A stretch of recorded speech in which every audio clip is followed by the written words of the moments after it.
A long time ago, this place was the home of a famous blacksmith. That blacksmith owned a shop specializing in iron goods he forged himself. Thanks to his skillful craftsmanship, he accumulated a considerable fortune. Finally, luck smiled upon him one day, bringing him the opportunity to sell weapons to the Cairo kingdom. In those years, the war was extremely brutal, but for him, it was a golden opportunity to elevate his status. After the war ended, he was granted the title of Baron for his contributions, and that blacksmith was the father of young Master Roman, the lord of this land.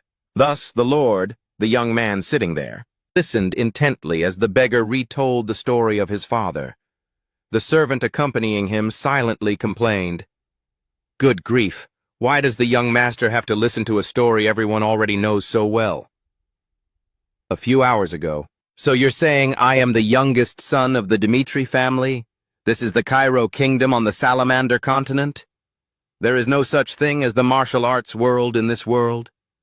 "Yes, young master," the old butler replied, but couldn't help thinking to himself, "The young master isn't very bright, but this is the first time I've seen him acting so strange. Could he be addicted to drugs? Those things seem to be trendy among rich kids lately." "Yes, if it's the young master, it's very likely he would do that."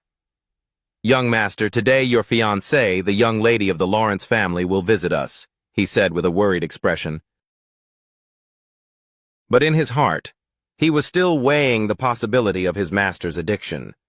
This was very possible because young Master Roman had lived a profligate life for the past 25 years, completely different from his younger brothers. He was even famous for the nickname, the Fool of the Dmitri family.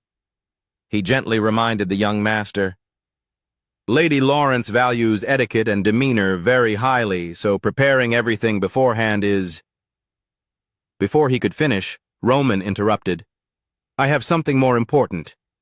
Take me to meet the oldest person on this land. To me, that lady is not as important as learning how to survive in this world." Hearing him speak like that, the old butler was stunned and thought, "How can someone who has lived here his whole life say such things?" But regardless, as a servant he had to fulfill his duty. "Yes, young master." Back to the present. After telling Roman everything he knew, the old beggar said, "I only know that much, sir." Roman appeared quite satisfied. "Thank you. You have helped me a lot. I will reward you later." The old man shyly scratched his head and replied, "It was nothing, sir. Being able to talk to you like this is already an honor." Roman Dmitri. My real name in my past life was Baek Jong-hyuk. The life of a martial arts master like me has gone through so much brutality and ups and downs. After fulfilling all my life's wishes, I calmly accepted death, but for some reason I have now woken up in the body of Roman Dmitri. Is this the will of heaven, or a punishment from the gods because I refuse to move on?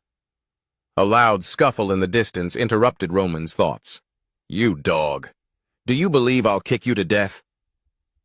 Seeing the red-haired boy take a kick straight to the face, the people around showed fear, but no one dared to intervene because those people looked extremely aggressive and were carrying weapons.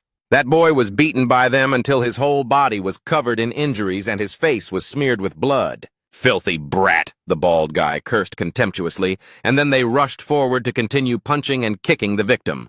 The Dmitri family servant now came forward, pushing through the crowd that was running away. "Excuse me, let me through for a moment." When he saw the arm of one of the thugs, he was startled. "Oh my God, it's the Blood Fang tattoo!" "What's going on?" a youthful voice asked from behind. "Young Master Roman? It seems the troublemakers are from the Blood Fang gang." Hearing that, Roman asked curiously, "Blood Fang gang?" He explained that it was a loan shark organization. Their activities were not limited to the Dmitri territory, but also extended to other neighboring lands. "It seems that boy owes the Blood Fang gang a large sum of money, otherwise they wouldn't make such a big scene. Let's just pretend we didn't see and walk away quickly. Getting involved won't bring anything good." Before he could finish his sentence, he discovered Roman was no longer by his side. "Stop!" A clear, powerful statement with just enough volume made the three thugs notice him. Seeing Roman walking toward the group, the servant hurriedly tried to call him back. "Young Young master! They looked him up and down. The bald guy squinted contemptuously at Roman Dmitri. He laughed without restraint. Ha ha ha! Just because you're a noble, you dare interfere in our business? Even saying such nice words. Lord Dmitri can get lost now. This is our business. The servant behind couldn't help but worry. Oh my, young Master Roman. We have to go. The Bloodfang gang are a bunch of thugs, so we should just... Hans's words were cut off as Roman spoke. I still don't quite understand the rules here. You explain it to me. Who is the lawbreaker here, and how should they be punished? Hearing that, old Hans was stunned. He bit his lip for a few seconds, then still decided to follow the young master's words. Because that boy owes money and couldn't pay the creditor on time, he is at fault. However, the people of the Bloodfang gang have no right to handle it like this arbitrarily. More importantly, they have committed an act of disrespect toward the youngest son of the Dmitri family, which is you, young master. According to the laws of this land, this crime is punishable by death. They should be executed. The guys heard this and immediately cast unfriendly looks at him, scaring old Hans into quickly stepping away. Did you hear that? You have violated the rules of this land, Roman said coldly, approaching the Bloodfang gang group. He picked up a dry branch from the ground and continued. The youngest son of Lord Romero Dmitri will immediately punish you. The bald guy snorted coldly. I know you're a noble who doesn't know his place, but daring to say such words to us, those with the Bloodfang tattoo on our arms, is forcing us to take action. Roman smiled faintly. Then it's clear. Seeing his attitude, the bald guy didn't understand. What the hell are you mumbling? You trash dare to speak like that to the master of this land? Then I don't need to find out what you normally do anymore. After saying that, Roman immediately lunged toward the opponent. Seeing that, the group hurriedly drew their weapons. Damn it! Get him! The bald guy confidently led the charge, swinging a blade horizontally toward Roman's face. The bald guy's pupils suddenly contracted as a streak of blood frantically rose in his eyes. The air faintly smelled of iron, accompanied by a groaning sound as if being choked in the throat. It was Roman. Roman used the dry branch in his hand to pierce through his throat. Then Roman pulled this branch out and shifted his attention to the remaining people, making a few of them feel a bit scared. You're a crazy noble, you bastard! They went mad and rushed forward at the same time.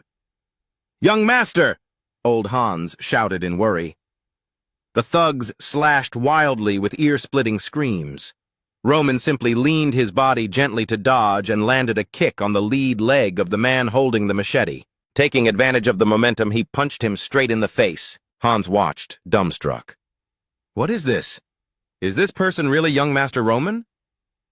When I opened my eyes in this world, the first thing I saw was Roman's suicide note and countless pills scattered on the floor. The Cairo Kingdom is a land submerged in the flames of war. To select a representative from each family, they force those people to serve the kingdom. And the person designated as the representative of the Dmitri family for this year committed suicide because he was too terrified. His life was indeed too tragic. But no matter how he once lived, now the master of this body is the leader of the heavenly demon cult, Baek Jong-hyuk. As long as I can control this body, I will live the way of Baek Jong-hyuk. Dozens of seconds more passed, and Roman had finished dealing with the troublemaking Bloodfang gang members. Monster, a survivor's voice trembled. He screamed in fear, turned around and ran for his life. Roman immediately grabbed his head and pressed it down. Let me go! The guy struggled frantically. Roman pressed him to kneel on the ground. If you want an organization to follow rules, you must act according to the law. I will not take your life, but you still have to pay the price for your disrespectful words. Saying that, Roman grabbed the man's head and pulled it backward. The man trembled violently, his eyes filled with ultimate fear. His mouth kept trying to scream, but the sound that came out was like that of a wild beast. Why? Because his tongue had been cut out by Roman. My name is Roman Dmitri. If any of you are dissatisfied with the punishment I've given, feel free to come find me anytime. History records that Baek Jong-hyuk used his invincible strength to climb to the peak of the martial arts world. Thousands and tens of thousands of martial artists came to challenge him, only to be completely slaughtered. When their blood flowed like a river, the whole world knew that the heavenly demon cult ruled this martial world. And yet now I have to run around to handle some street thugs. "Hans!" Roman called out loudly. "Yes, young master." "Quickly, go call the guards, tell them what happened here and have them send someone to handle it." "Ah, yes, sir." Old Hans had not yet recovered from the shock. He tried to regain his composure and quickly went to find the guards as instructed. This body is truly useless, Roman thought as he looked at his blood-stained hands. My internal energy is almost non-existent, and my blood circulation is so poor. I must quickly gather information and improve the meridians of this body. "Young master," a weak voice called out. Roman turned around. He discovered it was the boy who had been beaten earlier. The boy, with a bruised face and clutching his arm, stepped forward with a steady but calm pace and said, "I am extremely grateful to you for saving my life." "Don't misunderstand. I didn't do this to save you," Roman replied coldly. "The Blood Fang gang violated the rules of this land. I am merely punishing them. You are no exception. Tell me the details of your situation. Do not lie, if you want to keep your tongue." The young man bowed his head slightly, thinking for a moment before replying, "I understand. My parents borrowed money from the Blood Fang gang to buy land for farming. If we could have sold our produce, we could have easily paid off the debt. But those people from the Blood Fang gang..." At this point, the young man began to get agitated. "They destroyed all of our crops. That's why we couldn't pay the debt. Later I found out those bastards did it because they were pursuing my sister. It's not fair. Though we aren't rich, we've never harmed anyone. I beg of you, at least save my poor sister." The red-haired boy sobbed as he spoke. Roman's expression became thoughtful. "Those eyes, they make me feel like I'm meeting Wrath from the Four Heavenly Kings again. The first time I met Wrath, it was also in a ruined place like this." "What is your name?" Roman asked. "My name is Kevin." "Kevin, is it? I will go verify if what you said is true later. Someone will handle today's matter properly." Having said that, he turned to leave. "I am extremely grateful to you," the young man shouted with all his might. Roman thought to himself that although it was just a fleeting feeling, something told him that he might have a long-lasting destiny with that young man. The scene changes. A white carriage was running along the road, making a rhythmic clattering sound. "Lady Flora, we are about to reach the Dmitri family territory." "I know," the blonde girl replied, then sighed softly. She thought to herself that she was about to meet him. Roman Dmitri, 1 month ago. What? A prearranged engagement with the Dmitri family? Flora's voice rang out loudly from inside the luxurious castle. Her father looked out the window and said thoughtfully, "Flora, do you not know how unstable our territory is right now? To overcome this disaster, we have no other choice." She felt her head spinning. "No way. Is my marriage decided just like that? And with someone from the Dmitri family? Do I have to spend the rest of my life with that family of minors?" She immediately voiced her objection. "Father, but that matter," he coldly interrupted. "Flora, forgive your useless father for having to make this decision. My lady, we have arrived." The servant's call pulled her out of her thoughts. At least my original marriage candidates were two promising young masters, but even my engagement to them was ruined by the eldest son of the Dmitri family, Roman Dmitri. He forced me to marry him instead of the other two young masters. As soon as she stepped into the mansion's gate, she smelled a strong scent of perfume, but even this fragrance couldn't stop her from thinking about Roman Dmitri, the profligate son of the miner family who only knows how to live in luxury and debauchery. Although I'm not unaware of my family's current situation, he is truly not worthy of me. Therefore, today I must make things clear to him. Mr. Dmitri, I hope we can forget about this marriage." Hearing Flora speak directly, Roman replied nonchalantly, "I feel the same way." A hint of joy even flickered across his face. The answer was so quick and decisive that she couldn't react, standing frozen on the spot. "This?" Roman placed his hand on his chest and said in a sincere voice, "I have also heard about this marriage. A profligate son like me would not dare to marry someone like you, my lady. Therefore, I believe canceling this engagement is the right thing to do. But in her heart, Flora was still full of suspicion. What's wrong with him? Is he telling the truth? Roman hurriedly turned to leave, saying, Since this is a major matter, I will go speak with my father immediately. Flora finally snapped out of it and called him back. Wait a moment. Is there a problem? He asked. I heard that it was because you wanted me so much that you requested this marriage. Your willingness to cancel the engagement unconditionally makes me a bit confused. So, do you want me to marry you? He asked back.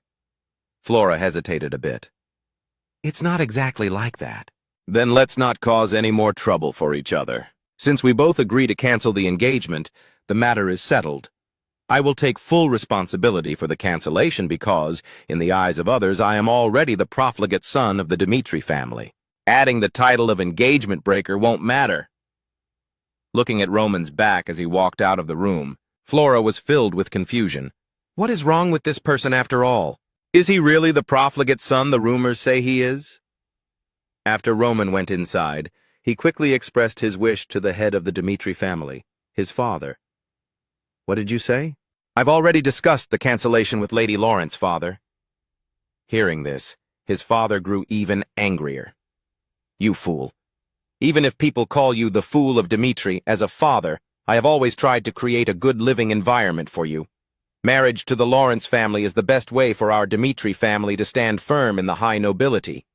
You just had to marry the beautiful noble lady you wanted. Can't you even get such a small thing done? I'm sorry, Roman said softly. The father couldn't help but pick up the water glass next to him and throw it straight at his stubborn son's head, scolding, Do you think an apology is enough for this? If this marriage had gone smoothly, I intended to arrange your enlistment, but now you must go to the battlefield in 6 months. Do you have anything else to say? No, sir, Roman replied with the same attitude, letting the wound from the thrown glass bleed as he continued to endure his father's scolding. I also heard you just had a conflict with the Bloodfang gang. Witnesses at the scene said you punished them, but I don't believe it. Surely someone helped you. The point is, even I don't dare to easily mess with that Bloodfang gang organization. As a son, you can't even perform your duties, so now take responsibility for the trouble you caused. Go resolve it yourself. I will not step in. The reason he spoke so harshly was that he was certain the boy would kneel and cry, begging for forgiveness. But the reply surpassed the father's expectations. I understand. I will resolve everything myself. What did you say? He turned toward the door and said, This is the consequence of my actions. I believe I am fully capable of resolving it. Therefore, after I've handled all the issues, I will return. Wait! He wanted to call him back, but Roman had already stepped out the door. He nonchalantly and gently pulled a handkerchief from his vest. He wiped the blood from his wound. Have you truly gone mad? Flora asked softly.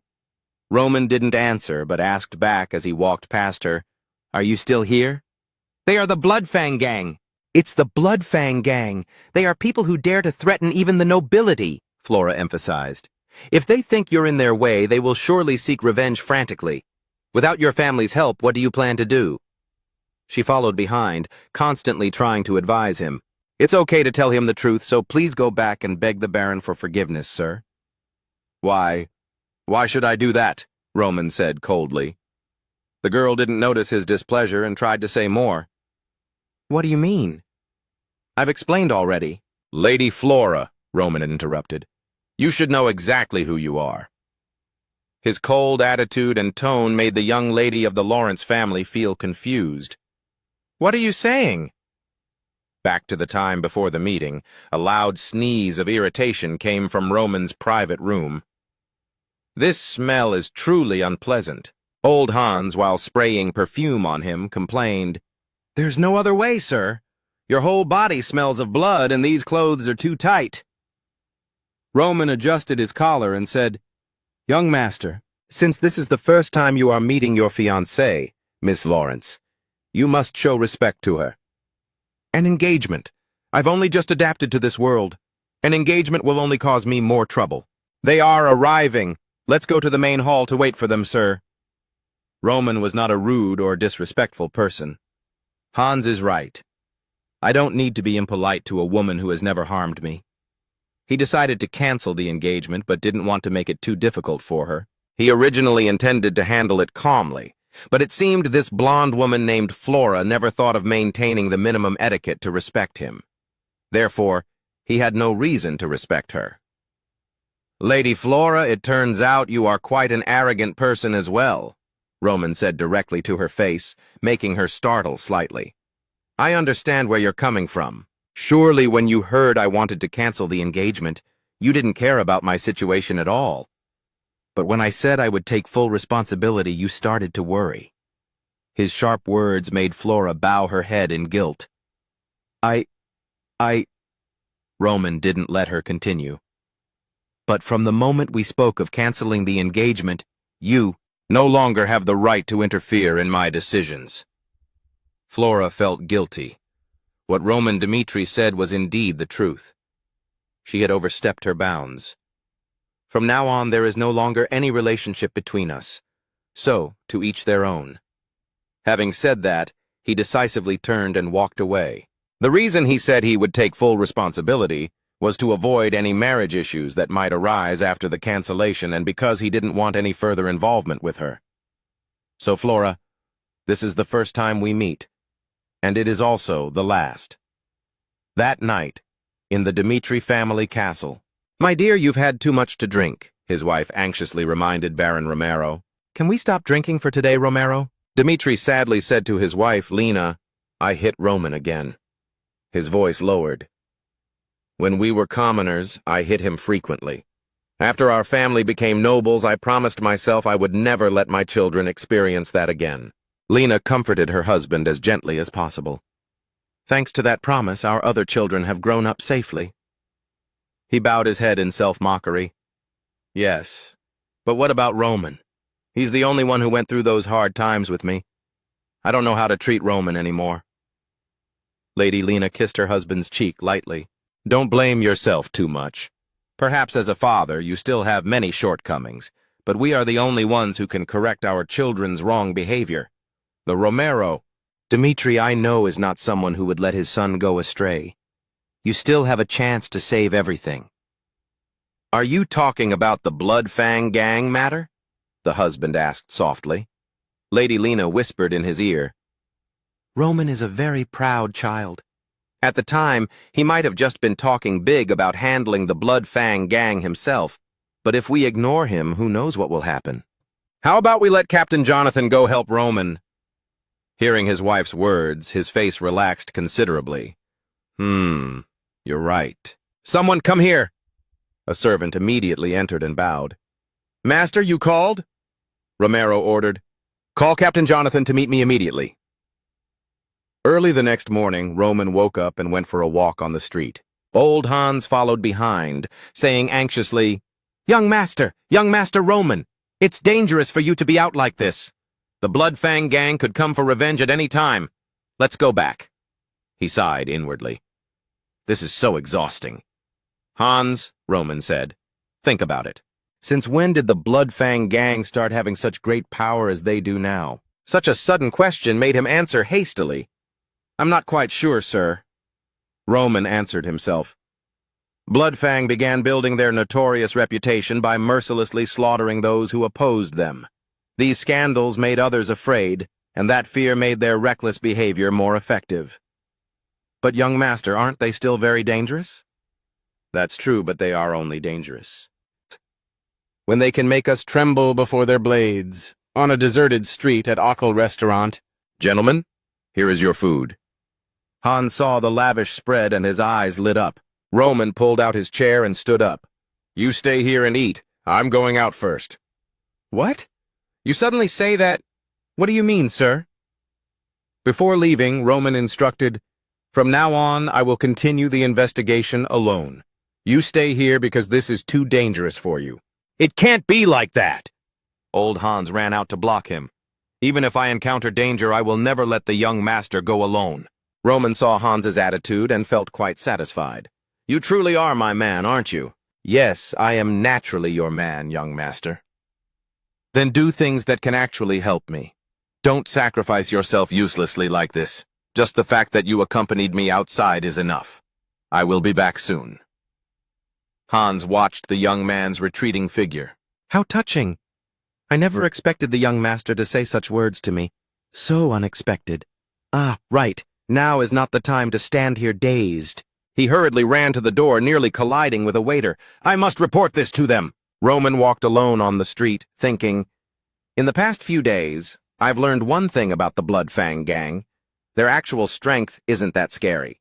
But because they act as a group, it's hard to catch the whole nest. Right now, they must be staying still because they fear the consequences if they fail to kill me. Truly fame without substance. If I can't find them, I'll let them find me. I deliberately walked through several streets with Hans. By now, they must know where I am. Furthermore, today is the Dmitri Guard's regular training day, so the number of guards on the street has decreased significantly.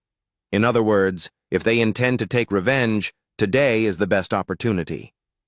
As he predicted, when Roman turned into a deserted alley, a group of masked men appeared, clutching daggers. Roman! Dmitri! The Bloodfang gang has come for revenge! The men frantically rushed forward to attack him. At the same time, Hans's breathless shouting rang out at the Dmitri mansion. Captain! A man in armor with orange hair immediately turned around. Seeing Hans in this state, Captain Jonathan walked over to see what was wrong. Old Hans, why are you here? Old Hans was out of breath, but he still struggled to speak. The young master. The young master. Calm down and tell me slowly. Old Hans managed to squeeze out a few words. Young master. Captain, you must find the young master immediately. Young Master Roman is in danger. Meanwhile, Roman, in that small alley, was dealing with the assassins. He fought vigorously. One guy cursed angrily, "You dog!" Roman squeezed the opponent's wrist with force, making him scream in pain. The weapon fell to the ground. Roman used his other hand to catch the dagger accurately and immediately stabbed it straight into the opponent's neck with extreme speed. The movement was incredibly precise. Without a ripple on his face, he pulled the blade out. The guy stumbled, clutching his bleeding neck, retreated, and then collapsed dead on the spot. The two remaining accomplices witnessed this in total horror. What on earth is going on? This is nothing like what we heard. What are you standing there dazed for? Come on, Roman said with a cold laugh. As he spoke, he showed a provocative expression. Hans, you mean young Master Roman went out for a walk without any guards?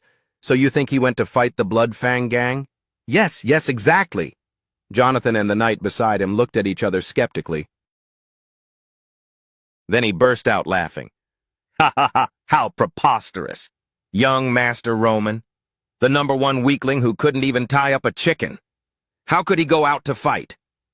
Hans tried to convince them. It's true, why would I lie to you about this? We don't have time to waste here. Hearing this, Jonathan recalled what Lord Romero had said yesterday. The Bloodfang gang and Roman have some issues. Help Roman resolve this for me. Since the Lord had personally spoken, the captain helplessly rubbed his head. How troublesome. Damn it, why does he keep running around when he doesn't even know how to use a weapon? Despite complaining, Jonathan quickly mobilized the soldiers under his command. All troops, hear my order. Prepare weapons immediately. Lead us to the young master. As long as we are here, no one dares touch a hair on his head. Yes, sir. Please follow me. Jonathan frowned, thinking, if what Hans said is true, that fool is really done for this time. Back in the deserted alley, the moans of the man with the slit throat continued to ring out. This made the remaining two hesitant to act recklessly. That caution was quickly broken by Roman's provocative behavior. They gnashed their teeth, fuming with rage. You bastard, we're going to kill you! They rushed forward full of openings. Roman lowered his center of gravity. With a duck of his head, he easily dodged with sharp eyes. He struck swiftly, stabbing the belly of the man in front of him. The opponent howled in pain. Seeing his comrade fall, the other became even more enraged. You dog! He lunged, slashing at Roman. Roman stepped aside and delivered a kick that sent the bald guy flying. The kick left the man dazed. He stumbled to his feet only to see Roman approaching him. The pressure Roman exerted made the bald man instinctively back away. "Are there only 3 of you?" Roman asked. The opponent remained stubborn. "Even if you kill us, don't expect to live in peace." Roman squatted in front of him and said coldly, "Your 2 accomplices have already been dealt with by me. What's the point of saying these words now? Do you just say whatever comes to mind? Answer my question honestly, otherwise—" Roman raised the hand holding the dagger and stabbed it into the bald man's right thigh. The man screamed in pain. Roman asked in a cold voice, "Tell me, who is your leader?" The scene shifts to a crowded street inside a small tavern. A crowd was eating and laughing merrily. So... One guest was about to say something when he suddenly saw Roman Dmitri enter. The words died in his throat. "Welcome, sir," the owner greeted him respectfully. Young Master Roman replied politely, "Hello. Is that Roman Dmitri? Why did he suddenly come here? What's with his appearance?" Whispers filled the tavern. The owner asked, "What would you like, sir?" Roman replied, "Dawn's Tears, 25-year-old variety." "I'm sorry, young master. Our shop doesn't carry that kind of wine. Perhaps I can recommend another?" Roman replied, "Oh, that's fine then. Give me the strongest kind. I have work to do this morning, so I need to get a bit drunk." Hearing these words, the faces of the owner and the men drinking immediately darkened. In fact, earlier in the small alley, the bald man had told Roman about Dawn's Tears. He confessed, "That's a tavern in the city center. We usually receive missions there. As long as we say their special code, they will give us work." Roman then asked, "What is the code?" "Dawn's Tears. Give me a glass of the strongest kind. I have work to do this morning. You must say these 3 keywords in the exact order." The code had just been spoken, and the atmosphere in the tavern immediately became extremely tense. Countless eyes fixed on the owner. He said in a low voice, "Everyone." He reached under the counter, pulled out a meat cleaver, and shouted as he swung at Roman, but a thunderous punch landed straight on his face. The guests at the tables were stunned by the sudden sight. Before they could react, the bald owner had fainted. The others jumped up, drawing blades and swords to rush at Roman. "You dog! Kill him quickly!" 10 or so seconds later, several people ran out of the tavern screaming, "Guards! Someone call the guards!" Another person was sent flying out, crashing into the wooden door, smashing it to pieces. Inside, Roman was fighting in all directions, dealing with the mob.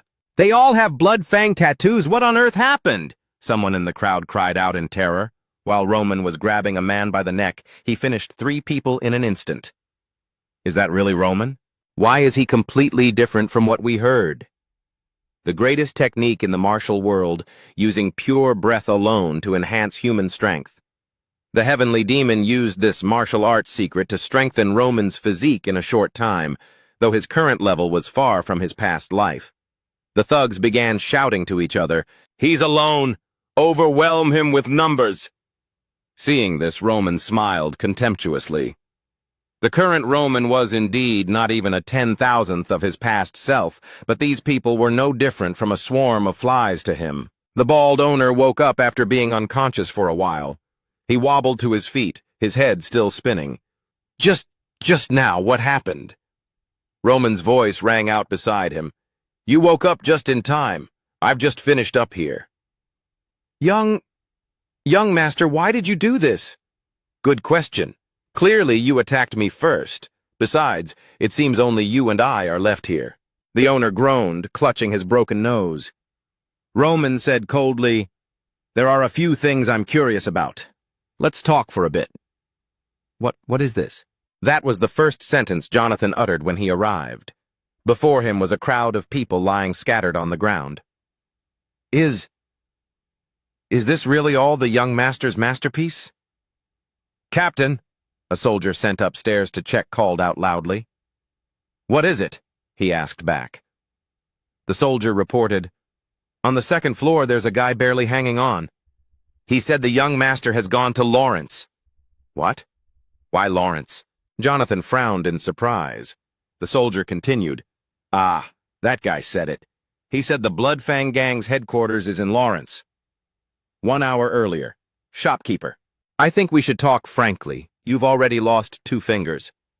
The bald man remained stubborn, cursing at Roman. Get lost. I have nothing to say to you. Kill me. The Bloodfang Gang will definitely avenge me. That's right. You should have had this attitude from the start. I quite like people like you, refusing to speak no matter how much you're tortured, not fearing death. Because people like that usually hide the most valuable information. Seeing him smile like that, the bald man wasn't afraid. He said bluntly, "You're just wasting your time. Just kill me already." "Is that so?" Roman asked back. He looked around, searching, then walked straight to a photo frame on the table. "Fine. Then let's do an experiment to see if you can really keep your mouth shut no matter what I do. For example, if I said, 'I will find and kill your son,' the boy standing next to you in the photo. How would you feel about that?" Hearing this, the opponent immediately had an unusual reaction. But he quickly adjusted his emotions, decisively turned his head, and said, "I don't know what you're talking about. That's not my son. Stop lying. This kid looks exactly like you." Seeing he couldn't hide it, the bald man turned to a furious roar. "You son of a bitch! You're a noble, and yet you use my family to threaten me?" Roman, still using a neutral tone, walked back and forth while looking at the frantically struggling bald man and said, "Recently, I learned something very interesting about the Bloodfang Gang. Members are willing to sacrifice their lives to take revenge for the gang. I noticed these people all have one thing in common. They all owe the Bloodfang Gang a massive debt. Originally, they weren't bad people, but eventually, they turned into demons.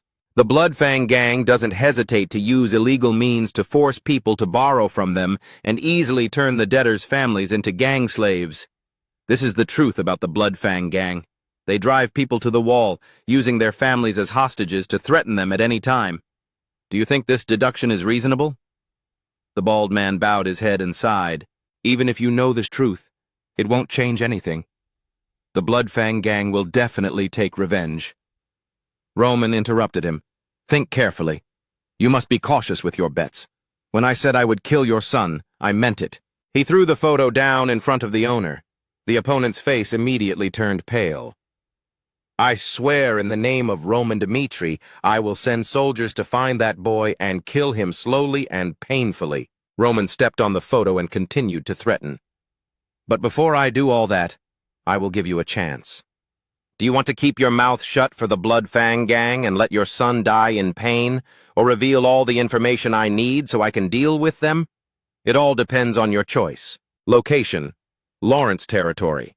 In a room on a deserted street corner. A startled cry rang out. "What, really?" Yes, the entire branch was defeated by Roman Dmitri alone. If the Dmitri family's guard unit acts, we will be in big trouble. An old man with white hair and beard gnashed his teeth in anger and cursed, "Damn it, I absolutely cannot believe it. Roman Dmitri could never have done this." He was the leader of the Bloodfang Gang. He couldn't help but wonder, we intended to solidify the gang's status by eliminating the Dmitri family. As a result, an entire branch was wiped out by a guy even the Royal Sword Academy refused to admit. "Where is Roman?" he asked his subordinate. "My lord, he just left the Dmitri territory. I think it's very likely he got information from Dawn's tears." "Is he alone?" the old man asked again. "Yes," the person replied. "It seems he underestimates us too much, daring to storm our lair alone." The old man ordered loudly, "Immediately summon all the gang's manpower."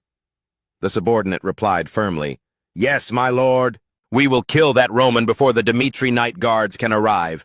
We must deal with that arrogant brat immediately. Roman Dmitri, you dare touch our Bloodfang Gang? Today I will kill you and hang your corpse in the central square, so that the Bloodfang Gang's reputation shall rise again. Transfer to the Lawrence family mansion. Is there any movement from the Barco family?" Someone replied, "I think they've made a decision. There are rumors recently that the Barco family has borrowed a large sum from the Golden Bank. The only reason to do so would be to prepare for war. War breaking out is only a matter of time. We must mobilize all resources more effectively and quickly than them. Lord Lawrence clasped his hands in front of him. He thought for a moment and then spoke. It seems war is unavoidable. I didn't expect this to happen just as we received news of the Barco family. The person sitting beside him looked worried. We also didn't expect the central government to side with the Barco family. At this rate, our territory will be seized by them. We must protect our territory at all costs.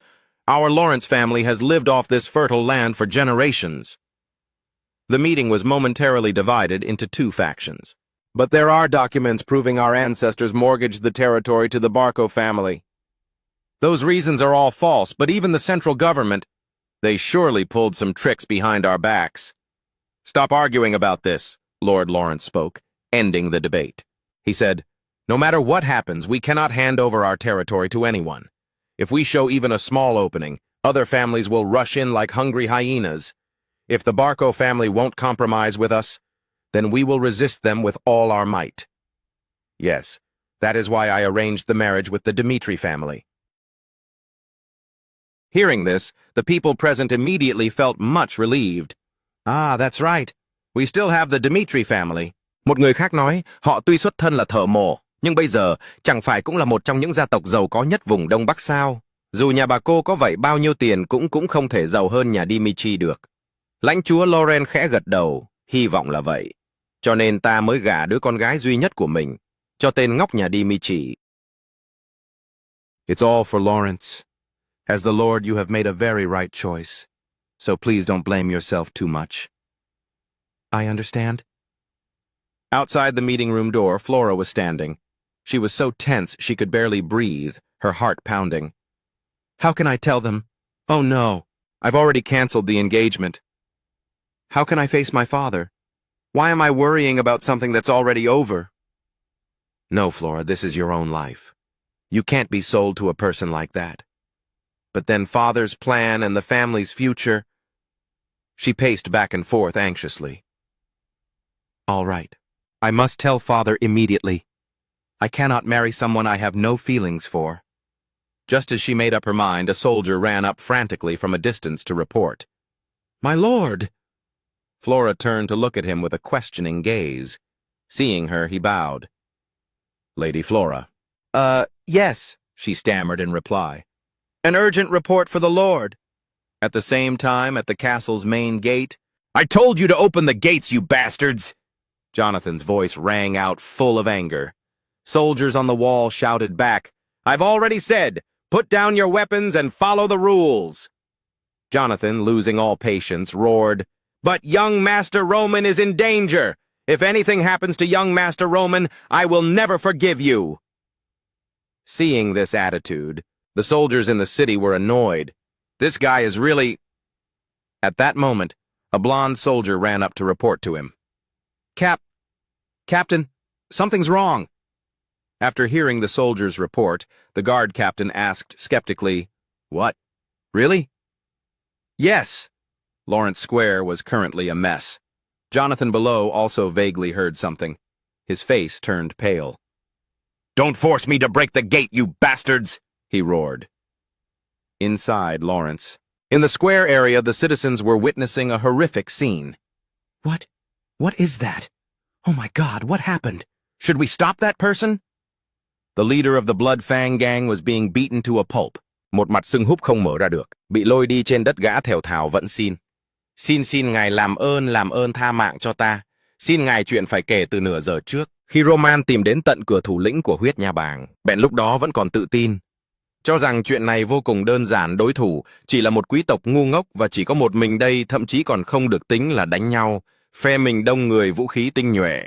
Ben đắc ý cười, mình tuyệt đối không thể thua, không chiến thắng là điều. Hiển nhiên chuyện đáng lẽ phải diễn ra như vậy. Nhưng rốt cuộc đây là chuyện gì? Tất cả người của mình chỉ trong vài phút ngắn ngủi đã bị tên nhóc quý tộc miệng còn hôi sữa đó tàn sát sạch sẽ. Mình sắp chết rồi, cứ thế này sẽ chết mất mình chết. Chắc rồi nhìn Roman từng bước tiến lại gần. Một nỗi sợ hãi vô hình dâng lên trong lòng gã. Không, ta không muốn chết, ta sắp chết. Rồi ý nghĩ này không ngừng lặp lại. Xin hãy tha mạng cho ta. Xin ngài ít nhất hãy tha. Cho cái màng chó này của ta. Roman túm lấy áo gã. lôi đi qua đường phố một cách nhục nhã tột cùng. Nhưng lúc này gã đâu còn thời gian để bận tâm đến thể diện chỉ rên rỉ. Xin ngài, Roman không chút lưu tình ném gã sang một bên. Người dân xung quanh bắt đầu tụ tập lại chỉ trỏ bàn tán xôn xao. Bèn quỳ trên đất cúi đầu run rẩy nói: chỉ cần ngài tha mạng. Cho ta nguyện làm bất cứ điều gì, ta sẽ làm một con chó của ngài phục vụ ngài đến chết. Xin ngài rủ lòng thương. Roman nhếch mép cười, làm một con chó của ta ngươi. Đáng lẽ phải nói câu này khi răng còn nguyên vẹn. Roman dậm chân lên đầu gã ấn xuống. Giữa những ánh mắt kinh hoàng của người xung quanh, Roman lỗng tiếng tuyên bố người này chính là thủ lĩnh của huyệt nha bằng. Các vị đều biết gã là loại cặn bã thế nào. Huyết nha bằng của gã thậm chí còn vươn tay đến người dân trên lãnh địa Dimitri của chúng ta. Chúng dùng thủ đoạn hèn hạ để lừa gạt các vị, thậm chí còn muốn giết ta, vì ta đã can đường chúng mọi tội ác của huyệt nha bằng. Đều đã rõ ràng, vì vậy, trước mắt các bậc phụ lão hương thân ta sẽ nhờ đi gốc rễ. Ác quỷ trong cơ thể chúng dứt lời chân trái của Roman, đột ngột dùng sức. Một cảnh tượng kinh hoàng diễn ra giữa đường phố khiến đám đông vây xem càng thêm kinh hãi. Jonathan lúc này cũng thúc ngựa chạy tối thiểu ra, nhưng anh ta nhanh chóng bị cảnh tượng trước mặt làm cho kinh ngạc. Bèn bằng chữ của huyệt nha bang đã bị xử tử ngay tại chỗ. Trở lại hiện tại dinh thự nhà Lauren. Chuyện đó có thật không? Vâng thuộc hạ, không nói dối nửa lời. Chúng ta đã cho phép Roman Dimitri vào lãnh địa của mình, nhưng khoảng 1 giờ sau, Roman đã lôi một người đàn ông xuất hiện giữa quảng trường Lauren. Sau khi chỉ rõ người bị lôi đi là thủ lĩnh huyết nha bang Ben Miles, cậu ta đã xử tử ông ta trước mặt mọi người. Các lãnh đạo cấp cao của lãnh địa Lauren có mặt tại đó đều không giấu được sự kinh ngạc mà bàn tán thật hoang đường. Đó là Roman Dimitri sao? Cậu ta bắt được thủ lĩnh của huyết nha bằng, còn xử tử hắn. Quan trọng hơn là cậu ta chưa được sự cho phép của lãnh chúa chúng ta đã trừng phạt, không là giết hại một công dân. Chúng ta không thể ngồi yên làm ngơ trước chuyện này. Nam tước Lauren trong lòng lại có suy nghĩ riêng. Cho phép không, điều đó không quan trọng. Con rể tương lai của ta lại có thể giải quyết cả huyết nhà bang.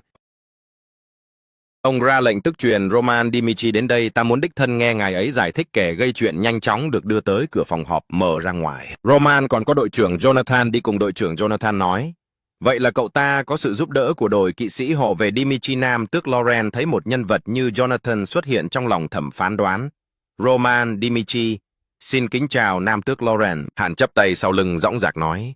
Nam tước đi thẳng vào vấn đề, miễn những lễ nghi rườm rà đó, đi nói vào chuyện chính. Tại sao ngươi lại chạy đến lãnh địa Lauren gây ra hành xại bạo lực như vậy? Roman mắt không đổi sắc giải thích. Mọi chuyện bắt nguồn từ vài ngày trước. Huyệt nha bang lúc đó đang đánh đập một công dân vô tội trên lãnh địa của ta. Ta đã xử tử chúng ngay tại chỗ bên ngoài của. Flora nhìn vào trong phòng, nàng hoàn toàn không biết chuyện gì đã xảy ra. Hóa ra chính nàng đã lén gọi binh lính đến báo cáo này. Bên này tiểu thư, ngài có chuyện gì ạ? Flora chỉ vào phòng nói: người mà anh vừa đưa đến là Roman Dimitri phải không? Tại sao cậu ta lại ở đây, và tại sao lại vào thư phòng của cha ta xem ra tiểu thư vẫn chưa biết chuyện này? Flora nghe vậy càng thêm khó hiểu. Anh nói gì? Trở lại trong phòng, Roman về cơ bản đã giải thích xong hành sái của mình, vì vậy ta quyết định không thể tiếp tục khoanh tay đứng nhìn sự lộng hành của chúng ta. Đã đích thân đến xào huyết của chúng, giết chết thủ lĩnh của chúng. Chuyện đại khái là như vậy. Điều ta muốn hỏi là AI cho ngươi cái quyền làm vậy. Ngươi không có bất kỳ quyền hành quyết nào ở Lauren. Nam tước tỏ vẻ không vui. Roman thản nhiên trả lời: ta biết, nhưng ta rất nghi ngờ liệu lãnh địa Lauren có đủ khả năng xử lý triệt để huyệt nha bang hay không. Thủ lĩnh của huyết nha bang cũng không phải nhân vật xa lạ hay bí ẩn gì. Hắn khét tiếng ở Lauren với vô số tội ác tàn độc trước đây, cũng đã vô số lần được bảo lãnh ra tù. Cho nên lần này ta mới phải tự mình ra tay, vì ta không tin tưởng gia tộc Lauren. Người bên cạnh Nam tước giận dữ đập bàn: ngươi dám? Ngay cả Jonathan cũng cảm thấy bất ngờ. Thiếu gia, sao ngài có thể nói như vậy? Roman bất lực thở dài một tiếng, thật lòng mà nói: ta có chút bay vọng. Ta cứ nghĩ mình sẽ được khen ngợi, chứ không phải bị lôi đến đây để chất vấn, bởi vì ta buộc phải làm vậy ban đôi. Tay mình bằng máu chỉ để giải quyết một vấn đề mà nhà Lauren vẫn luôn làm ngơ. Ta muốn hỏi ngài một câu. Nam tước đại nhân, ta thật sự đã sai sao? Câu hỏi này khiến sắc mặt Nam tước xa xăm. Nam tước trầm giọng hỏi: ngươi có biết Ben Miles không? Người đàn ông trung niên đeo kính bên cạnh nghe hỏi, giật mình. Hắn là một tội phạm, nhưng ta thật sự không biết hắn là thủ lĩnh. Ta biết rồi, chúng ta không cần thảo luận về vấn đề này nữa. Nếu gia tộc Lauren có cách xử lý hợp lý và chủ toàn hơn, thì chuyện này ngay từ đầu đã không xảy ra được rồi. Sau này ta sẽ ban thưởng cho các ngươi. Bây giờ các ngươi có thể lui. Ra vâng, Jonathan và Roman nói xong khẽ cúi đầu hành lễ rồi rời đi, khi trong phòng chỉ còn lại Nam Tước, và những người thân tín Nam Tước đột nhiên phá lên cười oa ha ha ha. Lãnh chúa đại nhân, người đàn ông trung niên đeo kính, không hiểu cậu ta rất được hóa ra đó chính là Roman Dimitri. Ông hỏi người đàn ông đó thấy thái độ của Nam Tước, người kia nhắc nhở thẩm lãnh chúa chúng ta không thể cử thể cho qua được. Ông nhanh chóng xua tay, tất nhiên là có thể cho qua vì cậu ta sắp trở thành chồng của Flora rồi. Có gần lớn như vậy mới làm nên chuyện lớn. Ta không muốn nghe thêm bất cứ lời nào về chuyện này nữa. Không ngờ Roman và Flora lại xứng đôi như vậy. Ta thật sự rất hài lòng. Lập tức gọi Flora đến đây, ta sẽ nói cho nó biết mọi chuyện. Canh chuyện đến vùng đất bên ngoài dinh thự Lauren Roman, và đội kỵ sĩ đang trên đường trở về. Jonathan không nhịn được hỏi, thử ra ngài thật sự phải chế nhạo Nam Tước như vậy sao? Lần này chúng ta có thể bình an vô sự, nhưng lỡ như ông ta nổi giận, gia tộc Lauren sẽ không chịu trách nhiệm cho những gì đã xảy ra. Đâu, những gì ta làm chỉ là chứng minh rõ ràng rằng tất cả đều bắt nguồn từ sự sơ suất và lơ là của họ mà thôi. Roman trả lời, hơn nữa xem ra ông ta vẫn chưa biết chuyện huy hôn, nên mới không trừng phạt vị hôn phu của con gái mình như vậy. Jonathan nghe xong trong lòng càng thêm chấn động. Cậu ta vậy mà đã tính toán trước mọi thứ đây. Người trước mắt này không hề giống với Roman Dimitri mà anh ta từng biết. Trong hắc, ngươi là con của thiên ma. Nếu ngươi có năng lực kế thừa, ta hãy chứng tỏ bản lĩnh của mình từ mảnh đất băng giá cứng rắn đó, rồi sống sót đứng dậy. Ta có 12 đứa con, ngươi chết cũng chẳng ảnh hưởng gì đến ta. Con cái của ta dù có chết hết, ta lại sinh ra đứa khác là được. Cho nên hãy nhớ, cách duy nhất để chứng minh giá trị của ngươi chỉ chính là thống trị tất cả. Cứ như vậy, thiếu niên tóc trắng bị chính trả ruột của mình ném vào hang động thử thách, bị vứt bỏ như một món đồ vô giá trị. Ở đây cậu bị đánh cho bầm dập. Một đứa nhóc có thân hình to lớn hơn cậu 2 lần là kẻ ra tay nó chế nhạo, ha ha. Tao còn tưởng mày có gì đặc biệt lắm, dù sao mày cũng là con của thiên ma. Hóa ra mày cũng chỉ là một thằng nhóc ngông cuồng tứ đại mà thôi. Trong hách giận dữ vùng lên phản kháng, nhưng tên nhóc cao lớn kia chỉ vung tay một cái đã đánh trúng mặt cậu. Những đứa trẻ khác trong hang đều lạnh lùng nhìn cảnh này. Có đứa còn lên tiếng che giễu trong hắc. Đúng là một thằng ngốc tên to, con đè bạch trong hắc xuống đất, đấm liên tiếp vào mắt cậu cả tuổi thơ, khi hầu hết trẻ em đều được cha mẹ bao bọc yêu thương, thì ta lại bị ném vào một thế giới mà chỉ có kẻ mạnh nhất mới có thể thống trị tất cả trở lại hiện tại. Trịnh thu nhà Dimitri, phòng 8 bên trong lâu đài. Trong khách ngâm mình trong 4 nước nóng thư giãn sau một ngày mệt mỏi. Thật là mệt chết đi được. Xem ra trong cơ thể của Roman mình dễ cảm thấy mệt mỏi hơn. Sau khi tỉnh lại ở thế giới này, ta đã trải nghiệm rất nhiều điều mới lạ, và phần lớn trải nghiệm đều liên quan đến huyệt nha bàng. To eliminate them, I destroyed everything that stood in my way, but deep inside, I have no regrets, because I have always been this kind of person. One who is always ready to tear apart and torment anyone who obstructs me, and uses every means to eliminate all those who intend to kill me. That is the life I have always lived. Nothing will change. All because I have become Roman. But going out as recklessly as I did this time would be very dangerous. I still haven't fully grasped the rules of this world. Furthermore, my current strength has weakened far too much compared to before. What should I do now? While he was deep in thought, a call from outside suddenly interrupted him. Young master, the Lord wishes to see you. Fine, I understand. I'll be there right away. In the Lord's study, Romero was incessantly tapping his finger on the desk. Beside him was Jonathan, who had just finished reporting everything that happened in the Lawrence territory. Did Roman really do those things? Yes, young Master Roman has changed a lot. Roman changed? Romero found this hard to believe. Jonathan then affirmed, the current young master is definitely not the person we once knew. Jonathan, Roman has always been my incompetent son. He's the only son who had no future at all. And he's also the only child who went through those commoner days with me. Father! Father! For you! A small hand handed Romero a small package, barely the size of his fingertip. What is this, son? It's candy. Did you run all this way just to give me this? I told you it's very dangerous here and told you to stay away. Little Roman, with a radiant smile on his adorable face, said to his father, But father works so hard all day, so I wanted to give you a delicious piece of candy. Eat this candy and finish your work quickly so you can come home with me. That moving moment was etched deep into Romero's mind. Perhaps he would never be able to forget it for the rest of his life. I once hoped Romans could live a happy life, so I pampered him that much, giving him lots of pocket money so he wouldn't be mocked by other children as a poor kid. But I didn't expect that to lead him astray. At this point, his hand instinctively clenched. Part of my heart had given up on Roman long ago. Jonathan listened to his master's confession, his own heart heavy as well. "My lord." But Romero continued. "However, hearing the news that Roman wiped out the Bloodfang gang, the hope in my heart has ignited once again." Right then, Roman's voice rang out from outside the door. "Father, Roman is here." "Come in," Romero thought to himself. "I don't care what methods Roman used to deal with the Bloodfang gang. As long as he actually did it, I am ready to do anything for this child to make up for the mistakes this useless father caused." Seeing Roman enter, Romero said softly, "Roman, is that you? I heard you handled the entire Bloodfang gang by yourself. Is it true?" Baron Romero, the soul inside Roman's body, carefully observed the man before him.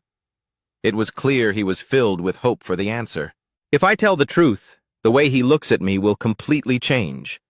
But an achievement that exceeds expectations like this will sooner or later backfire.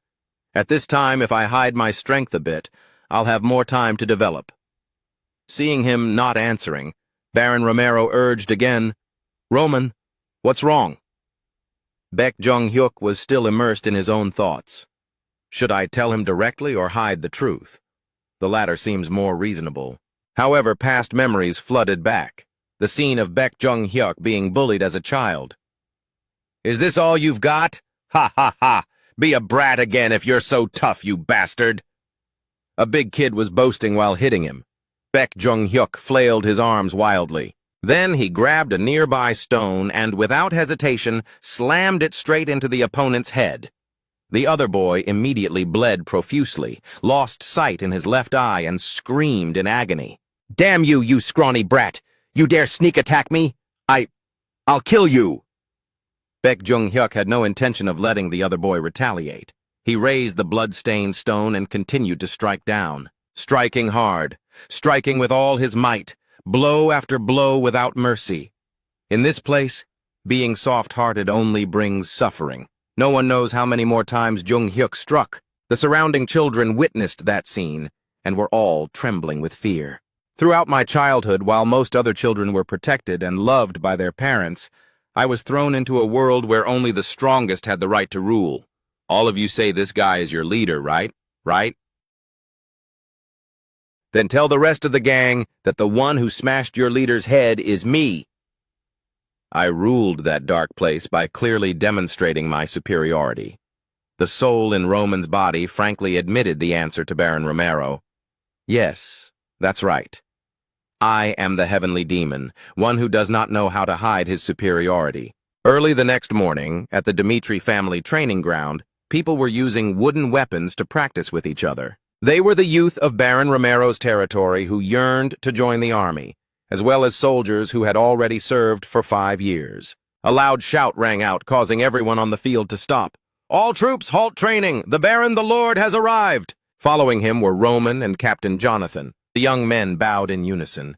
"Greetings, my lord! May the Lord's glory last forever!" In the troop there was a young man with shoulder-length brown hair parted in the middle. He looked at Roman passing by with a peculiar, irritated expression, his eye twitching. "Roman Dmitri, why is he here?" Jonathan stopped and turned back to speak loudly to everyone. "Today we will have a sword match with young Master Roman. Whoever wants to participate, please take a step forward." That middle-parted youth thought with a confused face, "Why did it suddenly turn out like this? Do we have to duel with that fool?" The night before, when Roman admitted he had wiped out the Bloodfang gang, yes, it was me. His attitude then was extremely confident, showing no avoidance.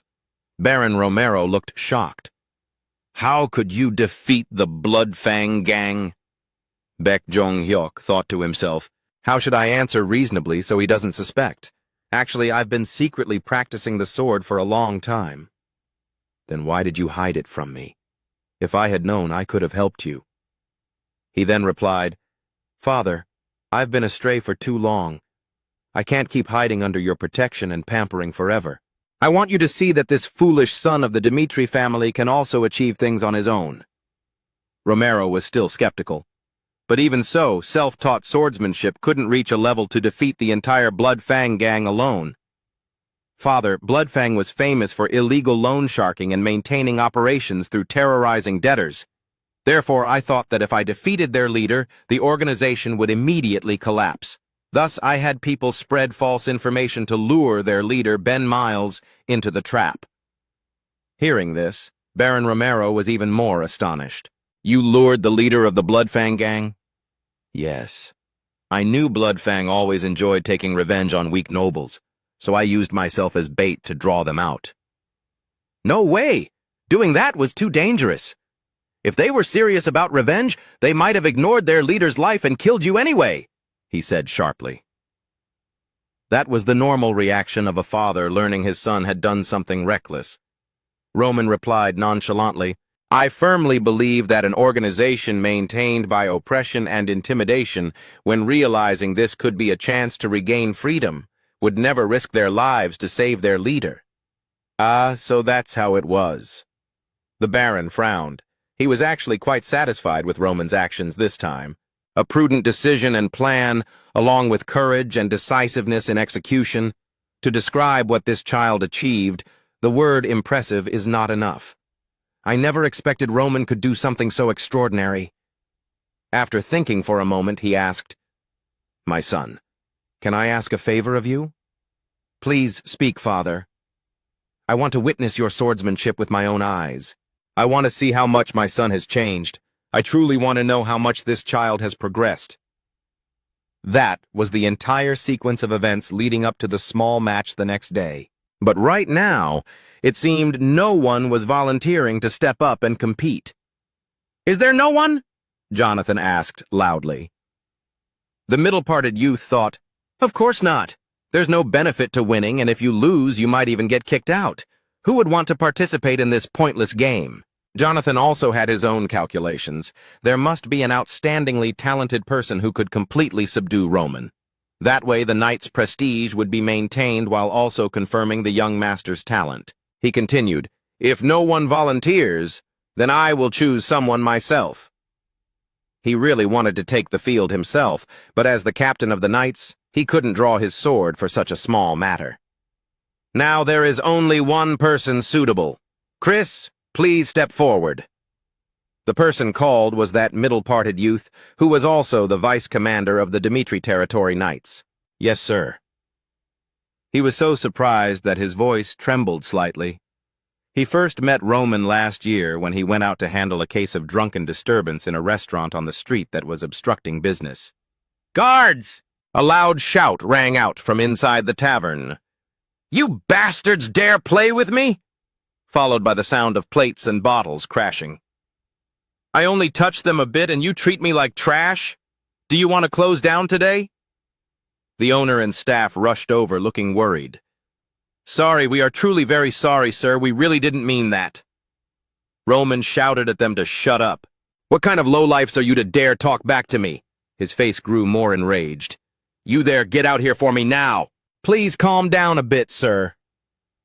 Before they could finish, Roman threw the wine bottle in his hand at them, making the waitress scream in fear. Seeing that, Chris stepped to his side and used a persuasive tone. "Young master, that's enough." But he still didn't care and continued. "What the hell are you? Get lost." "If you continue to cause trouble, even if you are the young master," Chris aggressively grabbed Roman's wrist, but he was immediately slapped.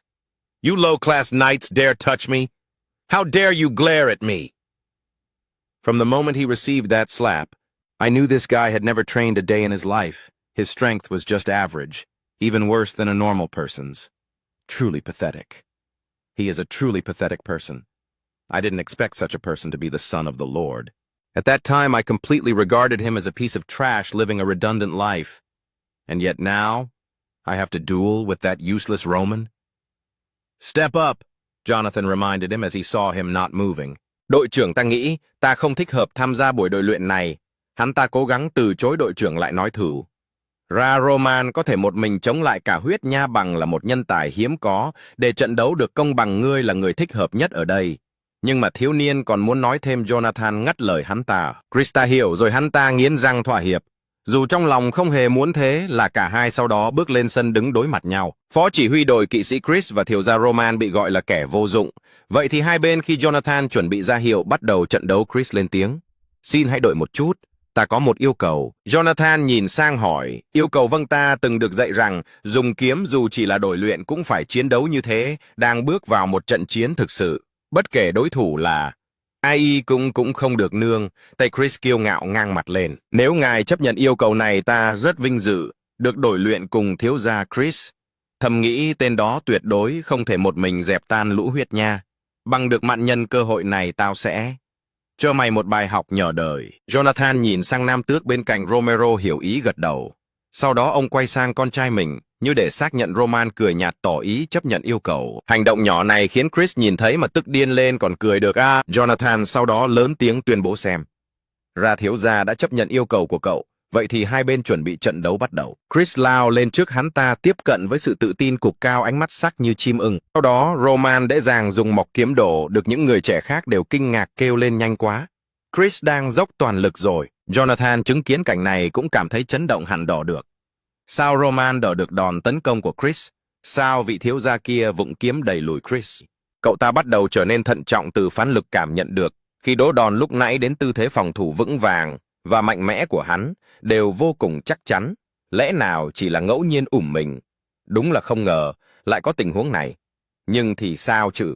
Giờ phút này chỉ có đánh cho thằng nhóc này tơi tả mới khiến mình thỏa mãn. Chris lại lao lên vung kiếm chém tới. Roman lại nghiêng người né được thiếu niên tên Chris, nhanh chóng quay đầu, cơ thể cũng xoay theo tiếp tục chém. Nhưng Roman vẫn đổ được Chris tăng thêm lực, nhưng đó chỉ là đòn nhủ. Cậu ta cực nhanh thay đổi tư thế vòng ra sau tấn công. Chính là lúc này Chris chém một kiếm từ sau gáy. Roman hạ thấp trong tâm né được lần nữa ánh mắt sắc bén của hắn. Nhìn lên đôi thứ vừa chạm phải, ánh mắt hắn cũng thấy chuột dạ. Chris theo phản xạ nhảy lùi lại, nhưng kiếm của Roman gần như ngay lập tức đuổi theo, chém bay một lỗn tóc của Chris. Trong sự kinh ngạc của cậu ta, Chris tiếp tục lùi lại, kéo ra khoảng cách chung 10 bước. Đến đây cậu ta mới cảm thấy an toàn và dừng lại. Vừa rồi thật nguy hiểm. Bên dưới Romero và Jonathan đều vô cùng kinh ngạc.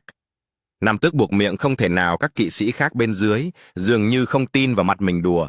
Suýt chút nữa là về phần Chris. Cậu ta cũng bắt đầu nghi ngờ nhận định trước đây của mình. Đây thật sự là sức mạnh của Roman sao? Từ phòng thủ đến né tránh hắn không hề yếu chút nào. Hắn thật sự đã một mình tiêu diệt cả huyệt nha. Bằng cụ thể này mình sẽ chết tiệt. Mình đang nghĩ gì vậy? Đối thủ của mình là tên ngóc nhà Dimitri. Mình không thể thua hận trước mắt bao nhiêu người thế này. Roman dùng giọng thản nhiên nói xem. Ra khỏi động đến đây là đủ rồi nhỉ? Cái gì? Chris vẫn còn mông lung chưa kịp thích ứng. Roman nói tiếp, lần này đến lượt ta. Ra tay trước nói là làm. Cơ thể Roman lập tức khởi động lao tới khoảng cách được rút ngắn trong chớp mắt, khiến Chris kinh hãi. Cậu ta vội vàng giơ kiếm gỗ trong tay lên đổ và đã thành công. Nhưng áp lực khủng khiếp này là sao? Tên thiếu gia vô dụng này uống nhầm thuốc à? Sao lại nhanh đến đáng sợ như vậy? Chris muốn lùi lại nhưng Roman không có ý định thả. Chờ đợi thủ kiếm gỗ liên tiếp vung ra trong nháy mắt, thế trận trở thành một chiều. Tên thiếu gia vô dụng khét tiếng kia đang áp đảo một phó chỉ huy đội kỵ sĩ ngay trước mặt mọi người. Loạt tấn công liên hoàn đó thật hung mãnh. Đó là suy nghĩ của tất cả những người chứng kiến tại hiện trường. Người trực tiếp hứng chịu loạt đòn này trên sân cũng không hề dễ chịu. Chris thầm chửi chết tiệt. Mình chỉ phòng thủ đòn tấn công của hắn thôi, đã rất vất vả rồi. Cứ thế này thì nguy hiểm. Mình phải tìm cơ hội ngay khoảnh khắc. Ý nghĩ phản công thoáng qua trong đầu. Roman đã tìm thấy sơ hở, một cú đập mạnh hạt văng Chris ra, khiến tay trái hỗ trợ của cậu ta rời khỏi chuôi kiếm không ổn. Rồi mình phải lùi lại một bước. Nhưng khi chuẩn bị lùi lại, Chris phát hiện ra sơ hở của đối thủ khi Roman vung kiếm quá đà, định chém về phía Chris. Ngực của Roman mở rộng lộ ra quá nhiều sơ hở, khiến Chris không thể không phản công. Cơ hội quá tốt. Nhưng khi cậu ta chém xuống, cậu ta lại một lần nữa kinh ngạc. Roman gần như đồng bộ với động tác của cậu ta, khẽ như người né được. Nhìn nụ cười chế nhạo của Roman, Chris lập tức hiểu ra hắn cố tình làm vậy để dự mình tấn công. Hắn dám lừa mình thật sự sẽ thua Roman sao? Trong khoảnh khắc đó, một ý nghĩ điên rồ lóe lên trong đầu Chris, không nghĩ nhiều mà làm theo thanh kiếm gỗ trống. Tay cậu ta sáng lên một luồng năng lượng màu xanh, làm hiện ra rõ rệt. Jonathan lập tức nhận ra, anh ta lớn tiếng hét Chris dừng tay, nhưng tất cả đã quá muộn. Chàng trai trẻ hiểu thắng kia đã vùng ra một nhát chém mang, Theo luồng năng lượng đó, linh khí 1. Sao một sức mạnh không nên được sử dụng trong trận đấu thế này? Roman có chút kinh ngạc trước thứ trước mặt. Rồi một tiếng ấm vang lên sân đấu mù mịt khói bụi, vì vụ nổ từ đòn tấn công đó vừa rồi đã xảy ra chuyện gì vậy? Các kỵ sĩ và kỵ sĩ tập sự xung quanh không nhìn thấy gì, lớn tiếng bàn tán. Romero lo lắng hét lớn Roman. Roman đâu rồi? Lúc này thiếu niên vẫn bình an vô sự, hẳn khẽ thở vào một hơi, sau đó ánh mắt trở nên sắc bén hơn. Luồng linh khí vừa rồi đã bị Roman né được bằng cách ngồi xổm xuống hạ thấp trong tâm cơ thể, và Chris ngay lập tức bị hắn tạng cho một cú đấm thẳng ngã gục tại chỗ. Dưới sự chứng kiến của tất cả mọi người, Roman đã giành chiến thắng. Kết quả thật bất ngờ. AI là phó chỉ huy mới của đội kỵ sĩ, vậy cậu không biết à? Là học trò của đội trưởng đấy cái gì? Cậu ta trông trẻ quá nhưng đã là một kỵ sĩ linh khí 2 sao rồi. Một những kỵ sĩ khác về mặt khó tin tuổi đó mà đã 2 sao rồi, họ nói vậy đấy.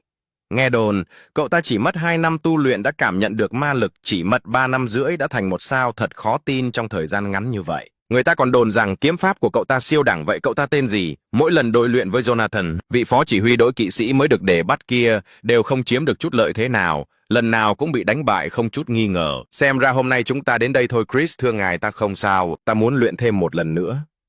Jonathan mỉm cười, trong lòng vô cùng tán thưởng. Cậu ta vừa có tài năng thiên bẩm, vừa có đạo đức nghề nghiệp. Thằng nhóc Chris này đúng là một thiên tài. Tuy nhiên thiên tài trong mắt Jonathan giờ phút này lại bại dưới tay một kẻ bị xem là tên ngọc của nhà Dimitri. Cả sân tập chìm trong sự im lặng lạ thường.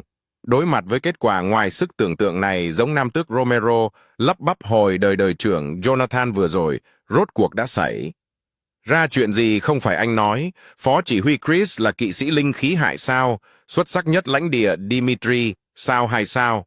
Câu hỏi này khiến Jonathan nhất thời cũng không biết trả lời thế nào. Cái đó trong lòng anh ta quả thực đầy những dấu hỏi lớn. Sao có thể chịu chỉ mỗi 1 tháng trước?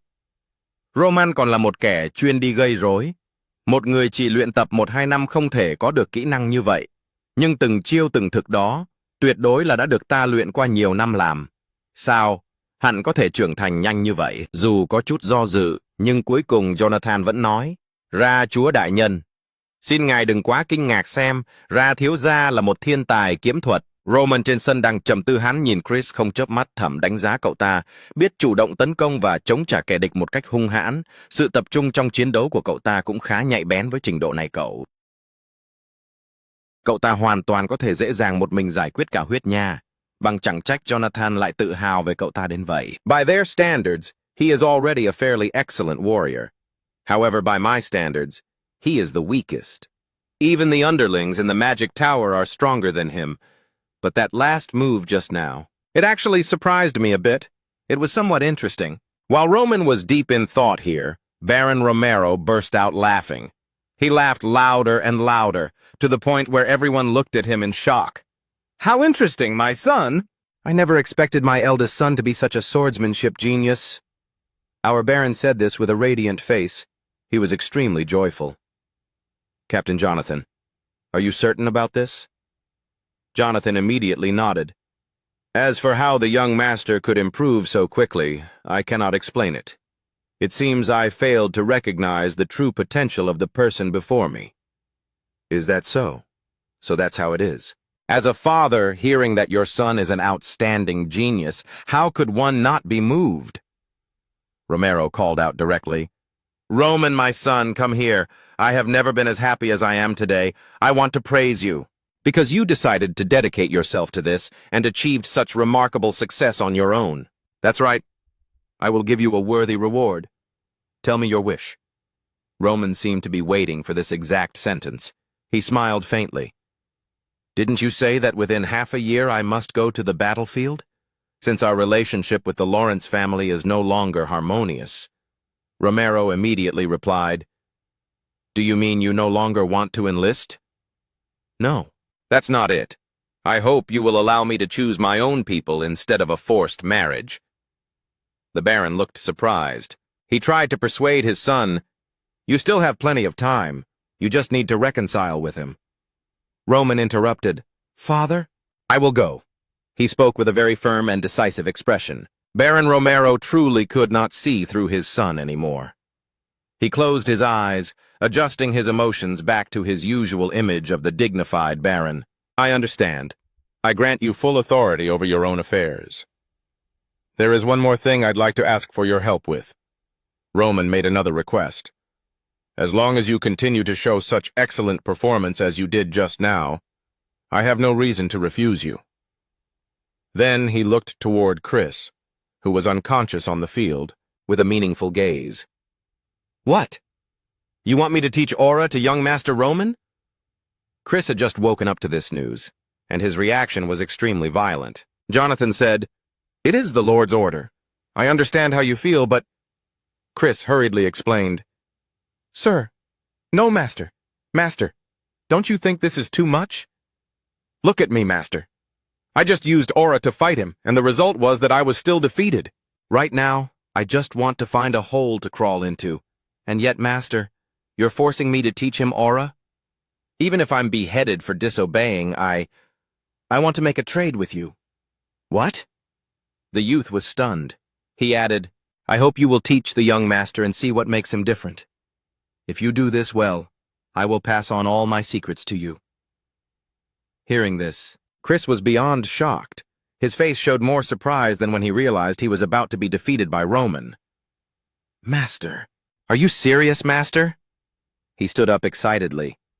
"Of course it's true," Jonathan replied seriously. At this moment, Chris thought to himself, "If I take this job, Master will give me the secrets to becoming a 3-star Aura Knight. Such a rare opportunity. Damn it." But the thoughts in his head fought with each other. Ultimately, before such a massive benefit, he compromised. "Master, you must keep your word." In the manor, Hans's joyful voice rang out, "Young Master, I heard you performed excellently in the match this morning. The rumors have already spread throughout the castle. The Vice Commander is a 2-star Aura Knight, yet you could still defeat him. It's extraordinary." 2-star Aura. Hans, do you know what aura is? He suddenly asked. "I don't know that either. Isn't it power used through mana?" "Mana. It seems that here it is called mana. The power Chris showed me earlier was certainly a burst of energy. However, the way they utilize energy is completely different from my world. Regarding their so-called aura, there is something inefficient about it. I truly don't understand why they use energy this way. It seems the people here need to learn more about the type of power they have always used." Thinking of this, the corners of his mouth curled up. "I will verify it myself during tomorrow's practice session." Early the next morning, Chris and Roman arrived at the lawn behind the manor. Both looked at each other. The atmosphere was a bit awkward. Chris didn't know how to face the person who had defeated him, even when he had used aura. What a humiliation. Roman suddenly let out a hum sound. Feeling that the opponent was mocking him, this bastard, he comforted himself. "Calm down." He tried to use a steady voice. "Before we begin training, I will explain to you what aura is. Aura is a method of utilizing mana. Specifically, it's the knight's form of using mana. Mages use mana by storing it in magic spheres. Knights, on the other hand, move mana throughout their bodies. The pioneer who enlightened the concept of aura was Emperor Alejandro. Unlike mages who store mana in different objects and forms, he was the first to discover that moving mana throughout the body can strengthen the physical form. Aura is the release of stored mana from within the body. Mana typically flows through the human body. It's entirely possible to increase strength by focusing and releasing this flow of mana. However, learning the history of mana isn't too important. Only a selected few can use mana this way. Out of 1,000 people, one will choose the path of becoming an Aura Knight, and out of tens of thousands, only one can step onto the path of becoming a mage. Therefore, confirming whether you have the ability to integrate mana is the most important thing. The minimum requirement an Aura Knight must reach is the ability to sense mana. Most people fail at this step. For me, it took about half a year to sense mana, but normally an average person takes over a year. This is what people call talent. Roman listened very attentively. He nodded slightly to indicate he understood and requested, "Let's start trying to sense mana. Can you tell me how you did it?" "Of course," Chris replied, his face full of hidden meaning. He sneered in his heart. "Roman Dmitri, you won one round against me and are probably very proud now. But unfortunately, this isn't as simple as you think, because talent for swordsmanship and talent for mana are two completely different things.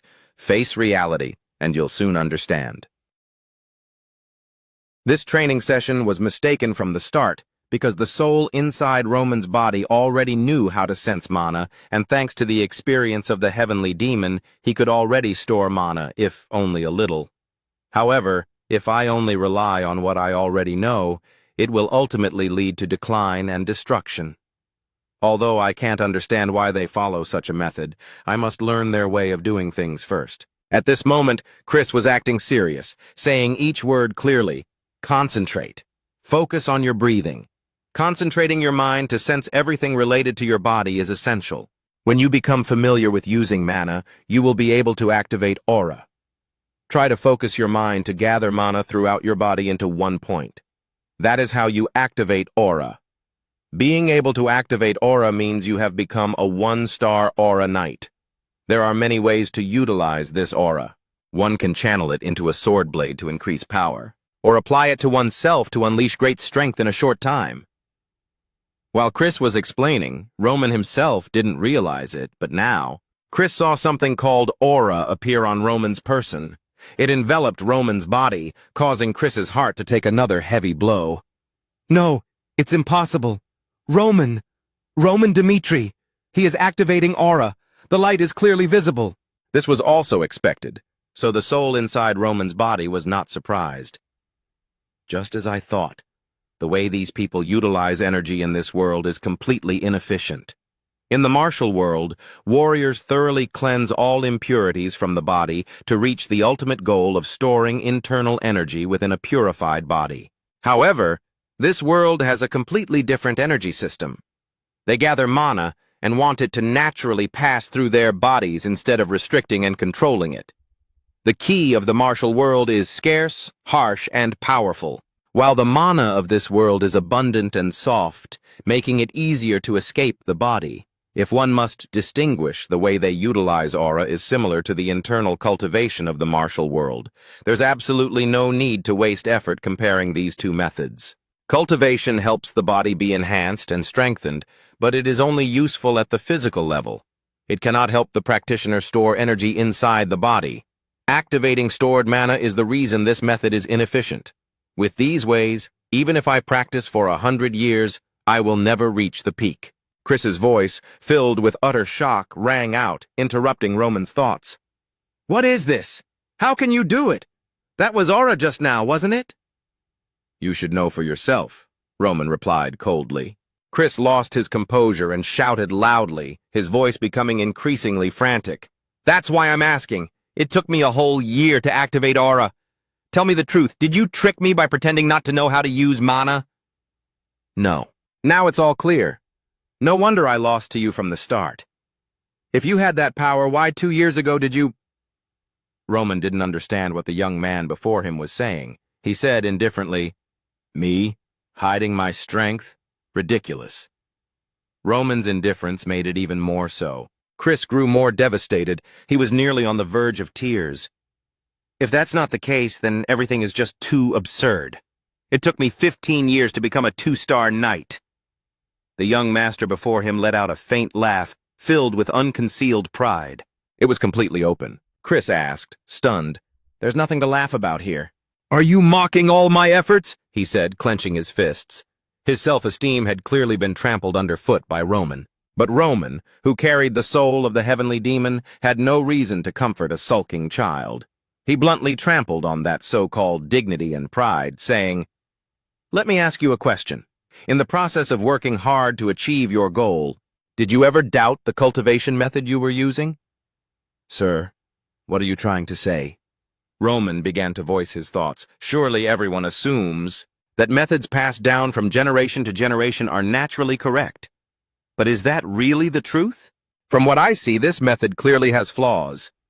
So why do people persist in using it? It's because they don't understand, don't realize it, or have too much faith. The reason is simple. Inheritance is the easiest way. This is a method that predecessors have passed down through countless trials and failures. You won't suffer any losses, nor will you be criticized or scrutinized. I won't mention that you've spent 15 years practicing. There is a truth. You never questioned their training methods. That's why I mock you. In this world, no answer is completely correct. The method you blindly believe in is nothing more than the trace of someone's thoughts from the past. Having finished speaking, Roman turned and walked away, leaving Chris standing there, stunned and empty-hearted. Roman had long ago thought this through. This could make the life of its possessor painful. After countless experiments, when all that awaits them is failure, they will have to endure the contemptuous, dismissive, and cold stares of others. But despite that, change is necessary, just as I did not follow my father's teachings and created my own martial arts. The heavenly demon once did so, and now Roman Dimitri will do the same. He spoke his farewell to Chris. "It seems today's lesson ends here." Chris suddenly called out to stop Roman. "If that's the case..." This caused Roman to pause for a moment. "Sir, can you tell me how to do it?" The blood demon, a figure from the past, who could destroy an entire sect with his bare hands. A figure of immense influence in the martial world.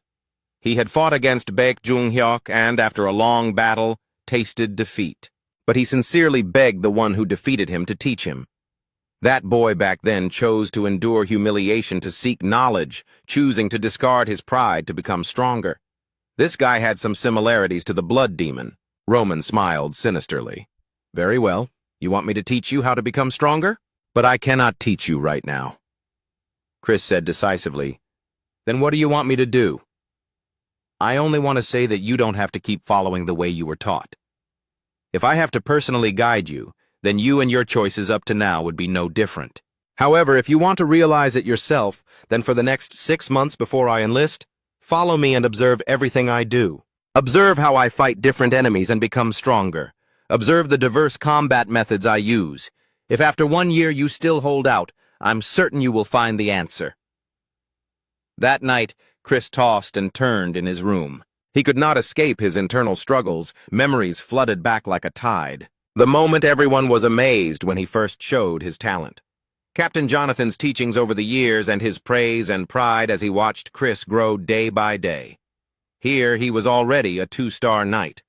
But Roman's words quickly drowned out everything. "I won't mention that you've spent 15 years practicing, but there is a truth. You never questioned their training methods. That's why I mock you." "I will do it," Chris secretly resolved. The next morning, Captain Jonathan's startled cry rang out in his office. "What? What did you say?" "Sir, I want to go to the battlefield with the young master." He wanted to become stronger. That was the decision Chris had made last night. Jonathan guessed that something must have happened. "Yes," the young man replied immediately. The two looked at each other in silence for a few seconds. Jonathan felt the steadfast gaze of the young man before him. Finally, Jonathan agreed. He sighed softly.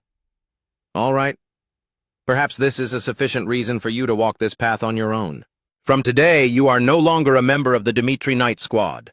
But I hope that while you are out there, you will still pursue the goal of protecting the young master." "Thank you, sir," Chris said sincerely. Jonathan was actually very happy in his heart. He smiled and said, "It seems you are no longer the boy crying on the battlefield over his mother's death." "No longer, sir." Jonathan had taken care of Chris since then. He was more like a father than a teacher. "With you, I can be certain that if you are ready to follow the young master, I will no longer have to worry about the young master being called a fool." Jonathan stood up, walked straight to the door, and said, "Follow me. I think you'll need more equipment." "What is it, sir?" Chris wondered. Jonathan smiled. "To survive on the battlefield, you need your own secret weapon, don't you?" Hearing this, Chris was visibly delighted. "Thank you, sir." In this territory, every strange story spread very quickly. People on the streets had already started gossiping. "Did you hear? Young Master Roman actually destroyed the Bloodfang gang by himself. Do you think that's real? He's just a useless half-blood noble. According to what I heard, it seems to be true." "Nonsense, it can't be true. This is surely a play staged by the Dimitri Knight Squad." Kevin happened to overhear these words. He was immensely astonished. Young Master Roman personally destroyed the Bloodfang gang? He could use a tree branch to wipe out that whole group, so he could certainly handle Bloodfang himself. Did he do that just to keep his promise to me? Kevin was moved to the point of tears but quickly regained his composure. No, no, no. Why would he do this for someone like me? But he really did wipe out those thugs. Seeing the red-haired boy standing dazed, a coworker shouted a reminder, "Kevin! What are you doing, kid? If you want to go home early, focus on your work." Yes, I know. As it gradually grew dark, Kevin trudged along the stone-paved road. His mind wouldn't stop wandering. I want to be like the young master, someone with enough strength to protect those around me when necessary. There are still many dangerous people out there like the Bloodfang gang. I must become stronger to protect my family. But how can I get strong? If only I had a chance to meet the young master again. But how could someone like me be that lucky? Just as he was lost in thought, a familiar voice he could never forget rang out, calling his name. Kevin! The red-haired boy's pupils contracted. Kevin, he stammered. He even dropped the crate of potatoes he had just received as wages onto the ground. Young master, it's been a long time, Roman said gently. Young Master Roman, why are you here? No, before that, thank you so much. Because of that day, my family was able to overcome this hardship. Kevin spoke while kneeling on the ground and bowing respectfully. Roman said it was fine and asked how he had been lately. Kevin immediately looked up and replied with a smile. Because Bloodfang was destroyed, my family has a stable life. I even found a job thanks to Mr. Hans's help. Young Master, you don't know how grateful I am to you. To repay me, you can listen to my request to clearly define your future goals, Roman suggested. A request? Kevin was quite surprised. Roman frankly stated the conditions. If you accept, you will no longer have to worry about your family circumstances. You will have a warm home and plenty of food. You will enjoy a luxurious life instead of doing this work. I will give you those conditions. Roman made the offer. So serve me. If you promise to be loyal to me, I will spare nothing to improve your life. Kevin felt like he was hearing the whisper of an angel. Swallowing hard, he didn't think much and immediately bowed his head forcefully. I swear to be loyal to the young master. If you want me to die, I will obey and die. If you send me to eliminate someone, no matter who the opponent is, I will do it. As long as you promise to protect my family, my life is yours. Roman frowned slightly as he looked at the person before him and thought, he's swearing with his blood? This guy reminds me of a madman. With just one order, he would stand against an army of hundreds. He won't fall until the mission is complete. Truly a madman. This guy will surely be the same. It seems my coming here personally was not in vain. All right, from now on, he declared, you are my man. Kevin returned to the Dimitri mansion. Hans, I leave Kevin to you. Please help him adapt to life here. Yes, I understand, sir. Kevin, I will visit you later. Take care. Yes, young master, thank you, Kevin replied happily. After giving his instructions, Roman mentioned he was going to the library and to find him there if anything came up. The other two acknowledged him, and they went their separate ways. Hans asked Kevin if he wanted a tour of the grounds. The boy seemed quite interested, but shyly asked if that was really all right. The scene shifts to the Dimitri family library. Roman arrived there and found many books on cultivation in this world. Aura Knights. The path of the Aura Knight. To become an Aura Knight, you must first be able to activate Aura. That is the sign that you have become a 1-star Aura Knight. To become a 2-star Aura Knight, you must be able to use Aura to cut through hard steel. The intensity and power of your Aura will determine your rank. Once you become a 3-star Aura Knight, you will surpass the understanding of ordinary people and enjoy special treatment within the kingdom. Currently, on the continent of Salamander, there is a 6-star Aura Knight, but so far, there are no legends of anyone reaching the 7th rank. Even top-tier knights don't all reach rank 6. Rank 6 knights and the 6-star rank. I've already confirmed the strength of a 2-star knight through Chris. Even Jonathan, currently a 3-star knight, is only equivalent to a second-rate martial artist. Someone reaching the 6-star rank would possess abilities far beyond ordinary humans. The flames emitted from their blades can reach a range of 10 meters. The destructive power is on an entirely different level. Currently, it is said only 12 people have reached the 6-star threshold. Regardless of nationality or race, they all enjoy treatment similar to royalty. They are called the 12 Swords of the Continent. From all the information I've gathered so far, they seem to be very powerful people. The fact that they could reach this level without knowing how to utilize energy efficiently proves their talent. There are also mages here, similar to Taoists who use magic. Those who reach the 7th circle will be granted a title. They are regarded as demigods who can walk through battlefields and disasters, waiting for an opportunity to strike. Their spells can level the ground and blot out the sky. When operating in groups, they are even more dangerous than 6-star aura knights. Magic is a capability that did not exist in the martial world. Now I know what I must do. I must clash with these people to clearly understand the situation. However, that old Dmitri man rarely risks doing anything, and the fact that I can't predict what will happen makes the situation even more dangerous. Even so, I absolutely will not stand still like others. I must accumulate experience to ensure I can live a full life. This will be very interesting, he thought excitedly. Now, let's start preparing. The scene shifts again to an empty warehouse.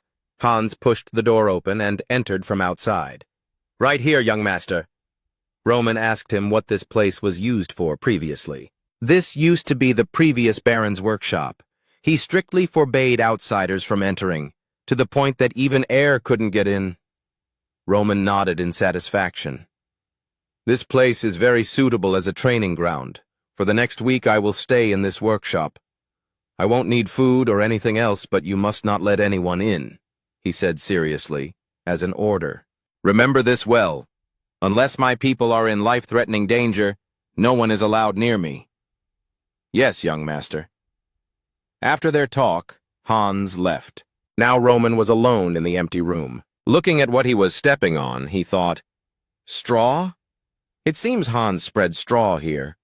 Although I appreciate his thoughtfulness in reality, doing this only makes the flow of chi more irregular. After a while of tidying up, the straw was cleared to one side. Roman sat cross-legged. He began the process of sensing the flow of chi. He closed his eyes, entering a state of high concentration unprecedented until now. Up until now, I've only been able to activate a small amount of mana. To use the Heavenly Demon Heart technique perfectly, I must start from the first step. Heavenly Demon Heart technique. Step 1. Ren. The operational process was etched deep in his consciousness, helping the soul in Roman's body quickly find the chi in the air and begin absorbing it. I must cleanse all impurities in this body. Looking at Roman's face with veins bulging, it was clear this process was extremely painful. Blood began to flow from his 7 orifices simultaneously. The flow of mana that should have been moving through Roman's body was now stagnant.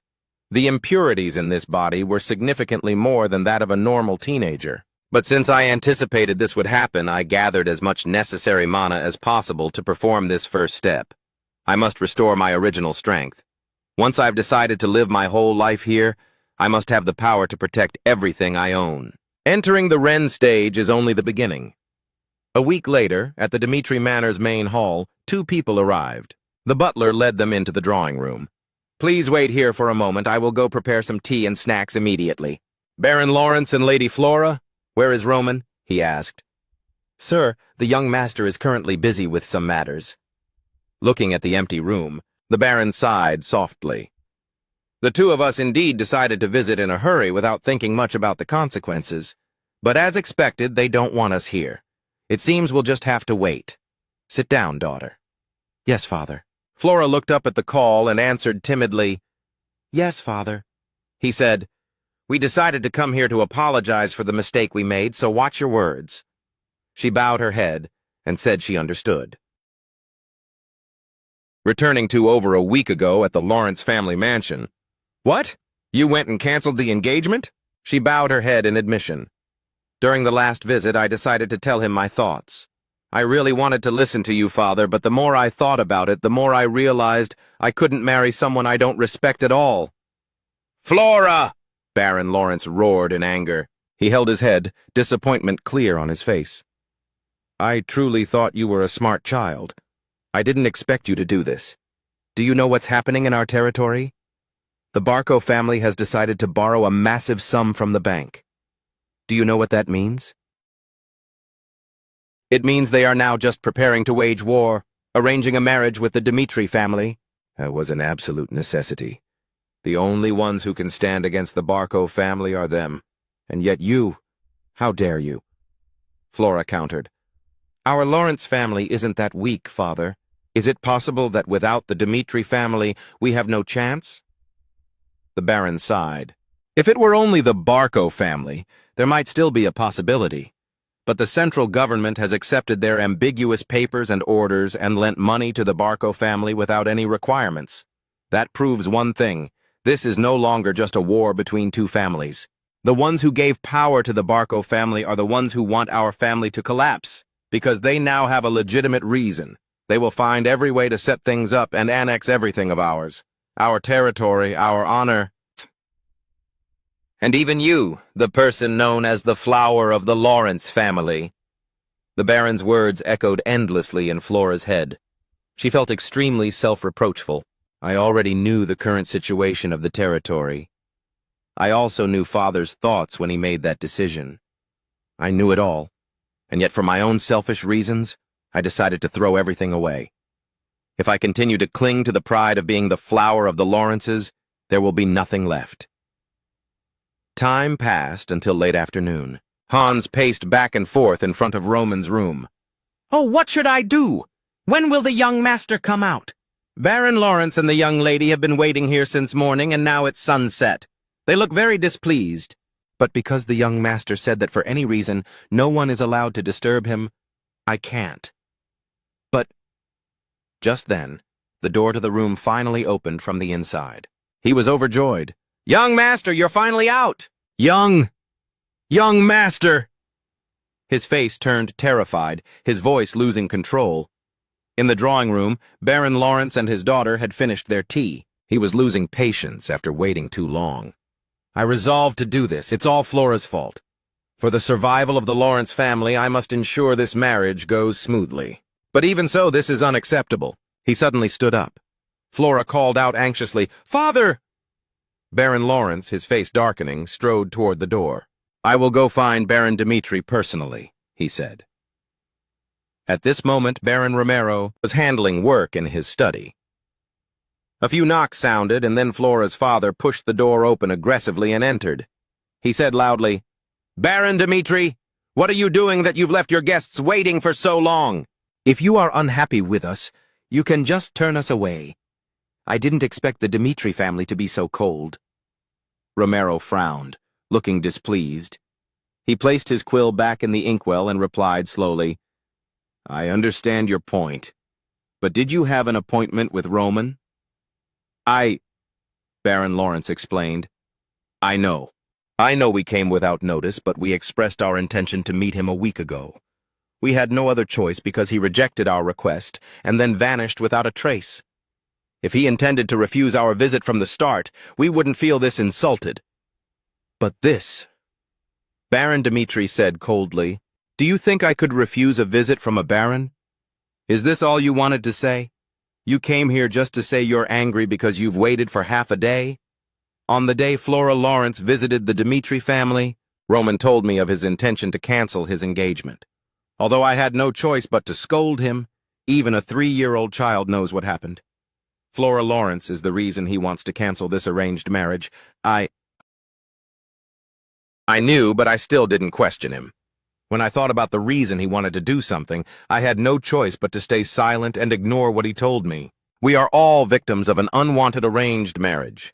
The one who wanted to arrange this marriage first was the Lawrence family. Yet, the Baron of the Lawrence family still believes his anger is justified just because he waited a long time, even though we didn't want to meet you in the first place and you forgot your own mistake. Romero said this while showing extreme anger. He slammed the table, spilling the half-used inkwell. And yet you still decided to come here to complain to me. These words were like a shout straight into the faces of the Lawrence father and daughter. But he was right. In this matter, they were the ones at fault first. The atmosphere momentarily froze, becoming extremely tense and stifling. Romero continued. About a month ago, I received contact from the Barco family. If we decided to proceed with an arranged marriage with them instead of the Lawrences, they would give us a chance to connect with the central government and give us a portion of Lawrence territory. Even so, I still decided to refuse the Barco family's offer. Do you know why I did that, Baron? Baron Lawrence, his face full of confusion, asked, "Why did you refuse that offer? From your perspective, accepting the Barco family's proposal would be more beneficial, wouldn't it?" Romero replied confidently, "The reason is simple. Because Dmitri is already strong enough. We decided to do as we pleased only because the eldest son of the Dmitri family only had eyes for the flower of the Lawrence family. For that reason alone, we decided to oppose the Barco clan." At this point, Baron Lawrence had calmed down. He realized his recent behavior was truly a major mistake. "I should have stayed calm, yet due to a moment of anger, I committed a great error. What should I do?" Baron Romero crossed his arms and said, "The flower of Lawrence and the fool of Dmitri. We know the two were never a match, but you should remember what the Dmitri family represents. When the name Dmitri is added after Roman's name, its value changes. Most importantly, the one looking forward to this marriage was not us, but your Lawrence family, am I right?" Every word Romero said was the truth. Flora was so ashamed she didn't dare look up at him. She suddenly recalled a childhood memory. "I remember the days at the academy. That was where the children of nobles studied and built relationships. Back then, there was a small family, so small that even their value was an issue. A family with only a hollow reputation, the child of the Jorel family. In a world where children all considered themselves treasures, Joe was an exception. One day, Joe made a small mistake. When children of prestigious families made mistakes, it was nothing. But they convened an entire disciplinary council for Joe. When I saw the teacher scolding him for that mistake, a man who seemed to be his father appeared and apologized. He threw away all his self-respect, begging them to forgive his son and promising to re-educate him. And I, standing behind watching, felt it was pathetic. Yes, that's what I thought then. Thinking back now, she felt it was ridiculous. The father beside her was bowing his head just like that. As the head of the Lawrence family, I have no more words to say. My daughter's thoughtless actions led to a great mistake. I should have apologized from the start. Sir, can you forgive my arrogance and understand my situation?" Flora bit her lip hard. In her heart, she vividly remembered the scene of the Jorel family. Back then, they were weak. But who did I empathize with? Isn't the Lawrence family the same now? This is a world where the weak must bow to the strong. She followed her father's example and bowed sincerely. "Baron Dmitri, I beg—" Suddenly, a loud shout from the guards rang out from outside the door. "Lord, young Master Roman has arrived!" When the room door opened, Flora realized everything was too late. The person she had come to his door to reject and humiliate now had an extremely calm demeanor and a powerful aura. More importantly, his brand-new platinum blonde hair made him heartbreakingly handsome. "Roman Dmitri," she blurted out his name. He didn't respond but looked straight at Baron Dmitri and said, "Father, I've come to see you." "You're here? Don't tell me?" Even Romero was astonished. He stood dazed for a few seconds before asking, "Have you finished your training?" "Yes," Roman replied. "Good. We'll talk about what happened to you later, my son. Right now, the Lawrence family is here to discuss the engagement. Since this matter originally stemmed from your decision, as the head of the Dmitri family and also your father, I will follow your opinion." "I understand your meaning, father." Saying that, he looked toward Flora where she stood. "I naturally understand what the marriage between the two families would result in." Roman spoke while pulling a handkerchief from his breast pocket to wipe the spilled ink on the table. With the Barco family threatening the Lawrences, the power of the Dmitri family would be able to guarantee the safety of the Lawrence family. "So, do you still want to continue this marriage?" Romero asked. Back then, I believed such a decision had value. However, on the first day I met her, after she spoke her thoughts on this marriage, my thoughts also changed. They must have heard the rumors about the fool of the Dmitri family. She certainly believed she couldn't marry such a person. Rumors decided the final outcome, regardless of how others judge Roman Dmitri. I hope to spend my life with someone who judges me only by what they see with their own eyes. Therefore, I don't want to change anything. I want to end this marriage. Since his attitude and words were so firm, Baron Lawrence knew this matter was truly over. This marriage was the last card that could save the Lawrence family. They were already dissatisfied. No other family would accept this marriage proposal anymore. We must solve these problems with the current strength of the Lawrence family.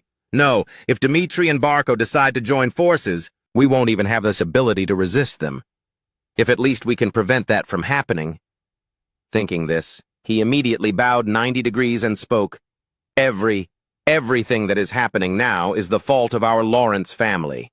We will absolutely not make any demands because of these mistakes. Although this small sum of money is nothing to the owner of the iron mine, I hope it can somewhat express our apology for the incident between the two houses. Baron Romero naturally guessed Baron Lawrence's intention. He said, No, there's no need for that. As a member of Dmitri, when discussing issues that may arise in the future, I will not mention your choice. Please inform the public that Flora Lawrence had to cancel the engagement for personal reasons.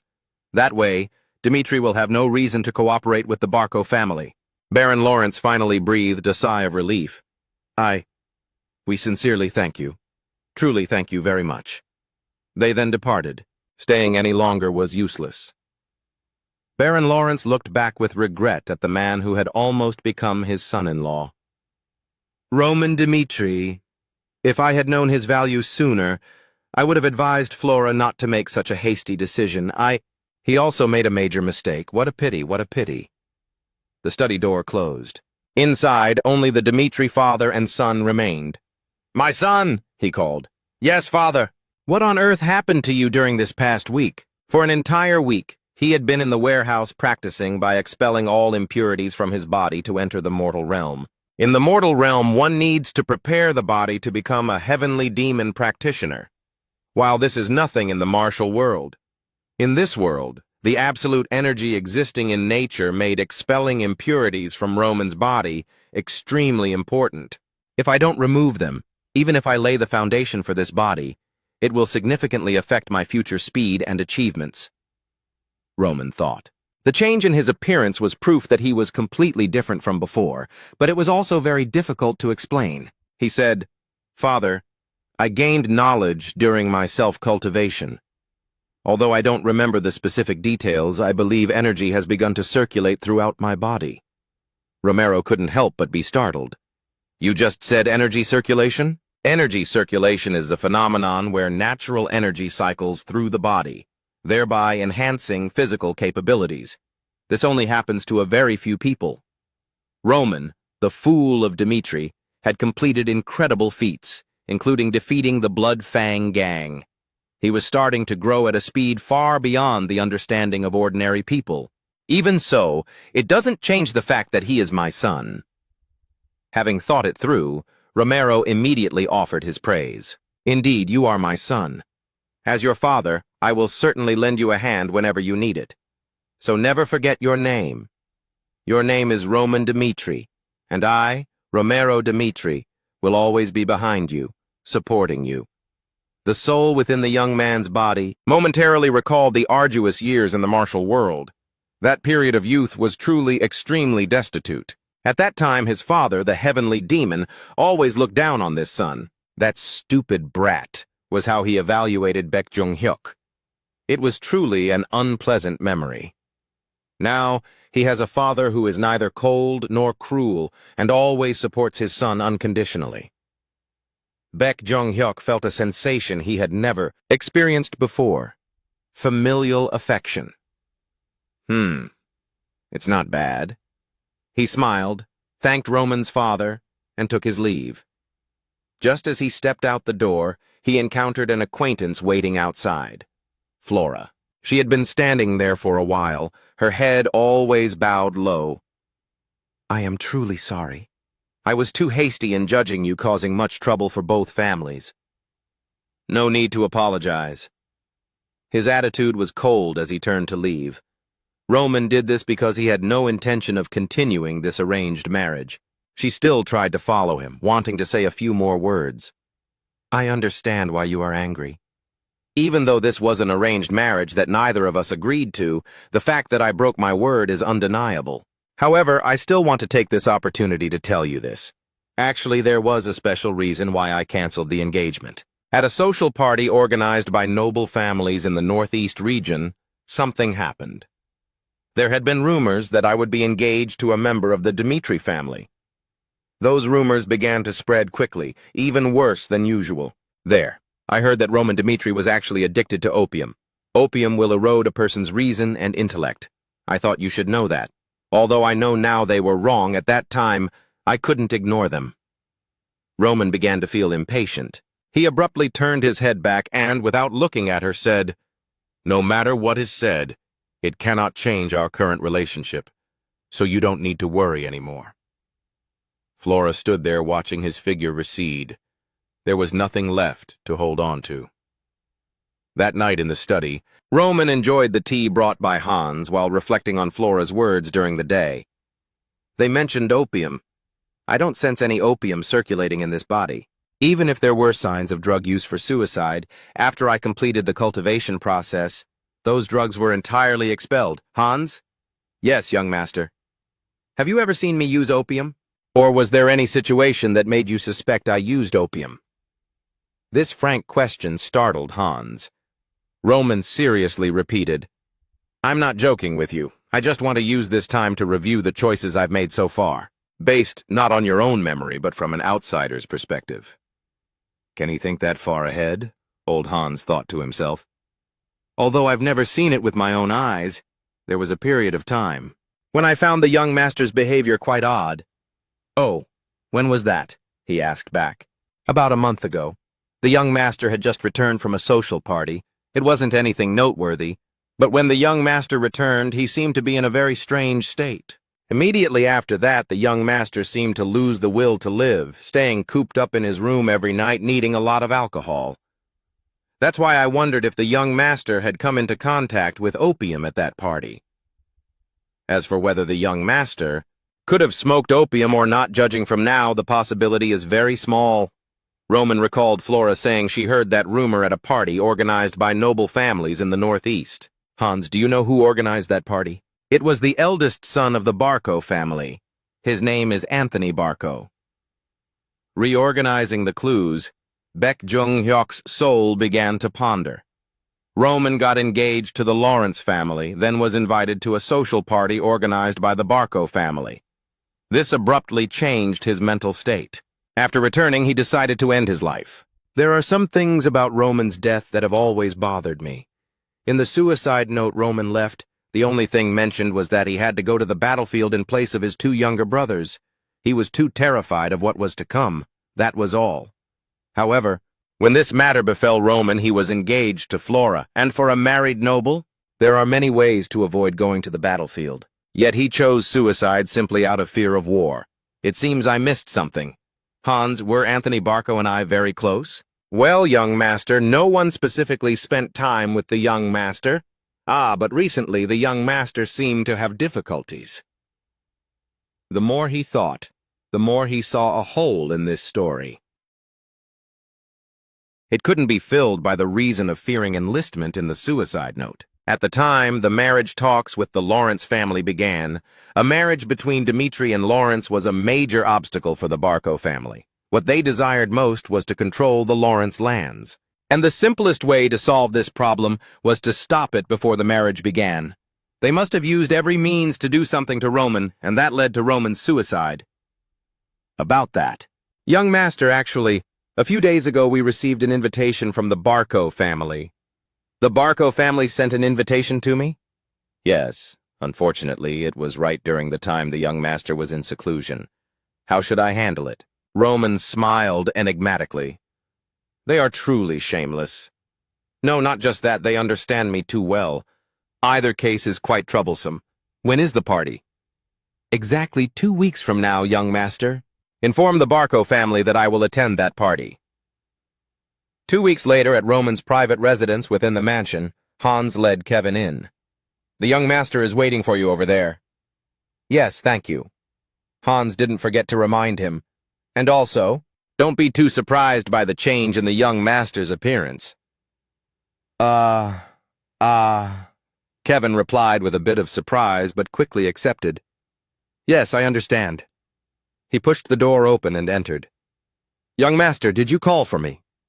Kevin. Yes? Despite being warned beforehand, the young man couldn't help but be startled when he saw Roman's face. So the change he spoke of is that the young master's aura has changed. How have you been lately? Roman asked. Kevin hurried to reply, Yes, young master. I've grown accustomed to everything thanks to Mr. Hans's help, but... He hesitated. Roman wanted an answer immediately. But what? I've been thinking. Ultimately, what role do I play here? I'm not sure what I can do for you, young master. I understand you told me to live for you, but I just don't understand what an ordinary person like me can actually do. Roman spoke, revealing his role. When the time is right, I will use you as my sword. Your sword? Kevin was dazed, unable to believe his ears. Roman spoke clearly. However, I am not one to force or decide the path of others. Therefore, I give you 3 paths for you to choose for yourself. First, give up on becoming a sword. If you are afraid of holding a sword and shedding blood, you don't need to become my sword, but you will become my subordinate. You can learn from Hans. Just do as he says. That will become your role. Second, become my sword, protecting me right by my side. But young master, I have never touched a sword or anything similar before, Kevin said with a lack of confidence. Roman replied nonchalantly, That's how the situation is. That is also the reason why if you decide to take the second path, I will use a method of torturing you to test your will. Torture? Kevin was increasingly confused. What do you mean? Crushing the 4 limbs. A method that will bring extreme pain. The bones and muscles of the practitioner will all be crushed. This isn't just talk, but these words will support your will to prove your self-worth. Roman drew the sword from its scabbard, threw it down in front of Kevin, and continued. Finally, pick up this sword and cut off your own hand. In the event you injure yourself, you must endure to the very end. You can become stronger at a speed no one can match. Even a wandering beggar on the street can become one of the heavenly kings based solely on their will. So what about you, Kevin? He questioned his own heart and reassured himself. Whatever your choice, I'm sure I can utilize your value. And how I use you is decided by you. Outside the Dmitri castle, in a dilapidated house that could collapse at any moment, I, Kevin, have lived in the world since I was little. I had to work to survive. Thanks to those who always cared for and helped me when I needed it, I learned how to do everything. However, my life remained stagnant no matter how hard I tried. There was always someone who took away the fruits of my labor. That is the life of the weak. That's why I don't dare let myself forget what I saw. That incredible strength, cutting off my own hand. I don't understand how that will help me. But as long as I can become stronger, if I can escape this life at the bottom of society by learning the power the young master once displayed, if I can escape the life that robbed me of everything, I will do it. Kevin spoke decisively. Roman stood there watching his opponent's actions, his eyes an unnervingly deep, still pool.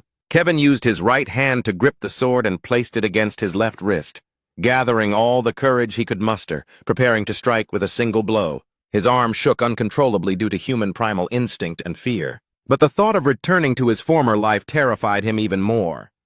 Kevin let out a roar, and under Roman's sharp gaze, he swung the sword toward his hand with all his might. At the same time, Chris was walking around the mansion alone, lost in thought. Am I being serious? In the end, I really decided to leave the night squad to follow the young master.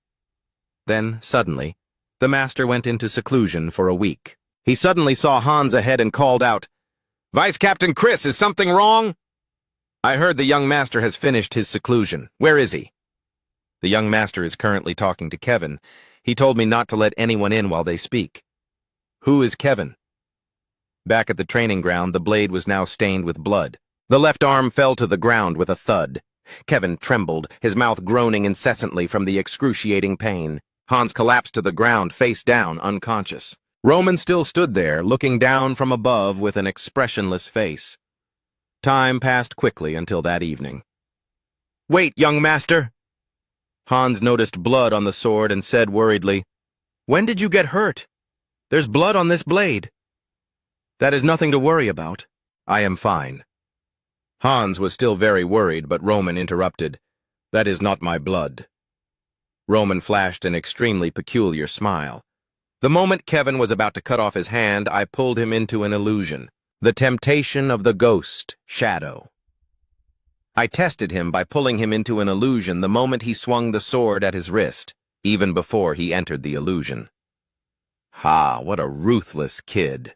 If the spell had been a bit weaker, he might have actually cut off his hand. 2 weeks left until the party. 6 months left until the war. There is much to teach. Early the next morning at Roman's private training ground, Roman's voice echoed from within. "The mana fortification technique I'm about to teach you is very dangerous." "You're going to teach me a mana fortification technique?" Kevin asked in surprise. "No," Roman replied. "It is not a conventional technique. It is a magic once used by the Great Demon, an ancient martial art hidden in the treasures of the Magic Tower, the Holy Spirit Soul Technique, a dangerous type of magic. It will erode the user's soul and force them to unleash power through ultimate pain. Even if the user's limbs are severed, they must absolutely not lose their will. The Great Demon was very useful to me. I endured that extreme pain to master this magic. If he was willing to cut off his hand, then he has the capacity to learn it." Thinking this, Roman spoke directly. "As this magic progresses, you will have to endure increasingly intense pain. However, I am teaching you this magic for a reason. This is the fastest way to teach someone who doesn't even know the basics of mana. If you master this magic, you will have the power to protect everything around you." Kevin's eyes lit up, his heart filled with gratitude. He saved me, destroyed the Bloodfang gang, and now he's passing on magic to me. "Young master, I cannot express my gratitude for all you have done for me. But, young master, why do you trust me so much? I have sworn to give my life for you, but I haven't shown you anything yet. I might run away after learning this magic. I want to know why you trust me so much." "Only because—" Roman smiled meaningfully and spoke vaguely. "Only because— what, sir?" Kevin was eager to hear and pressed for an answer, but Roman bypassed it directly. "We start training tomorrow. Rest today." Roman did not answer. "Because it was a feeling from a past life." "The reason I can trust him?" Thinking back, the Great Demon asked the same thing. "But don't misunderstand. I only have unconditional faith when I absolutely trust someone. But Kevin, you will never betray me. Because as you become stronger, you will realize how dangerous it is to betray the heavenly demon." Another early morning on the Dimitri training ground, Kevin, under Roman's supervision, began practicing with a wooden sword.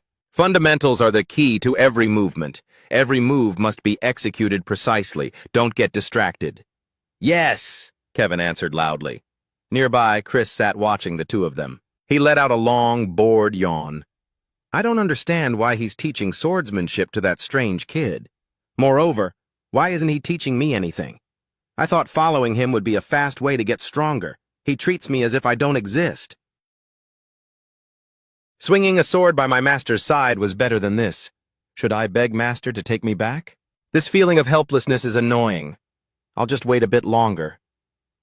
The next day, and then another day, and another. Chris still sat alone on that wooden crate, silent and doing nothing. "Damn it!" He angrily threw his gloves to the ground. Then he stood up and called out, "Young Master Roman! I decided to follow you 2 weeks ago. The first week was wasted because you spent time on your own cultivation. Then you ignored me to train Kevin. If you're doing this because I lost to you initially, I sincerely apologize. So please teach me as well. I'm confident I can learn anything you can teach." Roman looked at the person before him as if looking at a fool. "I already told you, didn't I? Just observe me and learn from that." Chris still couldn't understand. You mean literally observe and learn? Everyone has a different way of learning. Having finished, Roman turned back toward the corner of the field.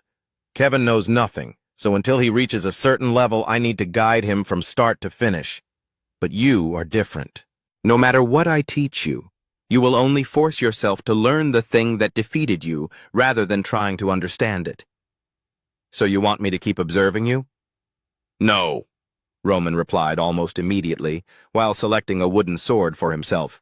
Then Roman threw the wooden practice sword to Chris. What do you mean? Why a wooden sword? Roman suggested, you need a result to accept the truth of this. Go fight a match with Kevin. In this match, even though Kevin is your opponent, I will guide him on how to defeat you. Essentially, Kevin is a copy of me. If after this match you still think you are right, I will personally teach you. I fight a knight? Kevin asked worriedly. Chris also felt his self-esteem was wounded and was deeply annoyed. He's telling me to fight this rookie? What does this bastard take me for? I accept your request. I'll show you right here that I'm not someone to be played with like this. Thus, a confrontation with a seemingly massive power gap began. A 2-star aura knight against a commoner who had only been practicing for a week. Kevin was still very anxious. Fighting a 2-star knight is a bit... Roman reassured him. I know you are at a disadvantage, but what will you lose if you lose? Nothing, Kevin answered without thinking. Exactly. Remember that in this world there are countless people stronger than you. The Bloodfang gang used force to oppress your family, and Chris is eager to defeat you. There is no difference. Do you plan on doing nothing every time? These words seemed to touch a raw nerve in Kevin. He immediately became more determined than ever. I will try. Seeing his opponent's attitude, Chris was fuming. Ugh, so annoying. I can't believe I have to fight this rookie. What's with that look in his eyes? Like he actually has a chance to win. Does Roman think he can use this match to completely tame me? Whether it's a practice match or whatever, I absolutely cannot lose to someone who has only trained for a week. As soon as Roman signaled the start of the match, Chris accelerated, rushing in to close the distance and take the initiative. Kevin struggled to block the blows, but he quickly felt the disparity in power. The two wooden swords scraped against each other with a clack. Chris added a fraction of force, knocking Kevin's sword aside. Then he landed a vicious kick to Kevin's stomach. Kevin fell backward, his heavy body hitting the ground with a thud. Seeing this, Chris raised an eyebrow and thought, what a mess. But not surprising for an amateur. I thought there would be something different. But Roman just stood by and watched. I don't know what's going on, but crushing him and then receiving guidance is enough. A light breeze blew past as the bright sunlight illuminated the surrounding scenery. Roman still stood there, quietly watching Chris beat Kevin to a pulp. He was beaten until he spat blood, his whole body aching, and then he knelt on the ground. Seeing his opponent's pathetic state, Chris felt a bit of pity. I didn't expect you to hold out this long. For a commoner without aura power to do this much is commendable, but I advise you to give up. Don't let the fact that you blocked a few hits go to your head. That was only because I wasn't using my full strength. Even though I can easily win, seeing you bring this suffering upon yourself brings me no joy. This is just a practice match. Kevin didn't answer. He only silently struggled to stand up. Seeing this, Chris frowned, looking displeased. I'm warning you for the last time. If we continue to fight, your life might even be at risk. Kevin suddenly burst into laughter, his laughter growing louder. Roman smiled slightly at the sight, while Chris looked on in surprise, not understanding what was funny. I will fight to the end, Kevin said. The scene cuts back to the moment they were both preparing to clash, just as the signal was given. Use your sword to defend in front. Chris will launch a surprise attack. A mysterious voice echoed in Kevin's head, identical to the voice from before. Just as the voice finished, Chris rushed forward. Kevin successfully blocked the first strike. Leaving his opponent utterly astonished, the voice in his head rang out again. Take a step to the side, then aim for Chris's chest exactly when he's about to kick you. Kevin intended to follow the instruction, but because he was flustered, he took the wrong step. With Chris's level of skill, he easily caught this opening and attacked. Kevin was hit by a kick and couldn't counter, just as the mysterious voice had said. "That's how you got knocked down. Get up, Kevin," the voice urged. "Is this voice from the young master? This is transmission, a method of delivering the voice using mana. I will use this way to guide you." Transmission? Can mana be used to do such a thing? A look of amazement flashed across his face. "Dodge to the right," Roman reminded him. This time, Kevin reacted in time and dodged Chris's slash. Chris looked shocked. "How could I have missed?" "Rotate and aim for his left chest." Kevin followed the order, swinging his wooden sword to counter, but Chris landed a kick to Kevin's stomach, sending Kevin flying. Kevin staggered a few steps and then knelt on the ground, clutching his stomach. "He clearly had an opening just now, but I swung my sword too slowly." "Block the downward attack," Roman reminded him again as Kevin struggled to stand. He blocked the attack just in the nick of time. That was dangerous. "Dodge to the right." The commands were coming too rapidly. Kevin couldn't keep up and was hit by Chris's left knee, knocking him to the ground. Seeing his opponent groaning in pain, Chris also noticed something unusual. "This kid is resisting better than I thought." Observing from start to finish, Roman could confirm that Kevin was no match for Chris. His body couldn't keep up with the instructions. "But this situation is quite interesting, isn't it?" Roman smiled triumphantly. "Only then is there a challenge." With the guidance in his head, Kevin confidently rose to fight back. Young Master Roman held absolute initiative.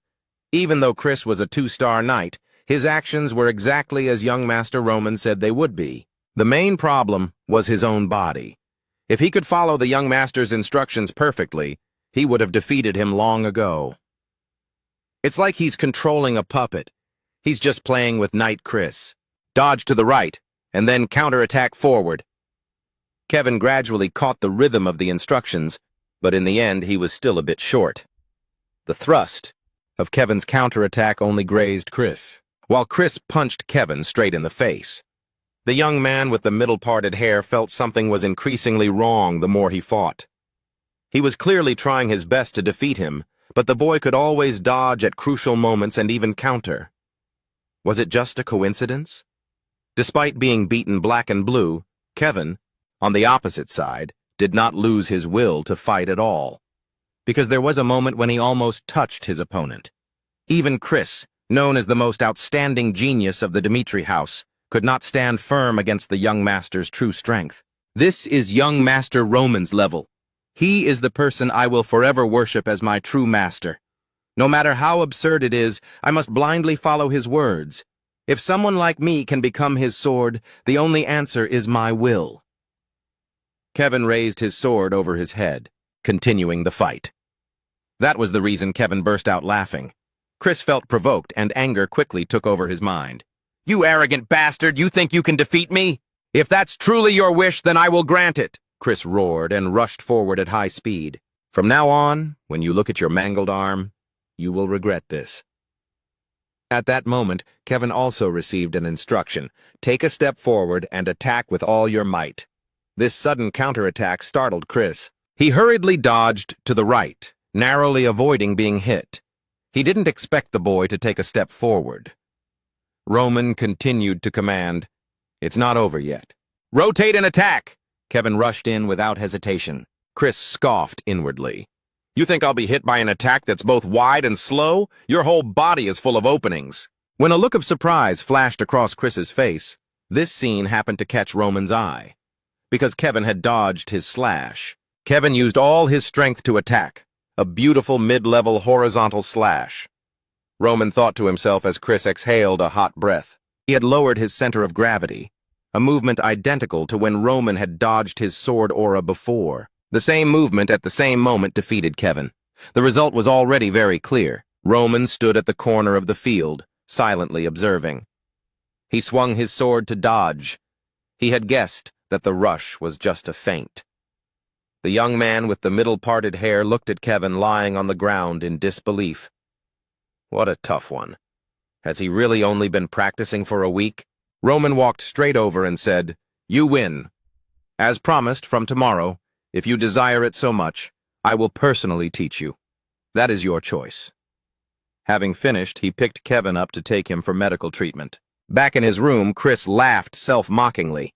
He threw his training gear on the bed and asked himself, why? Why did I decide to fight? I gained nothing from winning this match. A waste of time, and in the end, I almost lost. The final move Kevin used was exactly like when I practiced with Roman. I've replayed that day in my head hundreds of times. If I hadn't had that experience with Roman, would I have been able to defeat Kevin without using aura? Ha ha ha, how ridiculous. Did I really grow from just that one experience? The next day at the Dimitri training ground, Roman's voice rang out, asking Chris, "So what will you do?" "I don't need any direct teaching," he replied. "I will find the path to become stronger by following in your footsteps." After a restless night, Chris had thought it through. He himself had grown stronger through just one practice match. All of Kevin's decisions in that situation were correct. Chris had thought Roman wasn't teaching Kevin, but that thought was a mistake. Just by trying to understand Roman's decisions, his mind was already filled with lessons. Thinking back, it was as if he was guiding Kevin and teaching me at the same time. Young Master Roman? No. Lord Roman is no longer the failure I once knew. I don't know what happened, but he has reached a realm that even Captain Jonathan cannot touch. What he said about observing and learning means self-realization. In the process of following you, until I can surpass you, I will observe and learn everything from you. Chris stepped forward with determination and faith. This time he seriously observed every one of Roman's actions. As for Roman himself, he didn't mind having a guy staring at him constantly. Let's continue training. Another week passed quickly. The day of the social party organized by the Barco family had arrived. A week before the party, every large and small street in Dimitri was buzzing with discussion about one topic, regardless of class. Did you hear? What? The news about Roman Dimitri. I heard his engagement with the Lawrence family has been cancelled. It was clearly the Lawrence family's fault. According to the Baron's announcement. Ugh, that's just an excuse. He probably saw that fool from Dimitri and felt bad for his precious daughter. But canceling the engagement right when war with the Barco family is about to happen. It can only mean the eldest son of the Dimitri family is even worse than the rumors. But I also heard he defeated the Bloodfang. Oh, come on, you really believe that? They surely made that up to save face after the engagement was called off. Regarding this, naturally the Barco family was the most jubilant. From a room within the Barco estate, a boisterous laugh rang out. I can't believe Roman actually canceled this engagement. He is so easy to manipulate. Roman agreed to attend the upcoming party, didn't he? The butler bowed and replied, "Yes, we have received a response confirming attendance from the house of Dimitri." Good, good, good. Everything is going very smoothly. The man named Anthony Barco, eldest son of Viscount Barco, said, "I'm really looking forward to next week. It's been a long time since I've been this excited for a party. It's truly something to anticipate." On the day of the party at the Dimitri estate, Roman raised an eyebrow with a pensive expression. "Hans, do I really have to wear this?" What he was referring to was a formal aristocratic suit with a collar adorned with gaudy, sparkling decorations. Hans said, "This is your first official meeting after canceling the engagement. I cannot let you dress too sloppily. Let me tell you, these clothes were tailored by a famous designer in the capital using fabric that is la. Hans rambled on about the splendor of the outfit, but Roman didn't seem to care. Seeing this, Hans stopped talking. "But I'm certain you won't wear this masterpiece, will you? Even though I poured my whole heart into it." He looked quite pitiful. Roman smiled wryly and said, "All right, I'll wear it." "Ha ha! I knew you'd say that." Outside the door, Chris was fully armed and waiting. He kept tapping his foot, seemingly very impatient. Why is Kevin so late? At this rate, the young master will arrive first. I'm sorry," Kevin's panting voice echoed from afar. "I'm still not used to wearing armor." Looking at the meager equipment on the other person, Chris shook his head in exasperation. How did you end up like this?" "Because there was no armor that fit me. Not even at the blacksmith's." Chris truly felt embarrassed in his heart, recalling the battle a few days ago. Even though that guy was helped by the young master, he couldn't believe he almost lost to someone like that. This helmet is too loose. Kevin fumbled with it. Isn't this annoying? Listen carefully, Kevin, Chris said seriously. Both of us are retainers of the Lord and the face of the Dmitri family. It's no exaggeration to say his reputation will be decided by our actions. There must not be any reckless behavior. You must be extremely careful in your words and actions. Kevin took it very seriously as well. Yes, I will keep that in mind, Sir Knight. Being called Sir Knight, Chris's face brightened considerably, becoming unusually gentle. All right. If there's anything you don't understand, just ask me. Thank you, Sir Knight. But very soon after, his patience was tested again. Hey! Your helmet is crooked again! Yes. The scene shifts to the grand hall. The party at the Barco estate was filled with high-end dishes, accompanied by melodic music and the moderate whispers of the nobility. This was a typical scene of an aristocratic party of that era. Is Roman really coming? A young man asked while swirling his wine glass. He sneered. I can't believe he's attending a Barco family party after the political marriage he forced was cancelled, especially when he knows the Barcos are eyeing the Lawrences. What on earth is he thinking? The woman beside him used her fan to cover her mouth and said, That's why everyone calls him a fool. If he had a brain to think with, he should have clung tightly to one of the two families. Dmitri's influence is wavering because of Roman. Even though Dmitri is the most powerful family in the Northeast, wanting to maintain ties with the Barcos is a bit greedy. But at least he came to fix his mistake. Ha, what a clown. Their gossip reached the ears of a blonde noblewoman. Looking at her attire, her status was clearly not low. She curiously asked the person beside her, What kind of person is Roman Dmitri? The person asked did not hesitate to disparage him. You'll see when you meet him. He leaves a terrible impression, and there's nothing much to look at because he's short. A green-haired man nearby added, If I were a woman, I'd also find every way to cancel this engagement. Both burst out laughing, showing no respect for the name Roman Dmitri, right? At that moment, the butler at the door cleared his throat to draw attention, and then announced loudly, The eldest son of the Dmitri family, Roman Dmitri, has arrived. With steady footsteps, the striking white hair and an incredibly handsome face appeared behind the tall doors. Stately, poised, and with an extraordinary aura, all of it left everyone present stunned. They couldn't help but whisper. Although their voices were low, they could still be heard.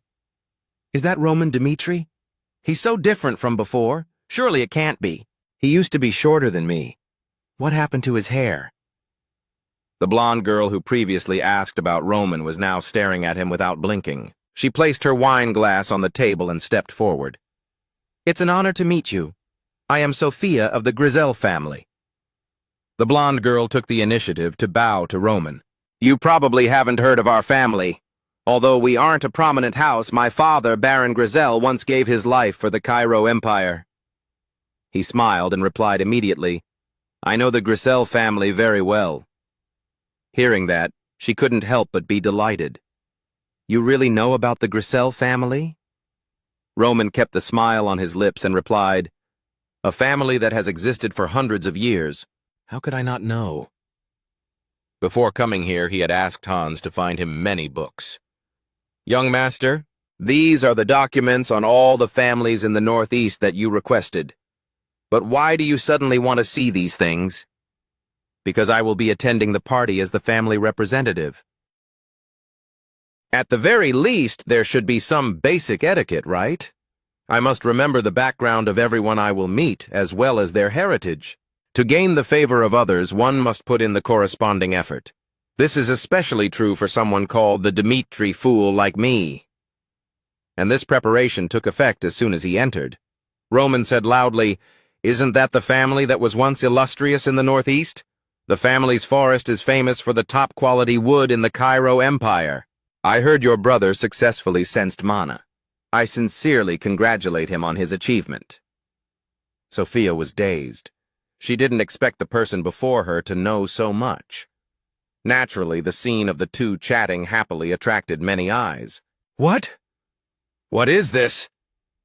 Those who had just spoken ill of Roman were stunned. In the meantime, other young nobles also came forward to introduce themselves. Greetings, Lord Roman Dmitri. I am Maha of the Volin family. Roman raised his glass in return. The eldest son of the Volin family offering greetings? It is truly an honor. Didn't Baron Volin perform a great feat in the last war? I was very moved when I read about it. The other party was extremely surprised to hear his family praised.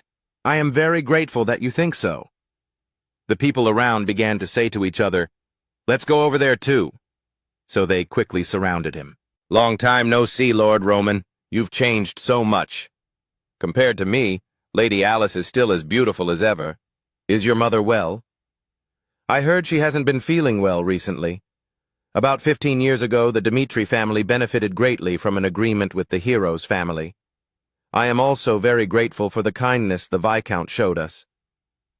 Just like that, the conversation became increasingly pleasant. The number of people coming over also grew. Some even began to admit, "Lord Roman, it seems I misjudged you. I thought you were difficult to talk to because you were always drunk. Right now, I also want to drink, but it seems I must quit. Lord Roman?" The Barco family butler approached and called out quietly, "Young master, please come to the back room." Finally, the person he wanted to see had sent for him. It seems it's time to find the one plotting against Roman. Meanwhile, outside in the carriage area, the guards were standing in groups of 3 to 5. 2 people were talking.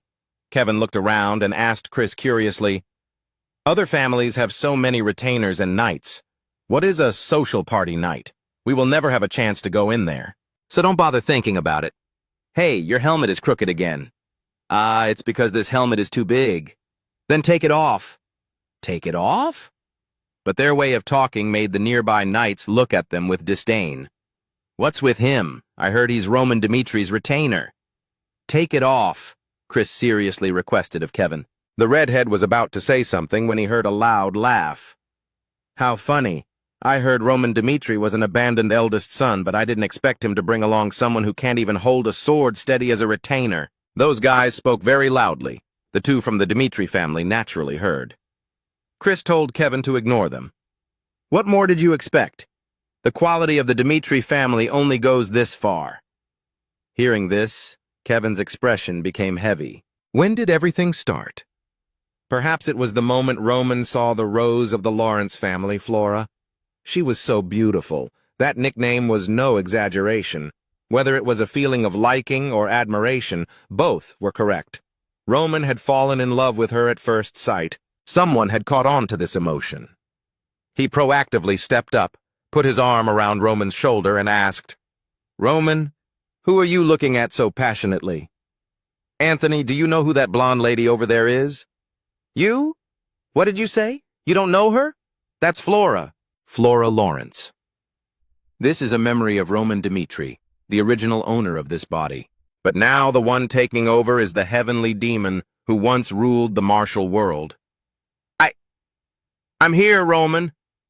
A male voice rang out from within the room. Anthony. He laughed warmly. "What have you been doing while I wasn't around?"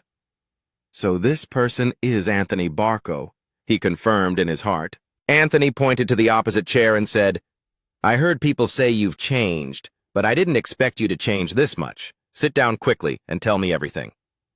Roman scanned the room once and made a deduction. There are still some traces showing people were here. The real reason he sent them away before I arrived is because he has a secret to tell me. If so, I should make him feel more comfortable. Roman spoke in reply, "I'm not quite sure myself. I spent a large sum of money to change myself, and now I change every day, even when I'm doing nothing. In any case, it's good to see you again." Hearing that, the other guy smiled inwardly. He began pouring the wine, saying, "I guess I can't look at this in a positive light. Honestly, I don't know what you were thinking back then." Roman raised his wine glass, probing as he asked, "Roman, did you forget? Back then you were backed into a corner, forced to choose between a political marriage with the Lawrences and our friendship. It was because you were caught sleeping with my cousin in a cramped warehouse. Secrets at social parties are usually kept tight, but I never expected you to do something so outrageous right before your wedding. So, you accepted the invitation to this party to confirm that you agree to my proposal, right? I'll keep this a secret. Therefore, let's discuss your marriage to the Barco family together. Marriage to the Barco family? Roman was full of doubt. He tried to ransack the memories of this body to remember. A sensation, like an electric current, ran through his brain, leading to the door of the room where they were currently sitting. The Roman of the past had once stood outside this door, hesitating. Even though I betrayed Anthony Barco and begged father to set up a political marriage with the Lawrences, I can't hide from them forever. I'll take this chance to mend the relationship between the two houses. Having thought it through, Roman pushed the door open and entered. As soon as he saw him, Anthony hurriedly called out, "You're late, Roman. Come over here and sit down. Let me introduce you. This is Emily Barco, my cousin." The woman smiled in greeting. "A pleasure to meet you, Lord Roman." I am Roman." Anthony suggested, "Let her have a drink with us, shall we? This is her first time here, so she can only wander around by herself." Roman didn't notice the strange expression on the girl's face and immediately agreed. "Of course. She is your family, after all." When Emily poured wine for Anthony, he called to her, "Emily, you must pour for Lord Roman as well. Or is it that this bastard is bragging about getting married soon?" Anthony raised an eyebrow, his attitude souring. This made Roman stammer, not knowing what to say. "Anthony, about that..." Anthony waved his hand, pretending nothing was wrong. Don't worry. From now on, the Barco family won't touch the Lawrence family." This made Roman overjoyed. "Are you serious?" "Yeah." "Have I ever lied to you? So you don't need to be so formal. Drink up!" The joy came so suddenly that Roman drained the wine glass in his hand. Then everything gradually became blurry until it all sank into pitch blackness. He didn't know how long it was before consciousness began to return. "It hurts so much, my head. Whose back is this?" Roman started. "Phát hiện mình đang nằm trên giường cùng một người phụ nữ, hả ôi không? Đây là chuyện gì?" Roman còn chưa kịp phân tích tình hình, Anthony đã đột ngột xuất hiện lớn tiếng quát. "Roman, ngươi đã làm gì vậy?"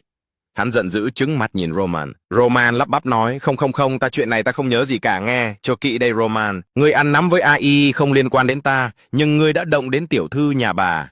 Cô ta không thể để chuyện này trôi qua như vậy được. Roman run rẩy toàn thân co rúm lại không dám ngẩng đầu. "Ta cho ngươi một lựa chọn, một ta sẽ phanh phui tất cả sự thật, rồi ngươi có thể được giải thoát hại. Ngươi phải kết hôn với con cháu nhà bà cô, để khôi phục lại mối quan hệ giữa chúng ta. Chuyện ngươi vừa làm khiến ta rất tức giận. Nhưng nếu ngươi trở thành một thành viên của nhà bà, cô ta sẽ nguôi giận và tha thứ cho ngươi. Bây giờ ngươi chọn cái nào thì ra là vậy." Roman hiện tại cuối cùng cũng đã hiểu. Thì ra đây là tất cả những gì đã xảy ra, mọi mảnh ghép đã vào đúng vị trí. Nếu hôn ước tan vỡ vì Roman làm ô uế con cháu trực hệ của nhà bà cô thì danh dự của nhà Dimitri sẽ rơi xuống vực thẳm. Cả hai người họ sẽ bị công chúng chỉ trích. Roman dường như còn không có đủ tự tin để đối mặt với cơn thịnh nộ của cha mình. Hắn cũng không thể chọn phương án còn lại vì hắn thật sự yêu Flora Roman, không muốn từ bỏ hôn ước mà mình đã ép buộc tạo nên, cũng không muốn làm ô uế Flora trong hoàn cảnh này. Thì ra đây là lý do. Roman đã tự sát khi đưa ra lựa chọn hắn muốn dùng cái chết của mình để giải quyết mọi chuyện một kẻ yếu đuối, cả đời chưa từng tự mình hoàn thành được bất cứ việc gì. Đó chính là Roman Dimitri, thật đáng buồn và đáng thương.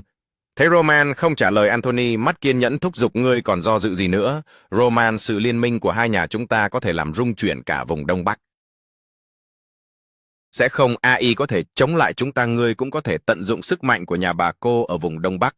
Không có lý do gì để ngươi. Roman ngắt lời hắn, chỉ thế thôi à?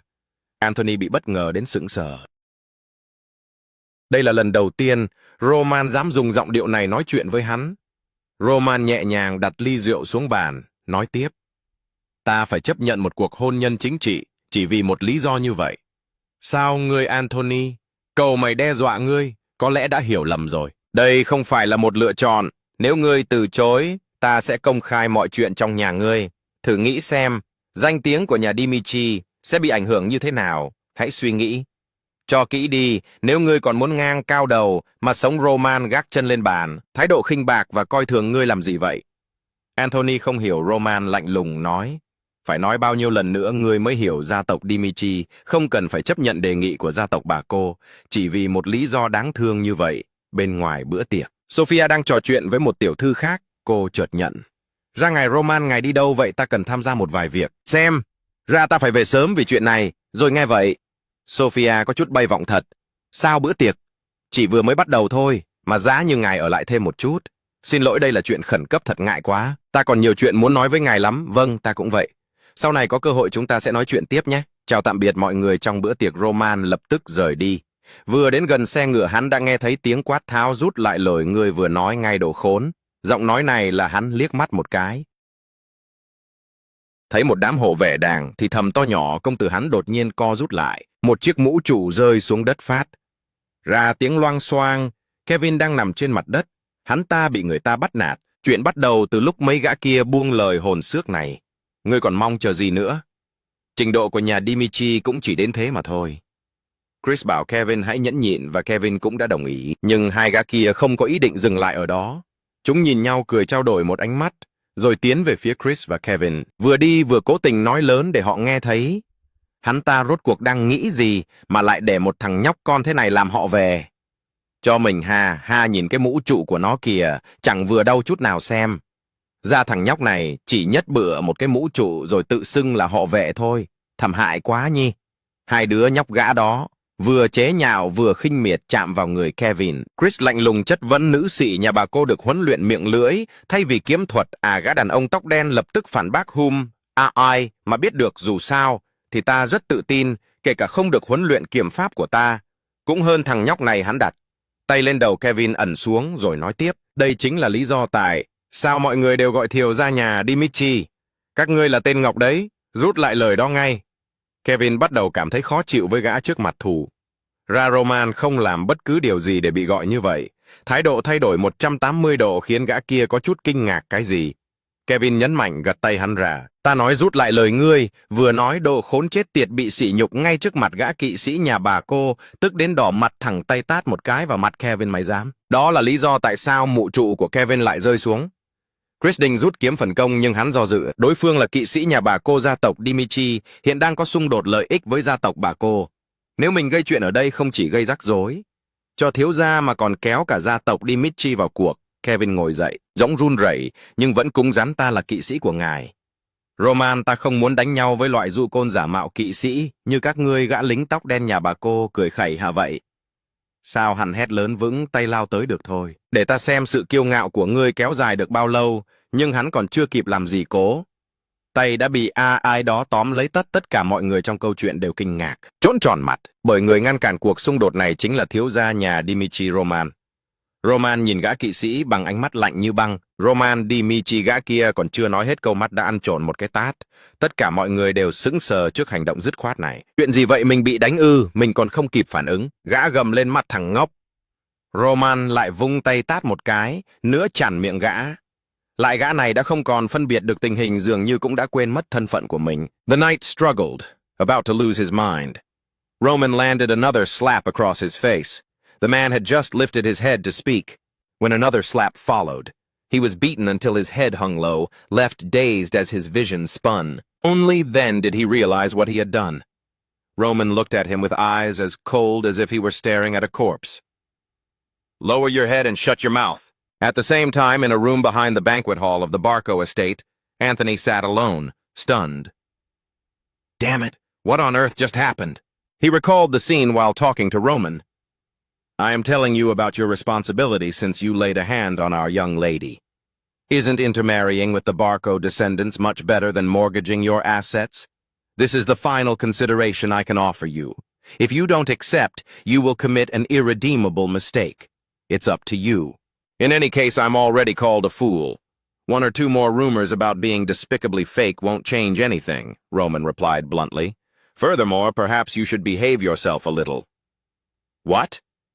Anthony's face darkened at this, and he asked suspiciously, Listen closely. I chose to cancel the engagement because I wanted to, not because of your threats. Regardless, since Dmitri parted ways with the Lawrence family, you've essentially achieved your wish.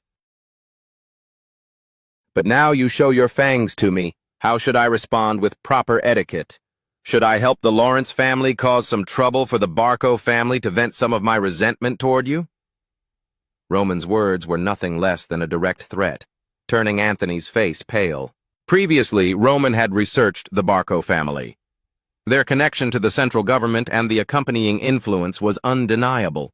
However, their strength came purely from that connection.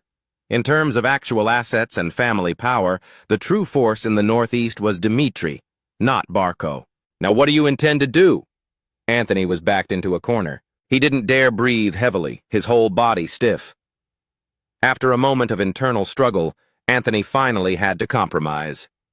If this matter is resolved, you won't interfere in Lawrence family affairs anymore, right? Correct. Fine. Then it ends here, Roman. Roman Dmitri had changed. Not just his face or height, but his gestures, eyes, and tone all made the opponent fearful. Roman was no longer the fool Anthony once knew. Roman had completely transformed into a different person. Damn it! What on earth happened to him? The urgent call of the butler echoed from outside. Come out! Anthony roared in anger. Don't bother me right now! But Master, Roman and his knight are outside the estate. A conflict has broken out. Hearing this, Anthony jumped in surprise. Outside the estate, the chaos had spiraled out of control. Countless attendees from various families in the Northeast ran out to see the commotion. Their knights stood there as well, but clearly no one dared to intervene. The man was kneeling on the ground, his whole body trembling as he begged, "Please, please forgive me. I won't do it again, please." Kevin and Chris, worried, tried to dissuade him. Young master, I think you've beaten him enough. That's right, sir. Please consider the relationship with the Barco family and end it here. Roman said coldly, "Whether he's had enough of a beating or not is for me to decide.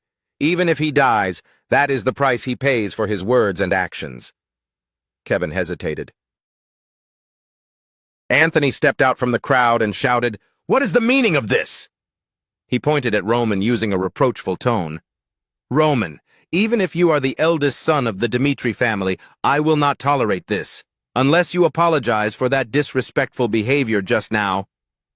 Roman cut him off, looking at him with cold eyes. "Why should I apologize? This man slandered me and even touched a member of the Dmitri house.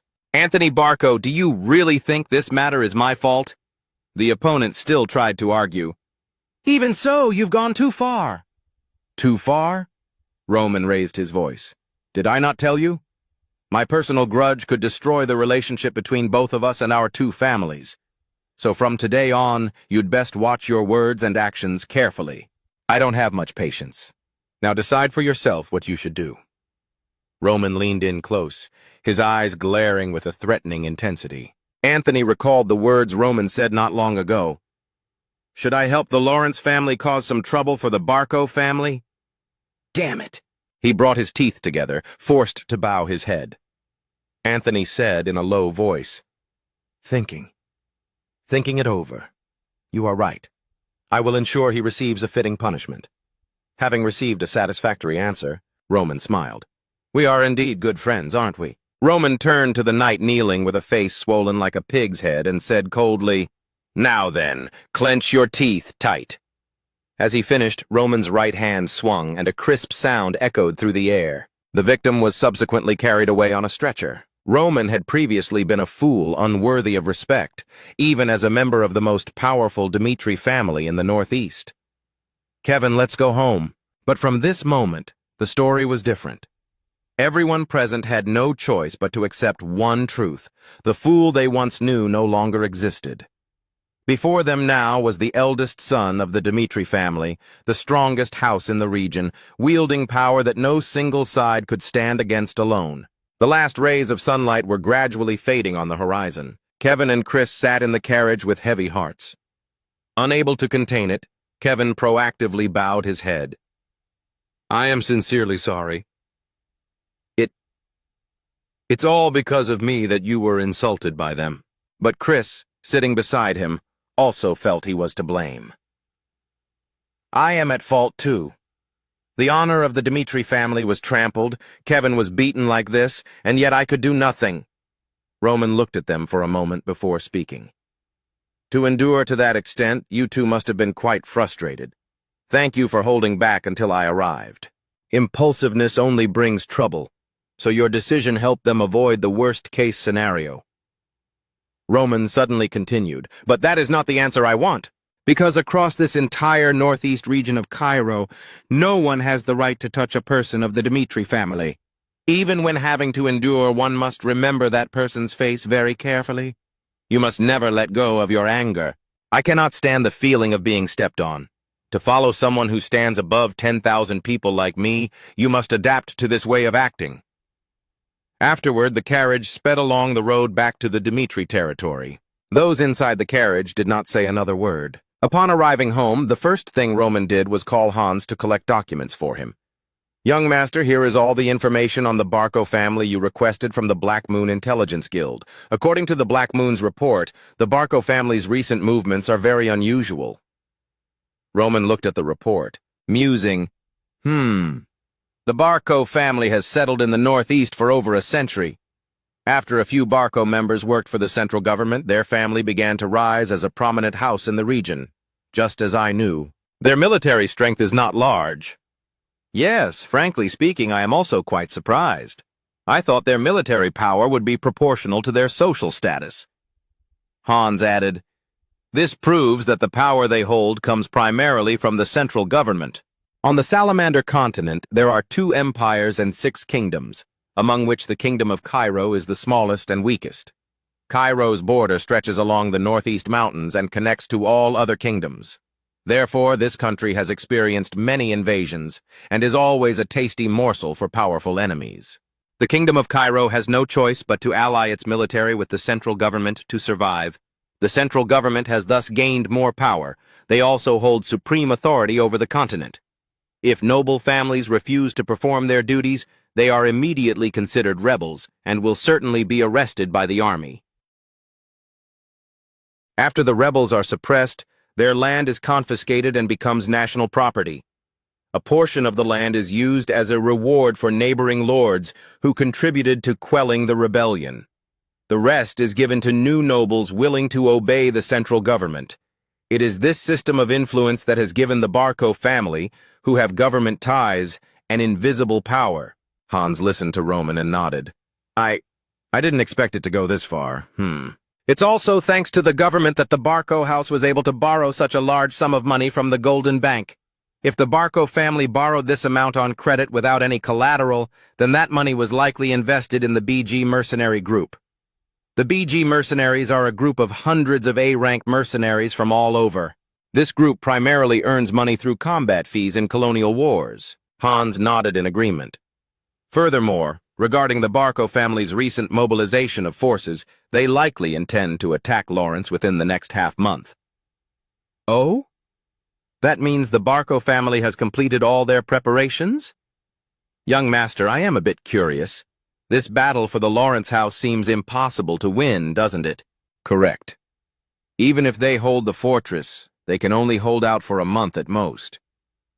Roman thought to himself, I told Anthony Barco I wouldn't interfere in Lawrence family affairs anymore. But for Roman Dmitri to continue existing, I must eliminate the threat to myself.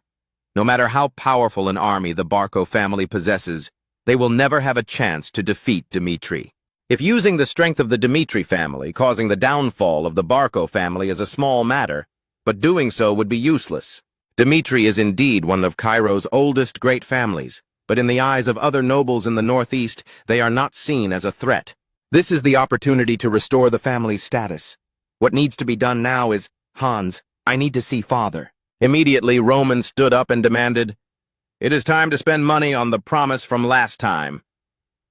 Then the scene shifts. On the main street near the market in Dmitri City, every eye was fixed in one direction. A man wearing armor was walking fast. His whole body was covered in blood and his footsteps were heavy. He took a deep breath and removed his helmet, revealing a handsome face, though there was a noticeable scar on his left cheek. His name is Lucas, a B-rank mercenary of Dmitri. It really hasn't changed a bit. He walked straight to a familiar blacksmith shop in town. Look at the state of you.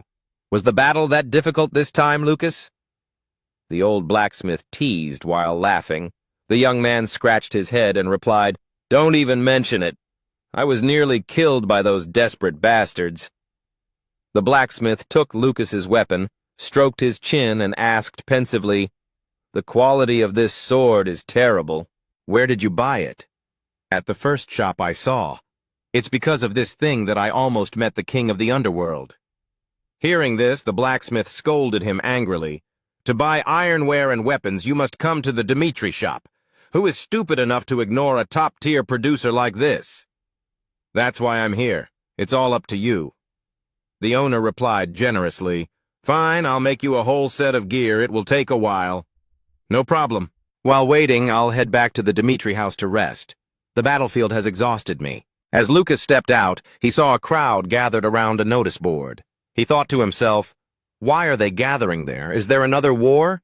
I wasn't planning on taking more work. He couldn't help being a bit curious. Thinking this, Lucas walked quickly toward the crowd. "Excuse me, let me through." Recruitment notice. Recruiting soldiers. Prerequisite: good health and an ambition to become stronger. Number of recruits, 30. Salary, 8 silver coins per month. An average family only needs 5 silver coins a month to live, so even considering the risks, this job is quite good. However, it would be better if this condition wasn't there. Special Condition 4. You will serve Roman Dmitri alone, not the Dmitri family. Keep this in mind and only apply when you are ready to dedicate your life to Roman Dmitri. A middle-aged man nearby sighed and told Lucas, "Don't think about applying. You can't compete with those hundreds of people." Lucas smiled confidently and said, "Don't look at me like that. I'm a B-rank mercenary. I'd need at least 50 silver coins a month to promise loyalty to a noble."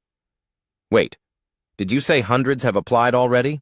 "That's right," the man replied immediately, shocking him. "Is this job really worth that much? No matter how good the conditions are, you aren't serving the Dmitri family, but the Dmitri fool, Roman Dmitri. Who knows what trials a soldier under him will face?" Lucas spoke very loudly, and everyone nearby heard him. Everyone looked at him as if he were a fool. A kind older man explained, "Ah, you're from out of town, so you don't know. Lord Roman is no longer the fool he was before. He didn't just wipe out the Bloodfang gang, he treats everyone very well." This made Lucas even more surprised. "What did you say?" "We didn't believe it at first either, but after hearing Clark speak, I started to reconsider." Lucas asked who Clark was. Regarding Clark, he has a son. After Clark's son became Lord Roman's subordinate, their family's impoverished life improved greatly. Let me think. What was his son's name? I think it was Kevin. That afternoon when the carriage arrived at the estate. "What?" Kevin cried out in surprise. "You're saying a vacation, sir?" Roman nodded. "Yes, from tomorrow I'm giving you 3 days off. Rest is also a form of training. You've worked hard. Go spend some time with your family with peace of mind." "Yes, young master." Kevin then returned to his room in the mansion and changed into civilian clothes, muttering to himself, "A vacation? I'm not used to this. Before, if I didn't work, I would starve immediately. But this is nice. Since entering the castle, I haven't seen my family. I wonder what they are doing now." Kevin went to the door and met an acquaintance. "Oh, Lord Hans! Is that Kevin? I was just about to knock." He thrust a set of clothes into Kevin's hands and said with a smile, "You've been away so long. Are you going home looking like that? Lord Roman prepared some clean clothes for you. Change quickly." "Ah, yes, yes." He then handed Kevin a small pouch of money. "You'll also need money for gifts for your family. From now on, you'll receive 30 silver coins every month. Just enjoy it. Buy some gifts or spend a little, it's fine." Holding his salary, Kevin decided to buy a bag of freshly baked bread before going home. Kevin's mood was extremely happy. Unbelievable. Clothes can be this soft. Just wearing them makes me happy. I also bought lots of bread for the family. The hot bread smells so good, I'm sure Mary will be thrilled. She once said her lifelong dream was to eat the cream filling in a freshly baked bread. She complained about it every day. Why do we always have to eat stale bread? But I could never afford a loaf of toasted bread for her. It costs twice as much as the old bread. Furthermore, I will never forget the day the Bloodfang gang came to cause trouble. I was so helpless then. Regardless, under the young master's guidance, I must become stronger as Roman's guard. Kevin's family was arranged in a 2-story apartment with a garden. The environment was airy and cool. Seeing his whole family looking healthy and glowing, Kevin wondered, what is this? This feels like the castle suburbs, not the slums. Kevin's younger sister quickly spotted her brother standing at the door. "Brother!" she cried out, alerting their parents. They all looked toward Kevin. "My son!" Kevin's mother rushed to hug him. "Oh my, it's been so long. Are you well? It's really him!" The scene of the family reunion was very warm. "Mother, father, this house is—" Kevin asked carefully. "Lord Kevin," the father replied immediately. "Lord Hans came and gave us this house to live in. He even gave us a plot of land to farm. They said it was Lord Roman's instruction." Kevin's mother added, "Not just that. The people in the castle helped us a lot too. Now we actually feel like we're living in this slum. Oh, I see, Lord Roman." A wave of warmth rose in Kevin's heart, feeling deeply grateful. Kevin was moved to tears. Suddenly, the elderly father noticed something on his son's face. "Did Lord Roman hit you?" "What? No, it's not like that at all." The mother patted his shoulder to comfort him. "You can tell us the truth. If they treat you like that, we are willing—" Kevin quickly pushed her away to explain. "Lord Roman is absolutely not that kind of person." "Then what's that on your face?" "Parents, the truth is—" Hey! Do you really want us to believe this?" "That's right." Clark recounted what he heard from his son and tried to convince those who still doubted his words. "Come on. Do you have any other way to explain my new house and new land?" After hearing it, the other party found it logical. That's true. According to Kevin, to protect his knight, he slapped that damn Barco knight. What noble would protect his subordinate like that? This left the listeners even more astonished. "Are you serious?" Thus, the story spread at lightning speed. Unbelievable! Was it really that foolish young master? You've seen Clark's life and his family now, haven't you? I heard Lord Roman gave them those things because their son, Kevin, became his subordinate. Good heavens! Then nothing could be better. I also heard he gave them a house and land. He even slapped the Barco knight for Kevin's sake. Clark's close friends had heard it from him directly yesterday. Every time I saw that boy, I felt pity for him. But I once saw him cause some trouble at the shop. Are you sure I didn't see wrong? Even the young people started talking about this in daily conversations. I heard Lord Roman treats his servants very well. I want to be like Kevin, too. We just need to be trusted by Lord Roman like Clark's family to have a new, prosperous life. Just like that, the rumors grew like ocean waves until they hit the shore. Roman Dmitri treats his subordinates very thoughtfully. If you can earn his trust, you will have a completely different life. That's why so many people applied to be his soldiers. Lucas was truly shocked. His mind was in a mess. What on earth is this? Wiping out the Blood Fang and then that business at the party? Roman did all that? The Roman Dmitri I know wouldn't do these things.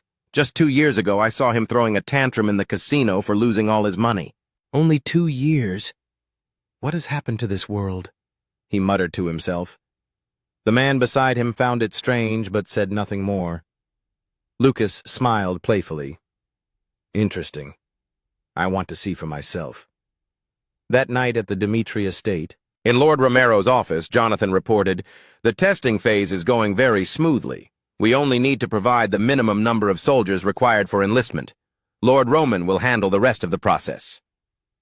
The Baron frowned slightly and asked, "Are we wasting too much time?"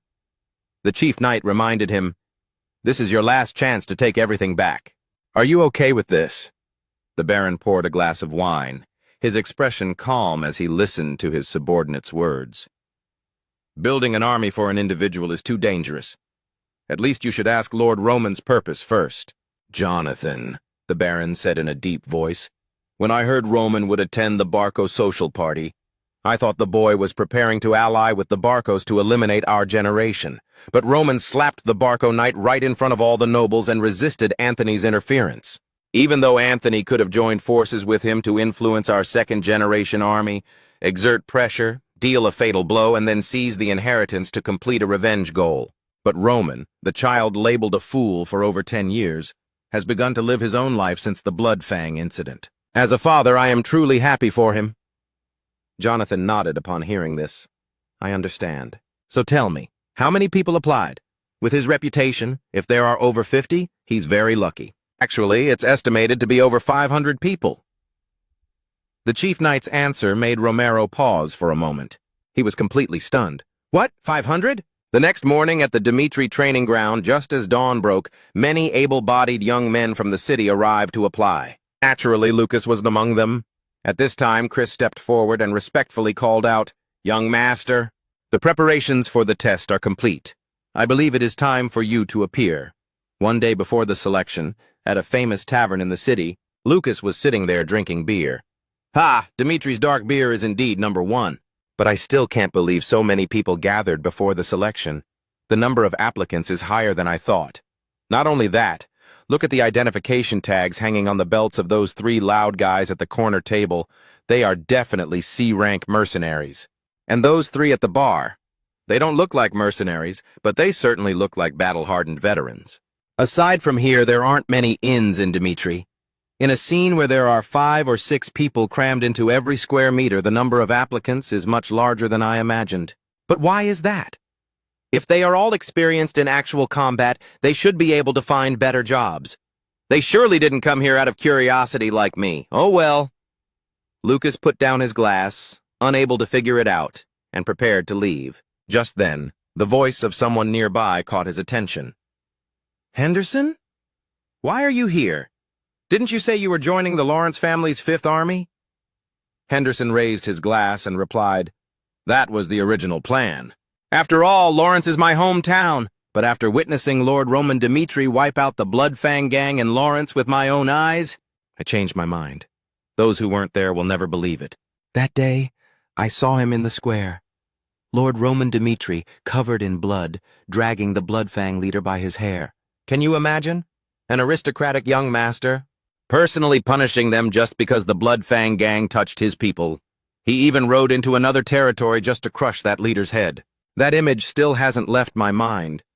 I trembled with fear, and that scene haunts me. Everyone doubts and denies the events at Lawrence, but I saw it with my own eyes and felt it personally. Roman Dimitri is not weak as rumored. He is a true leader, one who will fight for his people." Henderson slammed his hand on the table, his voice growing louder until the whole tavern could hear. "And this recruitment drive is a once-in-a-lifetime opportunity. To become his subordinate, I must pass the selection, earn residency in Dimitri, and live as a follower of Lord Roman Dimitri." Lucas nodded. "I understand. Roman Dimitri is a man worth giving one's life for. This massive shockwave is likely no coincidence." Back to the morning of the selection at the Dimitri training ground. Among those present, several groups of acquaintances were gathered. They laughed and joked, "Ha ha ha ha! Let's have a few drinks after the selection, shall we?" "Oh, to comfort those who didn't pass? Hey, who do you think I am? Do you think that could actually happen?" Lucas merged into the crowd, his heart full of conflicting thoughts. If everything I've heard is true, what choice should I make? Everyone here is thinking the same thing as me. People like us, after hearing rumors and applying in doubt, our real choice will come when we actually meet Roman. The surroundings suddenly became strangely quiet. "What's happening? Why is everyone silent? Someone is coming." It was Roman and his guards. As soon as they saw young Master Roman, everyone bowed in unison. That kingly aura was unmistakable. It made them instinctively adopt a respectful attitude. Lucas, of course, noticed it too. Even without being asked, the people there unconsciously parted to make way for Roman. Damn, those rumors were true! Roman stepped onto the high platform. After standing firm, Roman said to everyone, "Raise your heads. As announced, today I will select 30 warriors to fight for me, but before we begin, I have a few words for you all. I, Roman Dimitri, have no intention of hiding in this remote territory. I will not stop fighting until I achieve a higher status than I have now. In that process, your lives will certainly be at risk. Therefore, those who are not sure if they want to follow me can leave right now. When your heads are sliced off on the battlefield, what you think of should not be resentment toward the one who brought you there, but rather regret for not being able to stand by and witness your leader become the strongest symbol of power on the continent. This bold declaration left the crowd below stunned. Everyone stared with wide eyes and open mouths. Lucas was no exception. He thought to himself, what the hell is he talking about? Let alone becoming the strongest power, isn't his own status in the family under threat? Shouldn't he be a bit more humble? But for some reason, it felt like he might actually be able to do it. Then Chris stepped forward to announce the rules for today's test. All right, I will now introduce the first round of selection. The selection is simple. Participants will stand in the designated positions. This archer will fire 3 arrows toward you. The arrows may graze you or hit the target behind you, or they may go straight through your head, causing an accidental death. Only those who do not flinch when the 3 arrows are fired will pass the first round. The selection will proceed in order of the roll call. Dusky, please move to the designated position. Next is Morrison. Stand beside Dusky. The first person stood in position at the target. The archer was ready. Those waiting for their turn watched this, comforting themselves. He said it clearly, but would they really aim at the person standing there? In the normal course of the world, who uses death to recruit people? Besides, this archer must be highly skilled. He absolutely won't miss. The first arrow left the bowstring. It whistled through the air. Thwack! The arrow embedded itself into the wooden board right behind the candidate's head. Seeing this, the waiting candidates breathed a sigh of relief. All right, this is a psychological battle. Just stand still and believe everything will be fine. I'm sure the arrows will miss. But things did not go as hoped. The next thwack was the sound of an arrow piercing the first candidate's thigh. The whole field was in shock. Fear was visible on many faces. Even the person hit didn't react immediately. He then fell to the ground, clutching his leg and screaming in pain. Seeing this, soldiers rushed over. Chris also ran over, shouting, "Medical team, bring the equipment and carry him out." "Yes, sir!" Just like that, the first candidate was carried away on a stretcher. Atmospheric fear quickly spread across the field. Good heavens! He said to be mentally prepared to get hit. It was real? Unbelievable! "Next person, Morrison," Chris called out as if nothing had happened. Morrison was so scared he was about to cry. That arrow just went straight through that guy's thigh. If it had hit his head, he'd be dead on the spot. Morrison kept muttering, "Damn it, damn it, damn it, this is crazy. I only signed up for a chance to become a knight." Seeing this, Chris frowned and emphasized, "This is exactly what the young master said. I'll repeat it for those choosing to give up. If you are afraid of being hit by an archer, give up immediately. If you can persevere until the end, even if you are hit by an arrow, you will honorably receive certification for passing the first round. So you cowards remaining on this training ground, get out of here right now." The night before the test, Roman summoned a group of recruits and spoke clearly. "I will explain your roles in the first selection round again. Tomorrow you will be struck by an arrow. The archer is experienced in this region. He will only aim for non-vital parts." The archer standing next to Roman confidently patted his chest and said, "We won't miss, so please don't worry. This is your compensation."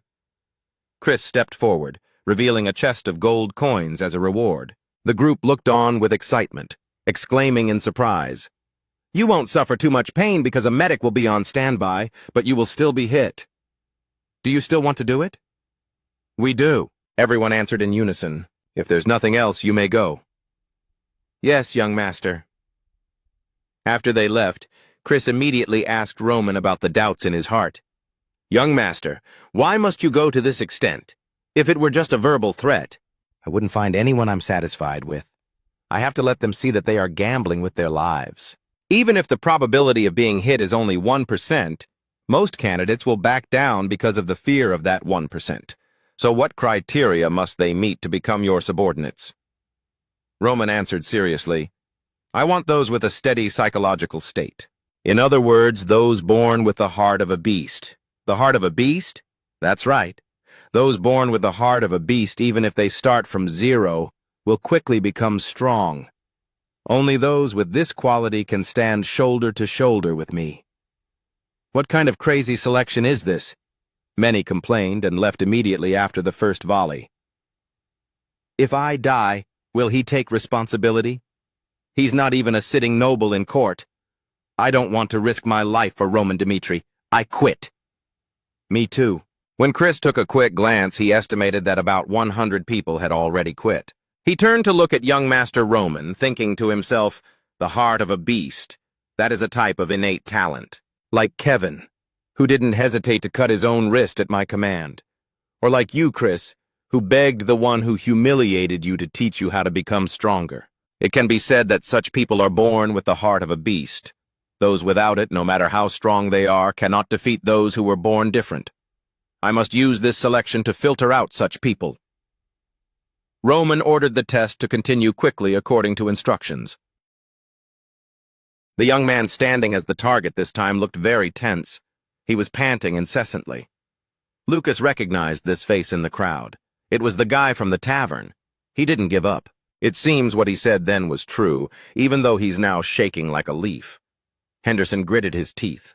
Though scared to the point of crying, he still tried to endure, telling himself, "This is my chance to swear loyalty to young Master Roman. I can't give up without doing anything." Thwack! The first arrow struck near his right arm. This is terrifying. No, should I give up? Looking at the arrow about to leave the bowstring, the fear in Henderson's heart grew. Thwack! Another sound. The arrow landed right next to his right hand. I still have time. Just as he was about to open his mouth to quit, the archer acted. The sound of the arrow thudding into the wooden board was chilling. The arrow flew toward Henderson's groin. Of course, he was still unharmed. "Henderson, pass," Chris announced. He immediately collapsed to the ground, panting.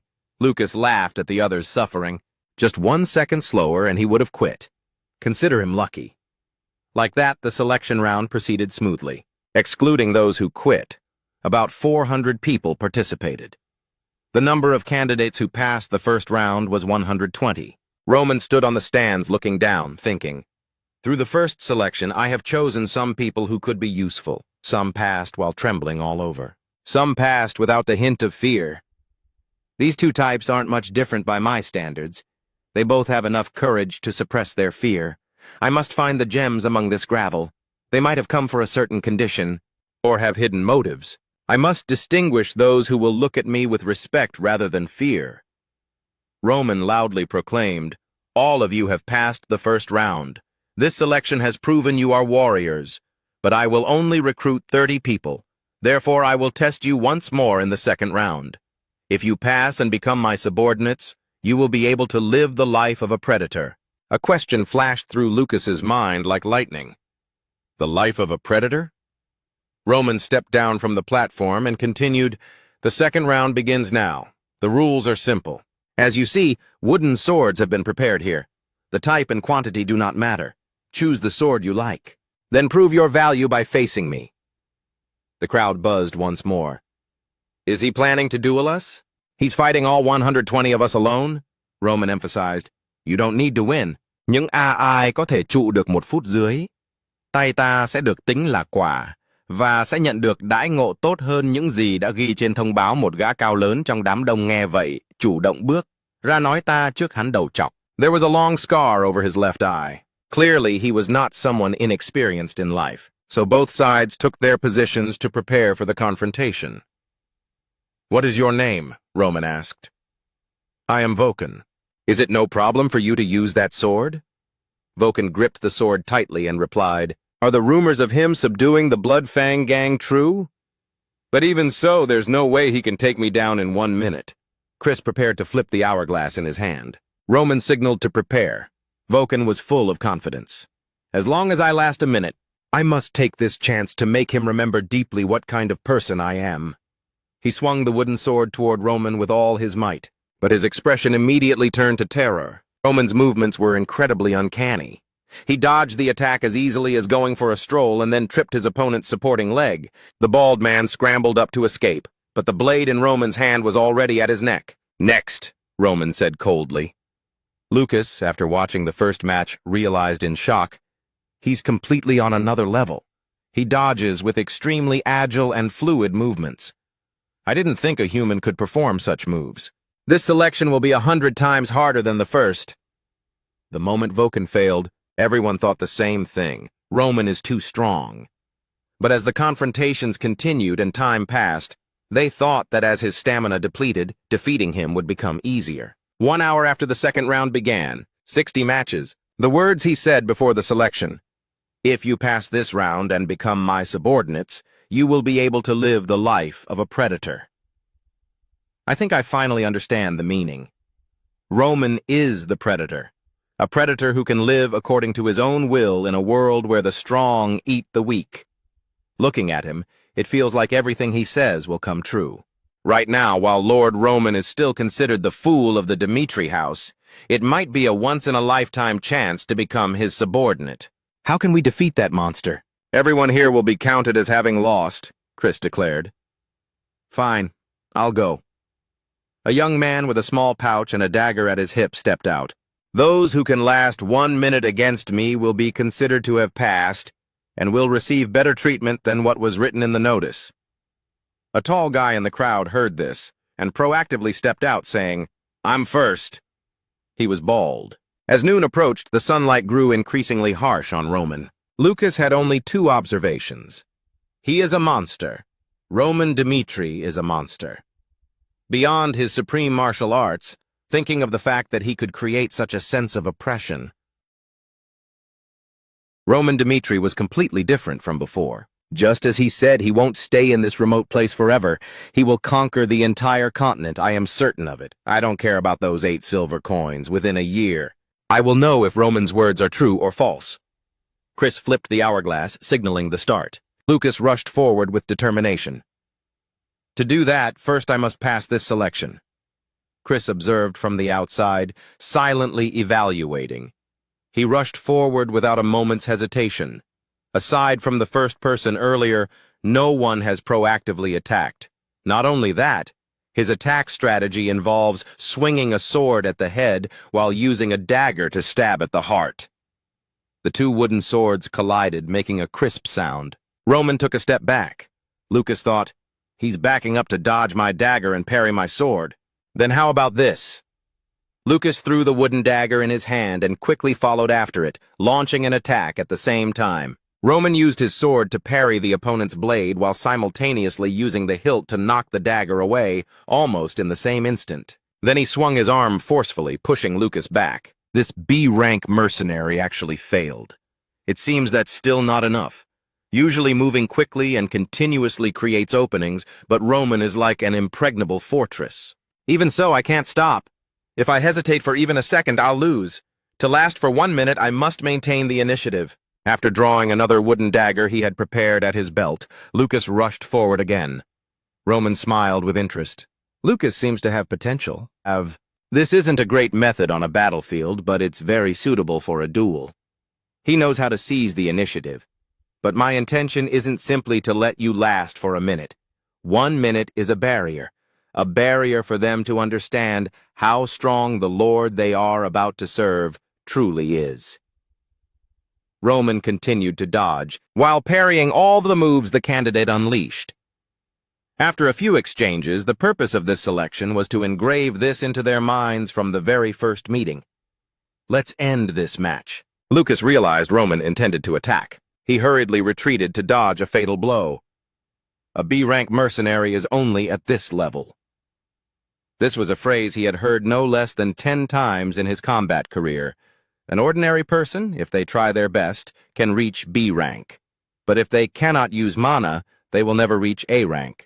A rank possesses great power that can subdue anyone, and the prerequisite is awakening mana. I am someone without the talent to sense this thing called mana. Therefore, I have reached my limit. No matter how hard I try, I cannot surpass B rank. Even so, I have survived time and again on battlefields where countless people perished.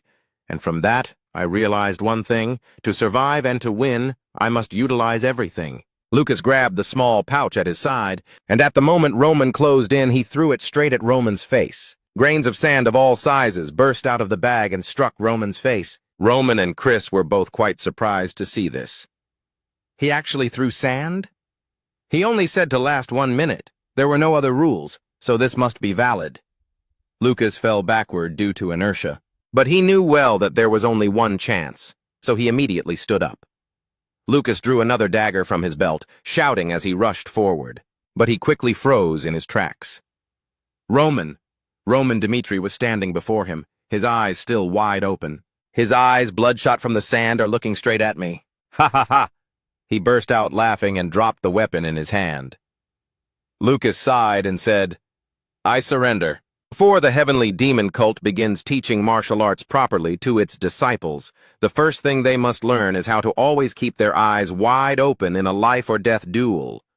In a battle that changes in the blink of an eye, even a single blink is enough to lose one's life. This is a strict requirement because when breathing, energy circulates, and blinking is also a carefully calculated action. Therefore, they are trained to keep their eyes wide open in every situation for survival. One must always keep their eyes open, regardless of what affects them. Even if the eyes are about to be destroyed, they are not permitted to close. In any situation, the principle is to always maintain vision. Lucas knew he was out of options, so he chose to surrender. After Roman performed some brief first aid, the next match was set to continue as Chris handed Roman a water pouch. Watching Roman wash his eyes, a thought occurred to Lucas: regret. He bit his lip in frustration, blaming himself. If I had known it would be like this, I never would have used sand. I tried until the last moment to pass the selection using every necessary trick, but the result is just too pathetic. Roman, he surely despises me now. No, perhaps he didn't have any expectations for me from the beginning. Will he be angry? I'll probably be punished. I wonder how I'll be punished. Next person, Roman said, as if nothing had happened. This left Lucas somewhat stunned. The candidates in this crowd were equally surprised. He's not angry at all? He didn't even ask his opponent why he played dirty. Roman, or rather the soul of the heavenly demon, within Roman's body, had never discriminated against, forbidden, or looked down upon tactics used in combat. To win, any means can be used. He knew Lucas's plan well. He had seen him reach for that pouch when leaning back to dodge a sword strike, but he ignored it to let him fight with everything he had. The hell that Lucas has experienced? I don't know how many bloody scenes he has seen, but I can be sure that the blood I have seen under the name Baek Jong-hyuk is enough to create an ocean. The heavenly demon was born like that. Is no one else coming up? Roman asked coldly. Of course, having come this far, no one wanted to stop without doing something. The confrontations continued, and the process didn't change much. Initially, candidates rushed in to attack Roman, and he easily dodged. But with the lesson from Lucas, they knew they could use small tricks. This candidate had prepared a stone. After a missed attack, he threw it at Roman to buy time. Chris observed quietly, drawing a conclusion. Lucas has set a precedent. Now all the participants are using all their tricks at the final moment. A candidate continued the match, closing in on Roman and raising a leg to kick directly at his face. The groan of pain from the one being kicked made Lucas realize one thing. Playing dirty was not grounds for disqualification. However, the moment they went too far, he was no longer merciful. Next person, Roman said coldly. If I hadn't surrendered, I would surely have ended up like them. But then again, what kind of situation is this? It's nonsensical. This is already the 100th match. The selection has been going on for 2 or 3 hours. Aside from a few drops of sweat, his breathing remains in a state of perfect stability. To maintain such a state, Roman naturally had his secrets. A mountain of corpses, a sea of blood, the brink of death. No enemy will be merciful to you just because you have worked hard. Once your breathing is no longer stable, your movements will stall, and at that moment, you will become part of the mountain of corpses at your feet. That is why one has no choice but to become a master of combat. Inhaling and exhaling, through this sequence of actions, one can gather natural energy to circulate throughout the body, recovering from accumulated fatigue. Combined with ideal body management and bone strengthening, my body has reached an optimal state. This level is nothing compared to what I've experienced. Back when I was conquering martial arts, I once fought continuously for 3 days and 3 nights. That is why my endurance will never run out in light matches like these. The second selection round ended, and Chris began to gather the participants. All candidates assemble! The number of people who passed the second round was 0. Everyone's faces darkened. However, it is not as if no one can continue. Among the 120 people here, 30 will be selected. The list will be announced later. You all did great. Dismissed. That night, in the study, Roman summoned Chris. Here is the list of participants who passed the selection. From now on, you will train these 30 men. Understood, Chris replied with a nod. As Chris scanned the list, he thought, so these are the ones who passed the selection? Vokan, the first man to challenge the young master. He must be very brave and deeply respects the young master. And Henderson, he doesn't stand out at all. Did the young master discover some merit in him that I didn't see? Aside from them, the others were also... Chris's eyes stopped at one name. He asked, was Lucas also selected? Yes, Roman replied. Roman asked if there was a problem with him. Chris said, I admit Lucas is more talented than other B-rank mercenaries.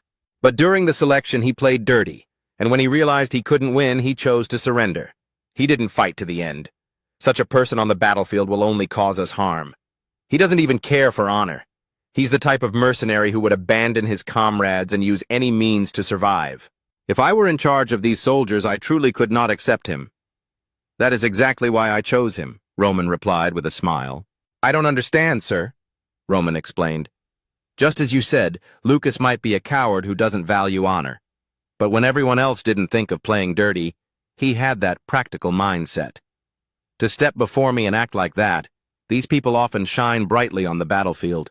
They never stop looking for ways to survive, seeking an exit at any cost. So let me ask you the question in return. On what basis are you so certain that Lucas would abandon his comrades for a lowly trick? Roman's question made Chris recall the words Captain Jonathan had once said to him. Because, Chris, the people on the battlefield are not like knights like you and me. They don't use aura. So what do they rely on to survive? Only those who can keep their calm in any situation and act based on the current landscape are the ones who survive until the end. Therefore, you must remember that no matter how strong a knight you are, you will never escape the fate of being killed by those hiding in the shadows, waiting for the right moment to counterattack. Chris thought to himself, that's right. Lucas's decision was indeed very practical. My vision is still too narrow, Chris spoke up. Young master, please enlighten me. There is still one thing I'm unclear about. You still have 5 months before you have to go to war, and nobles aren't forced to the front lines by conscription orders. So why did you summon the soldiers so early? Roman didn't answer immediately, only saying he would soon announce the family's official declaration. Barco. Our Barco family has always waited for the Lawrence family to make a decision regarding the covenant signed in the past. However, they have betrayed the honor of the nobility as well as the covenant with us. Therefore, after a long period of patient waiting, we have decided to raise the sword. The crimes of the Lawrence family are as clear as day. Not only have they failed to pay the debts of their ancestors, but they have also arrogantly declared that their family will not give up the land used as collateral. Therefore, we use this announcement to declare to the people of the Cairo Empire, if the Lawrence family does not pay off all debts within 1 week or return the land considered collateral, the Barco family, with the permission of the central government, will launch a territory war against the Lawrence family. And Chris immediately understood after receiving and reading this announcement. Young master, could it be? Roman smiled and said, that's right. From now on, we will prepare to participate in the war between the Barco and Lawrence families. At the same time, the Lawrence and Barco families were also urgently preparing for this war. In the depths of Flora's consciousness, chaotic sounds seemed to echo incessantly. Lady Flora, from now on we shall part ways, so let us decide our own matters. The Barco family has borrowed a large sum from the Golden Bank. Do you know what that means? It means war is their only remaining option. The one falling into despair because of this political marriage isn't us, but the entire Lawrence family. No matter how society judges Roman Dmitri, I still hope someone can believe and follow what they have seen with their own eyes and experienced personally.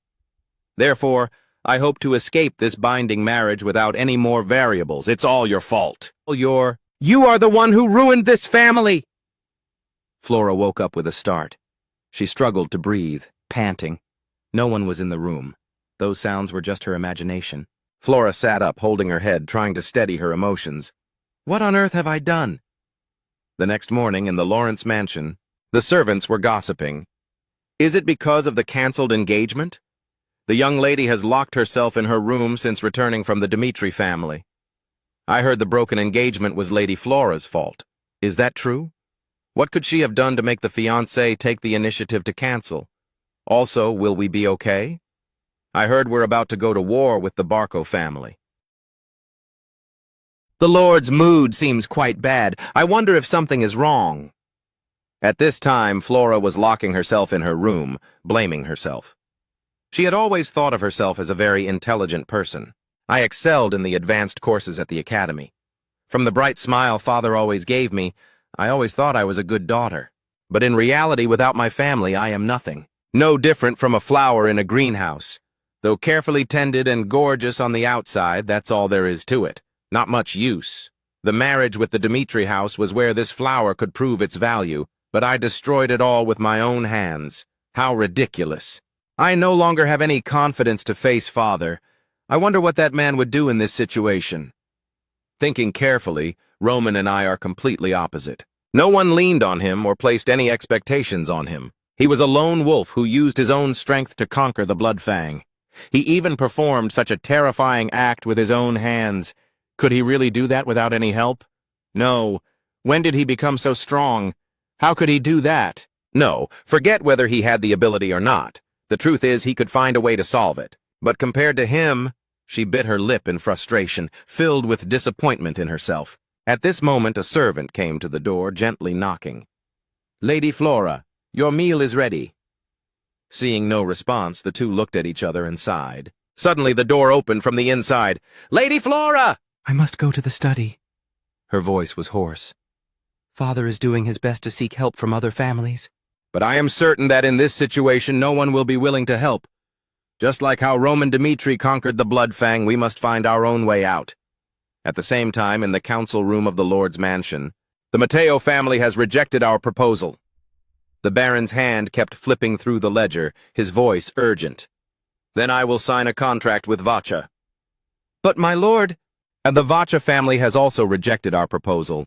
Although we agreed to establish the distribution system they always requested, they stated clearly that they will not help us in this matter. The Baron tried to find other families to contact or any straw of hope to grasp.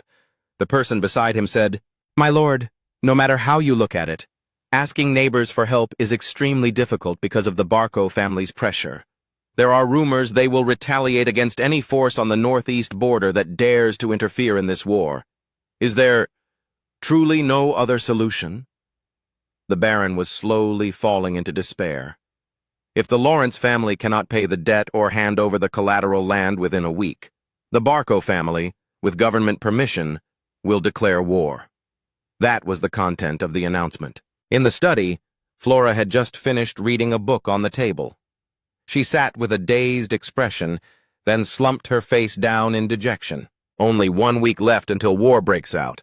The best action Lawrence can take in this situation is... Damn it! Baron Lawrence punched the table in anger, cursing. Bastards! Before this happened, every single one of them were sycophants flattering us. Now they dare to act as if we don't exist. Have you contacted the Golden Bank? I have. They said they would investigate the collateral land issue, but the investigation likely won't finish within a week. Furthermore, given the massive capital they've invested in the Barco family, I think they've decided the Barco side is more profitable. Hearing this, the Baron could only hold his head and sigh. So after we've tried everything, is there really no solution left? A powerful person in the territory sat in the room, sadly suggesting, perhaps it is best that we surrender. All aid from neighbors has been blocked by the Barco family. The disparity in our military forces is also too clear. Therefore, I believe surrendering and giving them what they want might protect our innocent soldiers and preserve as much land and property as possible, rather than letting them seize everything. All of them, though unwilling, felt the situation was beyond saving by mere will. Baron Lawrence bowed his head deeply. He must have been incredibly disappointed. After a moment of thought, he had to admit, "You have a point." Suddenly, a servant's voice announced from outside, "My lord, Lady Flora requests an audience." The Baron was surprised. "Flora? I am very busy right now." Before he could finish refusing, she pushed the door open and entered. "Flora, what are you doing here?" Her eyes were filled with determination. "Father, I have something to say regarding the Dmitri side." "What? What do you want to say?" "That is exactly what I want to say," Roman emphasized. "I intend to personally participate in the war between Barco and Lawrence under the name of Roman Dmitri." His father took a sip of tea and asked back, "Do you know what that means?" "Of course I do." Baron Romero angrily slammed his teacup onto the saucer and shouted, "You know that, and yet you dare say such a thing? The war between Barco and Lawrence is a legal conflict approved by the central government. Now that you've broken the engagement with the Lawrence daughter, we have no reason to interfere in their business." His words grew stricter. "If the Dmitri family interferes, the nobles of the Northeast will sever all ties with us. In the worst case, the central government might even send troops to subjugate us. If you want to help Lawrence just because of a slight stirring in your heart, for God's sake, don't. Heavens, I thought you had matured." Looking at the man holding his head and sighing in front of him, Roman asked in a calm voice, "Father, do you want me to keep living like this forever?" "What? What nonsense are you suddenly talking?" Our Baron began to lose his temper. "Father, I am not interfering in this war because of a slight stirring in my heart. In fact, I was recently threatened by the eldest son of the Barco family. He did it because my marriage with the Lawrence house could hinder their plans. Although I have no evidence to prove what really happened that day, I just had an idea. People say Dmitri is the true power of the Northeast, yet the Barco family thinks we are beneath them. And you, Father, who possesses such great power and wealth, do nothing. I am certain you are too satisfied with the status quo." These words moved the Baron, who was over 50. Roman continued with firm and sharp eyes, "But I, Roman Dmitri, am different. I crave power and will never stand by while the name Dmitri is smeared, whether by Barco or anyone else. I have many ways, just like how the Barco family fabricated a non-existent reason to declare war. Fabricating a reason is nothing but child's play between those in power." A new life. It felt like he was still struggling in a vast ocean, but one thing was certain. Baek Jong-hyuk's identity was changing. I must live the life of a ruler. That is the life the current Roman will live and the things he will do. That is why he is here at this moment saying what he wants. I am not asking you to lend me the family's strength. I will only intervene in this war with my own capabilities as Roman Dmitri. So please, Father, watch me. The path I am about to show is the path I want to take from now on. One's background cannot be changed, no matter how great that person becomes, how many achievements they reach, how wealthy they become, or even if they become a lord governing a territory. The fact that I was just a commoner will never change." Romero had said these words to his wife. She smiled gently and replied, "I guess something happened when you went to the royal palace to meet the other nobles, didn't it?" He laughed heartily. "It's nothing." Then he sat down next to his wife, Hina Hanna, and said, "Just by observing their eyes, I know. The way they look at me is not the way a noble looks at another noble like themselves." She looked at him tenderly and asked, "Then, do you want to change it?" He replied with a contented smile, "No, I am very satisfied with my current life. I don't want to break it just for a small benefit, but I hope our sons will be different. Different from me, who is content with managing a small, remote land. I hope they can surpass the limits of their birth to reach higher places." That was a memory of Baron Romero. What he had hoped for then had now appeared in the son who, just a few months ago, was considered the fool of the Dmitri house. But what was with this child's gaze? Those eyes, the eyes of a man who cannot be moved. Romero instinctively looked at his own palms, his heart filled with 100 conflicting thoughts. Yes, I have always dreamed of this moment. The child who always made me worry has matured like this before I knew it. Do what you want.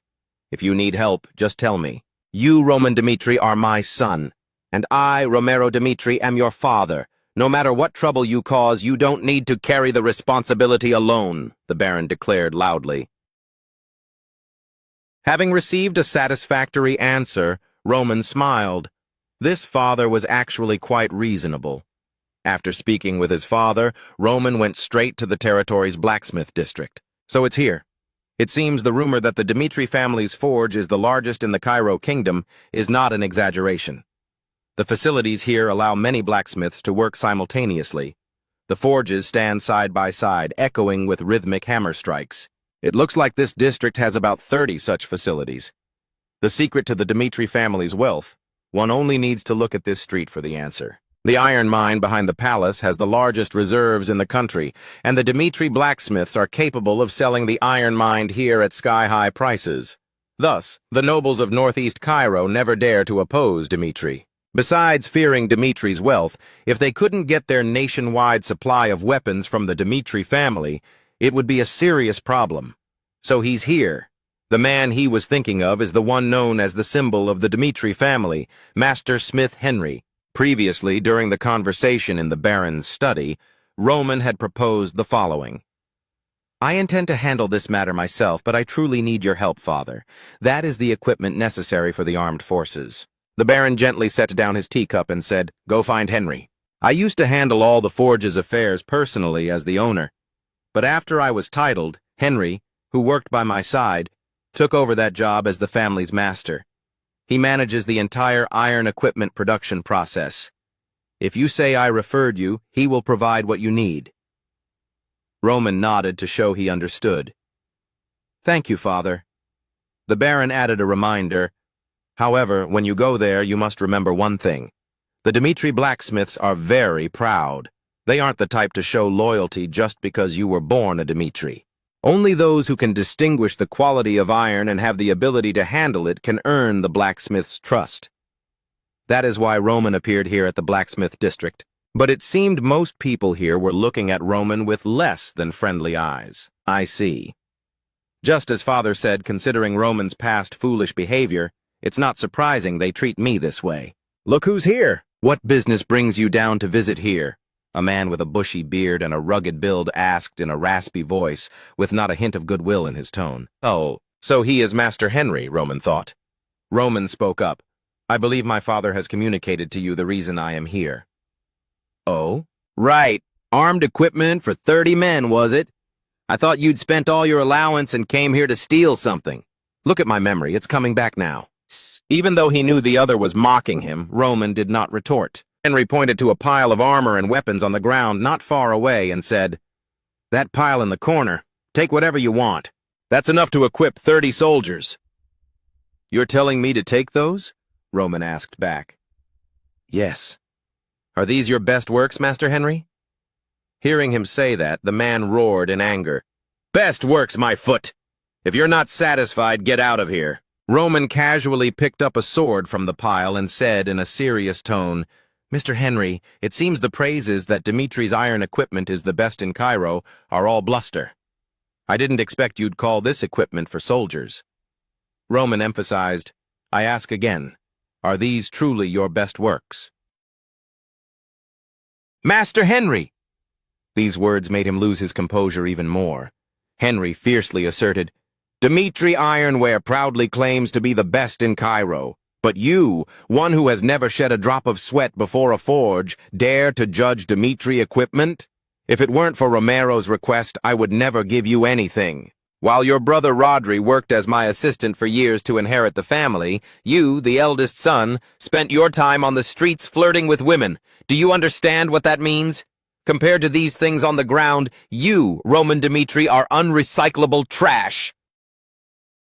He criticized bluntly at the top of his lungs. You are just an eldest son who knows how to do nothing. No, you are trash that can do nothing. It's this scene again. Roman knew what this body was like before to be treated this way. However, this still made him very uncomfortable. It's not that I don't understand your anger. However, during the forging of this sword, the hammering force was so uneven that it changes color even under the sun. This must be the product of a novice blacksmith who hasn't mastered the use of a hammer. Therefore, this thing is not worthy of being called Dimitri equipment, and because you, Master Henry, cannot deny this fact, you have truly looked down on me by calling this a defective product. What are you saying? The old blacksmith, seeing Roman was different from usual, asked back. Master Henry, Roman emphasized each word. Just now, one of my soldiers died because he couldn't use this trash sword to strike his opponent. The blade is so dull it couldn't cut cleanly through flesh. And that soldier, unable to pull the sword stuck in his opponent's muscle, lost his head with a bewildered expression.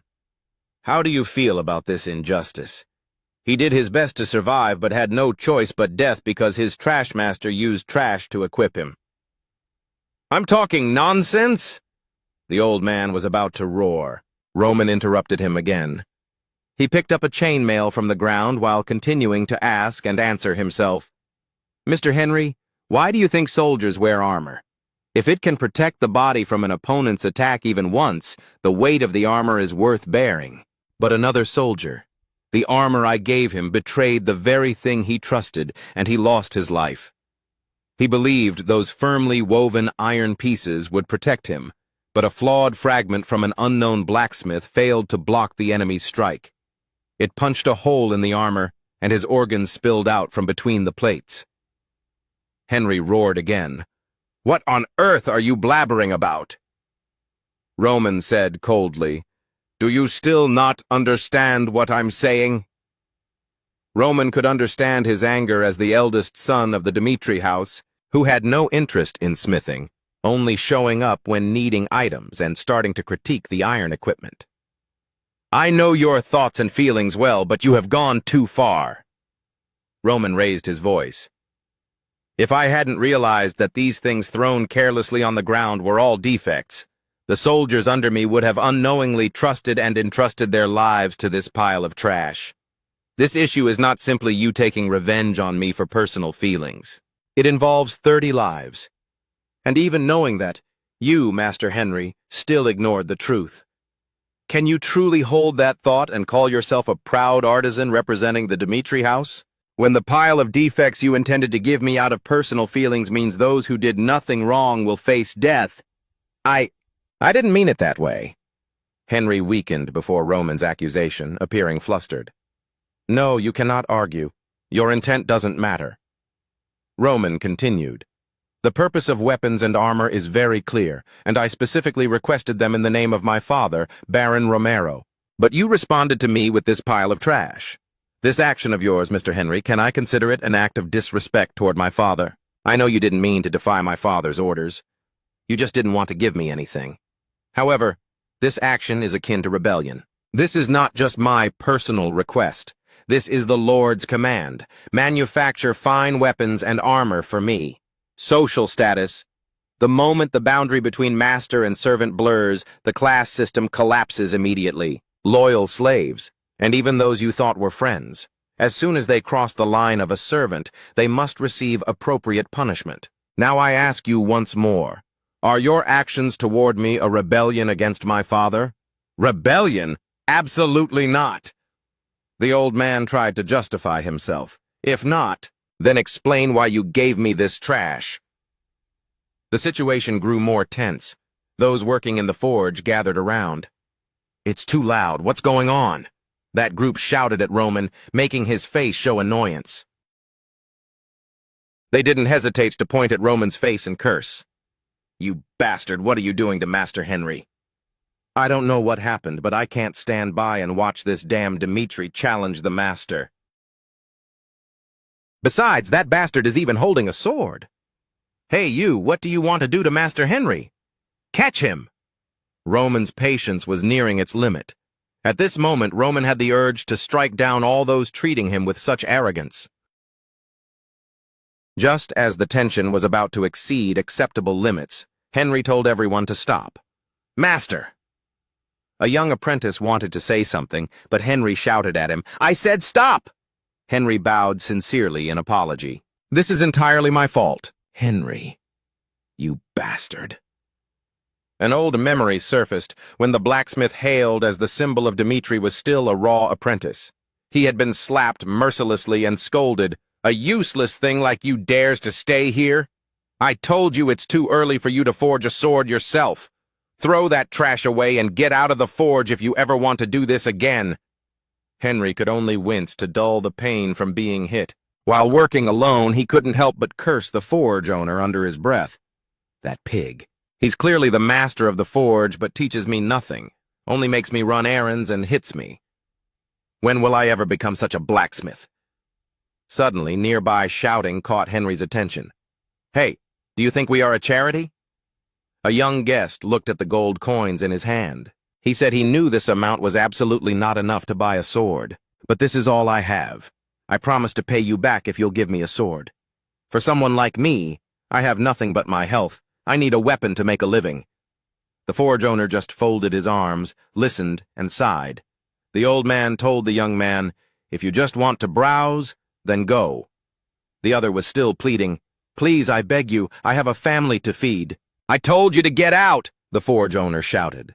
Having no other choice, the guest bowed his head gloomily and left empty-handed. Henry took a sword and secretly followed, calling him back. "Hey, is something wrong?"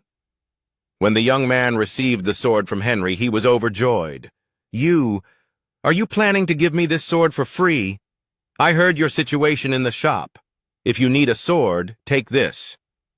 He was ecstatic and said, "Thank you so much. Please take this silver coin." No need." Henry flatly refused. "I said I don't need money. It was going to be thrown away anyway. I just want the sword I made to be able to help someone." The other person heard this and gave a bright smile. Thank you very much." Giving the sword away was perhaps the happiest moment of Henry's day, but he quickly became horrified, because he witnessed the body of that young man being brought back. He was dead. He died with his eyes open, flies buzzing around his corpse. The scene was utterly terrifying. Henry couldn't help but cover his mouth, wanting to vomit. He turned and ran in panic away from the surrounding crowd. Suddenly, Henry heard people gossiping. "I heard he died while escorting a merchant caravan. What a poor soul. If only that sword hadn't broken while fighting the bandits, it would have been fine. The others in the escort team are all okay, right? That's why one needs a good weapon." What will his wife and children do now? Every word was like a knife to Henry's heart. This was no different from him killing the man with his own hands. From that day on, I swore I would never let that happen again. "Henry, what on earth have you done?" "Unbelievable. I was going to let that repeat just because I didn't like him?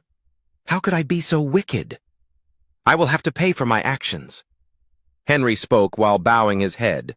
The blacksmiths in the forge were all shocked to witness this. "If you want to atone that much, I will not pursue this further."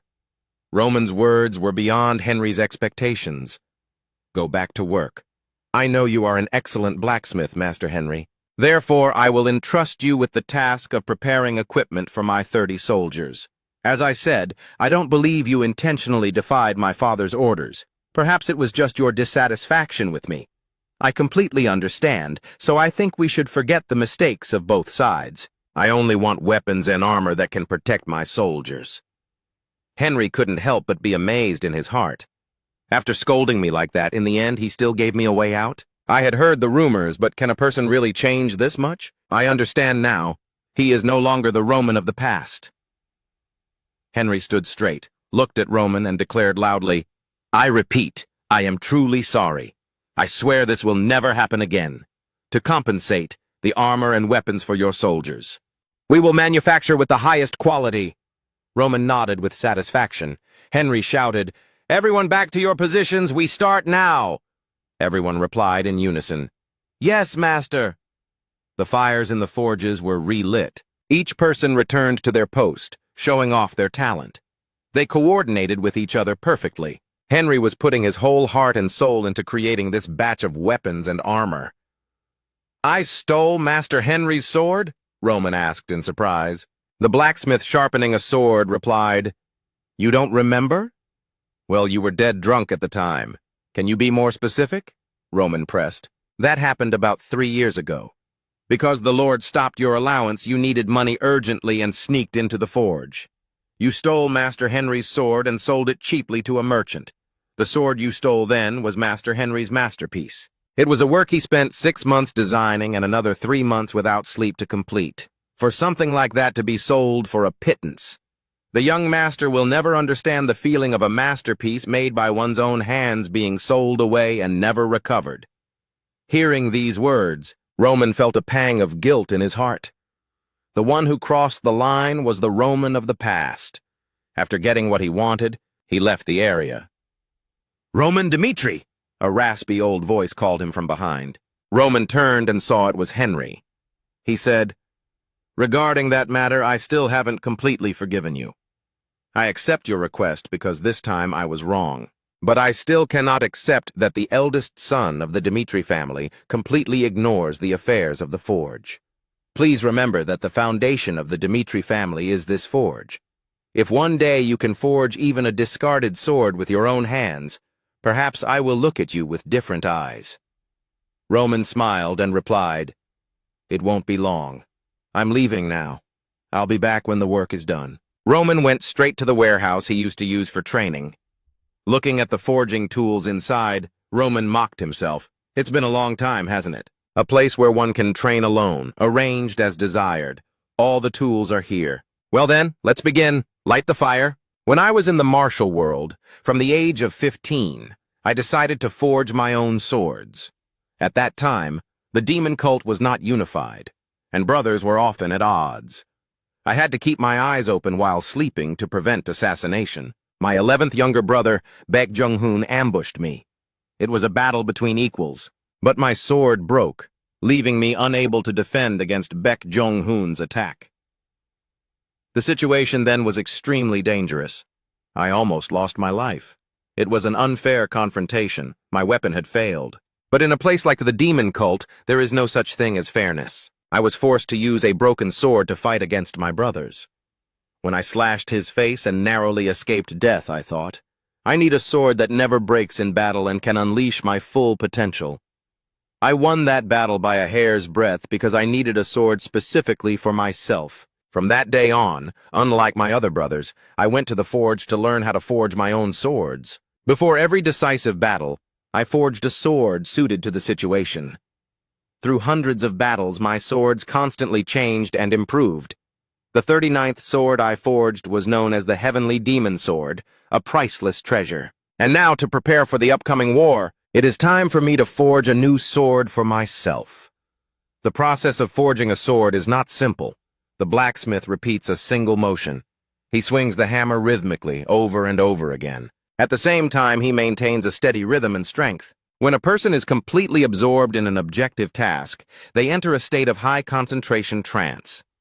What do I live for? I must survive in a world where only the strong can exist. Because my father was the heavenly demon, I eventually became the one considered the strongest. After experiencing countless tribulations, I never felt it was a bad thing. It is the same now. I am simply living in my current reality. However, my current state is not enough to deal with all the changes. Therefore, I need to train myself to become stronger. As for Roman's world and the powerful forces within it, I still do not have a clear understanding of them. The defeated do not deserve forgiveness. I once lived the life of a hunter, and I still do. Roman opened his mouth and swallowed the flames into his stomach. His body was like a pillar of burning fire.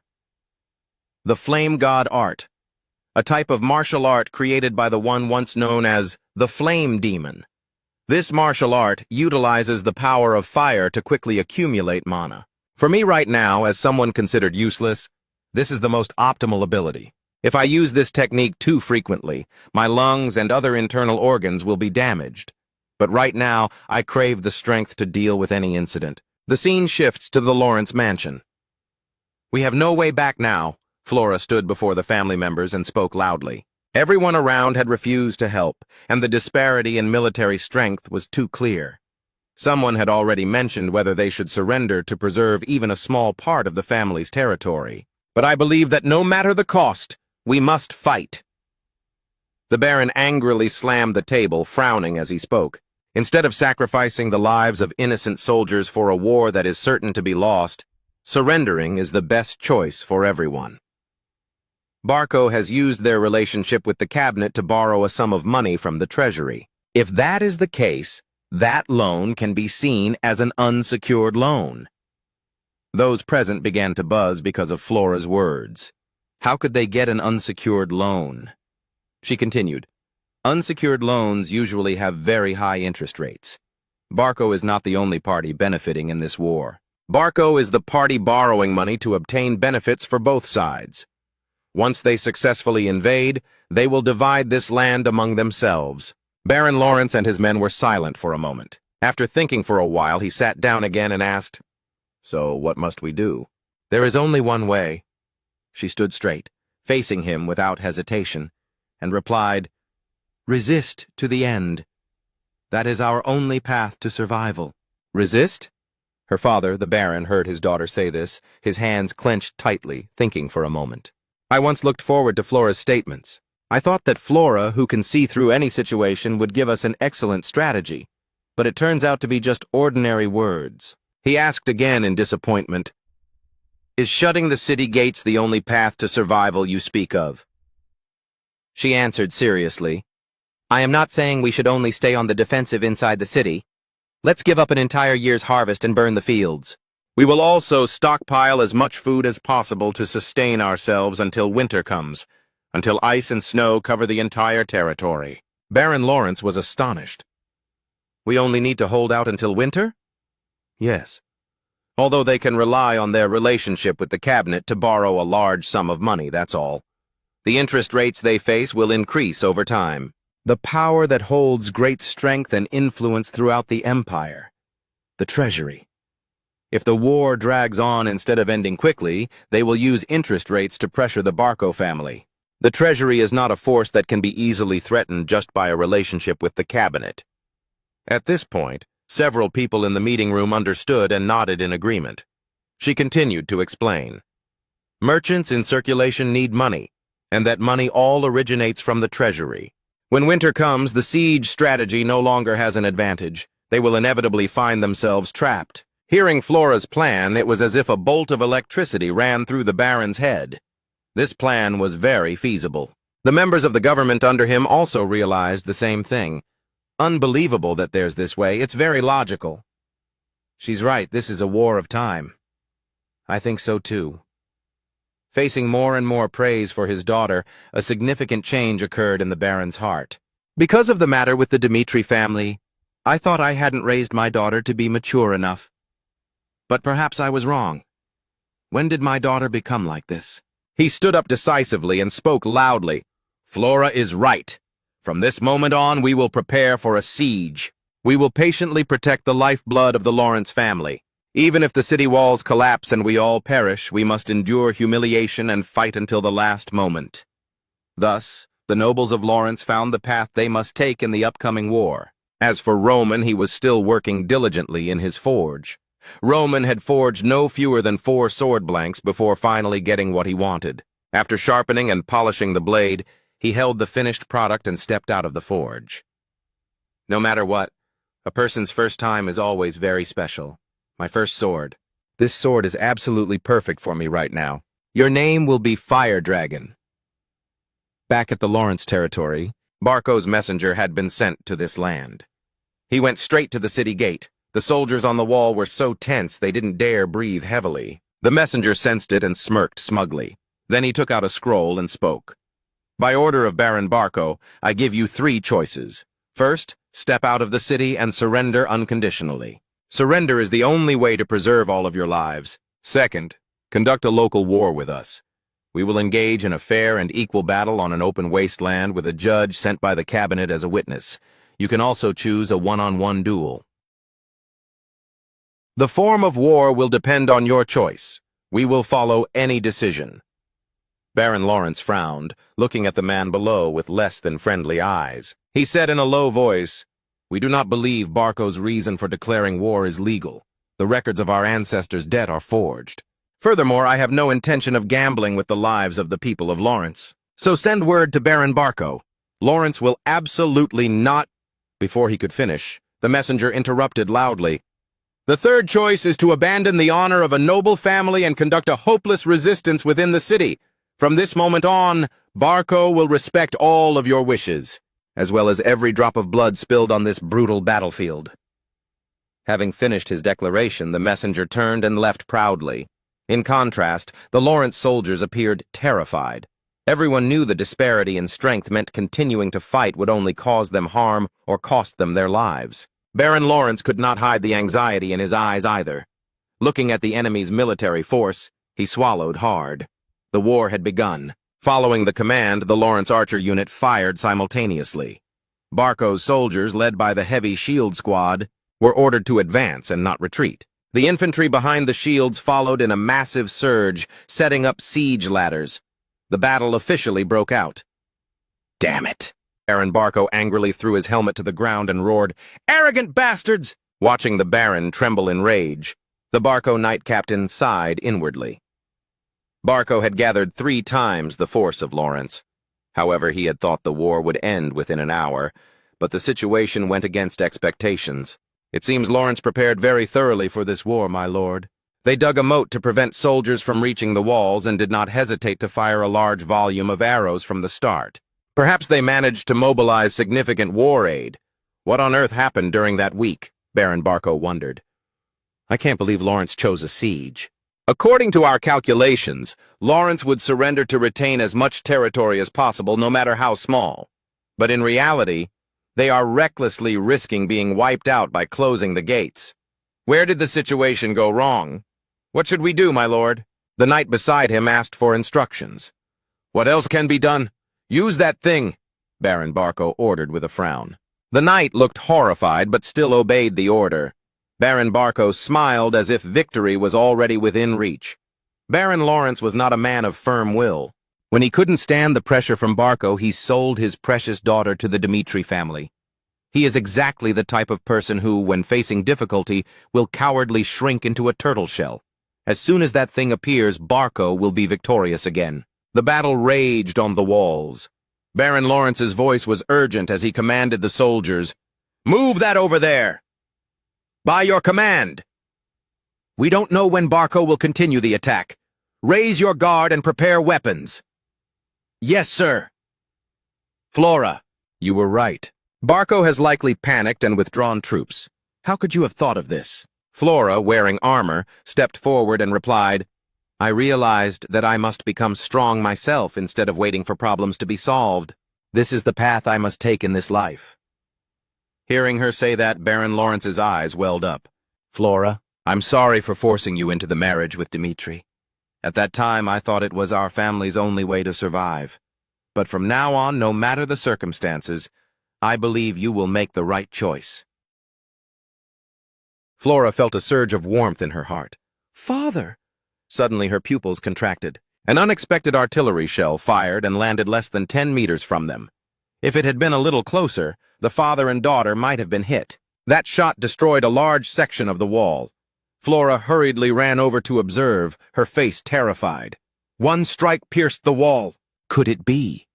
A giant machine, 3 to 4 times the height of an adult, towered on the enemy's battle line. Flare cannon, a magic weapon. Many Lawrence soldiers recognized it as well. "This is insane. Barco prepared a flare cannon?" "What? Impossible!" The flare cannon, a massive magic launcher, was spitting explosive shells toward the walls, a type of magic weapon.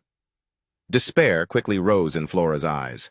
Each shot costs a massive amount of money, and because it's a strategic weapon, no matter how rich the owner is, they aren't allowed to use it without the cabinet's permission. Setting aside the money they borrowed, it's unbelievable Barco has enough connections and assets to borrow a flare cannon. There are only 2 ways to stop that. Use a magic weapon of the same rank to counterattack, or leave the city to destroy it. Both options are unfeasible. We cannot give up. "But—" Her maidservant appeared at the front lines with a panicked face to report. "My lady, we just received a magic message." "A magic message?" Flora was stunned. "Roman Dmitri told me to relay a message to you. I have a way to help. Please accept it." "What?" Hearing this name, she found it even harder to believe.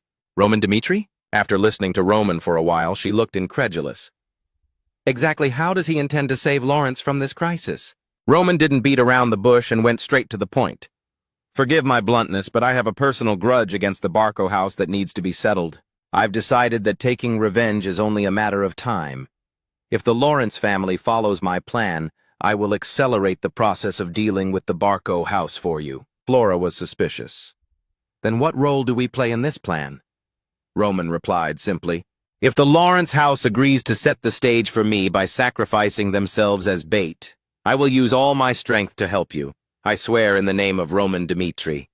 To sacrifice, how heavy those words were, yet from Roman's mouth they sounded as light as a feather. He surely knows our situation, which is why he made such a request. We have no other choice, even if he shamelessly asks us to be bait, she agreed decisively. I promise you, as long as you can protect my family, I'll do whatever you say. One more thing, Roman emphasized. Give me a pretext to intervene in this war. Since our engagement was canceled, I need another excuse. Flora asked directly, what kind of excuse? Just say it. Anthony Barco harassed you. His words were so cold they could make the rose of Lawrence shiver. You only need to say that although nothing happened between you two because of such harassment, you had no choice but to cancel the engagement with Dmitri. Your value in noble society will drop to zero. Your reputation as the flower of Lawrence will also shatter. However, if you give up all you have as a pure and noble daughter of a noble house, you will have an indispensable pretext to resolve Lawrence's crisis. That is the pretext I need to intervene in this war. Flora's whole body trembled. Her heart must have been torn apart. Roman still coldly continued, if the time you were harassed was before you canceled the engagement, then you were still mine. I absolutely will not forgive anyone who touches what is mine. The words, what is mine, were like a red-hot brand seared into Flora's mind. She bit her lip and endured in silence. But outside, the Lawrence soldiers were struggling against a magic weapon they could not possibly defeat. They were being burned alive. The stench of charred corpses spread across the battlefield. The wall has collapsed! Prepare obstacles! The entire castle shook with every artillery shell, but Flora could no longer hesitate. She agreed, I will meet every condition you've set. So please, kill all those Barco bastards. In the chaos of the siege, no one noticed a grappling hook had been thrown onto the wall. The enemy is up! Don't let them near the wall. Baron Lawrence tried to encourage the soldiers. We must hold the wall. Keep persevering. An assassin from Barco quietly aimed at his prey. He seized the opportunity and lunged straight toward the Baron. Just as the blade was about to graze his neck, an arrow whistled through the air and struck the assassin's head with precision, saving the Baron's life. And the one who fired that arrow was Flora. Flora! Father! They called out to each other. She said to him, we must open the city gates and face the Barco forces head-on. The Baron was stunned. What are you saying? Open the gates? Yes, Father. Roman Dmitri has agreed to help us. If we open the gates to draw their attention, Roman Dmitri can mobilize his troops to destroy the Barco family's artillery. Baron Lawrence looked at her in surprise. Roman Dmitri? But why? She immediately told him, I don't have time to explain, but I am certain that Roman Dmitri is a man who keeps his promises. Not far from the battlefield, the magic communication device was just switched off, marking the moment Roman and Flora finished negotiating terms. His eyes remained ice-cold without a single ripple. When Chris, standing behind him, asked, do we attack them now? Roman answered, no.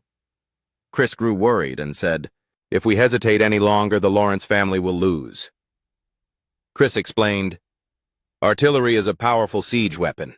If you truly intend to stop the Barco family's plan by helping the Lawrence family, we must attack their camp immediately.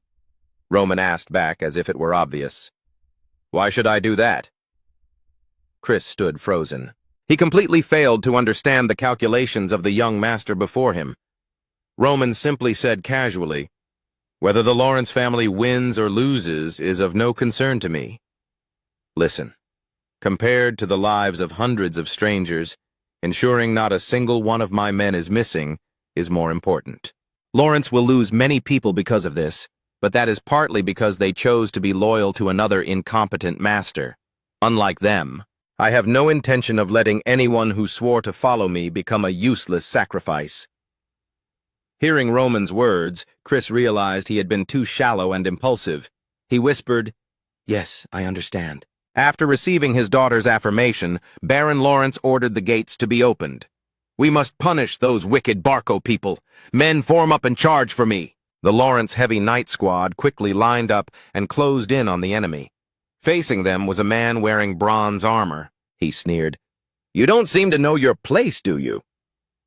With the battle axe in his hand, he swept horizontally in one stroke, cutting down the Lawrence family's vanguard heavy infantry. He was the captain of the Barco mercenary group they had hired. The sight of their comrades being hacked to pieces made the remaining men shiver. They lost all courage to advance. Soon the formation collapsed, and they began to flee. "This is horrible! Help! We're going to die!" On the wall, Flora commanded the archer squad for cover while calling out to those below to persevere and not retreat. She knew very well that if her side didn't act as good bait, Roman wouldn't appear. After the fierce resistance from the Lawrence troops, a cavalry unit appeared behind Barco. The troop of a few dozen men kicked up a cloud of dust visible from afar. "What is that?" Baron Barco turned his attention there. Roman led his troops forward, charging straight into the battlefield. The moment my soldiers must gamble their lives came sooner than expected. The reality of the hesitation and anxiety they face. If you survive as my soldiers, I guarantee to give you a life without regrets. But ultimately, your own strength and will are the deciding factors in whether you survive. "All troops, follow me. Full speed ahead," Roman ordered. Previously, Roman had explained their plan for this intervention. "Our priority objective in this operation is to attack the Barco family from the rear and destroy their siege weapons. Lawrence might not be moved by my actions, so I don't expect much from your performance this time. I will charge ahead myself. I will slaughter the soldiers in front to open a path for you. Therefore, what you need to do is follow behind me and clean up the remnants. But remember, our primary mission is to destroy the siege weapons." Looking at that scattered cavalry of a few dozen men, Baron Barco showed disdain. "Do they really think they can achieve anything with such little force?" He turned away decisively. At the same time, he ordered the soldiers under his command to immediately prepare to receive these insane guests. The Barco troops raised their shields and thrust their sharp spears outward, forming a defensive line to stop the cavalry. Roman didn't slow his horse. Instead, he spurred it to charge straight ahead. The warhorse let out a long neigh, raising its front legs high. Man and horse were like an unstoppable spear, tearing through the enemy formation. Everywhere he passed, enemies were cut down, falling in disarray. The black horse was gravely wounded by the enemy's spears and let out a piercing neigh. Roman stepped on the saddle, flew forward, and entered slaughter mode. A saying from the righteous sects of the martial world. The heavenly demon is forever the vanguard of the demon cult. The heavenly demon is invincible. Facing him alone is no different from suicide. People used to wonder why he, who had become the heavenly demon, still had to personally take on the most dangerous role. And now, there is only one reason. Because the strongest must charge at the front to thoroughly destroy the enemy's morale.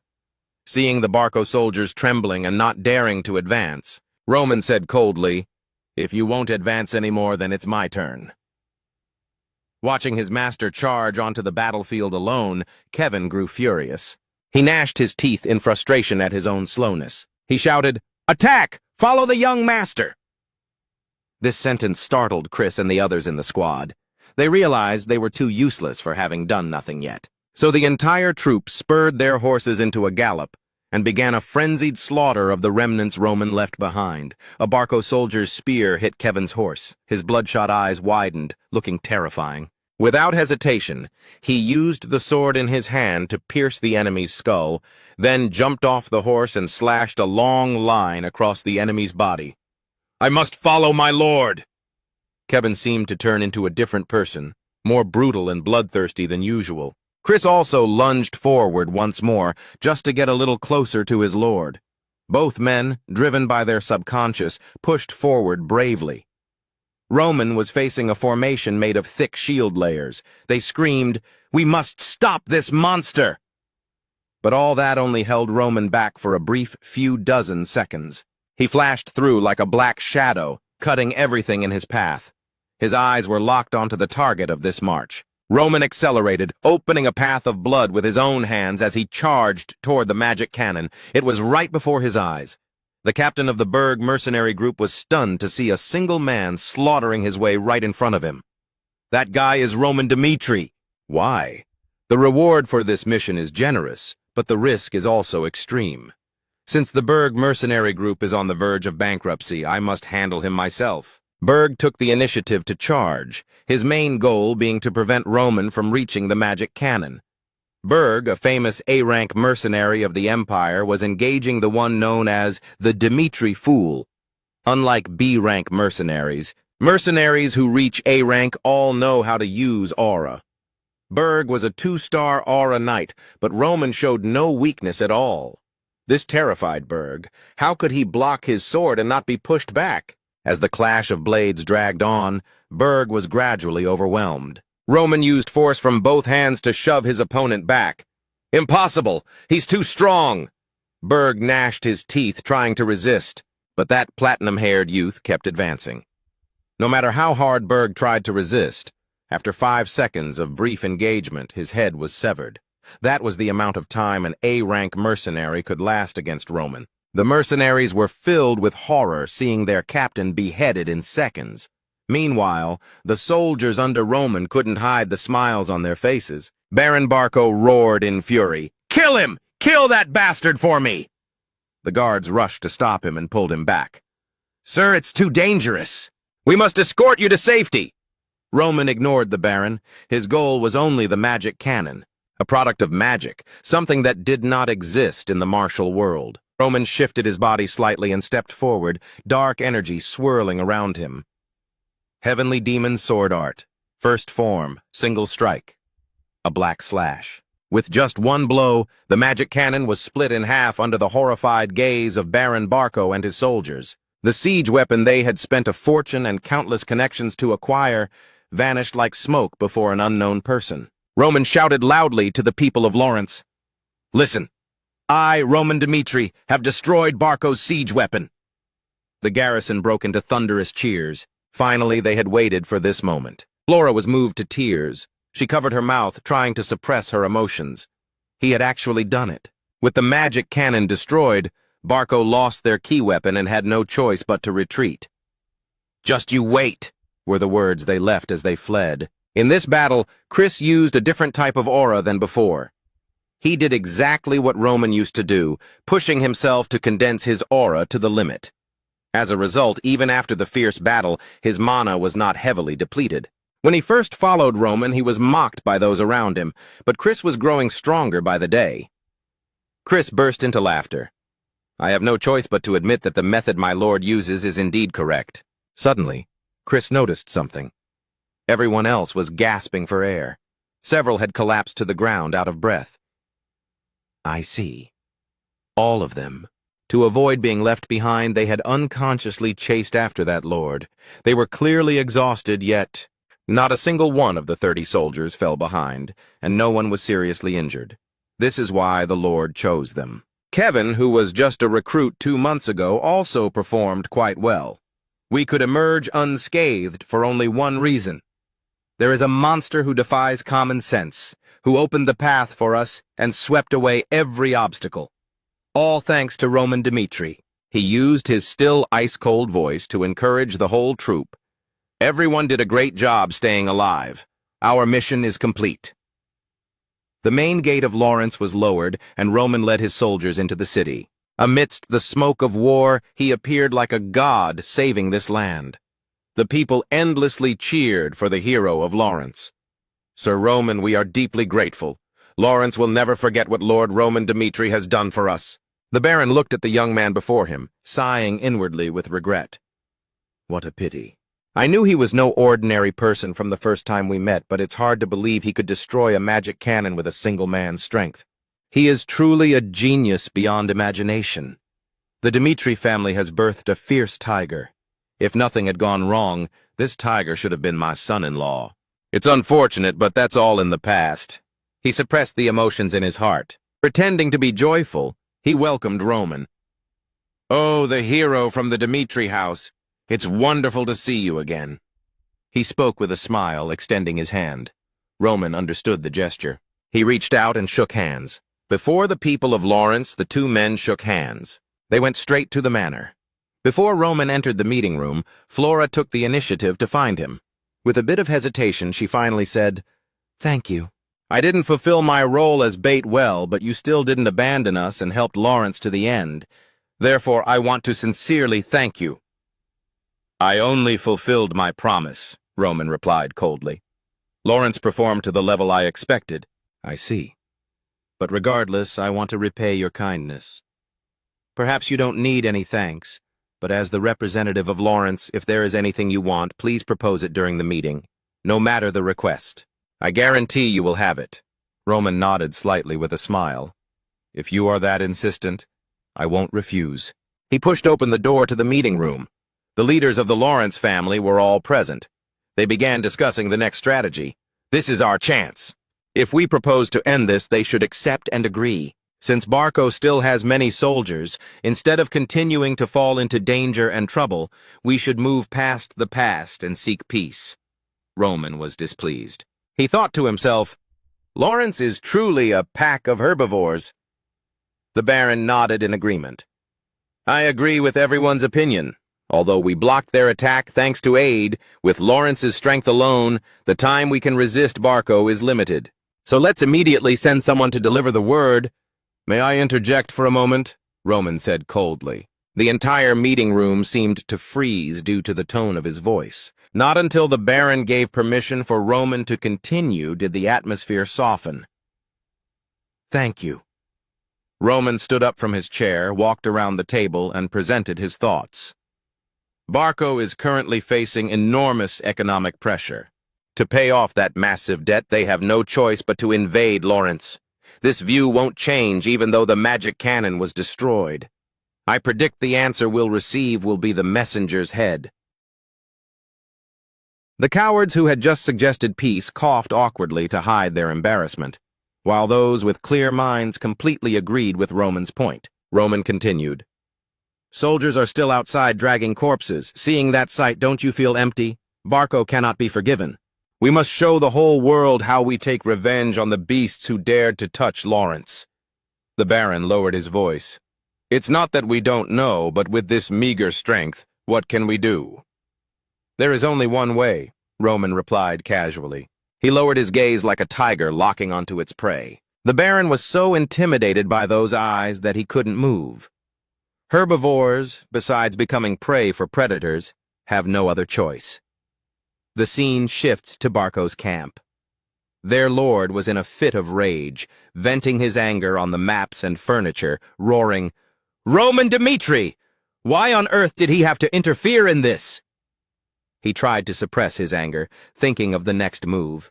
To overturn this disadvantageous situation, there's no way other than a duel. This was also the request Roman had made to Baron Lawrence in the meeting room. "You must organize a duel." A duel is a decisive match between representatives of two families with a maximum of 3 swordsmen participating. This is a sacred ritual blessed by Valhalla, and both participating families must abide by the final result. The organizers' rights are very important. The central government will send a referee, and once both sides agree, the battle will proceed as ordered by the referee. Baron Lawrence was astonished. A duel? Duels had recently degenerated into a battle of connections and wealth. The opponent is Barco. He has ties with the central government and borrowed a large sum from the Golden Bank. Who knows what kind of expert he might invite? Roman noticed Baron Lawrence's anxiety and said, "Let's do this. From now on, I will give you a guarantee." Hearing this, the Baron was stunned. "A guarantee? What do you mean by that?" Roman answered confidently. "As long as we can ensure victory, there is no better method than a duel. First, Barco is a third-rank swordsman. This is likely his first time in such a battle. I will represent Lawrence as the first contestant. Regardless of whether the opponent is a Barco knight or an outside expert, I am confident in winning the first round. It doesn't matter what experts he has under him. But if the first match is won and the second is lost, it won't mean anything. In the duel, my man Chris will finish the match. Although he is only at the second rank level, he has the talent of a genius and can face a third-rank swordsman and win. So this battle is very promising, isn't it? If we win the duel, Lawrence's reputation will be restored. At this point, Roman looked toward Flora, nodded, and continued, "Please, make your decision." Flora also quickly understood his intent. She had previously told him if he wanted anything, to say it in the meeting and she would help him achieve it. Is this what he wants? He wants to participate in the duel. Is he implying Lawrence must take responsibility for unforeseen variables? He truly is a dangerous man. Flora closed her eyes to steady herself and spoke. I agree to participate in the duel. Once both sides agreed, the duel was set. The match would take place within a week after the letter was delivered. The arena was quickly constructed, and the referee had arrived. I am Count O.S., sent to oversee this battle. A duel is a sacred place blessed by Valhalla. No matter the outcome, both families must acknowledge it. If any party violates this, the Cairo government will use its full honor to pass judgment. Now, please have both families designate 3 swordsmen and submit the battle list. The Barco faction used the wealth in their hands to offer high-end wine to Count O.S. Watching them chat happily right in front of him, Roman frowned slightly. He spoke to Baron Lawrence. We might have to change the order of battle. What do you mean? Didn't we decide a week ago? The Baron asked back. The problem lies in this 1 week. The longer the time stretches, the greater the interest pressure Barco faces. It seems the Barco family has intentionally delayed the time. They don't look like they're in a hurry at all. Hearing this, the Baron understood. You mean during that time they found a very strong external reinforcement? Not far away, a man pulled out a chair and sat down. He seemed indifferent, even dozing off on the spot. But Roman could sense the hidden power within him. The Baron, who was not the leading type, quickly followed Roman's advice and asked how to change it. Roman said, Originally, I was to go out first to ensure the first victory, second would be Lawrence's knight, and finally Chris would end it. But Chris will go first. Both the father and daughter of the Lawrence family were surprised by this decision. Roman ignored them and continued assigning. I will go out second to deal with the trump card Barco has prepared. The plan was changed at the last minute, but this did not affect the match time. Spectators from both territories flocked in like ants. Everything proceeded according to Roman's arrangement. I am Ianson of Barco. The opponent introduced himself as a 2-star aura swordsman. I am Chris of Lawrence. The audience began to buzz. Chris? Jonathan's disciple? Isn't that the genius who used to be in the Northeast? Why send a rank 2 swordsman to battle? What a waste of a young genius. As for Chris, there was no fear in his heart, only the belief in victory. To become stronger, one must feel danger. This is why I left that well to follow young Master Roman. It began with the command and the flag being swung down. As Chris launched the attack without hesitation, the opponent immediately flew forward to engage. The two lunged at each other, blades clashing and sparking. With an aura level 1 rank higher, Ianson easily suppressed Chris.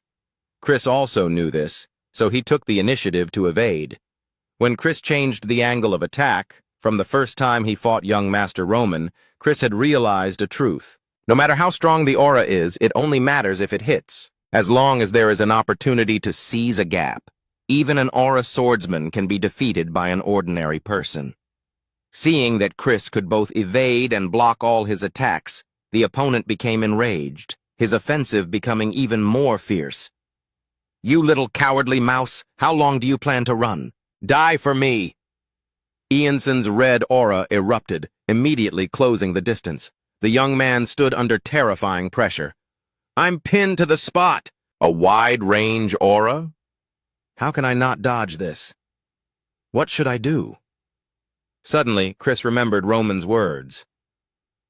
Chris, throw away the common sense you know. A new path is not for the conservative. A flash of determination appeared in Chris's eyes. That's right. Releasing mana indiscriminately cannot exert the maximum power of aura. Just like the young master using only a small amount of mana can show power from one side to the other, from this straight line to that point. Concentrate the power of the aura into one point, condense it into one strike.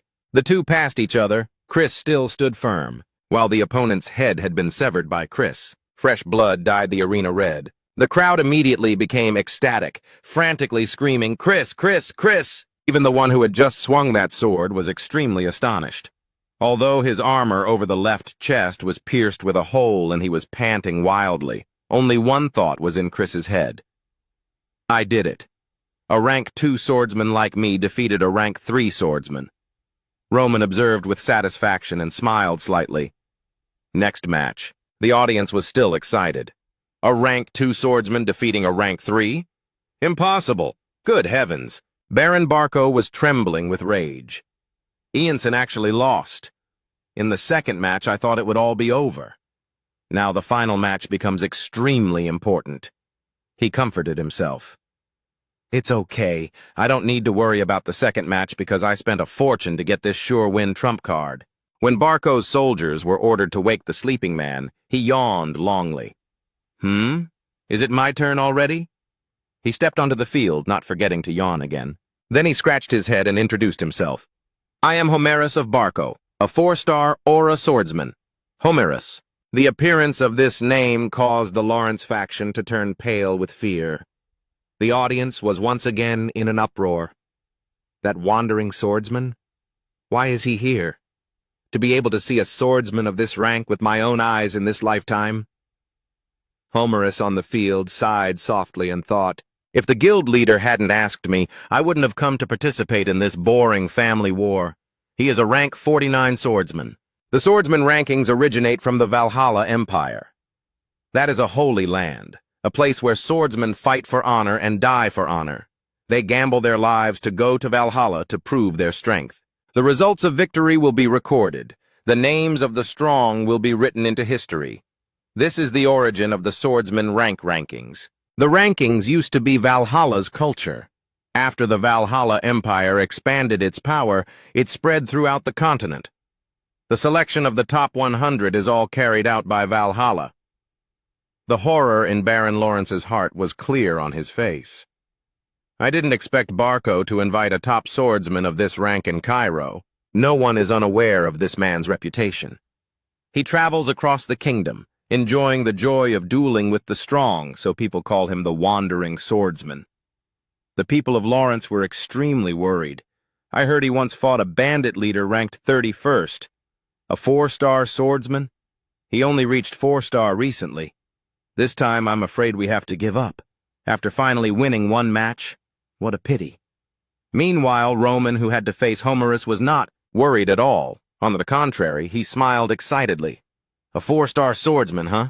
Through the guild's intelligence, I investigated Barco's movements, but what I gathered was only unimportant information. Was the information Barco hid this trump card? Truly worth looking forward to. Just as the opponent has hidden their strength, they cannot guess what kind of person I am either.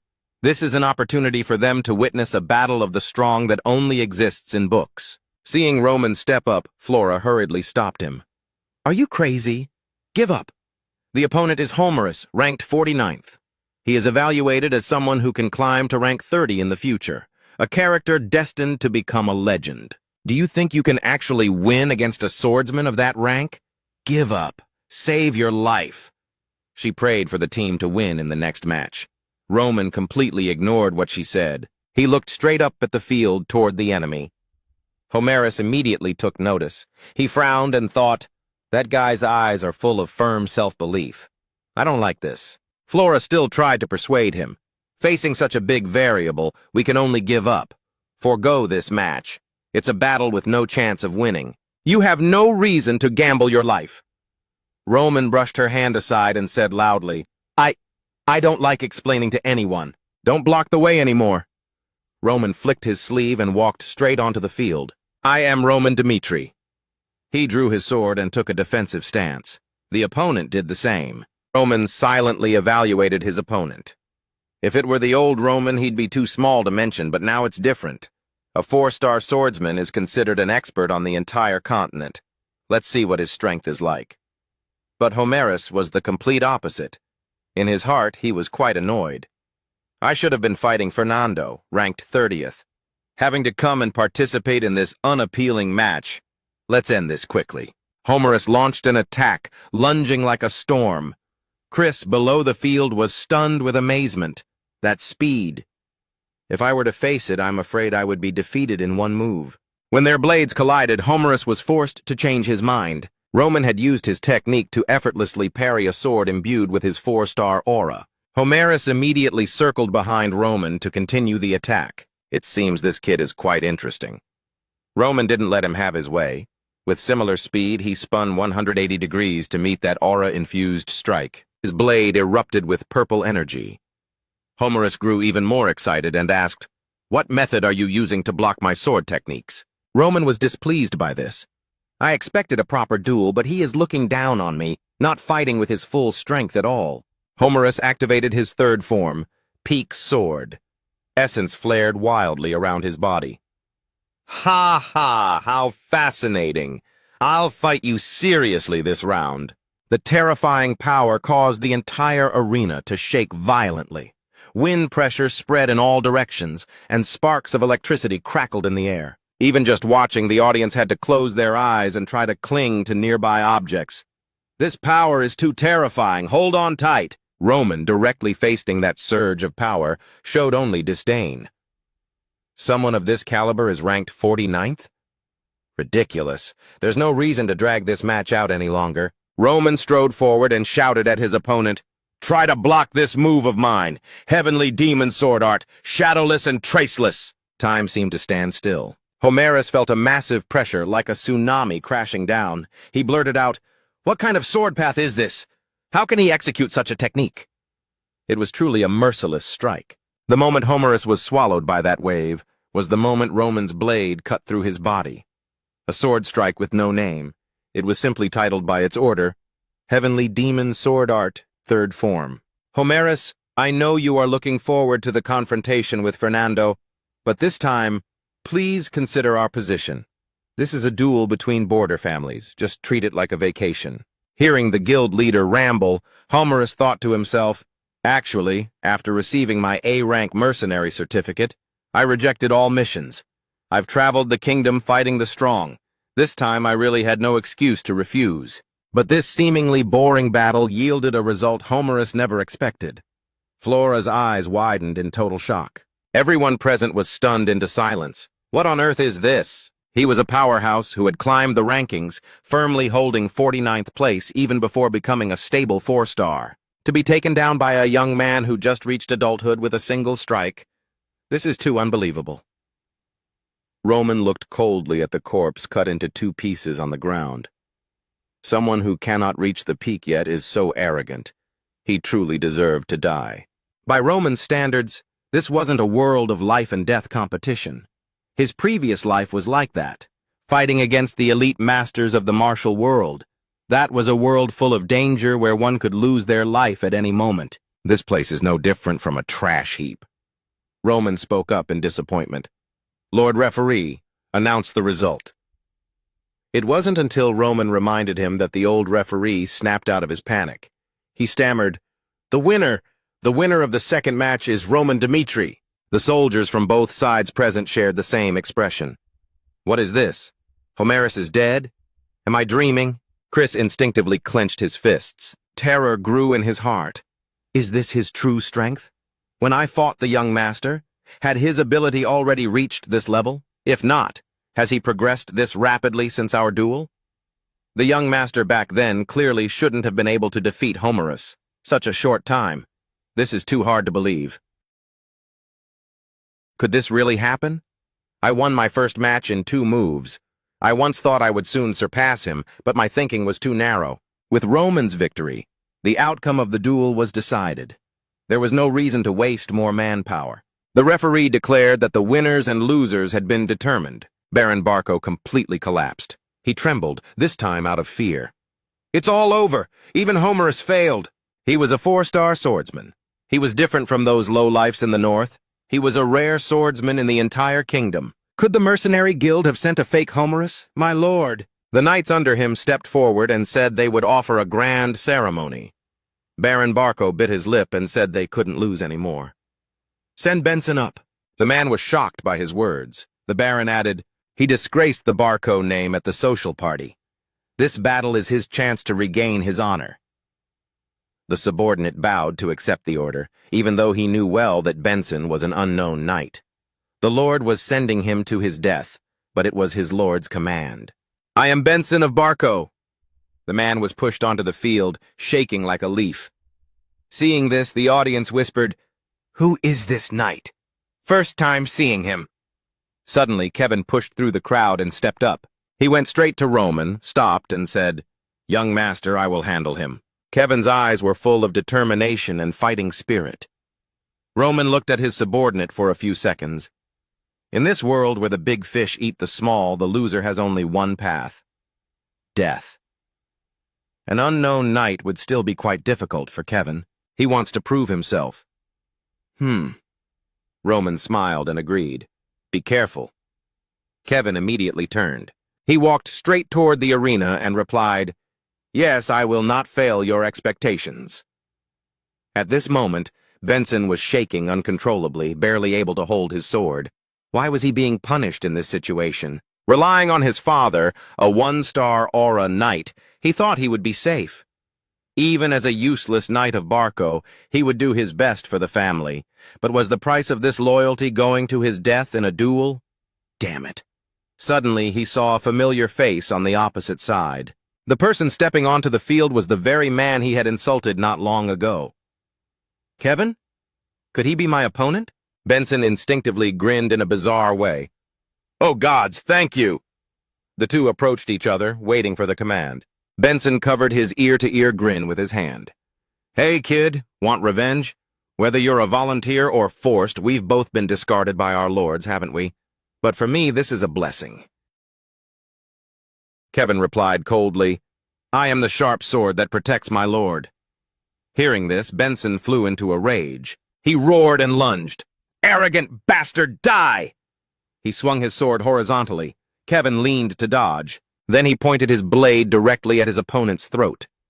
The tip was so close it looked ready to take a life. But Benson, falling to the ground, used his legs to trip Kevin, resolving the danger. Bastard, did you think you could beat me? Kevin rolled several times on the ground, blood leaking from the corner of his mouth. Kevin immediately struggled to his feet, his bloodshot eyes glaring at his opponent. Chris watched from below, full of anxiety. The disparity in strength is too great. What was the young master thinking, letting Kevin join the fight? The battle on the field was completely one-sided. Kevin was covered in injuries. Fortunately, his armor protected him, and he could still barely stand firm. Damn it! Kevin cursed his opponent, which only made Benson's attacks more frenzied. At this moment, a voice seemed to urge Kevin incessantly in his head. Kill him now! He wants to kill you! Kill him and take your revenge! Back to several days ago! While practicing at Dimitri Castle, Roman had said to Kevin, From today, cut off your past with your own hands. The demon ghost art has taken root. Wake up the demon inside you. Wake up the demon inside? Suddenly, a violent surge of black energy erupted from Kevin's body. His eyes gradually lost their human appearance. At this moment, Kevin was no different from a wild beast that had just escaped its iron cage. Careful, the voice in his head warned as his opponent swung a sword at his head. Kevin abruptly dodged to the side, narrowly avoiding the strike. Kevin slid across the ground and spun back to a firm stance. Heh. Almost had my head shattered. I'll tear that bastard into pieces. The strange voice echoed continuously. Kevin frowned. Why is my head so noisy? I want to become my lord's most effective sword, surpassing even Chris. Feelings of inferiority, loyalty to his lord, and chaotic inner emotions swirled like a whirlpool. The demon ghost art. Yes, that's it. The thing that can make me stronger. Ha! Kill him! Kevin's bestial nature erupted and his speed soared. The tip of Kevin's sword, wrapped in a blood-red power, pointed directly at the enemy. Benson panicked. "What is this?" The sword tip had actually pierced his armor. "You bastard!" He swung his sword in a counterattack, hitting Kevin's shoulder. But it couldn't make Kevin retreat even half a step. Benson was so scared he was about to cry. "Why won't he stop? You bastard, are you crazy?" Kevin, completely disregarding how much damage he would take, thrust his sword through and finished his opponent. All the witnesses were stunned. Kevin was manic to the extreme. Even though his opponent had collapsed in a pool of blood, he did not stop. Kevin's mouth curled into a sinister arc as he repeatedly stabbed the motionless corpse, until it was mangled. This was a completely bloody massacre, and the perpetrator was a small-framed youth. Kevin stepped down and approached Roman to salute. "Reporting, I have returned." "Good work, Kevin." Roman nodded in response. Hearing these words, Kevin immediately flashed his usual innocent smile, looking just like a child being praised by an adult. The duel between Lawrence and Barco ended in a clean sweep. Lawrence won with overwhelming dominance, and at the center of it all was the figure of Roman Dmitri. Like a heroic tale, it was passed down through generations. Rumors, a mix of truth and fiction, spread everywhere. People began to sing Roman's praises in taverns. The topic at every table revolved around these rumors. "Did you hear the news? About the duel. Barco must be fuming. They made such a fuss and still lost to Lawrence. You know, my relatives are locals in Lawrence. Roman is truly Lawrence's savior. I heard he single-handedly slaughtered hundreds of soldiers at Barco's rear. Moreover, even the 49th ranked expert was finished by him in one strike. If Roman hadn't appeared, Barco would have planted their flag in Lawrence long ago, wouldn't they?" "That's right. The blood hand of Lanka, Homerus, the 49th ranked expert of the Cairo kingdom, dyed the sky red and marked the end of the duel. Roman Dmitri is a hero, the hidden dragon of the Dmitri family who has finally ascended. Children in the desert pass around a nursery rhyme. When the cactus leaves bloom, it's the day the king returns. I will officially begin collecting the legends of myself in this world. In Barco City, someone was sinking into despair. It's over. It's all over." Baron Barco sat before a mountain of documents. Notices from the Golden Bank urging payment of principal and interest, letters from the Mercenary Association seeking accountability for Homerus's death and demanding compensation for manpower. Damn beggars! Previously, when Barco had influence in the Northeast, people came to flatter him every day. Now they pretend not to know him. Damn it! If only that bastard Roman Dmitri hadn't interfered. He suddenly realized. Yes, that's right. It's all because of Roman Dmitri. Roman Dmitri did something noble society cannot tolerate. This was the last chance to save Barco. A few days later, Barco organized a meeting. Before we begin, I sincerely thank you nobles for coming. With you here, I feel the future of the Northeast is still bright. A man in the crowd shouted impatiently, Baron, please get straight to the point. Then I shall speak plainly. Just as Barco attacked Lawrence with a legitimate reason, reputation in the noble circle is extremely important. This war was to settle an ancestral grudge.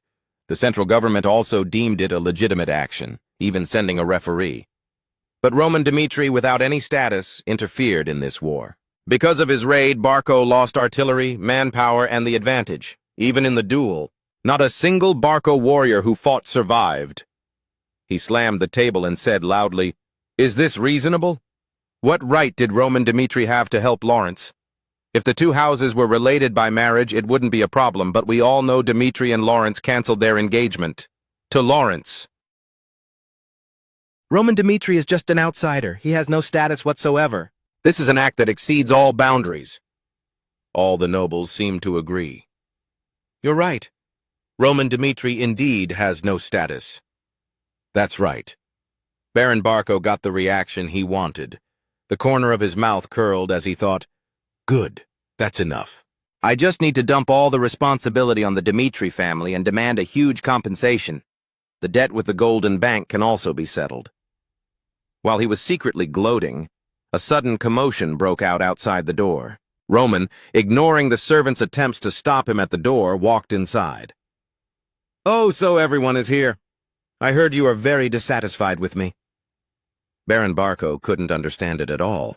What was this kid Roman thinking, daring to run here? Let me speak for myself, then. Roman's tone was full of reproach. Not long ago, when he heard Roman say he was going to Barco, Chris was extremely shocked. Are you really going there? How is that different from suicide? Baron Barco will definitely not forgive you, my lord. Roman interrupted to reassure him. What do you think the relationship between me and Barco will be like in the future? In Barco's eyes, you are their mortal enemy. If possible, I think it's best for both sides to avoid each other. Roman said calmly, No. Better not to start, but once started, there must be an end. It is an obvious fact that Barco is hostile toward me. Roman turned and mounted his horse. He said under Chris's astonished gaze, This is the perfect time for revenge. We go alone. Back to the present, Roman stood before all the Barco nobles to question them. I am curious, by what status does Baron Barco summon you all here? Baron Barco gnashed his teeth in rage. Fire burned in his heart. Just a kid from a baron's house who hasn't even inherited the title yet, and you dare look down on my rank? He countered loudly. So you've come. Your low birth must be why you don't understand noble rules. Let me tell you then. Interfering in a war without any status is an act not permitted in our Cairo kingdom. We rely on noble law to obtain a status approved by the central government before declaring a territorial war. Do you think nobles are stupid for setting up these procedures? It is to maintain each other's honor. At this point, the Baron began to slam the table in anger. Claiming you don't know noble law is just an excuse. Do you realize how foolish your actions were? Because of you, the Dmitri family will face serious trouble. Because of their son's sins, the nobles of the Northeast will criticize and despise Dmitri. Do you understand, you insolent boy? After a thunderous roar, the room fell into a temporary silence. Only then did Roman speak. Roman's tone and words made Baron Barco frown. Are you finished? Then it is my turn to speak about my status.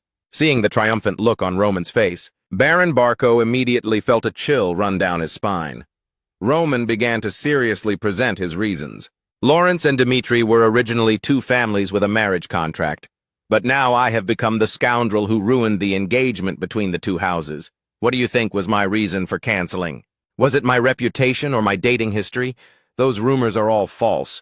The truth is because of Baron Barco's eldest son. Because of the threat from Anthony Barco, who was singled out as the fault of his own son, Baron Barco could not help but stand up abruptly. Roman did not give him a chance to speak and continued, Now I will let you all know exactly why I participated in this war. I used to have a close relationship with Anthony Barco. Even before I was engaged to Lawrence, I had joined his faction. But when the engagement was announced, he framed me, and I fell into a trap. When I woke up, I found myself in the same room as Emily Barco. Anthony used this to blackmail me, demanding that I cancel the engagement with Lawrence. This was a perfect trap aimed at eliminating both Lawrence and Dmitri. Those present began to murmur. Threats? In other words, the Barco family's argument was wrong from the start. Roman was full of confidence. The moment I proactively expose a weakness, it is no longer a weakness. Baron Barco fiercely retorted, Do you think I will listen to this nonsense of yours? We all know you've lived a life of trash. To cover up the truth, there is no disgusting lie you wouldn't tell. Roman was just waiting for this. He gave a cold laugh. I knew you would say that. In that case, I will state one more reason why I intervened in the war between Barco and Lawrence. One more reason? Hearing this, the Baron became even more uneasy. Anthony Barco crossed the line. Flora Lawrence, who was engaged to me, was harassed by him. Because of the impact of this incident, Flora decided to cancel the engagement. Whether this is true or false, you can go and ask Flora Lawrence herself. Roman thought to himself, Anthony's lies led me into a trap, so I will pay him back in kind. Roman began to act distressed. That is why I intervened in this war, using only my own strength without involving my family. This is the only revenge I can take for her. I want to ask Baron Barco and all of you sitting here, do I really not have any status to intervene in this war? Just like that, Roman overturned Barco's argument. He had gained official status for his actions. Baron Barco was completely speechless. He calculated silently. It was over. The argument over the truth of the status was no longer meaningful. He had to delay for time. First escape this situation, then find a way to resolve it later. He sat down, sighed, and said, "I don't believe what you say is true, but I will go and verify it. You should go home for today." "Baron Barco," Roman said coldly. "Now please make a choice. Do you choose to have Anthony pay for the personal matter between him and me to end this? Or will you cause trouble for the entire family because of this?" Roman threatened bluntly and without courtesy. "If you do not make a choice right here and now, I will go home and tell my father everything." Baron Barco felt as if he had been struck by lightning. What kind of situation is this? I absolutely cannot choose to go to war with Dmitri. Barco has already hit rock bottom. If we provoke the Dmitri family further, Barco will be completely destroyed. This cruel boy. He gripped the armrest of his chair tightly, lamenting in his heart, but finally chose to bow his head. "I do not want the matter between you and Anthony to expand into a problem for the whole family. With my authority, I will have my eldest son, Anthony, kneel before you and apologize. Is that enough?"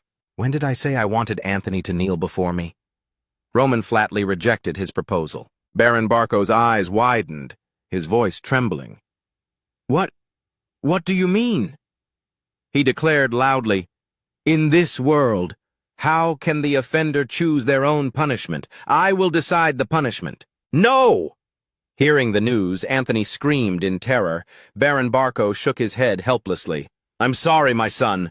Anthony knelt on the ground, crying and begging for a duel verdict. Father, are you really going to put my life in someone else's hands?" "He will definitely kill me. I beg you, father, please refuse Roman's proposal." The Baron shouted loudly, trying to steady his son. "Wake up now! You are the eldest son of the Barco family! The moment you became the heir of the family, your life was tied to the family's fate. So face reality. Don't forget this hell. Be prepared to lose an arm." Having said that, he turned and walked away decisively, leaving his desperate son kneeling on the ground. Just thinking of Roman's face made Anthony tremble violently. "Father, how could you let me duel that monster? I'm going to die!" The duel was quickly organized under the witness of both sides. Roman stepped onto the field with a majestic presence. Anthony, on the other hand, was so scared that he couldn't even hold his sword steady. "Roman." "Sir." "Roman, you know I really like Flora. When I heard you two were together, I must have lost my mind at that time. I'm sorry for everything I've done to you. I had no ill will." "Weren't we friends?" Roman didn't answer. He only coldly drew his sword. Seeing this, Anthony's hair stood on end. "Roman, no, Roman, master! Please spare my life this once. If you spare me, I, Anthony Barco, am willing to spend the rest of my life to repay you." Hearing this, the referee frowned. How unsightly. Even Baron Barco felt he had lost all face. This barbarian. Roman's face was cold, without any intention of compromise. Roman asked, "Repay me for a lifetime? How? Have you paid back all the loans to the Golden Bank yet? Even your relationship with the government cannot erase your evil deeds. The Barco family is finished." Roman stepped forward, bringing his face close to his opponent. Anthony was frozen in fear, not daring to move. "Why would someone like me, whom you despised so much, fall for your trap of begging for mercy and forgiveness?" At that moment, Baron Barco realized his son was going to die here. But he had no time to react, because Roman had already thrust the sword in his hand through Anthony's body. "I have no reason to forgive you, so use your death to atone for your sins." Baek Jung-hyuk had experienced life-and-death battles with his brothers. Every night he had to be wary of assassinations from his own kin until the day he personally thrust his sword into their hearts, ending their lives until the very last one. "Jung-hyuk, do you know what your problem is?" A figure on the roof looked down at the battlefield and spoke.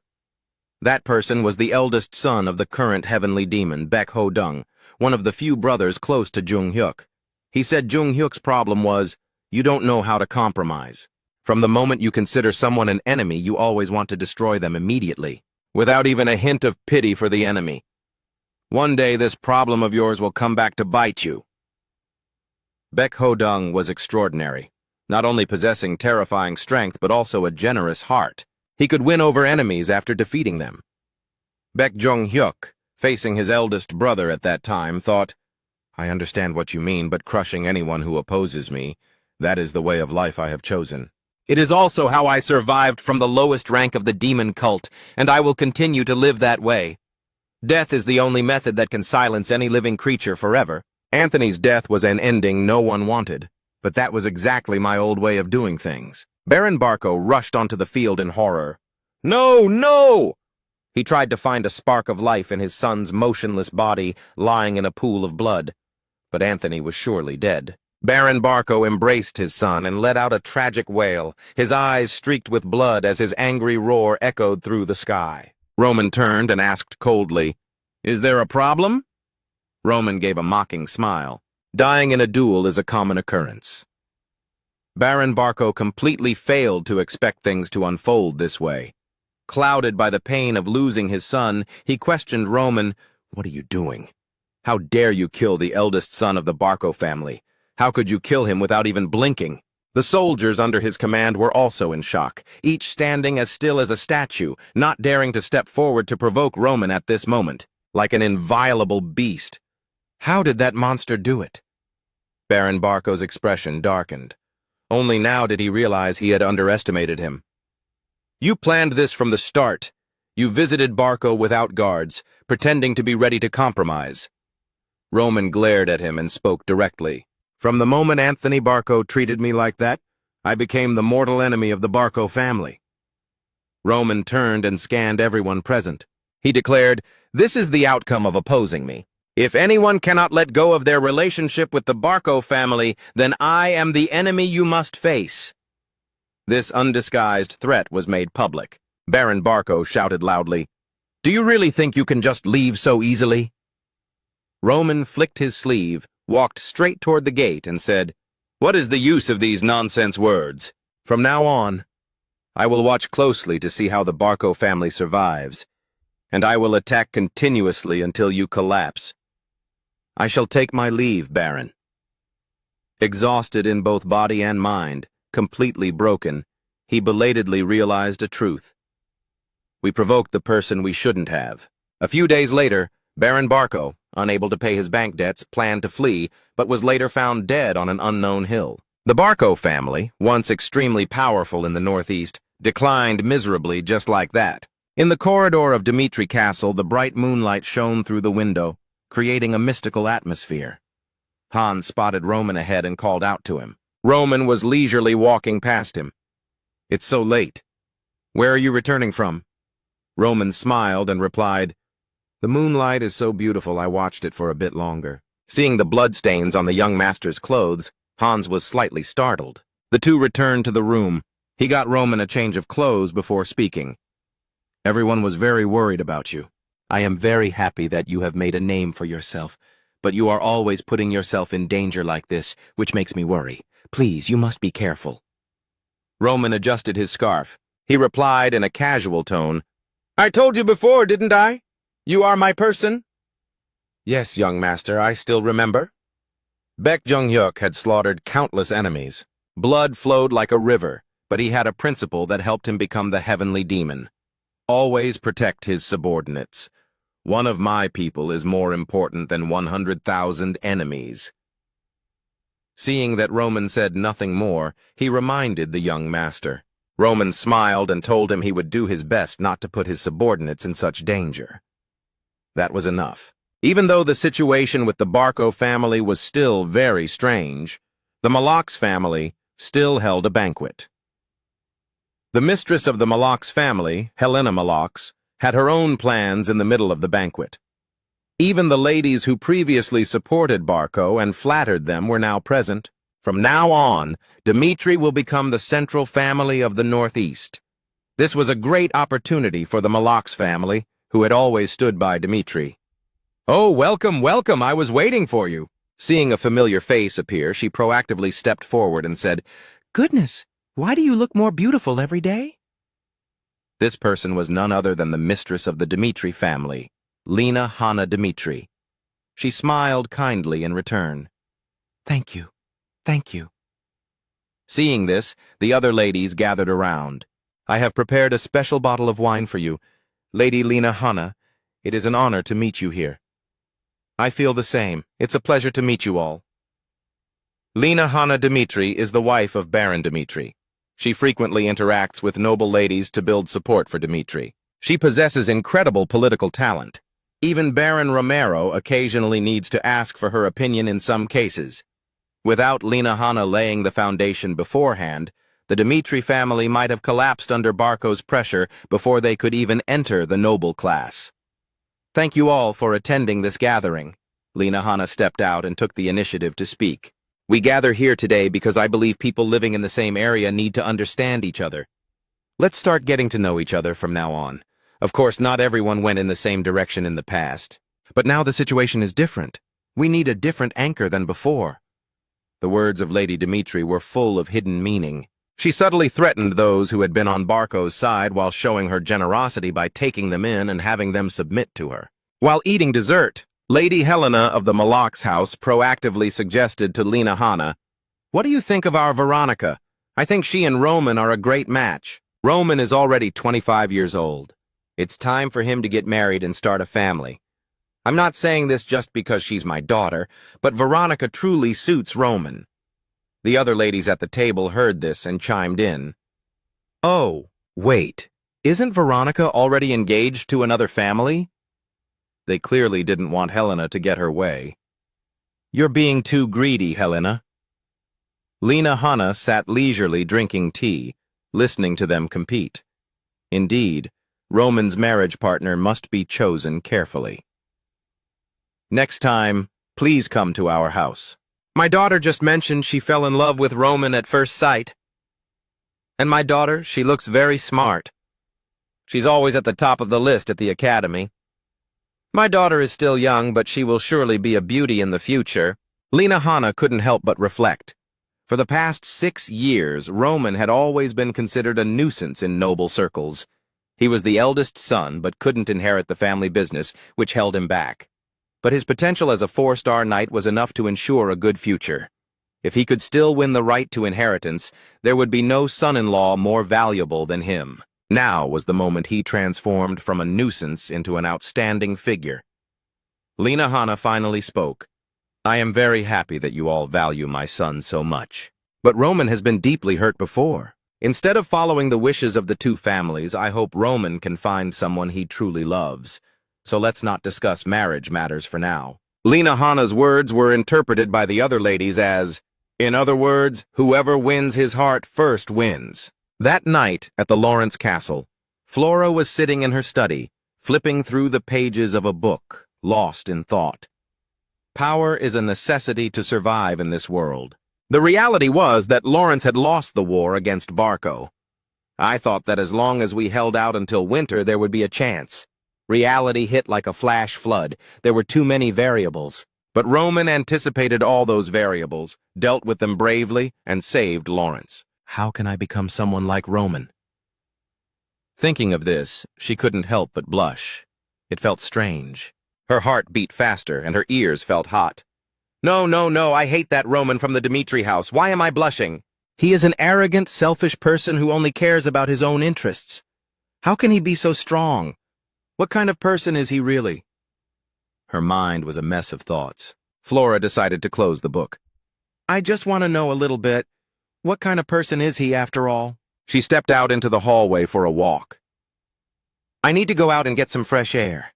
That's right, even if I'm curious, there's no longer any relationship between him and me. The engagement has been canceled. I have no choice because I certainly won't see Roman again. While she was in a daze, a soft female voice called her. Sister Flora! Flora was startled. She looked blankly at the other person's bright smile. Our blonde lady felt a bit unnatural, thinking to herself, what is she doing here? It was Sylvia from a side branch of the Lawrence family. Sylvia Lawrence. After a brief chat, Flora ran straight to the Baron and asked loudly, Oh, Lawrence is going to the banquet held at the Dmitri house? Why didn't you tell me, father? Hearing his daughter's words, The Baron turned around and explained gently, "I have gained a lot from this matter. You showed me your ability to judge right from wrong when I was helpless. It was also thanks to you that Roman Dmitri joined the battlefield and helped us win this war. I will no longer lower your value. I will support all your wishes and will not force you to do anything for the family anymore. Therefore, it is fine if you do not attend this banquet. Flora, go live for your dreams." Hearing these words, Flora was deeply moved. "These words from my father are truly touching, but I want to attend the banquet," Flora screamed internally, then asked, "Why did you invite Sylvia to the party? She came all the way from the distant capital. You must have another purpose, right?" "It was only because of my personal greed." Her father did not answer, making Flora even more confused. Greed? Could it be that father intends to use Sylvia to form a marriage alliance with the Dmitri family again? Thinking this, she spoke up. "If that's the case, I understand. Since we must repay Roman, I will go with Sylvia and show her the way." The Baron looked at his daughter with a face full of doubt. "You don't need to do that. I will ensure you and Roman have nothing more to do with each other." Flora interrupted him, her face full of determination as she emphasized every word. "I said I will guide her." Location: Cairo capital, Valhalla Temple branch in Cairo. "Is this true?" a priest asked while looking at the report. "The son of a noble family from a remote area, only 25 years old, killed a 4-star knight with just one sword strike? Is this really possible? But if this isn't a fairy tale, then it means a terrifying genius has been born. I must go and verify this in person." This clergyman was a rank evaluator from Valhalla. The scene shifts to Dmitri City. The banquet was scheduled for the evening. The young ladies from noble families had arrived at the Dmitri estate earlier for a tour, all dressed magnificently. They wore all the jewelry they could, and their makeup was very heavy. Sylvia whispered, "Is this Dmitri?" "As expected, the atmosphere is as gloomy as the rumors say." She spoke while putting on an innocent and lovely expression. A group of young ladies followed her through streets filled with blacksmith shops. "Look quickly! How shocking! It's all blacksmith shops and ore! After all, this is just the territory of miners. I really don't understand how people can live in a place like this. In the capital, even commoners value basic etiquette." The young lady criticized the place without any restraint. Sylvia covered her nose with a handkerchief and chimed in, "I understand. Dmitri and art are two distant things." Flora just followed quietly behind. She thought to herself, Sylvia's father is Baron Lawrence's younger brother. He settled in the capital as a merchant. Compared to the capital, both Lawrence and Dmitri can only be considered the countryside. I can understand why they have such a reaction. Suddenly, Sylvia saw a group of people ahead and cried out in surprise, "My goodness! Are those people miners?" A group of men talking rudely and carrying their tools passed them by, laughing and talking. These young ladies in their magnificent dresses caught the unwavering gaze of the miners. The two sides were like two completely opposite worlds. Many noble ladies began to complain. "Oh, my beautiful dress is covered in dust. Do miners just walk arrogantly on the street like that?" This is exactly why Dmitri has issues. They did not hide their mockery. Flora walked silently at the end of the line. As she passed by a young miner, she suddenly had a familiar feeling. Flora quickly turned her head to look back. That person seems to be Roman Dmitri. Suddenly, another figure appeared. It was Hans, running in a great hurry. He called out with a face full of worry, "Young master, I couldn't stop you from going down into the mines. Can't you take care of yourself while working?" He spoke while frantically wiping the dirt off Roman. "Look, I just wiped once and the handkerchief is already this dirty." Roman, whose face was being squashed by the wiping, shouted, "Enough, Hans!" Hans kept his head down and continued wiping. "You're covered in dust every day. My heart is about to break." The young ladies heard the conversation and immediately turned their heads. "Is that person Roman Dmitri?" Sylvia smiled upon seeing Roman. She thought to herself, "He's even more handsome than I imagined. Wow, what a great physique. There are rumors that the eldest son of Dmitri might lose his inheritance rights, but what noble family would let their son work as a miner? Roman is definitely the heir. Recent moves show that Roman's status has skyrocketed." Sylvia suggested to the other ladies, Let's go to Roman Dimitri's side.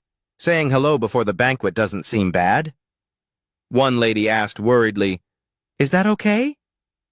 Roman had just taken off his safety helmet when he heard the greeting. Sylvia asked, "Are you young Master Roman Dimitri? I haven't mistaken you, have I? I am Sylvia from the Lawrence family." Sylvia lifted her skirt in a formal bow, her face smiling as she said, "Thank you for the help you gave us. I want to express my sincere gratitude. You are indeed as extraordinary as the rumors say." Roman replied casually, "Oh yeah, I got it. Let's go, Hans." Roman walked away coldly, leaving the young lady heartbroken. Flora couldn't help but laugh until she cried. He really is a block of wood.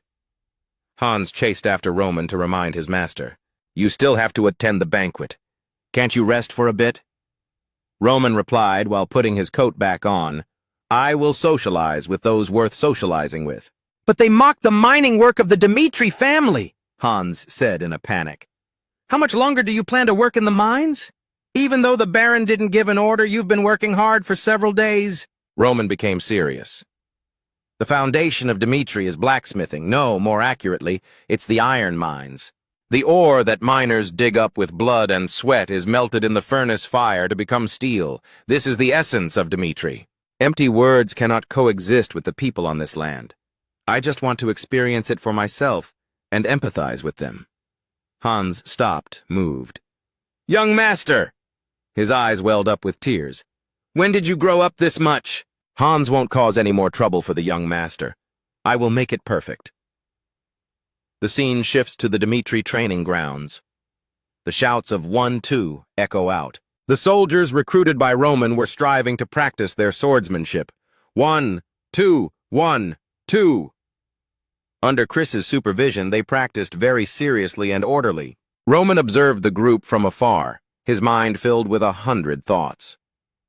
The prestige I built during the battle with the other families last time has sparked the loyalty of the soldiers and the spirit of the warriors. The soldiers who followed me into battle last time have learned a lot.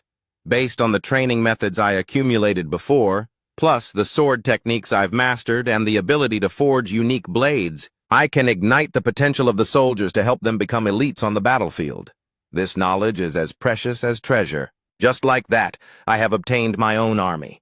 But it's not enough. These soldiers only have a little combat experience. I need an elite army of my own. The problem is that forming an elite army requires financial resources and manpower, which I currently still lack. Roman called out, "Chris!" The man immediately ran over. "Did you call me, young master?"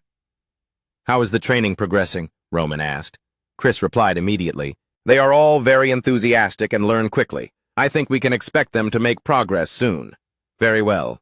Now I will teach you a new sword technique." "A new sword technique for me?" Chris was extremely astonished, thinking to himself. Roman explained, "You are different from those beginners. After the last family battle, you have progressed and accumulated experience. This has created a foundation for you to learn more advanced swordsmanship. Although it will be difficult, I believe you can do it. I believe you are now ready to absorb new things. The sword technique I am about to teach you is called Thunderclap. This is a move with great destructive power and an extremely fast strike speed. Its master was known as the Sword Saint. This is Chris's next step. The banquet finally began in a luxurious and magnificent space. The banquet hall was filled with whispers. At that moment, the servant announced, "Roman Dimitri has arrived." Almost all eyes turned toward the door at once, especially those of the young ladies. Roman wore a formal suit with a red cloak, possessing an extraordinary and charming aura. Roman's hair had returned to black. The young ladies could not suppress the excitement in their hearts. Their cheeks flushed with admiration. They quickly surrounded him, asking incessantly, "Sir Roman, why did you leave so early this morning? Young Master Dimitri, we want to chat with you for a moment before the banquet." Roman smiled gently and replied, "At that time I had just finished my work, so I hope you understand. I also wanted to dress up a bit more decently." "Oh, we understand. You can certainly do that." Lady Sylvia also stepped in to praise him. "You are indeed as excellent as the rumors say." The girl with light blue hair in double buns smiled brightly and continued, It's unbelievable that the heir of a noble family would work with miners. If I could marry someone like you, I wonder if I would become a better person. Roman gave a thin smile and bowed slightly in return. You flatter me. Afterward, Roman spoke with the guests in the hall one by one, exchanging a few polite words, praising each other, and raising glasses in celebration. After completing these formalities, Roman went out to the balcony alone to get some fresh air. It seemed that the atmosphere inside didn't suit Roman at all. It felt even more tiring than just finishing a long battle. You're quite the actor, aren't you? A female voice suddenly spoke from behind. Roman turned around and found it was Flora. Just doing what needs to be done, Roman replied. How unexpected. Flora continued while proactively approaching Roman. Standing beside Roman, she tucked back her hair and smiled, saying, I thought you didn't care about these social relationships. Usually I don't, Roman replied absently. But for this banquet, my parents and their guests were all invited. This is quite different from ordinary banquets. I see that they are very happy. Besides, it was like this when we first met, so it's not unusual. Flora dazed for a few seconds and then smiled, thinking to herself, Roman was right. Actually, I was being impolite. Looking at Roman, Flora couldn't help but think, he is always so steadfast. This is why I'm becoming more and more curious. What kind of life did he live to be able to persist with his principles so strongly? Feeling she had misspoke, she immediately changed the subject. But why did you go mining? Other than for blacksmithing, there's no reason for an heir to do that work. Roman asked her back seriously. How do you think the Lawrence family reached the position it has today? Flora was dazed again. Roman didn't wait for her to wonder and answered himself. People think Lawrence is where it is today thanks to fertile land and abundant goods. But the Lawrence family succeeded thanks to commerce. They sold or exchanged their goods to reach their current position. This is also why Baron Lawrence's younger brother became a merchant in the capital. Flora became more astonished as she listened, feeling a sense of being surpassed. It's incredible. Even things I only recently learned, he knows like the back of his hand. And not a single detail is wrong. So what does this have to do with mining? She asked curiously. The roots of the Dmitri family lie in the iron mines. Without the miners digging up the ore buried underground day after day, Dmitri would not be where it is today. I am convinced that spending time working in the mines will help me understand and empathize with them more. And I believe this is the duty of one who carries the name Dmitri. Roman's words were etched into her heart, touching every string in her soul, seemingly bringing Flora no small amount of enlightenment. Roman took his leave. I've been standing here quite long enough. I'll go first. Oh, all right, she replied. Flora then stood alone on the balcony, pensively looking up at the night sky. Suddenly, she broke into a smile. I've decided. Her heart, which couldn't find peace after that battle, finally regained order and clarity. I knew it. Coming to see him was the right decision. A few days later, Flora set out for the capital. That was the moment the flower in the gilded cage of the Lawrence house left her family to explore the world. Back in Dmitri, the iron mine foreman Jacob took a sip of spicy liquor and shouted with refreshment, "That's the stuff!" Henry, drinking with him, asked, "How was today?" Jacob replied happily, "Same as always. No matter how many ore veins we dig, they just keep going. We've only just reached the mountain entrance. Even if the Dmitri family digs for decades more, the iron mine won't run dry. I stake my life's mining experience on that." Henry changed the subject. "There are many rumors that Roman started working in the mines half a month ago. Why has it been so quiet lately?" "Roman, huh?" Hearing that name, Jacob laughed boastfully. "That story starts from half a month ago." Shocking news quickly spread among the miners. "I heard young Master Roman starts working in the mines today." The person behind gasped in surprise. "Why? Who knows? Probably just for show." A veteran miner named Mukan frowned and said, "Lord Dmitri is old and senile. If he wanted to teach his heir, he should have done it long ago. He's only good to the blacksmiths and always ignores us miners." He began to shout excitedly, "The 3 heirs of Dmitri have learned blacksmithing in the workshop since they were young. but they have never learned mining.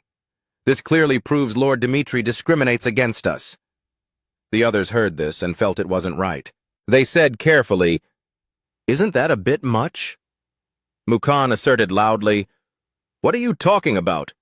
Dimitri's foundation is the iron mine, yet the blacksmiths get all the glory. I bet Roman was forced here, but I won't bow my head to him. Let him see what mining is really like." Everyone raised their hands in unison. For a moment, cheers like thunder echoed through the place. What must come, will come. That morning, Jacob led Roman to meet everyone. "From today, young Master Roman will work with us." No one paid attention. They didn't even bother to glance at Roman. A few people in the team even signaled to each other with meaningful smiles. Roman saw it all, but he didn't intend to make an issue of it. Jacob instructed everyone to remember, in the mine, priority number 1 is safety, number 2 is safety, and number 3 is still safety. Everyone shouted in unison, "All right, let's get to work." The miners quickly distributed tools and supplies. Everyone was busy working, but absolutely no one paid any mind to the newly arrived young master. Roman frowned slightly. "They are completely ignoring me. I won't mind their attitude. This Dimitri mining town, these Dimitri people. How much power do they have? What can I do for this place? For my future plans?" Roman stepped toward the towering Mount Rapho, determined. "I must understand all of Dimitri's problems." Roman's day of working in the mine officially began. The workers were all digging hard. The foreman kept shouting to urge them, "Come on, move faster. We're still far from today's quota." Roman stood to one side, working, loading each bag of ore onto the trolleys. The rules here are very strict. This was Roman's observation. They assign tasks evenly, and the safety aspect is handled quite well during the work process. Roman posed a question to a veteran miner, who replied, "Dimitri's iron bowls are famous not just because of the exquisite craftsmanship of the blacksmiths, but also because the ore itself is of the highest quality, which is why it's so valuable. Other places suffer heavy losses because they have to purchase ore, but since Dimitri is self-sufficient, it earns massive profits." He laughed proudly and said, "What other reason could there be? Because they are self-sufficient in raw materials and are a city of forging, they can earn more profit than any other family. It has been this way for decades. Just by gathering a bit of information, Roman could vaguely estimate the wealth his family possessed. Dimitri's assets might be even larger than he thought." "This is no place for chatting," Mukhan reminded him bluntly. "Young master, if you don't want to work, then don't bother others. Go outside." The two looked at each other eye to eye. Roman proactively apologized this time, which surprised Mukhan. "I'm sorry. I will focus on my work." After speaking, Roman immediately returned to his tasks. This left Mukhan, who was usually critical, with nothing left to say. A week later, Roman was still dining alone. Roman hadn't made any friends yet. They had worked together for over a week, but they still didn't speak to him unless he spoke first. Perhaps this was how they divided their territory. Just as he was thinking of how to approach them, someone stepped forward. It was Mukhan. He sat down across from Roman and said, "Can I ask you a question? I've been watching you all week and I'm a bit curious. Why did you come here to work?" According to him, no noble values mining. Even Rodwell, the second young master of Dimitri and the most potential heir, had never set foot in the iron mines. The eldest young master, Roman, was just putting on a show. After training for so long, I thought he looked down on mining work, so I always kept an eye on him. But he is more hard-working than I imagined. The image of Roman working made him reconsider. He even worked more enthusiastically than other miners, and always met his quotas. Mukhan had heard from another miner. "According to my friend who is a servant in the castle, the head of the family never ordered the young master to work at the mine. Did he come here voluntarily?" These words made Mukhan hesitate. This was why he went directly to ask Roman. Roman gave him two choices: an ideal answer or a practical answer. Which one do you want to hear? "Can I have both?" Roman smiled and said, "Then I'll give the ideal answer first. Dimitri is a mining city. Many residents here work in the iron mines to make a living. Instead of learning about the people here from afar through numbers, I wanted to experience their daily lives for myself. Do you really need to do that? Mukhan asked back. It's necessary, Roman replied. As long as my surname is still Dmitri, I need to do this. As a result, it's an ideal answer, Mukhan thought to himself. These are the words the people want to hear from a ruler, and the image of a noble that everyone respects. Roman continued with his answer. As for the practical reason, I am not the head of Dmitri. Although Dmitri possesses massive wealth, it belongs to my father. This is why I came to the iron mines, to find what I can contribute to Dmitri and find a legitimate reason to demand my share. Hearing this, Mukhan couldn't help but burst out laughing. So it's to demand a share of your father's estate? Ha ha ha, I didn't expect that. I thought you only came here to fight for the inheritance.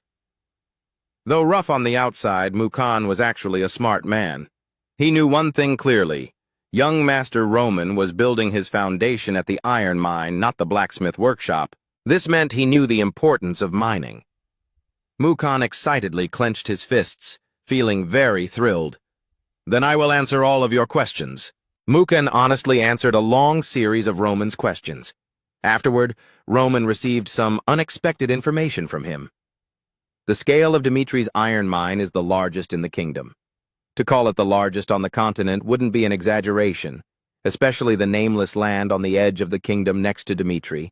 It's called the Endless Land. If the resources there can be extracted, wealth will grow infinitely. Despite such advantages, Mukhan also pointed out some limitations. In fact, compared to Dmitri's overall wealth, the output isn't that great. Due to dangerous working conditions, the mining speed has slowed down. As speed decreases, production naturally drops as well. Of course, the Lord has provided a lot of safety support, but even so, mining is still extremely dangerous. Not only must we work in dark, cramped environments, but natural conditions are also highly unstable. The northwestern mountains have constant earthquakes. How can an ordinary person stop that? Just as Mukhan finished speaking, Roman felt a tremor. Things got worse as the entire mine began to shake violently. The two rushed to the pit opening to investigate and found a crowd gathered there. What happened, Mr. Mukhan? Elevator number 8 collapsed. Someone is pinned down. What? Mukhan was extremely worried. He looked at the pit and the collapsed rope ladder, feeling helpless. Good heavens, what do we do now? Someone in the crowd warned. This place might collapse further. Don't rush to measure anything yet. At that moment, Roman stepped forwards and said, I'm going down. Mukhan resolutely opposed. No, you are the eldest young master of the Dmitri family. Even if you are a knight, if it collapses again, it will be very dangerous. We should confirm the situation first. Roman glared and interrupted him. It will be too late then. The other man was intimidated by Roman's imposing aura. Roman asserted, I said those who carry the name Dmitri must shoulder their responsibilities. I'll be right back. Go prepare bandages for the wounds. After speaking, Roman performed a lightness technique and jumped down. Roman utilized the rugged terrain of the pit without hesitation or fear, heading straight down. This was his way of acting. About 10 minutes later, a hand reached out from the pit. Those waiting above were all stunned. When they saw Roman climbing up with the victim on his back, they cheered wildly. Young Master Dmitri saved him, Roman told them. Quick, bring a splint here. The broken bone was quickly splinted and stabilized. Mukhan was amazed by this scene. First aid is not easy at all, yet he understood it so well. After everything was settled, Roman turned to those around him and shouted, I finished first aid. Take him to the doctor immediately. If medicine is needed, I will pay all costs. Understood, everyone replied in unison. The injured man was quickly carried away on a stretcher. Roman spoke in a deep voice. Listen, everyone. You must accept that today's accident is the fate of a miner. Hearing this, the miners' expressions were complicated, but no one interrupted Roman. They focused on listening to what Roman had to say. No matter how carefully we prepare, we cannot prevent unexpected disasters, but despite the difficulties, there is always a way. As someone who bears the name Dmitri, I will spare no expense to resolve your difficulties. It won't take much time. Back at the Baron's mansion, Romero immediately summoned his eldest son. He asked first, "Are you injured?" Hearing Roman say he was fine, he began to question him. "What on earth were you thinking, daring to do something so dangerous? Even if you're a genius-type aura swordsman, you can't withstand this alone. This time it was luck." He slammed the table and scolded him. "But because of your reckless bravery, I almost lost my beloved son. I'm not saying this just because you are the eldest son of the Dmitri family. If it were anyone else, I would never forgive the act of being willing to throw away one's life to save one person. No, I only did what I should have done." Romero shouted, "Roman!" Roman still held his ground. "Even if time were turned back, my thoughts would not change. An accident happened in the iron mine. As a member of the Dmitri family, I believe I made the right decision." The Baron knew he could not win an argument with his son. He then suggested I stop working at the iron mine. "I never asked you to work there. I don't understand why you made such a choice. If you said you were working at the forge, I wouldn't stop you." "Father," Roman explained seriously, "I believe I need to work at the mine to gain a deeper understanding of the Dmitri family. Although Dmitri is famous for its metallurgy and forging techniques, the majority of the people in this region work at the iron mine to make a living. Therefore, it is only natural that I should work at the mine rather than the forge." Roman's words were perfectly logical. As the leader of this land, Romero was slightly surprised that his son could speak such profound words. He finally compromised. "All right. So, what have you learned there? Tell me." "Father, I have seen the hardships that everyone must go through." The Baron was quite surprised. "What hardships?" "I have never mistreated the miners." Roman said, "I know you care deeply about the workers' safety. Even the workers at the mine respect you greatly." Romero still didn't want Roman to go there. "But regardless, mining is very dangerous. You don't know when an earthquake will occur. What if the mine collapses? In case you've forgotten, I'll remind you that it's a place very prone to landslides like yesterday." "I haven't forgotten this." "As I said, such disasters are inevitable, even if we are prepared." Roman interrupted him. "But there is still a way, Father. That is to use magic artifacts." Magic artifacts? Romero was not unaware of their existence. Using them to ensure safety at the iron mine was fine, but do you know how much those artifacts cost? Using artifacts to protect the mine entrance will be extremely expensive. "Yes, I know. Furthermore, using air shields isn't always a guarantee of safety." The Baron questioned again. "Your point is that it's still necessary to use them?" "Yes," Roman was very certain. "But if we install artifacts, not only will ore production increase, but there will also be no need to limit the development of untapped iron veins. Possessing an endless source of raw materials is an advantage, an opportunity cost. Even though using ancient relics is expensive, if we can earn more money than before, it's worth it. Moreover, we will assign a dedicated team of workers to ensure safety and minimize risks to the maximum, then use the increased profits to pay their wages. What do you think, Father?" Romero replied with a smile. "Seeing how clearly you speak, you must have calculated it all. So, how much do we need to invest? If it doesn't turn out as you said, you're in for it. In this world of martial arts, where the strong prey on the weak, there are two organizations famous for their information-gathering abilities: the Beggars Sect and the Flower Gate. The Beggars Sect gathers information through beggars present everywhere in the world, listening to everyone's stories. Meanwhile, the Flower Gate gathers information through marginalized groups in society, those who are always listening to the world's affairs. I chose to work at the mine instead of the forge so that I could grasp all information in the Northeast. Then, with my father as capital and manpower, I will establish the Flower Gate in this world. But that is still not enough. A guild dedicated to information gathering, or rather, an intelligence agency, cannot be limited only to the Northeast. Furthermore, when information from across the continent is collected, someone is needed to organize it, as guild members cannot process information professionally. Let's see, someone who can organize information, and belongs to the upper class of Dmitri. There is only one person suitable. After the war with the Barco family, the soldiers under Roman's command heard astonishing news. Chris, who was in charge of training them, announced, "From today, I will teach you how to use mana combined with swordsmanship. This is a gift from the master, so you must devote yourselves entirely to the training." As someone who had reached the rank of a B-class mercenary but was stagnant because he couldn't sense mana, Lucas felt Chris's words were absurd. What is a mana cultivation method? It is a manual that systematically lays out unique methods of using mana. Unless this is the kind of trashy fake widespread everywhere, it is surely an invaluable treasure. Even a father wouldn't easily teach his son how to use mana.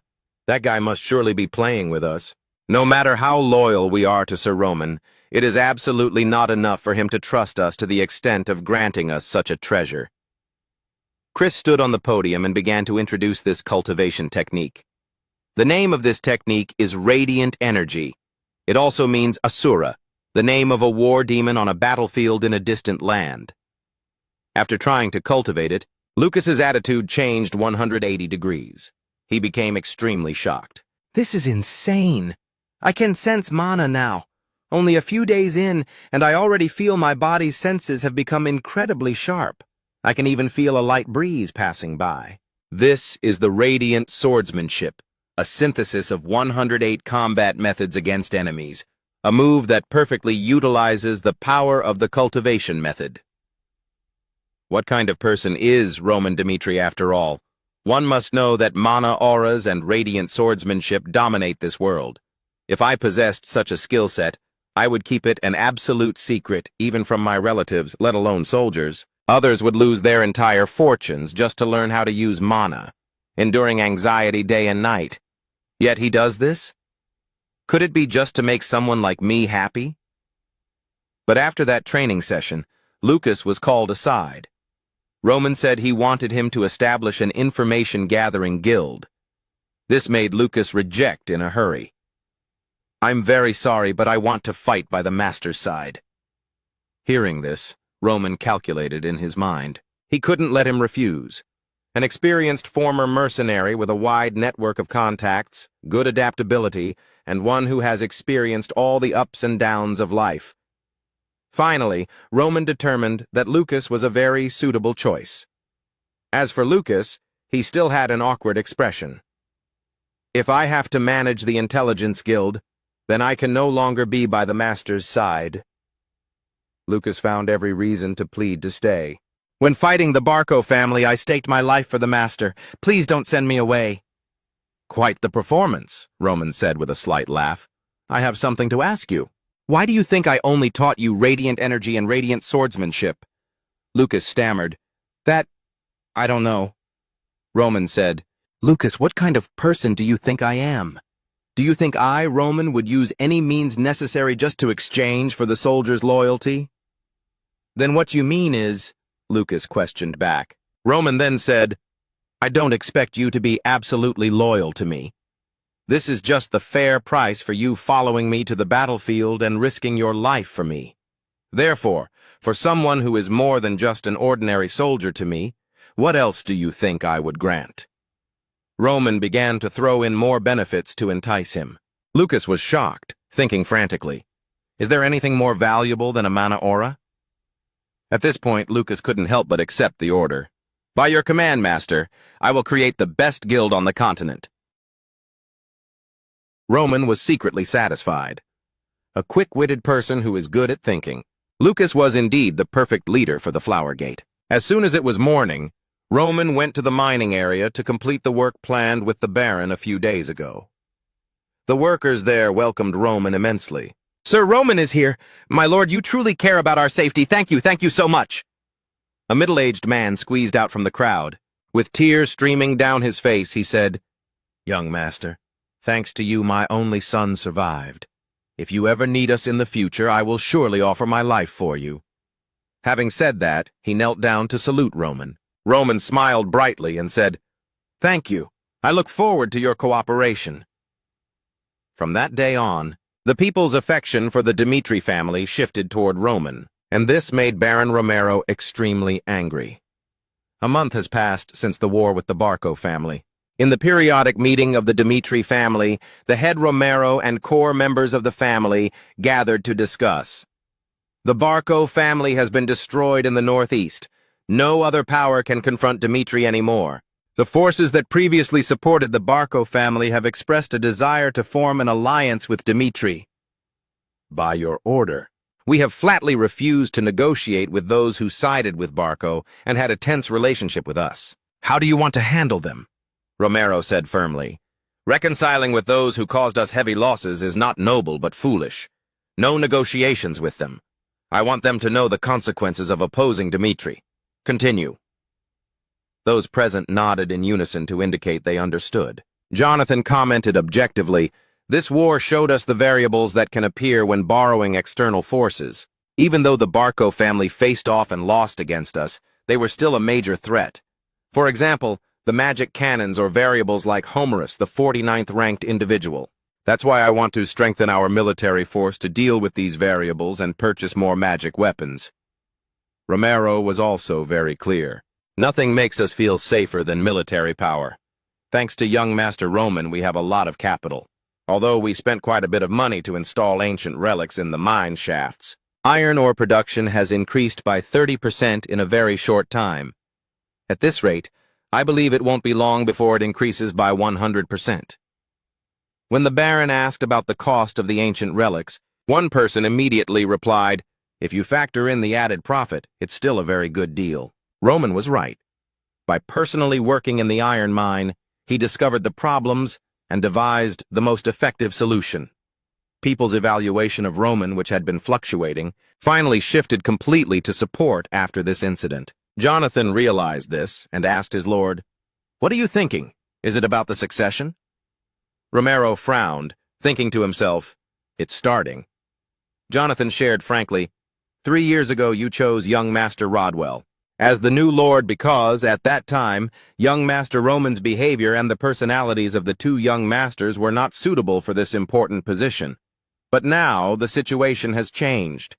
With the war against the Barco family, the safety issues at the mine, and his swordsmanship talent, young Master Roman's behavior now reflects the demeanor of a ruler. Others also expressed their approval one by one. "That's right, we think so too. Since it hasn't been officially announced, I believe fair competition is natural." The struggle for succession between Roman and Rodwell created a ripple in the once peaceful Dmitri family. This made Romero extremely conflicted because both were his sons. Roman had proven himself in a short time, but Rodwell had carried the responsibility of the heir since childhood. After such a long time, was letting them compete against each other the right decision? After a moment of thought, he decided to continue observing the situation. Returning to his study, the Baron could only sigh alone. The matter of succession required the consent of several key figures, the vassals, the mine foreman, and finally the forge master Hendrik. He stipulated that only when the consent of all three parties was obtained would they be allowed to enter the succession race, no matter how chaotic the competition became. Afterward, he summoned Hans. After hearing the details, Hans asked doubtfully, "I don't understand your meaning." Romero repeated, "I am asking you, is Roman suitable to inherit the Dmitri family? If you had asked me this 3 months ago, I would have said no. But young Master Roman is very different now. From what I've seen while being by his side, he has become the right person for that position." "Explain," the Baron requested Hans. "First, young Master Roman told me that he went to work at the mine to understand the people of Dmitri. He humbled himself to experience their emotions and contacted them directly, facing the reality of Dmitri." Hans placed his hand on his chest. He asserted firmly, "Young Master Roman is now a person who cares about the responsibilities of a Dmitri family member." Romero said he understood and dismissed Hans. He immediately summoned the mine director. "I want to ask him about the mine collapse." When the person arrived, Romero saw there was someone else behind mine director Jacob and was a bit surprised. "Mr. Jacob," he spoke without hesitation, "I heard you wanted to hear about what happened then, so I brought the person who was present at the scene." He waved his hand. Mukan was startled and hurriedly stammered his introduction. Baron, my name is Mukan from the iron mine." The name felt very familiar to the Baron. He asked him to recount the details of what happened that day. He recounted the events accurately without hiding anything. The incident happened when the young master had been working at the mine for a week. An elevator suddenly collapsed, pinning a worker. When we wanted to apply the safest method to avoid further collapse, young Master Roman said he could save that worker and went in there. Although we all tried to stop him, he still managed to save the person. To be honest, I didn't have a good impression of the young master at first, but now I realize how foolish I was. During that accident, the young master said, "As the eldest son of the Dmitri family, it is my responsibility to solve everyone's problems." He was the one who wanted to save that worker. Mukhan recalled Roman's words, his emotions still surging. He bowed sincerely. "If you ask me for an evaluation of the young master, I would say if he were the heir, I would trust and obey him wholeheartedly." Romero still couldn't decide in his heart. Everyone says Roman is suitable to be the heir, but I'm still hesitant. The most important decision will depend on that blacksmith. At this moment, Master Hendrik was buried in his work. An apprentice stepped forward and asked carefully, "Master, young Master Roman has requested the repair of many items." He scratched his head. "What should we do?" "Accept them," he replied nonchalantly, which surprised the young man quite a bit. Hendrik saw him standing there blankly and roared impatiently, "Are you deaf? I said accept them." "Yes, yes, yes," the person replied hurriedly, and left. Hendrik's hands didn't stop working, but he thought to himself, "Actually, I intended to refuse, but after hearing Jacob's story about the mine, I feel a bit guilty because I treated him poorly before." The equipment was brought to the blacksmiths. Seeing it, they also felt a headache. How much training results in this level of damage? Are they actually trying to kill each other during sparring?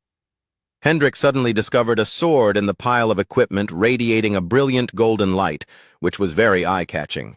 What on earth is this? He immediately picked it up to examine it and couldn't help being astonished. The blade is too sharp, the weight is just right, and the hilt is light. It's a masterpiece. This is an excellent sword. Hard to see even in the forging land of Dmitri. Where did he get this? When he brought the sword near the furnace, the fire inside immediately flared up violently. This made Hendrik even more shocked.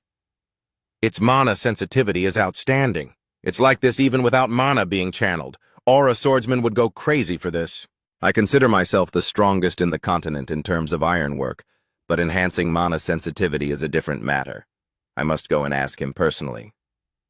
The repaired equipment was immediately delivered to Roman as soon as it was finished. Hendrik was extremely surprised. "Finished so quickly? I thought it would take at least 2 weeks." The delivery blacksmith gave a bitter smile. Looking as if he had been drained to the bone, he said, "Haha, I thought so too. Normally it takes about 2 weeks, but Master Hendrik went crazy for some reason and made all the blacksmiths focus on this." Hendrik looked to the side and was startled.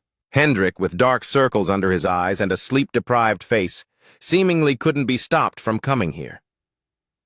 "Roman, where did this sword of yours come from? Who made it? Tell me everything you know." Everything was going according to plan. Roman gave a slight smile and said, "I didn't get it from anywhere." Hendrik was stunned. "What?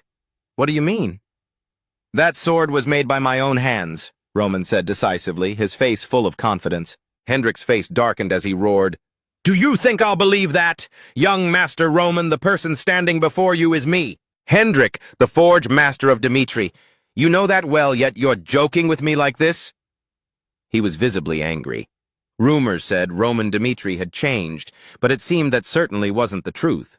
However, Roman remained firm, claiming he spoke the truth. "This unique sword on the continent. Its name is Salamander," Hendrik yelled. "You're still saying that even now?" At this point, he was interrupted by Roman. "I will let you see with your own eyes. After seeing it for yourself, you will believe me. I believe the forge master representing the Dmitri family will have the correct judgment, right?" So the two went to Roman's forge. Roman began to explain his reason for forging. "When preparing for the war with the Barco family, I realized I needed a good sword I could entrust my life to. So I endured the terrible heat of the furnace and buried myself in work. It felt as if the forge was my sanctuary. I think you understand my feelings, Hendrik. Next, I need self-defense, so I've recently started making a sword that can replace Salamander. What I want to show you is the process of me making that sword. Seeing Roman take off his shirt, Master Hendrik felt it was a bit strange. He's not even wearing protective gear? He sighed. I bet he knows nothing about blacksmithing. I have no choice but to stand and see how it goes. When the first hammer blow landed on the anvil, he was shaken. The standards for metal processing in the martial arts world and this world differ greatly. Because people in this world lack the ability to fully control mana, they invest more effort into sword techniques. Swords that can enhance aura, only such swords are considered treasure swords in the martial arts world. And because I've lived a life of conquest, I've forged valuable swords for myself. Roman opened his mouth and began the fire-swallowing process. Then he entered a state of trance, the hammer in his hand swinging continuously. Hendrik watched in a daze. No way. Is that Roman Dmitri? The metal processing ability, the forging speed, the sound of the hammer strikes, and the welding ability, everything is so perfect. This image reminds me of Romero in his prime. I believe this feeling cannot be wrong. Until the sun was about to set, the work in the forge was finally completed. Roman also stopped his hand. Hendrik bowed deeply right in front of Roman. Who truly made that sword? I sincerely apologize. Roman gave a slight smile and said he would give Salamander to him. This made Hendrik even more shocked. As you've seen, I've just created a newer sword. Furthermore, I sold your swords before. So now I want to give Salamander to you as a gift. Time turned back 3 years to Baron Romero's meeting room. When asked about choosing Roman as the heir, Hendrik had vehemently opposed. Please wake up. Is your eldest son important enough for you to give up the future of the Dmitri family? If anyone asked what kind of person Roman was, at least 10 people would surely describe him as a bastard. Do you really want Roman to inherit this family? It's not like there isn't a replacement. Romero fell silent, lost in thought. This made Hendrik even more agitated. I'm talking about your second son. Only Rodwell has studied forging since childhood. Isn't that enough to prove the value of this capital? Back to the present. It was the same question. When summoning Hendrik to meet him, Romero had prepared himself to hear another lecture. 3 years had passed and Roman had changed, but he still feared Hendrik wouldn't accept it. However, beyond expectations, the master blacksmith flashed a very satisfied smile and said, Of course I agree. Master Roman is fully capable of becoming the heir. Romero couldn't believe it and asked hesitantly, You're not serious, are you? Hendrik replied immediately, How could I lie to Master Romero? Even when no one was supervising or instructing him, he still worked very hard. To be honest, when you asked me to give him some weapons, I only gave him a few old items because I didn't like him. But do you know what he said? He said giving those weapons to his soldiers was no different from murder. After those days of holding prejudices against Master Roman, I began to reconsider. Master Roman truly always thinks of the Dmitri family's interests. Not only that, I also witnessed him working in the forge with my own eyes. This news was unknown even to Romero. The Baron was quite surprised. Hendrik hid nothing. Master Roman works very hard, even while enduring the high temperatures of the forge. I cannot help but acknowledge his talent. He handed Salamander to his lord to see. This is the sword he made with his own hands. I believe that once you look at it, you will know its value. Romero drew the shining blade from its scabbard and examined it closely. Good heavens, how could Roman make a sword like this? Hendrik proactively suggested, As a master blacksmith, I believe I need to reconsider my decision from 3 years ago. After Hendrik left, the Baron took a letter out from a drawer. The content inside read, Father, it's Rodwell. I have now been promoted to S rank at the Royal Academy in Cairo. I will be able to skip the theoretical subjects and focus solely on gaining experience as a family administrator. I will graduate with the highest honors from this academy to make you proud of this son. I will open a new future for Dmitri. Baron Romero went to the window and looked up at the sky to clear his mind. Both Roman and Rodwell were showing talent, but Rodwell, who was considered a genius, could not compare to the current Roman. Roman's talent was not only famous in the Kingdom of Cairo, but even across the entire continent. Once Rodwell graduates, Roman will take over the duty of managing the defense force. At that time, I will announce the start of the succession race. A few days later, the gates of Dimitri welcomed two strangers from afar. The Baron personally went out to greet them. "I am Romero Dimitri. May I ask if you are from the Valhalla Temple?" The cloaked person also introduced himself. "I am Zelaz, a priest of the Valhalla Temple, Cairo branch. I heard that Roman Dimitri defeated Homerus. I came here personally to verify if the ranking reflects the truth. It's also just on the way." Having said that, he took off his hood, revealing a very elegant face. This was Zelaz. The Valhalla priests in Cairo have a tradition of ranking. Even if a person's rank is low, it is essential for the family to review and recognize the rank. Romero offered a goodwill smile. "Unfortunately, Roman currently needs to work in the forge for a few days. Therefore, I hope you will rest today and meet Roman tomorrow. Why don't you spend some time touring Dimitri?" Zelaz happily agreed immediately. All right. So he sent someone to guide them. Hans was sent as the guide. He introduced as they walked. "The Dimitri family is famous for the largest forge in the Kingdom of Cairo, and its superior metal products. If you walk around, you will see the interiors here are all made of metal. Even the main gate is..." At this moment, Zelaz was attracted by a commotion from the training ground and paid no attention to Hans's words.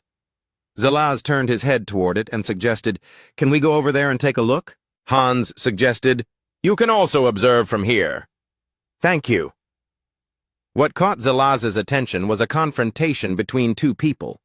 They were only using wooden swords, but they fought until dust billowed. The warrior Baki, a bald man with several red scars on his face, provoked loudly, "With such terrible defense, can your body still withstand my attacks?" Kevin, on the opposite side, narrowed his eyes unhappily and told his opponent not to talk nonsense. Baki laughed boastfully. "Ha ha, not good enough? Then come on, let's continue." Seeing them lunging at each other, Zelaz felt it was unbelievable. What is this?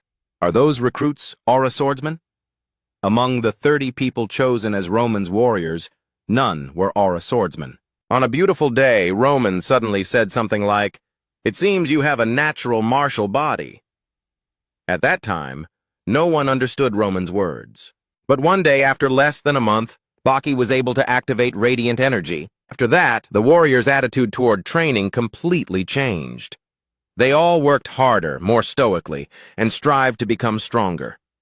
To overcome that wall, they were willing to risk their lives. "Try blocking this move!" Baki roared. He activated his blue aura. He attacked Kevin. Kevin frowned and defended. This made Baki feel anxious. He tried to press the attack.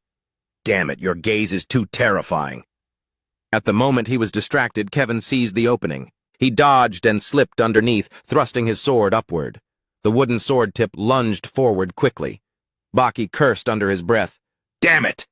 He was knocked backward by a powerful force from Kevin. Feeling the pain, he shouted, "Do you have to go this far?" "Be serious," Kevin emphasized, and then he lunged. Kevin very quickly climbed onto the opponent's neck, leaving the rival no time to react. The wooden sword was held to the neck. If this were a battlefield, your head would be rolling on the ground. Zelaz couldn't help but frown at this scene. What on earth am I seeing? All the warriors use the same sword technique and are extremely proficient. Are they really just warriors from such a remote area? It's like a miniature version of the Cairo Empire. He comforted himself. They certainly aren't ordinary warriors, but knights specially trained by Dimitri. Since when did Dimitri possess this power? Dimitri is indeed a major force in the Northeast, but this power is completely beyond the capability of a rural family. The person accompanying him had a trembling voice. "Is Dimitri really a mining city? I can't believe my eyes either." He asserted, "What I can be sure of is that they are not ordinary warriors. They must be Baron Romero's Dimitri Knights." Hans, standing nearby, heard this and corrected them. "Ah, they are not Dimitri Knights. They don't belong to any organization. They are just young Master Roman's private soldiers." Zelaz's jaw dropped. "Just private soldiers?" He quickly grabbed Hans's shoulder. Hans was asked again, "Aura swordsmen? How can they be private soldiers? Hiring them would cost a lot of money, right? Or are they just apprentice knights? Hans didn't understand and replied, I don't know why you ask that. Hans said honestly, but if you're talking about Baki and Kevin, they weren't aura swordsmen before. Kevin was a merchant specially invited by the young master to join, and Baki was just a C-rank mercenary. They all grew under the young master's instruction. Very impressive, aren't they? As the heir of the Dmitri family, young Master Roman possesses a keen eye for talent. He truly is a blessing for Dmitri. Zelaz was completely stunned. What kind of monster is Roman Dmitri after all? The next day, he was finally able to meet Roman. Zelaz could hardly wait any longer.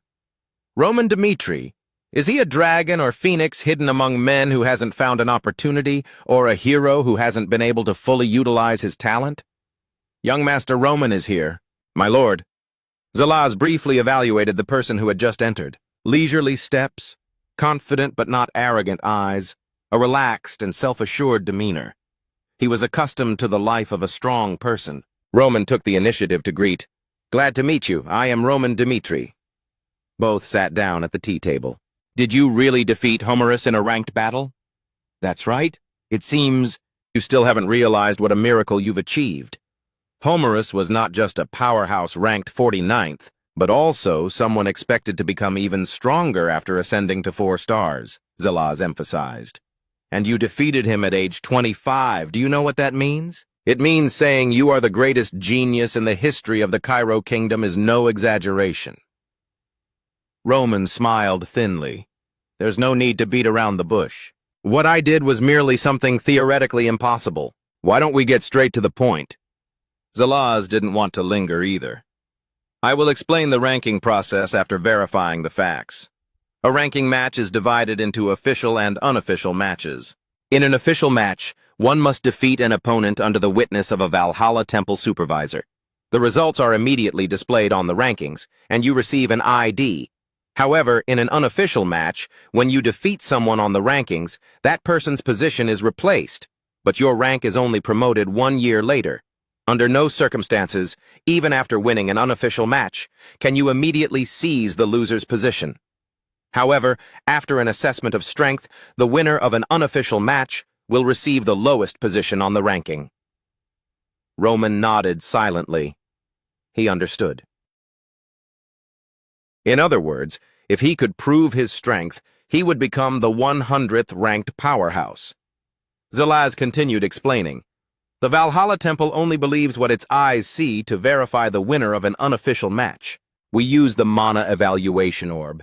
The verification method is simple. If you pass the standard we've preset in the orb, you will be considered qualified and receive the lowest position on the ranking.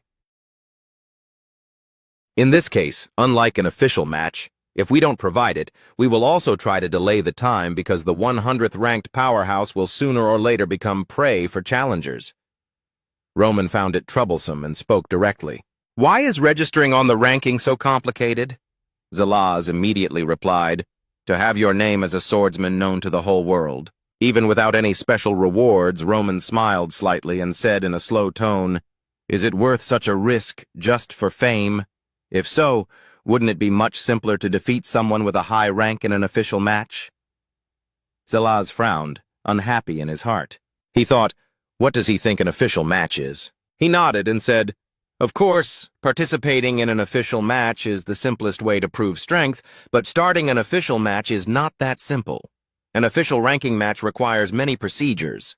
Furthermore, no one from the Northeast has ever entered the rankings, so arranging a match is inherently impossible. I know this is shameful. Roman shrugged. Ha ha, then let's start the test. It's simple. The color of the mana evaluation orb will change depending on the amount of mana you channel. Red is 1 star. Orange is 2 stars, yellow is 3 stars. 4 stars and above will be blue.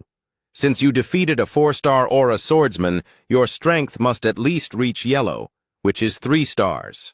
Understood, Roman replied, and placed his hand on the testing orb. Roman thought to himself, unlike the martial arts world, this world develops mainly based on mana. What kind of tool can assess the skills of warriors and mages? Are they like sorcerers in the martial arts world or extraordinary people who have reached divine power? I cannot underestimate the power of magic. Please begin, Zalaz requested. Based on what was known, the logic of the two worlds was completely different. If I use this world's method to channel mana, what will happen? Roman smirked. If you want to know, just try it. So Roman channeled his internal energy into the orb. A purple surge of power immediately spread. This power was even extremely distinct. The naked eye could see each wave of purple light swirling. The vibration of that energy source made Zalaz, the noble priest of the Valhalla temple, turn pale. Cold sweat poured out as he gasped in terror, thinking, What on earth is this? The more internal energy Roman channeled, the greater the change in the orb. First, it turned red, then orange, and now it was yellow. Even for a 4-star aura swordsman, this speed of color change was too fast. Zalaz was truly shocked. At this moment, a very interesting thought occurred to Roman. I guess this world's method can only help me reach this level. Then, I should try the martial arts method. So, he began to channel more internal energy.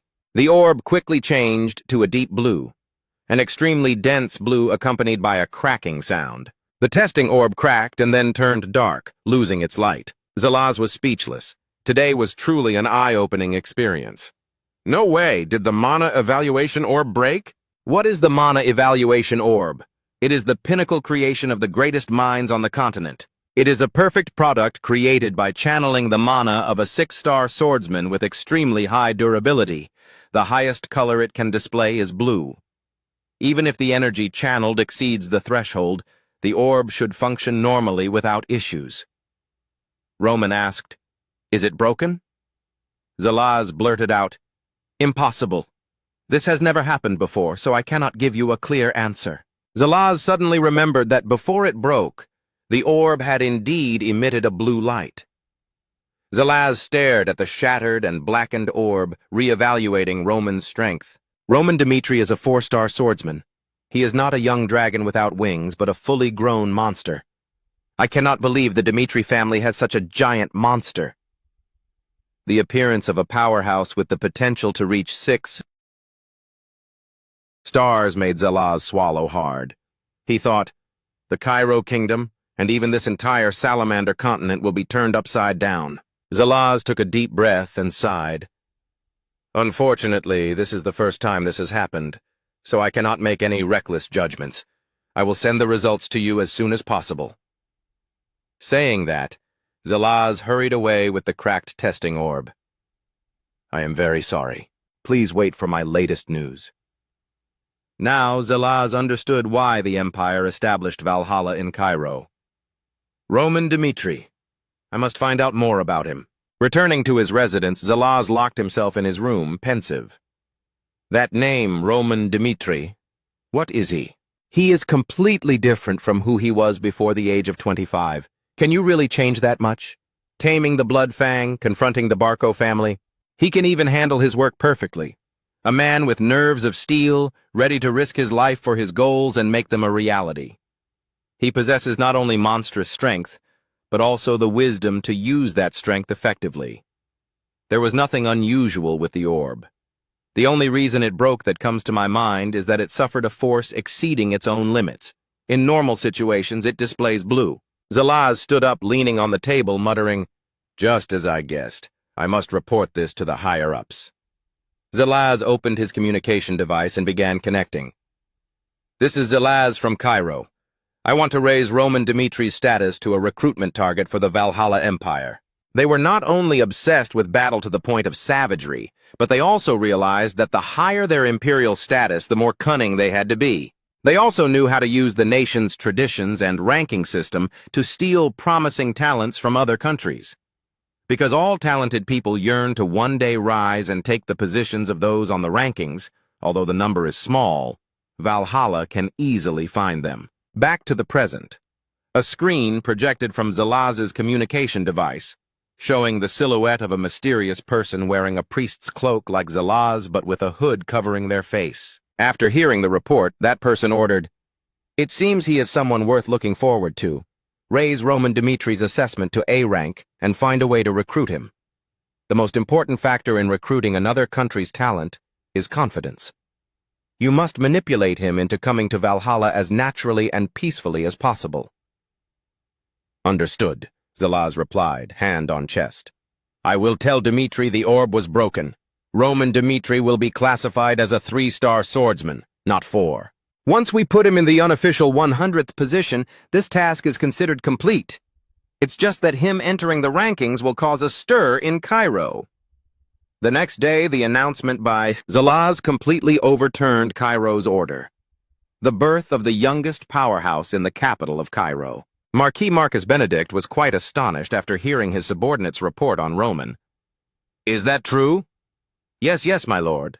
Zalaz of the Valhalla Temple was defeated by Dimitri and confirmed him as a 3-star swordsman.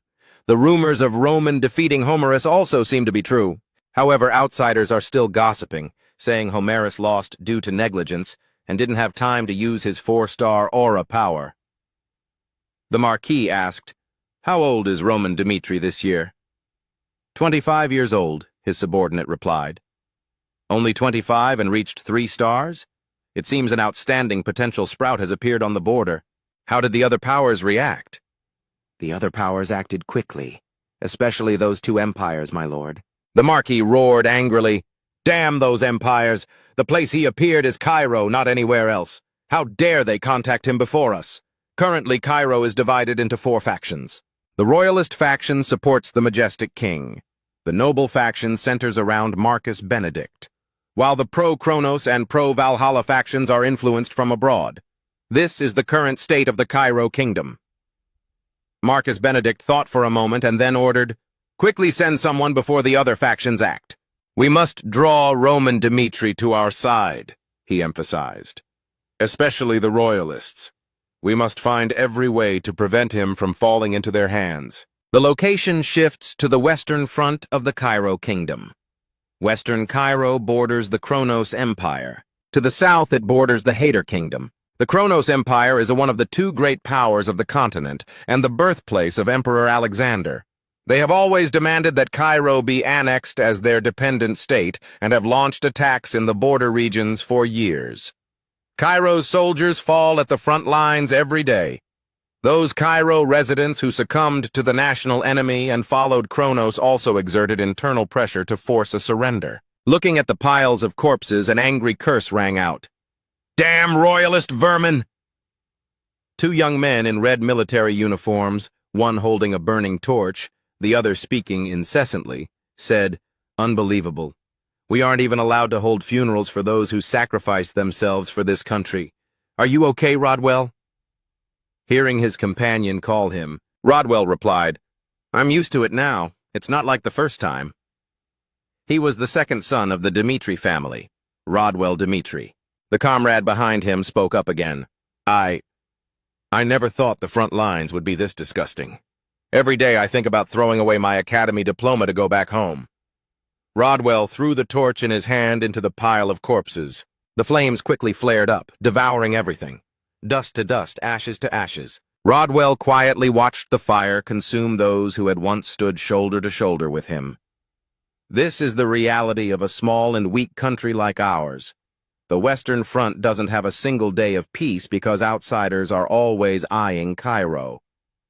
At that moment, as if remembering something, his comrade asked, Have you heard the news?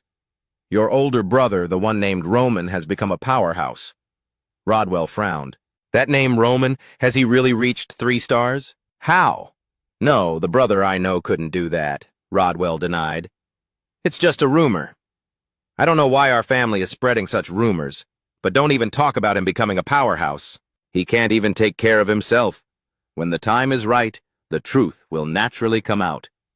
Back at the Dimitri mansion. Young master, there is a guest looking for you. Afterward, Roman dismissed all the servants. The person said he would get straight to the point and stated he served His Majesty, the King of Cairo.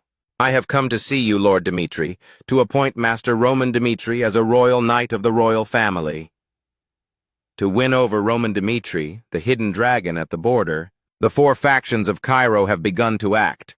There is only one goal: successfully recruiting Roman Dmitri. Royal Knight is a title many swordsmen dream of. Since Royal Knights serve the king directly, it has become the most noble position a knight can achieve. Actually, directly nominating someone to be a Royal Knight is very rare. Usually, you need to pass an arduous selection process established by the royal family itself to earn the privilege of serving in the Knight Order. However, you are an exception. If you come with us to the capital now and swear loyalty to His Majesty, you will be accepted without selection. The man opposite was quite confident in the terms he offered, but Roman bluntly poured a bucket of cold water on him.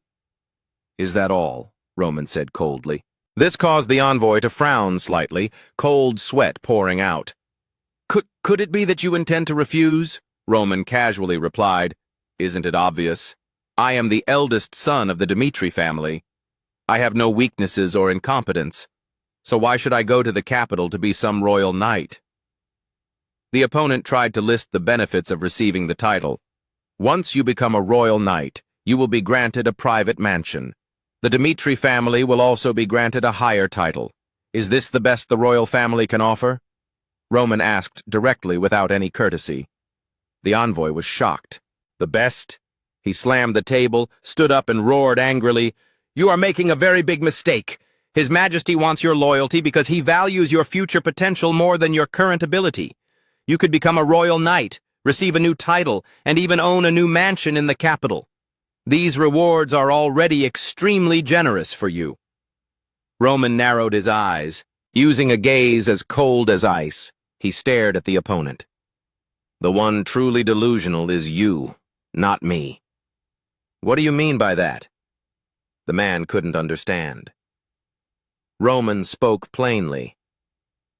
5 days ago, someone from Count Gregory's family came to see me.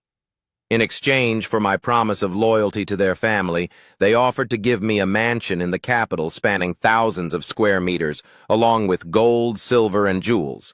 Furthermore, they wanted me to join their family through a political marriage. The royal envoy slumped to the floor, speechless. He cursed inwardly. The bastards in the Kronos faction had acted first. The invitations for Roman continued.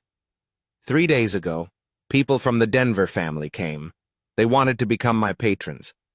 Last night I met someone from the Benedict family. They offered conditions even stranger, 3 times what other families offered. Furthermore, next month I will personally manage the Dmitri family. The royal representative knew his side's conditions were completely uncompetitive. He sighed softly. It was over. They had arrived too late. He clenched both hands. Then, as if turning anger into shame, he yelled, "Even so! You have no reason not to choose our side. As you said, they are traitors plotting to annex the entire kingdom. The situation has been maintained until now thanks to the captain of the Royal Knights, Cairo's strongest swordsman. He has prevented the rebellion and completely controlled them. However, managing the country is difficult for the royal family because their eyes and ears are restricted." At this point, his voice grew smaller and his eyes inadvertently dropped. "As you know, Cairo is truly a small nation. Even the previous proposal was opposed by the nobility. So the only thing I can guarantee is granting you the rank of Royal Knight. However, I sincerely implore you, could you dedicate your strength to His Majesty?" At this, a corner of Roman's mouth curved into a smile, calculating in his heart. A small kingdom with 4 major powers. I'm all too familiar with this situation, as I was once the 12th son of the heavenly demon. Roman crossed his arms and legs and spoke slowly, point by point. The 3 previous offers, as well as the offer from the royal family, have not convinced me. Therefore, I do not intend to accept any offer. However, for now I will not refuse them all. Hearing this, the royal envoy was overjoyed. Not refusing meant there was still hope. Roman told him, "You should go back for today." The opponent understood and immediately nodded. Yes, I understand. I will await the day you offer your loyalty to His Majesty." 4 offers. All 4 refused.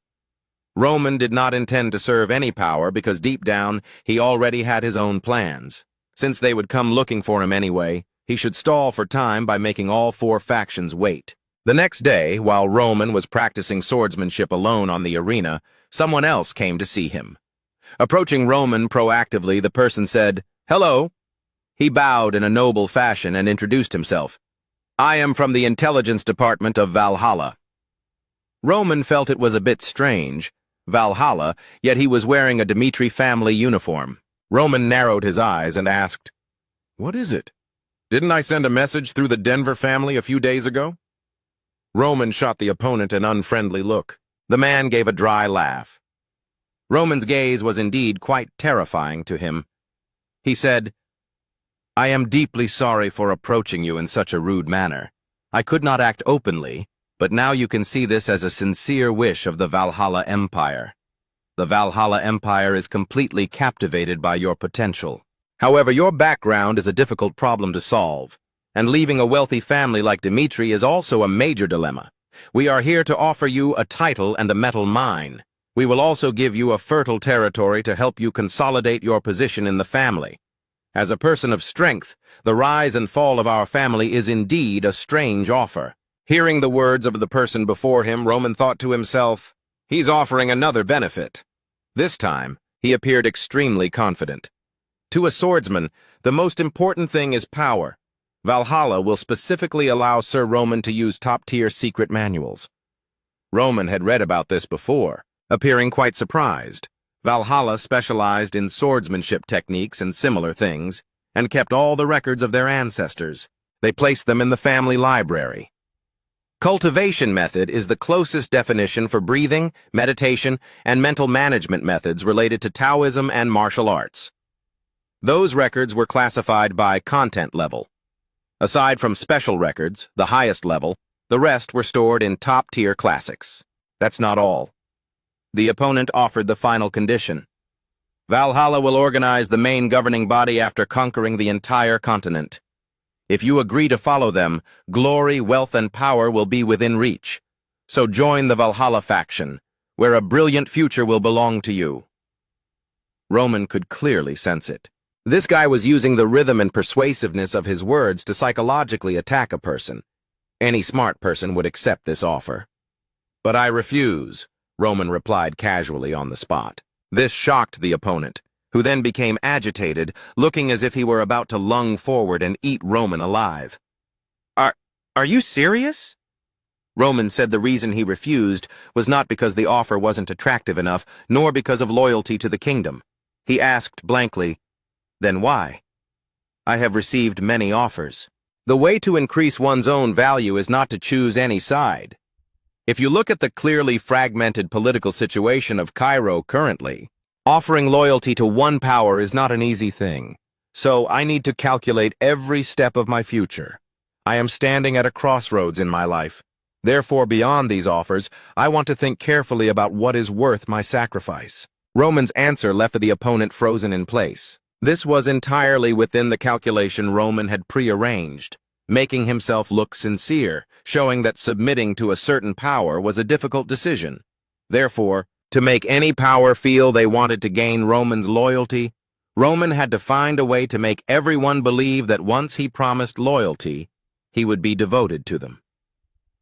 Makin was moved by this performance, not knowing it was just a purposeful disguise.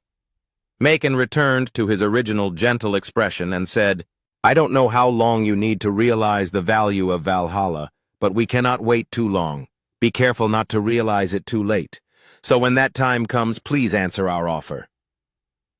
Roman replied happily, "All right." Makin turned to leave, then suddenly remembered something. "Hold on for a second. Ah, that's right. I'm giving you a gift as a symbol of our upcoming cooperation. Be careful with your southern defense line. It's like a bomb that could explode at any moment." The day of Roman's enlistment finally arrived. Both his parents and Hans came to see him off. Baron Romero sighed softly. "In the end, you still have to go." Roman comforted his father. "Father, I will return in good health." Having said that, Roman turned around and walked straight out the door. Roman's mother, Lady Lina, comforted her husband. "Don't worry too much. It's not the northern border where we neighbor the Kronos territory. He's being sent to the southern border, a safe place. He will definitely return safely." Romero still looked painfully at his son's receding figure, his voice raspy.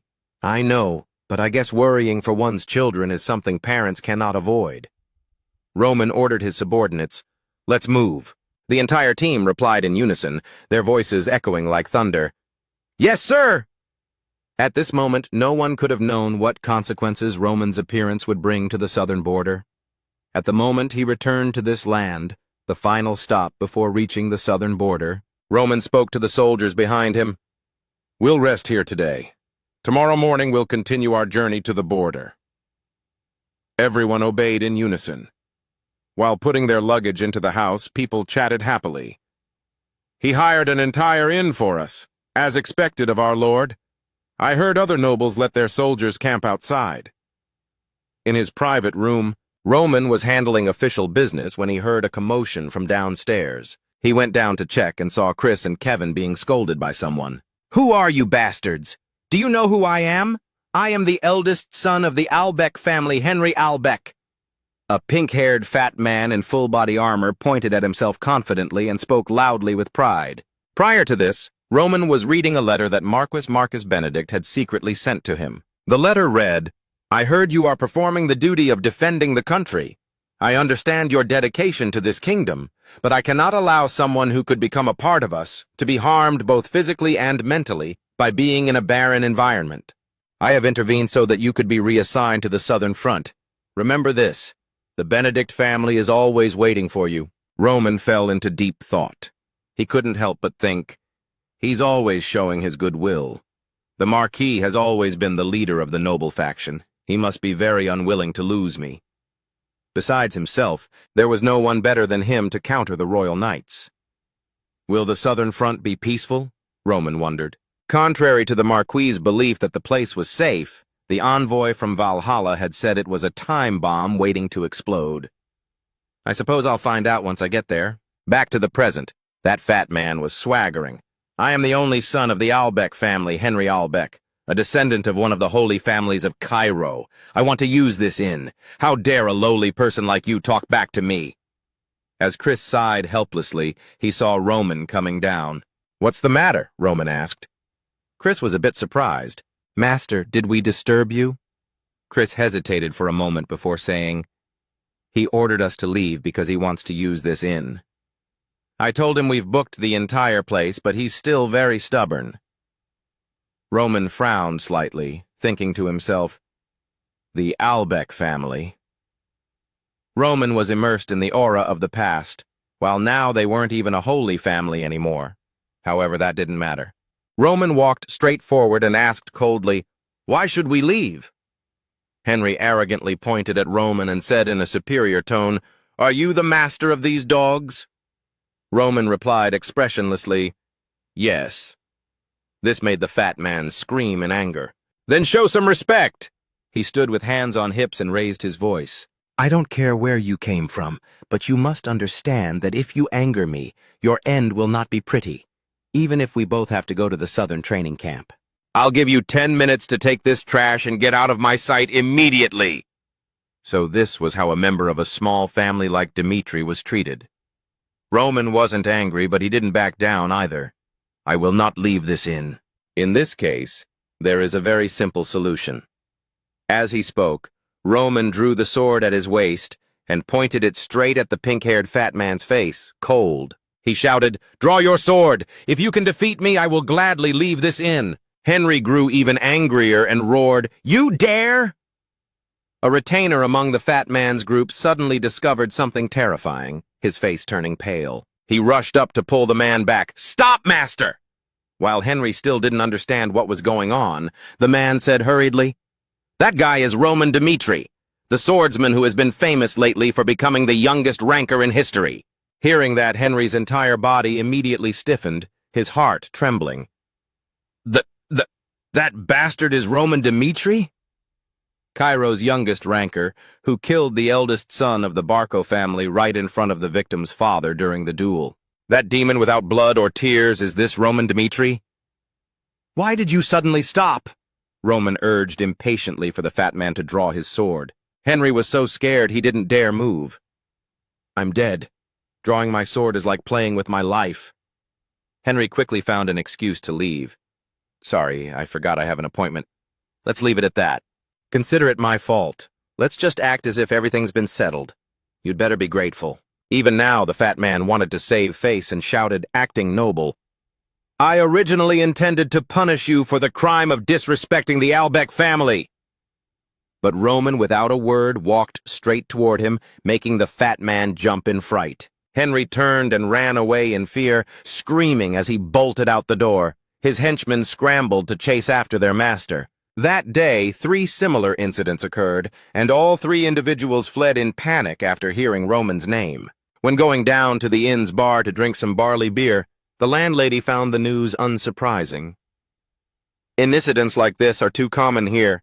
Compared to the Western Front, the Southern Front basically has no real danger because our relationship with the Hater Kingdom is quite harmonious.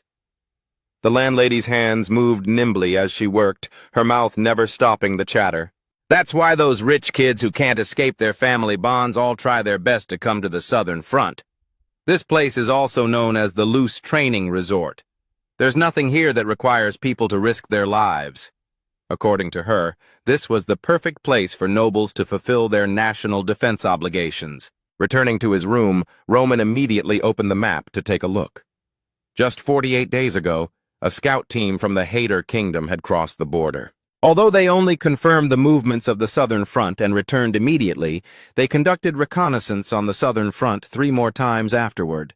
While it's uncertain if they are preparing for war, this gathered fragmentary information shows the Southern Front is currently no sanctuary. Thinking of the word war, Roman smiled slightly. I smell the familiar scent of blood faintly in the air. The next morning, when Roman and his soldiers arrived at the Southern Front, a tall man with a stern face stood straight and introduced himself. I am Baron Belfrank, the commander-in-chief of the Southern Training Camp. This place provides basic training for soldiers assigned to the Southern Front. After 3 weeks of training, you will be assigned to the Reserve Corps and will spend the rest of your service time there. But those rich kids didn't care at all. Some were yawning, and some even dozed off. Frank continued, regardless of what your rank was before enlistment, forget it all. Here you are just a soldier performing military service. If any of you violate the regulations, you will be punished by being transferred to the Western Front. Hearing that, Roman gave a self-deprecating laugh in his heart. The punishment is just being sent to the Western Front? Who would be afraid? But when he saw the people around him, becoming extremely serious, he was stunned. Is this punishment that terrifying? This evening, you will receive notice of the training schedule. Please go to your assigned areas to arrange your luggage. As he was about to return to his camp, a soldier approached Roman. The commander-in-chief wishes to speak with you privately. As soon as he arrived, the man put on a very enthusiastic face of welcome. Welcome. Was the trip to the south pleasant? Of course, there were no problems, Roman replied coldly. Frank laughed it off and invited Roman to sit down. He took a cup of tea and pushed it toward Roman, inviting him to drink while continuing, Do you know how excited I was when I heard you were being sent here? Roman Dmitri, Cairo's youngest ranker. Just the news of the Dmitri family's hidden dragon emerging was enough to make me excited. To be honest, I called you here to confirm one thing. At this point, Baron Belfrank's expression became extremely serious. Did Marquis Benedict really intervene to have you reassigned to the Southern Front? Roman was neither worried nor secretive. He just picked up the teacup, took a sip, and frankly admitted, Yes, I didn't ask him to do it, but I heard he exerted influence to push this through. Is that so? After hearing the answer, Frank broke into a cunning smile. In his heart, he could be certain. Marquis Benedict was investing heavily in Roman. If I build a good relationship with Roman first, perhaps there will be a chance to enter the central government. This made him even more enthusiastic. Then let me be frank with you. I want to leave a good impression on the Marquis. The Southern Training Camp is fine, but it cannot compare to the luxurious life of those in the central government agencies. So I will do my best to support you during your stay here. Later, when you meet Marquis Benedict, just tell him that Baron Belfrank helped make my life at the Southern Training Camp easier. That is all I ask. He spoke quite frankly. Roman smiled to himself. There was no reason to refuse what was being offered at his door as the conversation ended. As Roman stepped out and prepared to return, he heard a familiar voice. Found you, you bastard! It was Henry, the pink-haired fat man from the inn earlier. He seemed to have just run over, panting heavily. You've provoked the wrong person. Do you hear me? Do you know who my maternal family is? It's the Frank family. Baron Bell Frank of the Southern Training Camp is my uncle. Now do you realize your mistake? He threatened while pointing. Roman asked expressionlessly, And so? What do you want me to do with this information? Henry flared up. You really don't understand how doomed you are, do you? He turned to enter the room, not forgetting to throw back a spiteful remark. Damn you! Just you wait and see if you can keep that arrogant face once I call my uncle out. Uncle! Henry called out loudly. Baron Belfrank spoke to his nephew in a doting tone. Goodness, why so hot-tempered, my dear nephew? Uncle, if your nephew was threatened with death by someone from a baron's family, what would you do? Roman, standing outside, could hear his angry tone clearly. What? Which bastard dared to threaten you?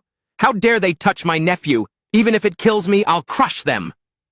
The old man stormed out in a rage. The fat Henry gleefully led the way.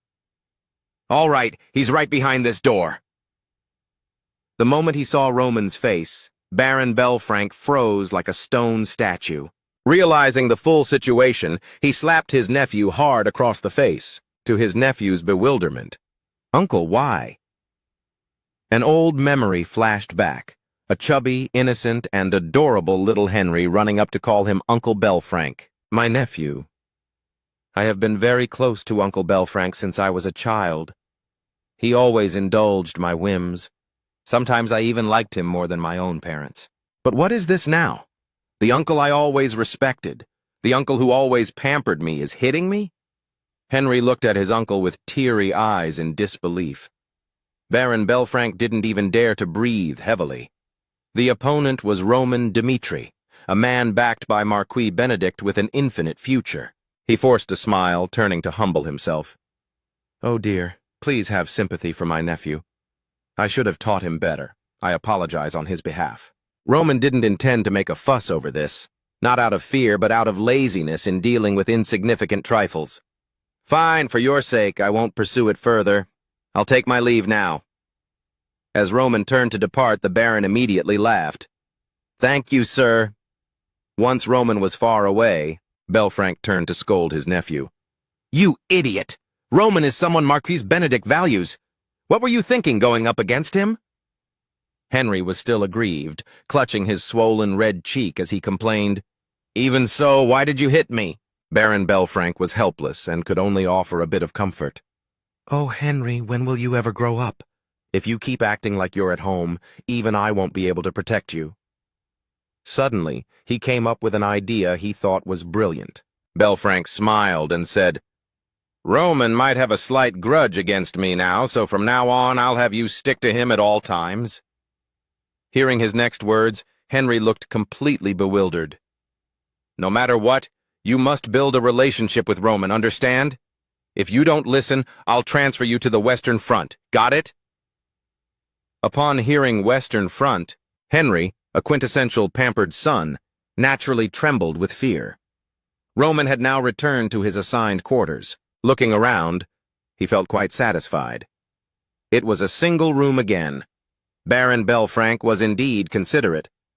Someone who openly reveals their ambition is easy to control. It seems his time at the Southern Training Camp won't be too bad. That same day, in the professional officer's office area, the sigh of a man echoed from within. I can't believe I have to organize some sort of war game for these nobles. 3 years ago, I was still a veteran officer on the Western Front. Out of loyalty to the kingdom, I volunteered to fight on the Western Front for 15 years through countless battles to protect Cairo. I started as an ordinary soldier and became a commander leading hundreds, but one moment shattered it all. In a battle on the Western Front, I lost my right arm, my sword arm. In that moment, what pained me wasn't the wound, but the thought that my fighting career was over. Before the wound had even fully healed, Bernie, who was then a unit commander, was called in for a private talk by his superior. To recognize your contributions at the front line, I will appoint you as an instructor at the Southern Training Camp. You will have to leave the battlefield, but from then on, you can still contribute to the defense of the fatherland. Despite the pain, I had to accept reality. I understand. But arriving at the Southern Training Camp, I realized the training system here is a disaster. Everyone is supposed to undergo the same training course, yet those nobles are completely exempt. Returning to the present, Bernie looked out the window and sighed. I built a rigorous training system starting with 3 weeks of basic training, but if those noble commanders don't participate, it all becomes meaningless. What's the point of a life like this? At least they should pretend to train a little. Bernie tiredly turned to leave the room. Outside, a group of pampered sons were lying under the shade of a tree chatting. No way. Next time you come to my place, I'll show you what real pleasure is. I guarantee you're always welcome. Bernie walked past them, not even bothering to glance their way. He shook his head and sighed softly. I can't believe they can relax that much. I've really had enough of this place.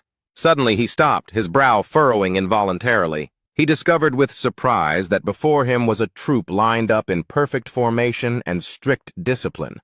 This was a sight he hadn't seen in the Southern camp for a long time. Orderly rows. And there's even a commander? Do they know nothing about this place? Bernie walked up to the leader of the squad and spoke. Lord Roman, the Southern camp doesn't require nobles to participate in training. He gave a forced smile. If you wish to rest, you can go over there like them and watch others train. Roman glanced at the group nearby. Bernie also looked in that direction and continued to smile in response. Roman spoke very seriously.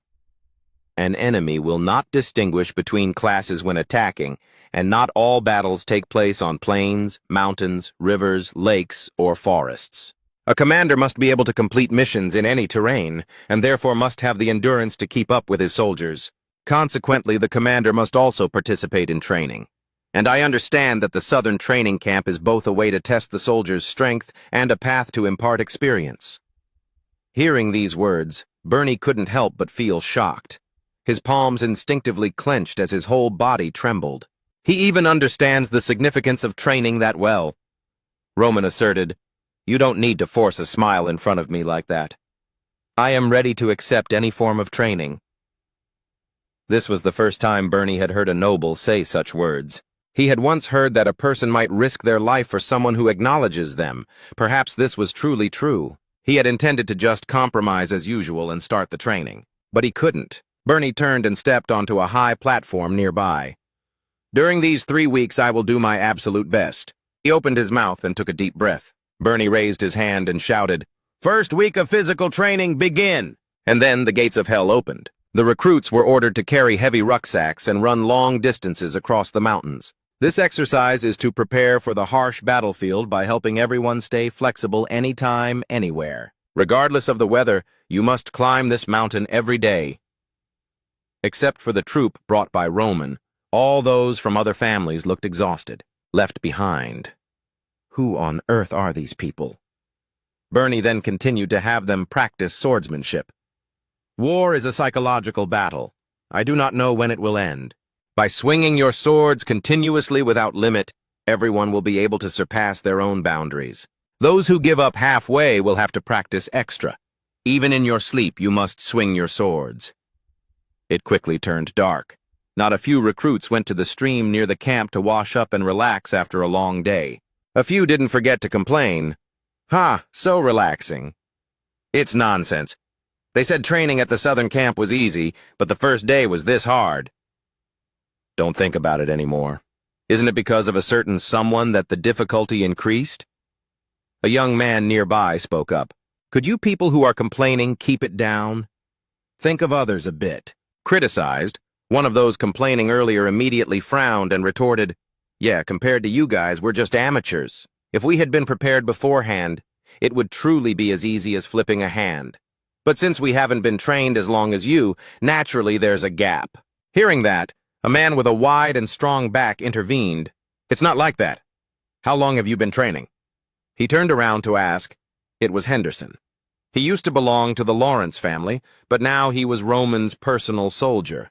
The opponent kept that annoyed face and replied, Less than a year.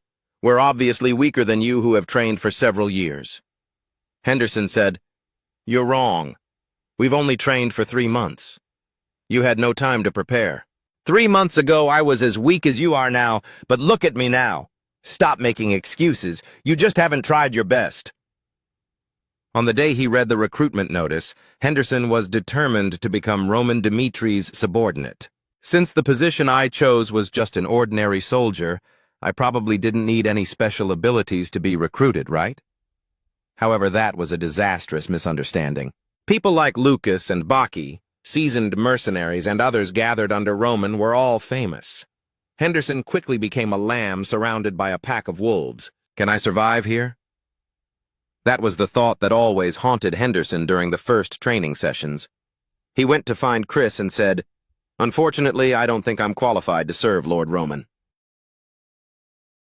"Why do you think so?" Chris asked. Henderson replied, "I believe you know I'm nothing but a useless person who can't even swing a sword properly.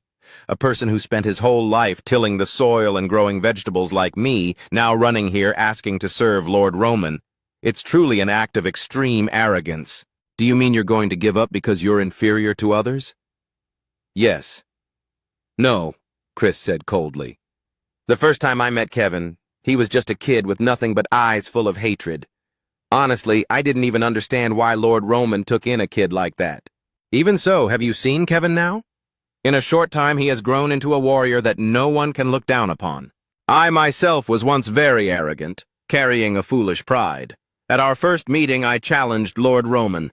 As a result, my front teeth were nearly knocked out. I too was once a frog at the bottom of a well like that. Afterward, Lord Roman's teachings changed me, just as they changed Kevin. Listen carefully. Lord Roman personally choosing you as a subordinate means that while you may be pathetic now, you have the potential to grow just like Kevin and me. And the master we loyally serve will be the one to help you realize all of that." From the moment he heard that story from Chris, Henderson was determined.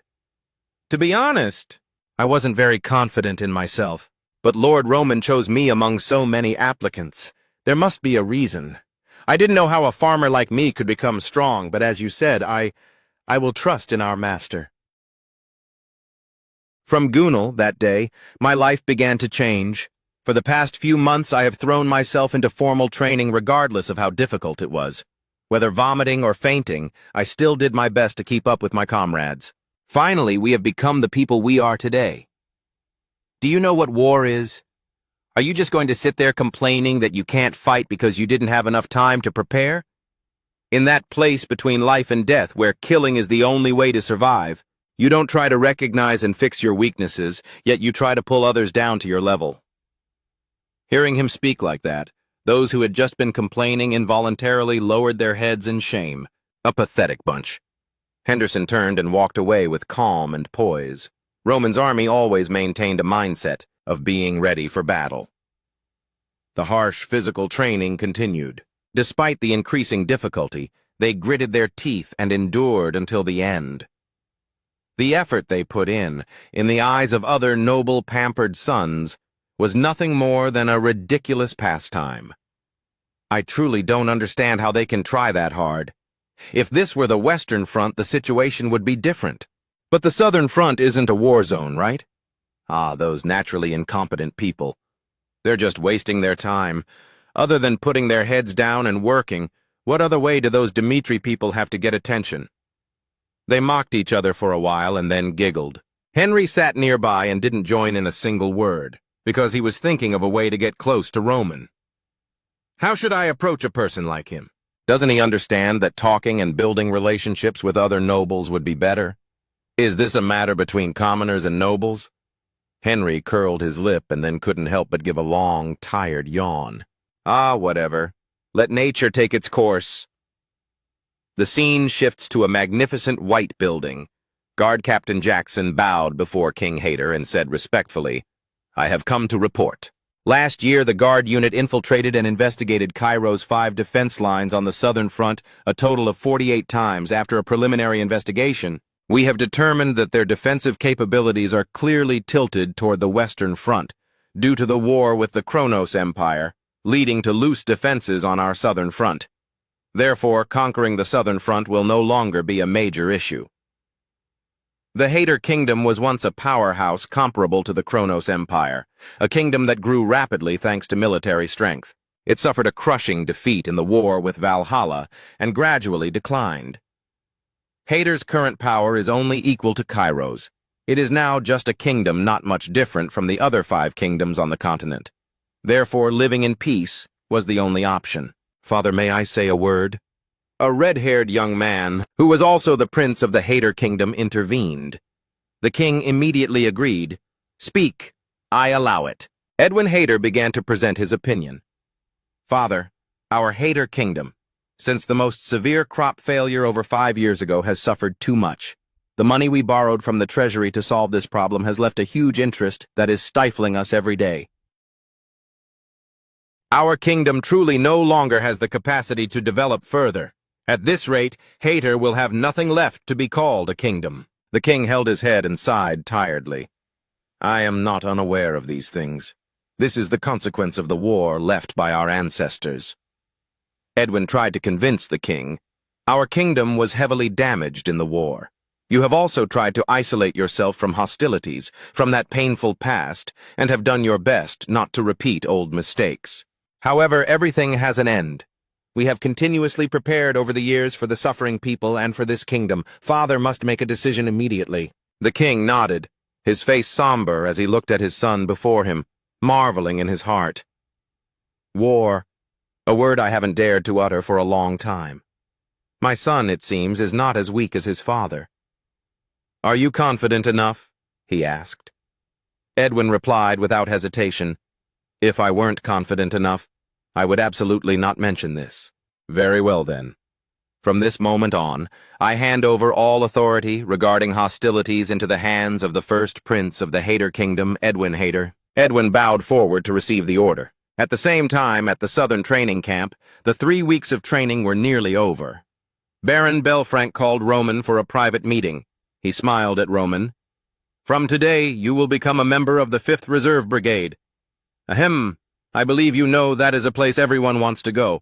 I had to use a bit of authority to assign you there." Roman replied. "Thank you." Belfranc laughed. No need to be formal. If you need anything, just tell me." On that day, another person came to see Roman. Bernie bowed deeply and said sincerely, "Thank you. I thank you for everything.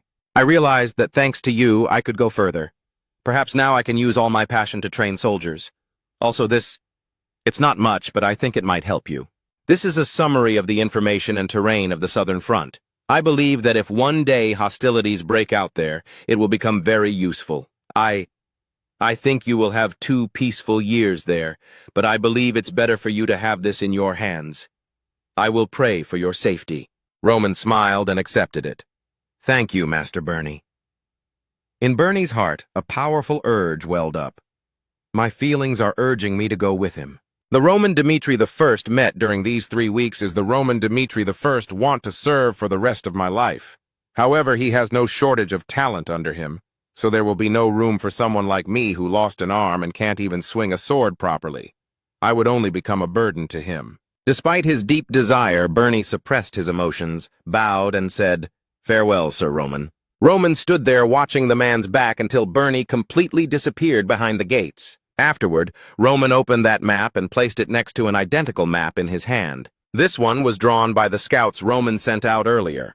I heard Lucas put a lot of effort into making this. His kindness is truly appreciated. The deployment location was the first line of defense on the southern front. The guards on the city walls suddenly discovered an enemy attack. He saw a group of men and horses behind him kicking up a storm of dust, approaching at a breakneck speed, and shouted at the top of his lungs, "Henry! I have specifically allowed you to join the 5th Reserve Defense Line where Roman is. Swear to me that during these 2 years of military service, you must gain Roman's favor at all costs." Henry's uncle had warned him repeatedly, and now they were following closely behind Roman's team. The unit receiving them was the reserve force of the 5th Defense Line's military district. Henry felt resentful in his heart. Why did he have to go and make friends with that bastard? But at least he was assigned to the 5th Defense Line. However, something unexpected happened. Henry heard the war horn echoing throughout the camp, followed by the commotion of all the soldiers. Emergency! Emergency! The Hater Kingdom has declared war! The entire army prepare for battle! Henry was bewildered. War? Battle? What on earth is happening? By the time he regained his senses, the army in front of him had vanished without a trace. Huh? Where did Roman go? The first defense line would be the first combat unit after the Hater Kingdom declared war. But the fifth defense line was the area facing the risk of collapse immediately after. The city gate has been breached! Block them quickly! The two armies fought fiercely, but when the city gate was broken, the Hater troops poured in like a tide. The situation on the city walls was not much better. The Hater army was fully prepared and quickly climbed up. Screams rang out everywhere. Block them! Block them! The commander of the 5th defense line, Baron Bruce, was so scared his limbs went weak. The 5th defense line was once considered the paradise of the Southern Front. However, it had long since lost its essence as a battle line. The mid-ranking nobles performing military service did not live the life of a soldier. They lived days of luxury. It all stemmed from one man who took bribes to fill his greedy stomach. That person was the supervisor here, the corrupt Baron Bruce. At this moment, the old man knew exactly how much he was worth. Defending the 5th defense line now was no different from suicide. He hurriedly ran outside, shouting orders to the soldiers under him. Hold your positions. If you let them through, the lives of innocent citizens will be threatened. No matter what, do not back down. Was this a word of spiritual encouragement? No, this fat fish had eaten to the point of obesity, his neck receding into his fat. After speaking, he immediately turned and left the front line. A soldier saw this and asked, Commander, where are you going? The Baron turned back, telling his men to buy time for him, while he himself would directly contact the royal family. At the same time, Roman was leading the way, giving orders to his troops. Whole army, hear my command. We proceed immediately to the 5th defense line. Understood, sir, everyone replied in unison. Then they followed closely at his heels, speeding along the forest trail. The defensive capability of the Southern Front was extremely weak. With only makeshift equipment, a rotten will, and incompetent commanders, the army's strength was now utterly depleted. They deployed emergency reserves at a place 2 hours away from the front line. We must get there in at least 1 hour. Suddenly, Roman saw someone waving and running from ahead, calling out loudly, Oh! You must be the reserve forces! Old Baron Bruce stood with his hands on his hips, panting and shouting toward Roman, Let me tell you the details. Then he asked, Are you the commander of these soldiers? Next, he stood with hands on hips and said, First, escort me to the rear.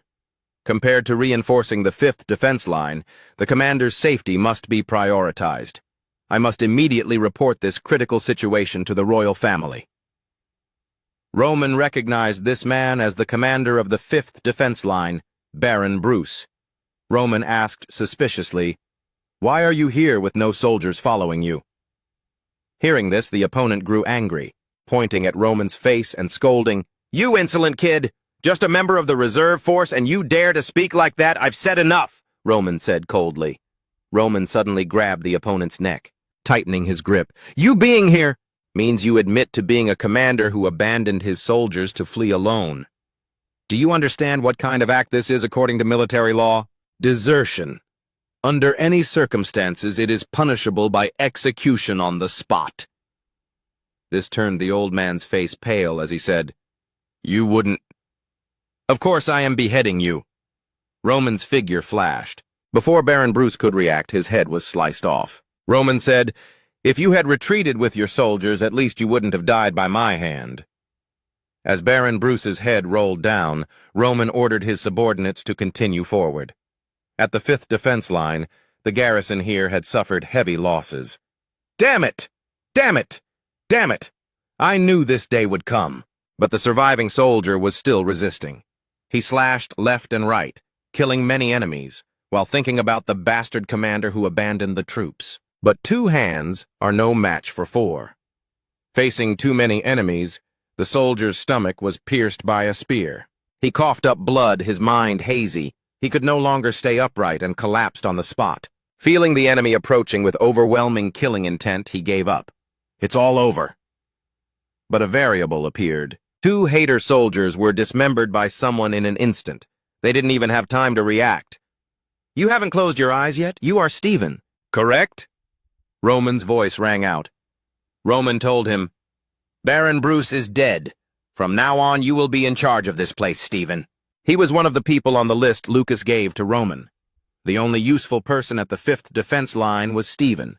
This had been verified and was absolutely certain. Roman requested, Since you have defended the 5th defense line for many years, I will trust your judgment. Tell me, how should we defend this place? If you say this place is beyond saving, then I, Roman Dmitri, will order the entire reserve force to retreat. Stephen stared somewhat dazed at the person in front of him. So this was Roman Dmitri. But he quickly regained his composure and gave the most general assessment of the situation. To be honest, the current battle situation is extremely tense. Retreating would be a correct decision. But what then? The enemy will seize a favorable position.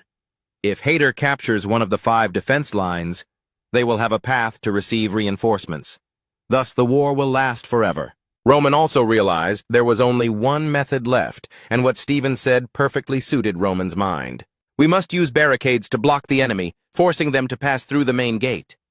Roman immediately nodded in agreement. I will buy time to set up the barricades. You mobilize the troops to prepare. This truly shocked Stephen. He is accepting such a dangerous plan? He said hesitantly, but this plan is too dangerous. The enemy is growing in number. If you are isolated out there, you will die. I know what you are worried about, Roman replied extremely seriously. Suddenly, a dark shadow lunged from behind Roman. Stephen sensed the danger, but his body was heavily injured and could not act. But there was no danger. Roman simply leaned slightly and dodged the attack.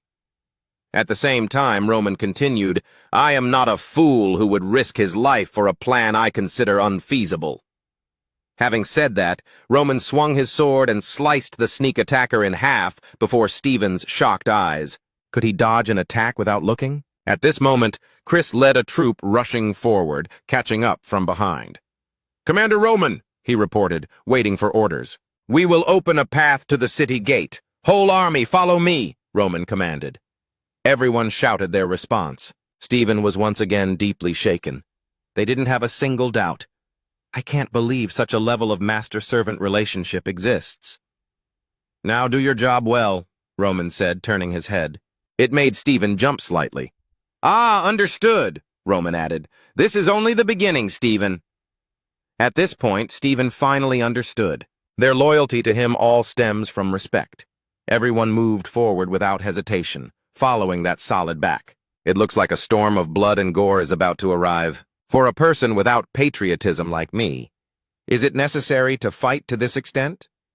In the end, war, it is just a place where the weak are used as pawns to be sacrificed. I am someone valued by the Cairo kingdom. What I have is the privilege of the strong. There are many ways to avoid war, but in reality, for a small nation with no power or money, this only makes my blood boil more. No, I have wasted my whole life on the battlefield already. Don't misunderstand. I enjoy it very much. To be more precise, I love this feeling. The personal soldiers following Roman also proved to be extremely battle-hardened. They shouted and pushed forward relentlessly. Chris, as always, fought efficiently using his aura. As for Kevin, he slaughtered frantically without mercy. They formed 2 wings, left and right, assisting in clearing the remnants in the Lord's path. Wherever Roman passed, death followed. When Roman killed 10 men, the hater soldiers still attacked desperately. When Roman killed 20, they realized the opponent was much stronger than imagined. When Roman killed 50, fear blanketed the enemy's faces. Monster was the only word they could think of to describe their opponent. Anyone who faced that demon was dismembered without exception. The fear of death enveloped the entire hater army. They were so terrified they no longer wanted to attack, throwing down their weapons and turning to flee for their lives. He's a monster! We're all going to die! The hater commander, Baron McClary, couldn't help but be confused seeing his soldiers fleeing the 5th defense line. What on earth is happening? He couldn't understand. As long as the wall was breached, his army should win. Why was the entire force suddenly retreating? Suddenly he discovered something. What was that? He saw a young man with jet-black hair wearing a blood-red cloak, holding a sword and sweeping across the battlefield. Wherever he passed, corpses lay scattered. Everywhere were dismembered remains. That young man seemed to notice and looked straight into McClary's eyes. The moment he saw him, the Hater commander was shocked. How could he make eye contact from such a distance?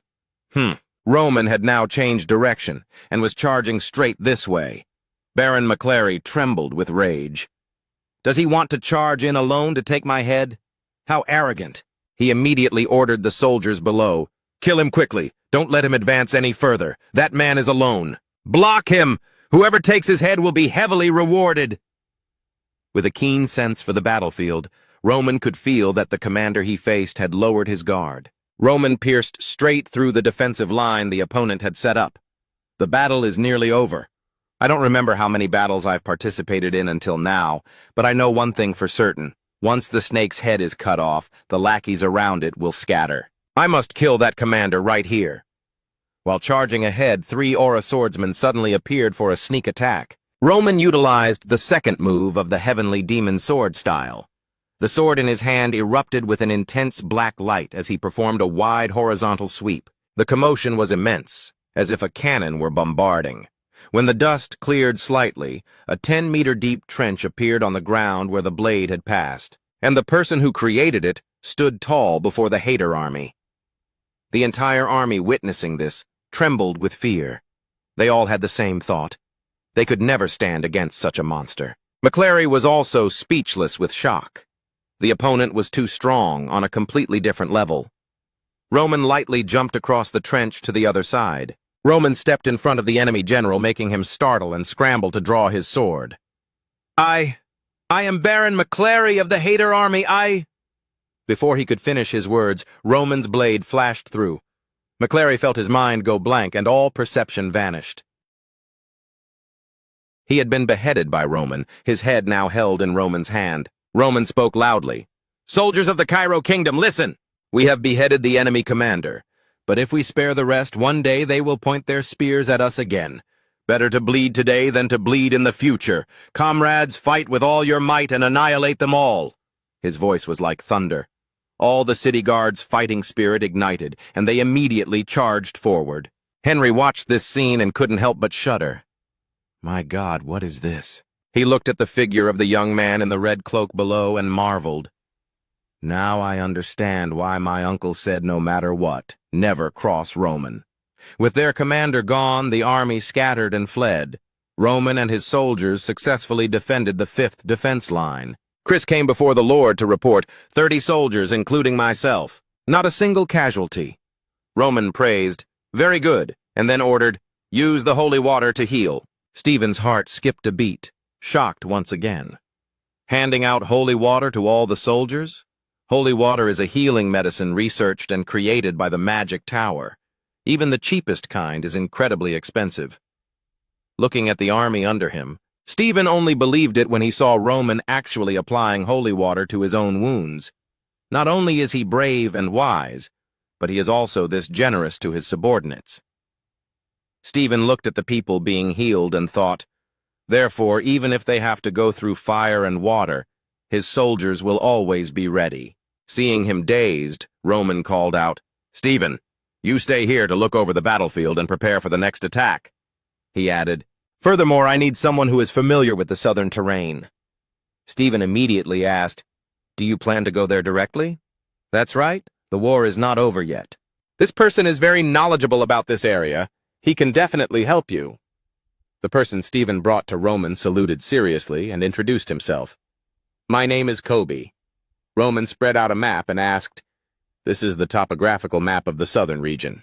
Which is the fastest path to reach the enemy's rear? Kobe thought for a moment and replied, how about this path? Roman said, this path takes 2.5 hours. I need a shortcut that can get there within 2 hours. Kobe pondered. If so, then... He thought and suddenly started. Wait, how did he know the mountain path takes 2.5 hours? Kobe couldn't help but be amazed. Travel time isn't that easy to estimate. Clearly, he already had some understanding of this southern terrain. He blurted out, "I didn't expect you to be so familiar with the terrain here." Kobe thought, "Then what does he need me for?" Roman spoke up. "Stephen found you, so you must have thought I was completely unfamiliar with the terrain here." Hearing this, Kobe knew his thoughts had been guessed and hurriedly explained, "It's not like that, sir." Roman moved past the issue, continuing, "It's nothing. Anyone would think so. As a precaution, I studied the terrain here beforehand, but then again, I can't know everything, which is why I need the help of someone familiar with the terrain like you." Kobe thought with some admiration. He is completely different from those nobles who come to the South just to enjoy military perks. With his help, perhaps there is hope for the South. The meeting lasted only 10 minutes. Roman went out to find Chris to check the military status. Chris reported, 30 soldiers, including myself, are ready to move." Roman heard footsteps behind him and turned his head. Roman narrowed his eyes slightly. This sneaky appearance, this pink hair. "Henry Albeck," Roman asked him, "why are you here?" Henry was drenched in sweat, his face stiff. Seeing no reply, Roman asked coldly, "I asked, why are you here?" Henry calculated in his head, "If I say I'm here to make friends, he'll definitely kick me out." So he bowed and answered sincerely, "First of all, I came to apologize for the trouble I caused before." The fat man bowed deeply. "I know my behavior was shameless, but I want to follow and help you. I am also a noble of Cairo. I cannot stand idly by. I await your orders." Roman said expressionlessly and coldly, "Whether you follow me or not is your decision. But I must make one thing clear.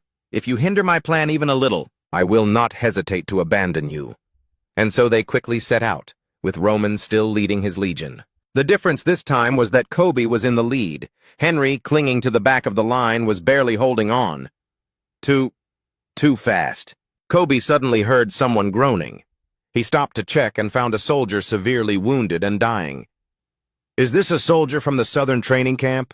Roman asked as he propped the man up against a tree. "What happened?"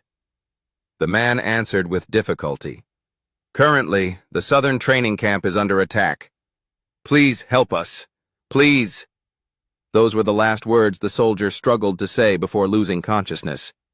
To get this far, he must have used every ounce of his strength. From that, Roman learned that the location being attacked was not the front line, but the southern training camp located near the outskirts. A soldier from the training camp had escaped to this point. The attack must have started at least 30 minutes ago. In this situation, the Hater Kingdom must have attacked all 5 defense sectors and surely used quick, flexible mobile units to strike simultaneously. A thought suddenly flashed through Roman's mind. Could it be? Roman immediately ordered the entire army to divert toward the southern training camp. Mark Burney's situation at this moment was as bad as it could get. He was fighting with his non-dominant arm. The opponents were 2 Hater swordsmen who mocked him with contempt. "It's basically over. Even if we don't touch you, you'll all die anyway. Give up. We will give you a gentle death." Burney roared without fear. "Die, you bastards! Did you think I'd die alone? Even if it costs my life, I'll take at least one of you down with me. Come on!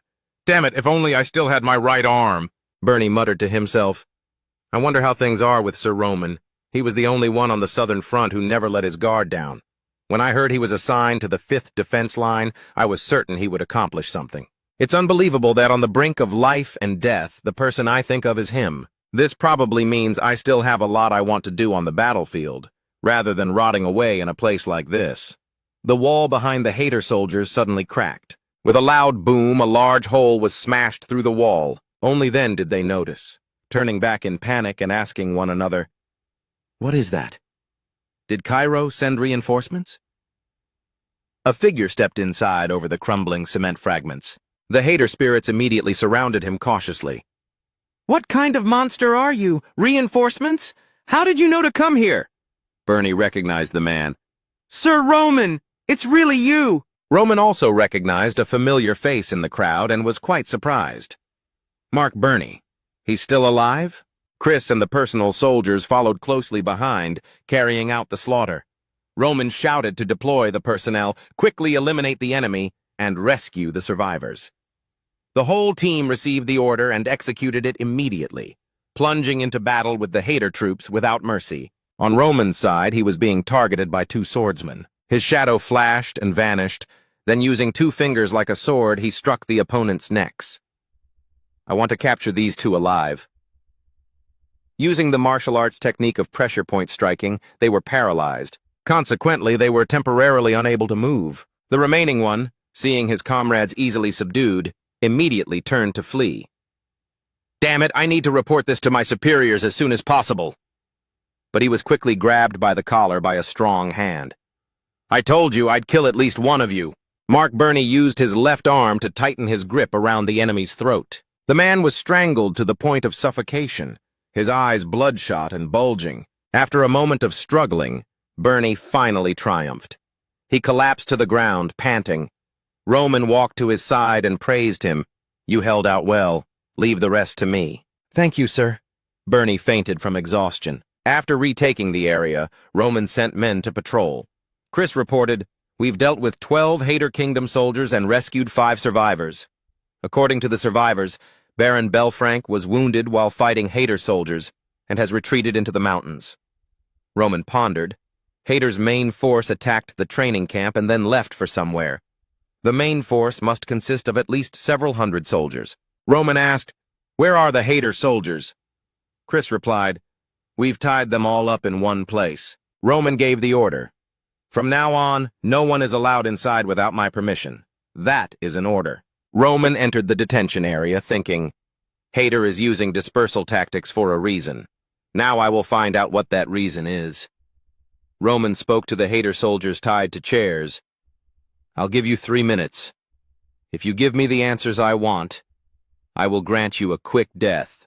If not, you will experience pain until I allow you to die. They screamed, Kill us! Just kill us! Despite their uncooperative attitude, Roman still coldly asked the first question. What is the Hader Kingdom's objective? A Hader soldier mocked Roman, telling him to figure it out himself. Roman calmly continued with the second question. Why did you stay at the southern training camp? The man continued to yell in his face, I said it already, just kill us! The 3 minutes ended. Roman brought 2 fingers glowing with purple light near the one who had screamed the loudest. The man was initially suspicious, but as Roman channeled energy into his body, the pain felt as if his entire body were being torn into countless pieces. He immediately spat blood and screamed in agony. I call it body shattering. You've just experienced the pain of your muscles and bones being twisted. You will die a slow, agonizing death. I'm sure you've been trained for torture, but this is unlike anything you've ever experienced. His comrade nearby turned pale with fear. He opened his mouth to curse Roman. You bastard! Do you think doing this can change anything? Even if I told you Hader's tactics, you wouldn't be able to stop them in time. Roman's face, terrifying as a demon's, leaned close to the man and said, I was waiting for this answer. The opponent was so scared his voice trembled. What? Roman smiled enigmatically. I never thought you'd tell the truth. I just wanted to see your reaction. It seems I guessed correctly. Your real target is in the border region. Having been seen through, the opponent's face turned white as a sheet. Roman's hand struck directly at his head. Time to die. He left the interrogation room. Roman had mapped out the next plan in his head. They used dispersal tactics to attack the southern front to deceive me. If their plan succeeds, the southern front can be considered occupied.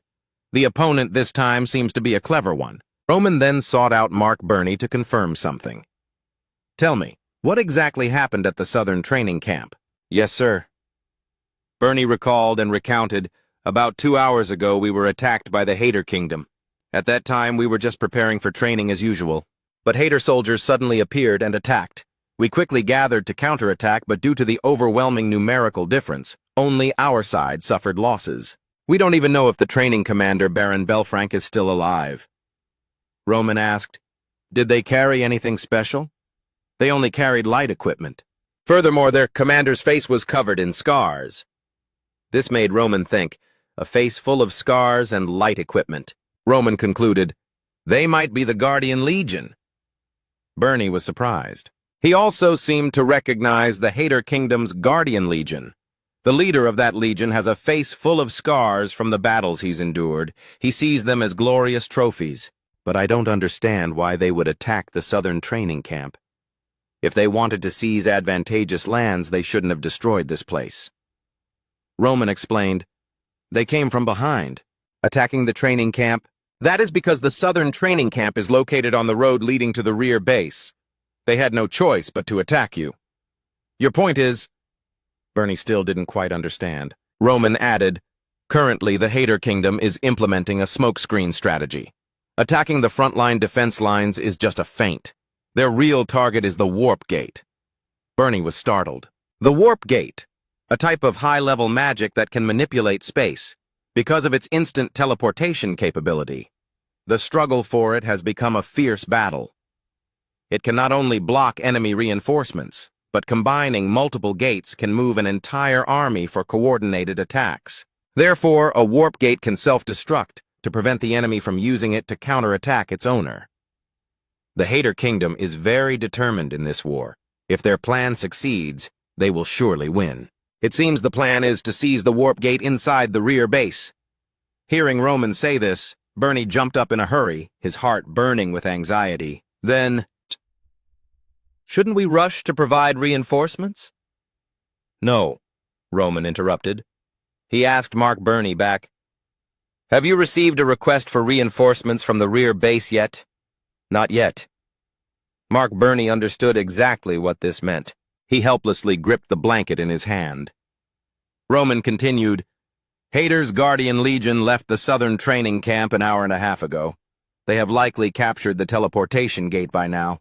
The enemy is at the front line. The great enemy is at the rear training camp, and the southern units, including us, have been completely isolated. From now on, we must survive on our own without help from the Cairo Kingdom. Just then, a report arrived from the border area between Cairo and Hater. The voice of a soldier rang out. He knelt to pay respects to the prince and said respectfully to Edwin, our troops have bypassed the southern training camp and are about to reach the rear base. The Cairo Kingdom has exerted all its strength to stop our attack at the front line without realizing what our real plan is. Edwin said they still couldn't afford to lower their guard. We must ensure our soldiers at the front-line camps of Cairo stall for as long as possible. The most important thing now is to immediately destroy the city wall in front of us. Once this plan succeeds, the southern region will naturally fall into our hands. Edwin already had a strategy in mind. Intelligence security was the core of this plan. We spent an entire year investigating intelligence at the southern front line. Jackson's soldiers also infiltrated it. Even if we attacked with full force from the start, destroying everything within 4 hours was feasible. But now the important thing for us is to pay attention to that teleportation gate, Edwin instructed. To prepare for the worst-case scenario, we must be ready to destroy it. If the plan fails, we must destroy the teleportation gate and initiate the second option. The messenger, despite having heard rumors before, was still amazed in his heart. He made an incredibly rational judgment. He truly deserves the name Edwin Hater, the Star of Hater. He is the one who revived the Hater Kingdom. According to the plan, Jackson led men to seize the teleportation gate here. From now on, we must buy time before we are discovered by the enemy, he thought. Jackson ordered his companions to hurry. They had to connect successfully. A year ago, Prince Edwin had secretly summoned him and frankly stated that the interest of the national treasury was piling up under the pressure of banks and bad debts. If next year's harvest fails again, even Hater's reserve granaries will be empty. This is why I proposed this plan. Edwin reached out to Jackson and asked, are you willing to help me destroy the Cairo Kingdom's front line? There were rumors that Hater's consecutive crop failures were due to a curse from the gods. In a situation where Hater could collapse at any time, Edwin Hater, known as the most outstanding genius in history, was like a savior.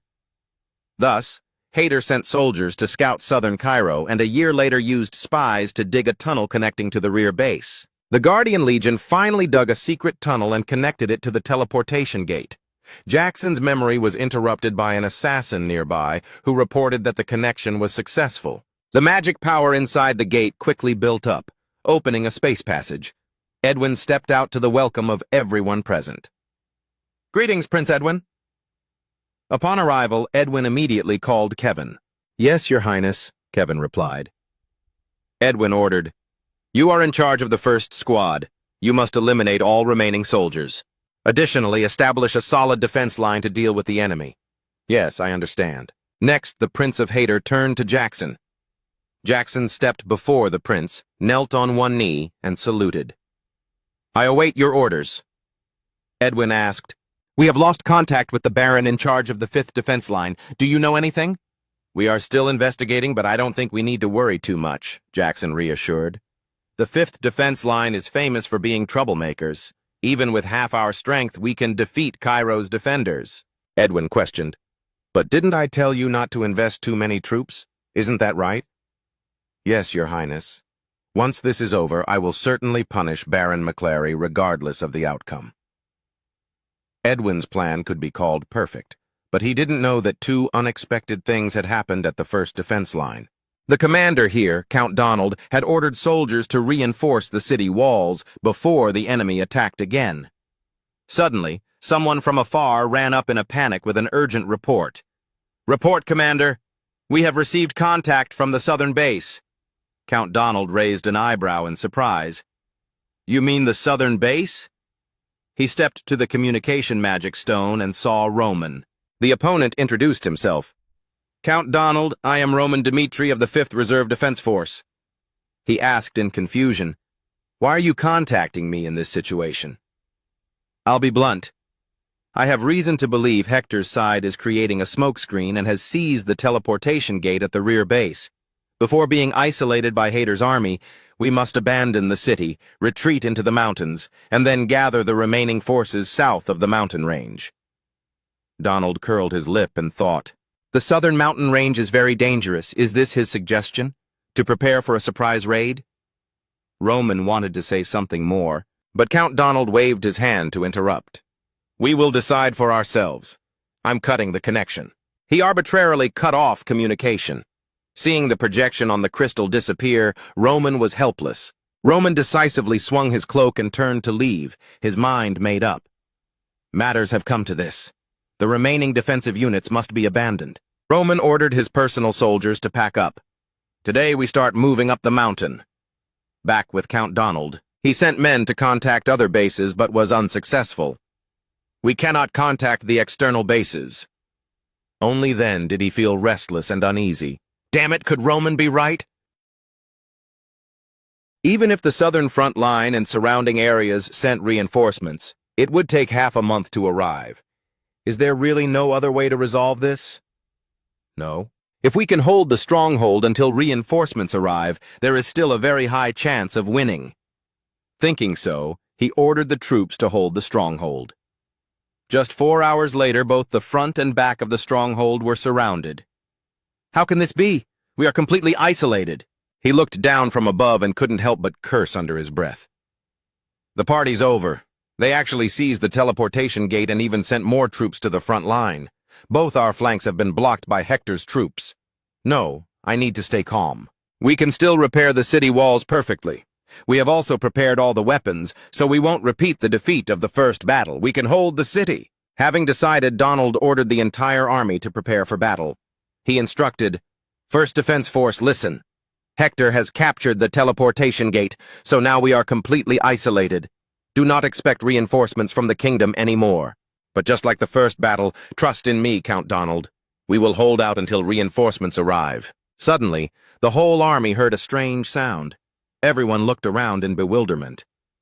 "What is that sound?" Donald turned to the captain beside him and asked, "What on earth happened?" He stammered and trembled, saying, "That is magic cannons for firing."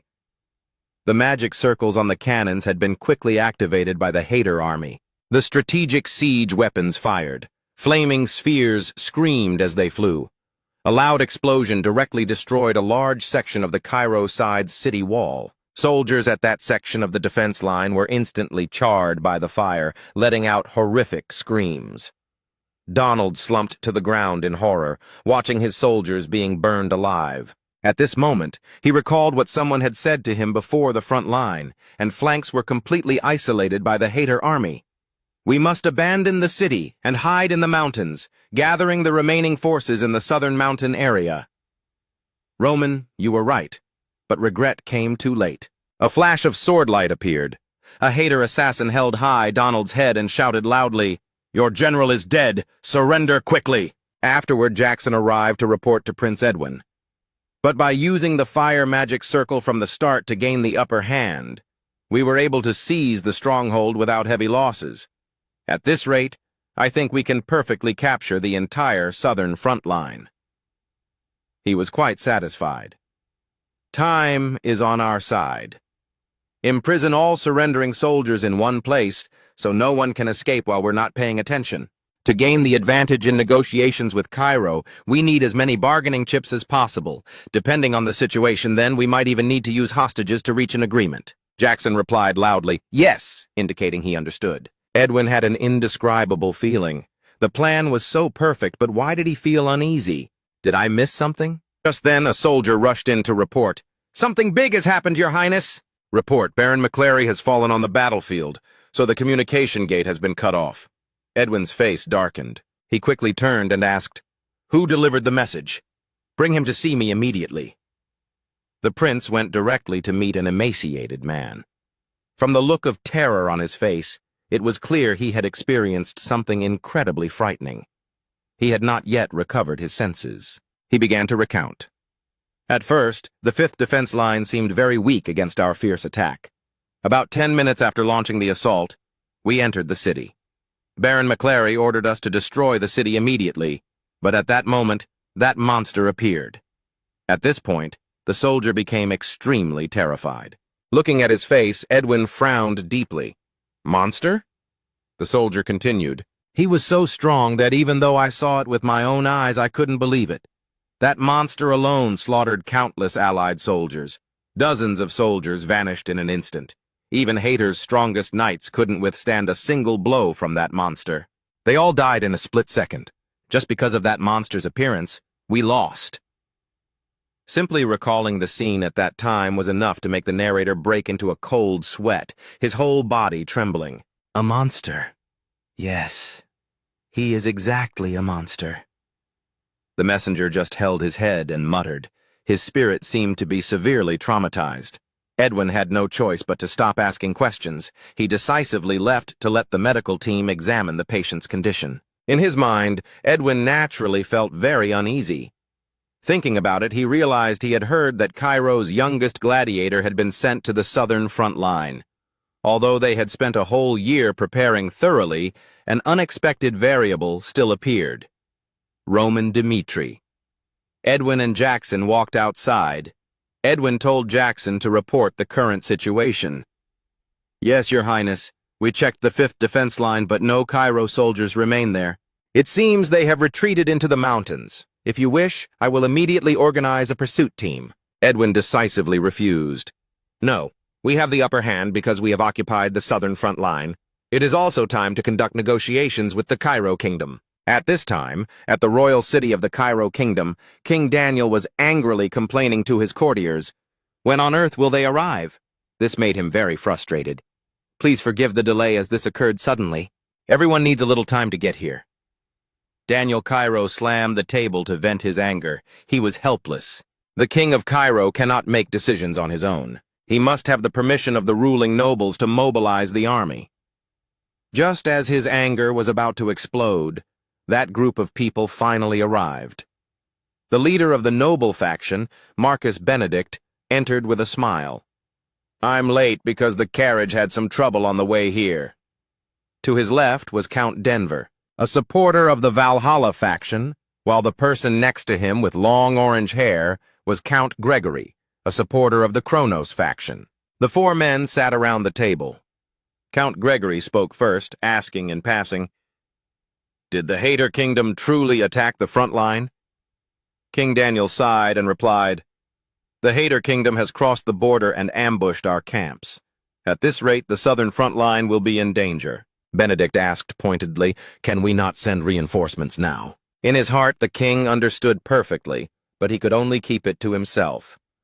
What a shameless old man.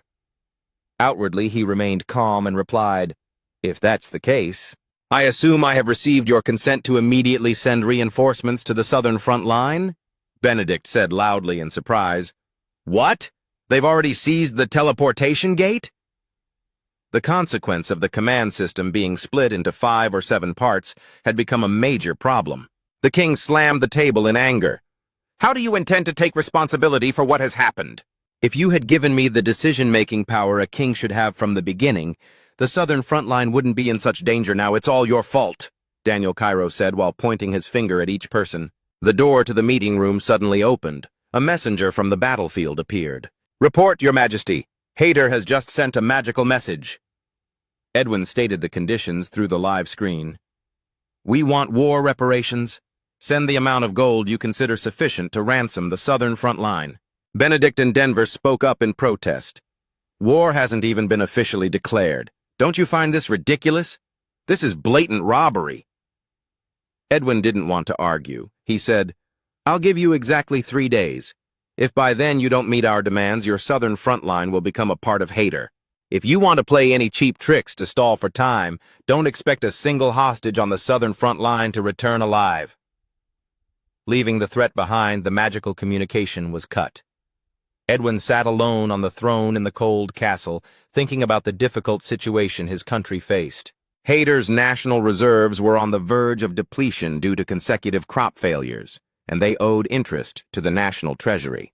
For the sake of the people living in hunger and misery, even if he lost his reputation as the star of Hater, he would become the devil of this era. If necessary, he would do anything to save his people.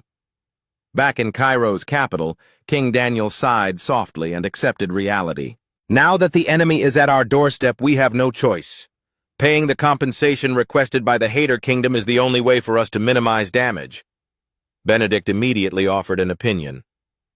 "But if we keep letting them have their way, they will never stop demanding more." Daniel shouted angrily, "Do we have any other choice? If you have a better plan, say it right now."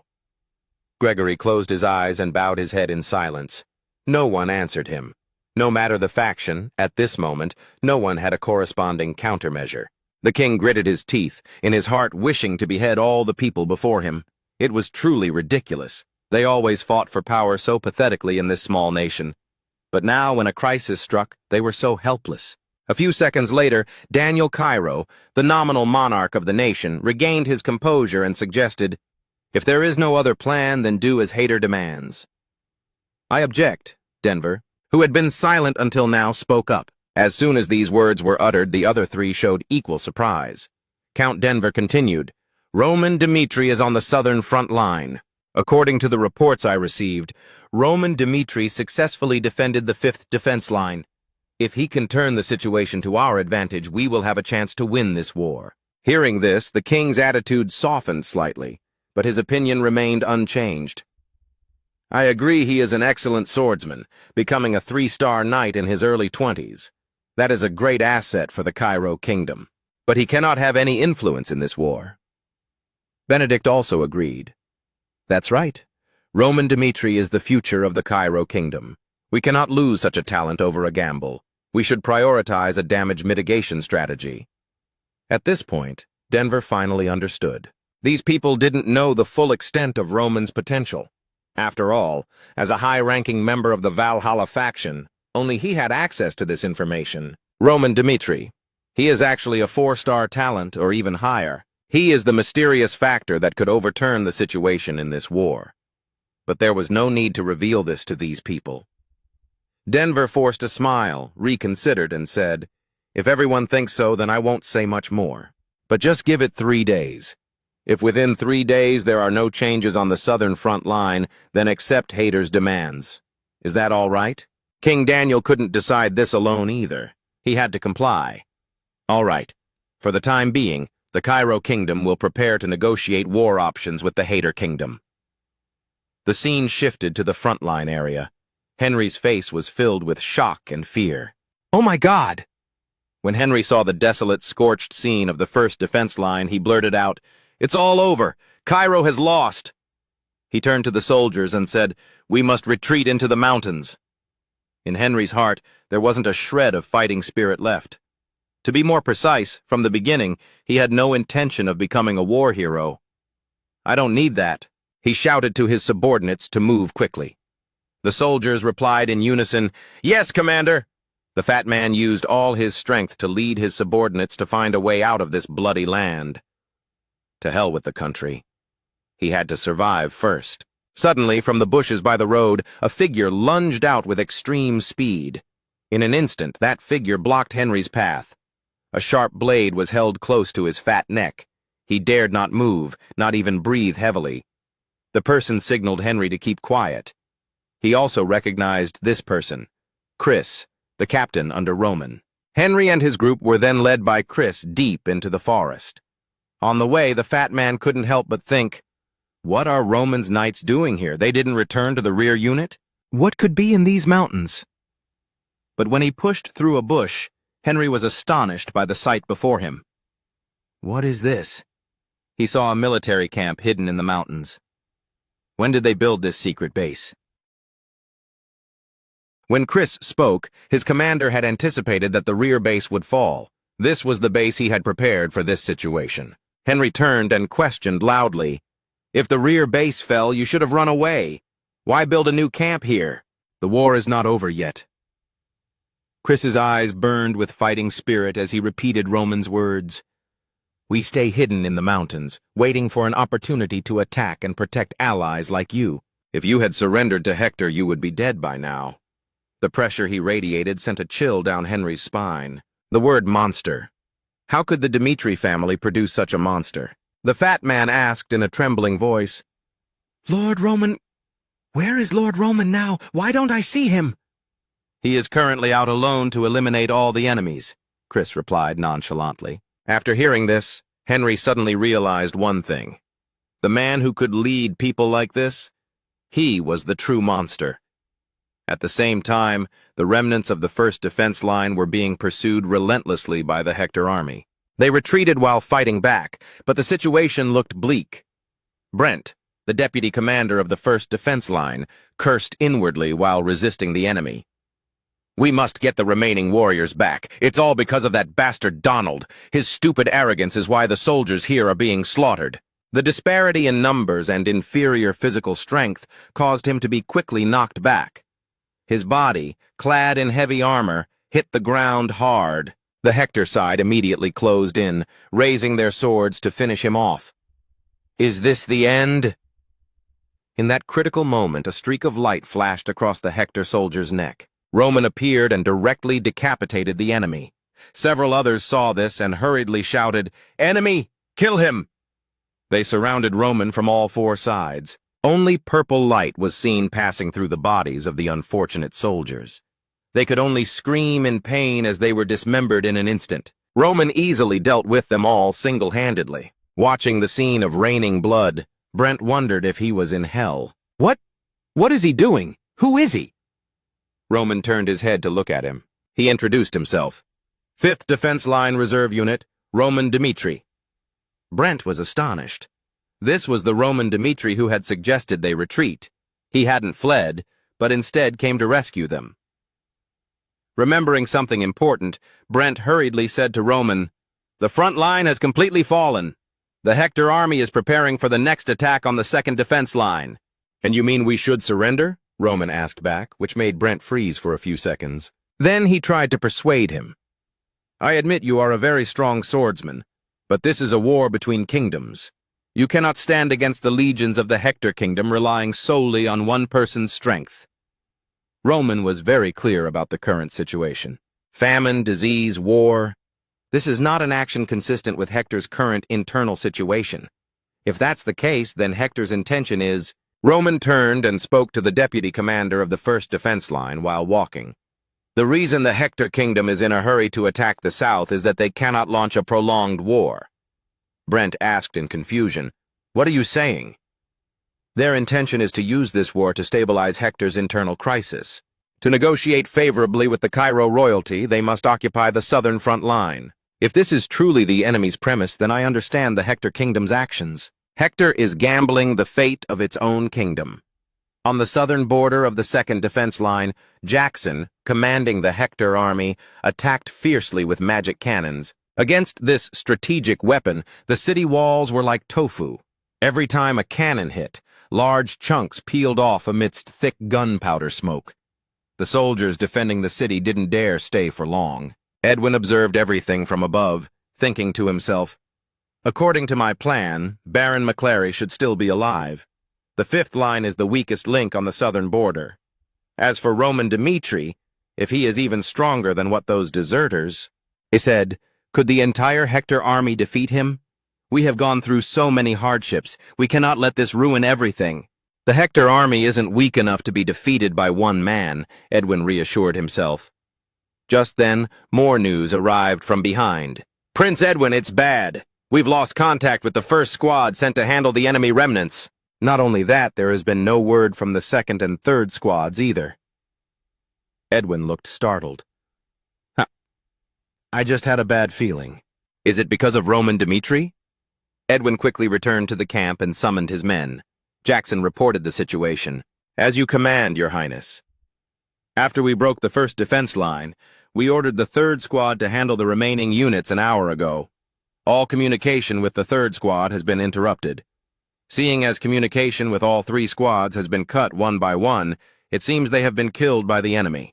"How many soldiers did we lose?" "About 300 soldiers." Hearing this, Edwin became even more restless. His fears had come true. "It's definitely Roman Dmitri's doing. He didn't flee across the mountains but chose to stay and fight on the southern border." After thinking for a while, Edwin finally said to Jackson, "If we leave Roman Dmitri like this, there will be big trouble later."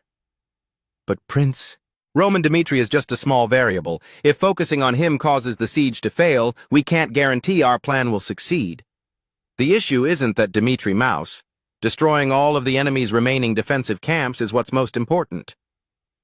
Edwin directly rejected his opinion. "No. The most important thing now is to eliminate the Mouse interfering with our plan. Order the soldiers at the second defense line to retreat immediately." Jackson, though a bit uneasy, followed Edwin's words. "Yes, Prince." He thought to himself, "Why is His Highness so obsessed with that Roman Dmitri?" That night, a large-scale search operation was deployed. From what I've heard, he's definitely hiding in this mountain. Because Edwin had checked this plan countless times over the past year, he could accurately sense with his intuition that Roman Dmitri was a dangerous factor. Edwin stood before the captains and said solemnly, "I know what you are thinking, but as a commander, I must prepare for the worst-case scenario. Engaging with the remaining enemy garrison we haven't conquered yet is only the second-worst situation. The worst-case scenario is the existence of Roman Dmitri, who has brought us unpredictable variables." Hearing these words, Jackson felt somewhat relieved. "I believe Edwin Hector's actions always have a purpose and are carefully considered." Everyone stood up straight and replied in unison, "By your command!" Lord Edwin ordered the attack. "Now it's time to hunt the mouse that ruined our plan. The southern mountain region is vast. If we search the entire area, we'll miss the enemy. Therefore, the army will scatter from the foot of the mountain and gradually tighten the encirclement as they advance toward the summit." At the position of the second and third squads, the captain in charge shouted loudly, "Inform the entire army. Once the enemy is spotted, blow the signaling whistle immediately. If we can corner the enemy, we will annihilate them all without taking heavy losses." The other soldiers continued to spread out in 4 directions, echoing back, "Yes, sir." Suddenly, the commander felt a terrifying pressure. He quickly turned and shouted, "How is the left side?" The person in charge of the left wing immediately replied, "Everything is normal, sir." However, as soon as the words were out, a dark shadow lunged from nowhere and streaked past that soldier. The commander of the second and third squads, unaware, asked another area, "How about the right? Everything is normal, sir." Only then did the commander breathe a sigh of relief. "Good, very good, everything is still normal." But when he regained his focus and looked around, he found himself standing alone in the middle of the forest. "Not a single person. I must blow the whistle right now." But just as he brought the whistle to his lips to take a breath, that dark shadow appeared behind him. The commander's head was twisted by an immense force. He collapsed and died on the spot. After dealing with the soldiers there, Roman calmly analyzed the situation. They made a bold decision faster than usual. I originally intended to gain as much as possible while he attacked the defense camps, but he stopped the attack on the second line to intercept me. Their commander is definitely an excellent person. Roman then moved to another location. The pursuit continued. The noise echoed throughout the hills. "The enemy has appeared!"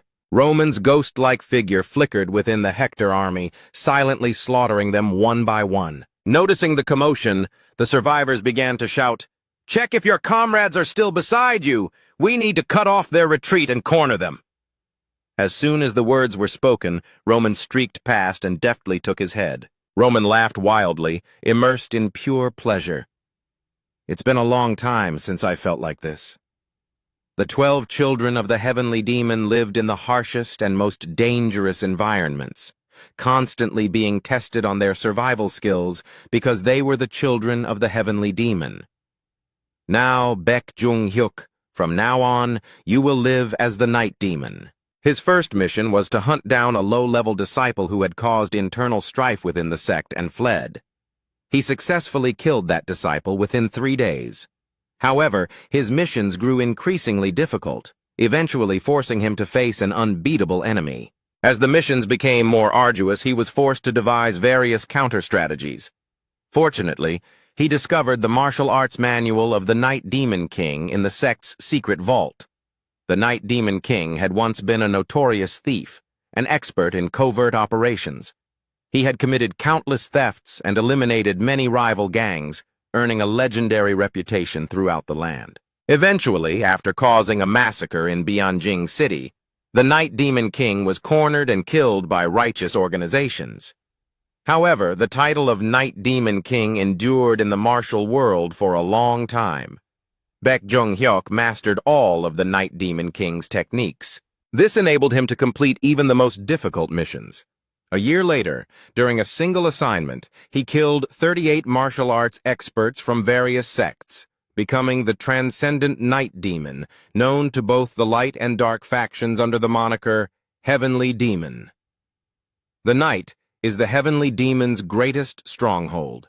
At this very moment, the Hector army is within that night, facing that very demon. "Where is that bastard?" Countless screams echoed across the battlefield. The surrounding forces realized that too many of their troops had been picked off. The aura-wielding swordsman stepped forward as ordered. "We'll go first! Everyone else get back!" the encirclement commander shouted as he led the charge. Roman, currently hidden in Hector's night, thought, "I will make you regret stepping into these dark mountains ruled by me." The opponents could not tell from where Roman was approaching.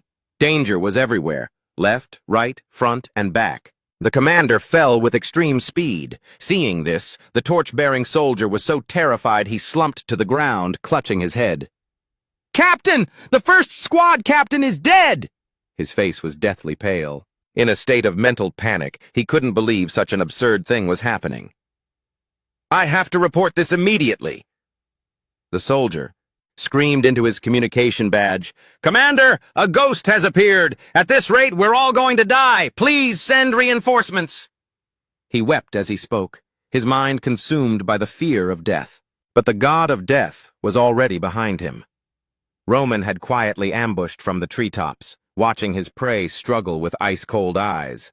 What followed was a bloody massacre. On the other end of the line, Edwin could only hear the agonizing screams of his soldiers, growing increasingly anxious. Edwin tried to reassure him. "Thompson, stay calm. The enemy is just using the darkness."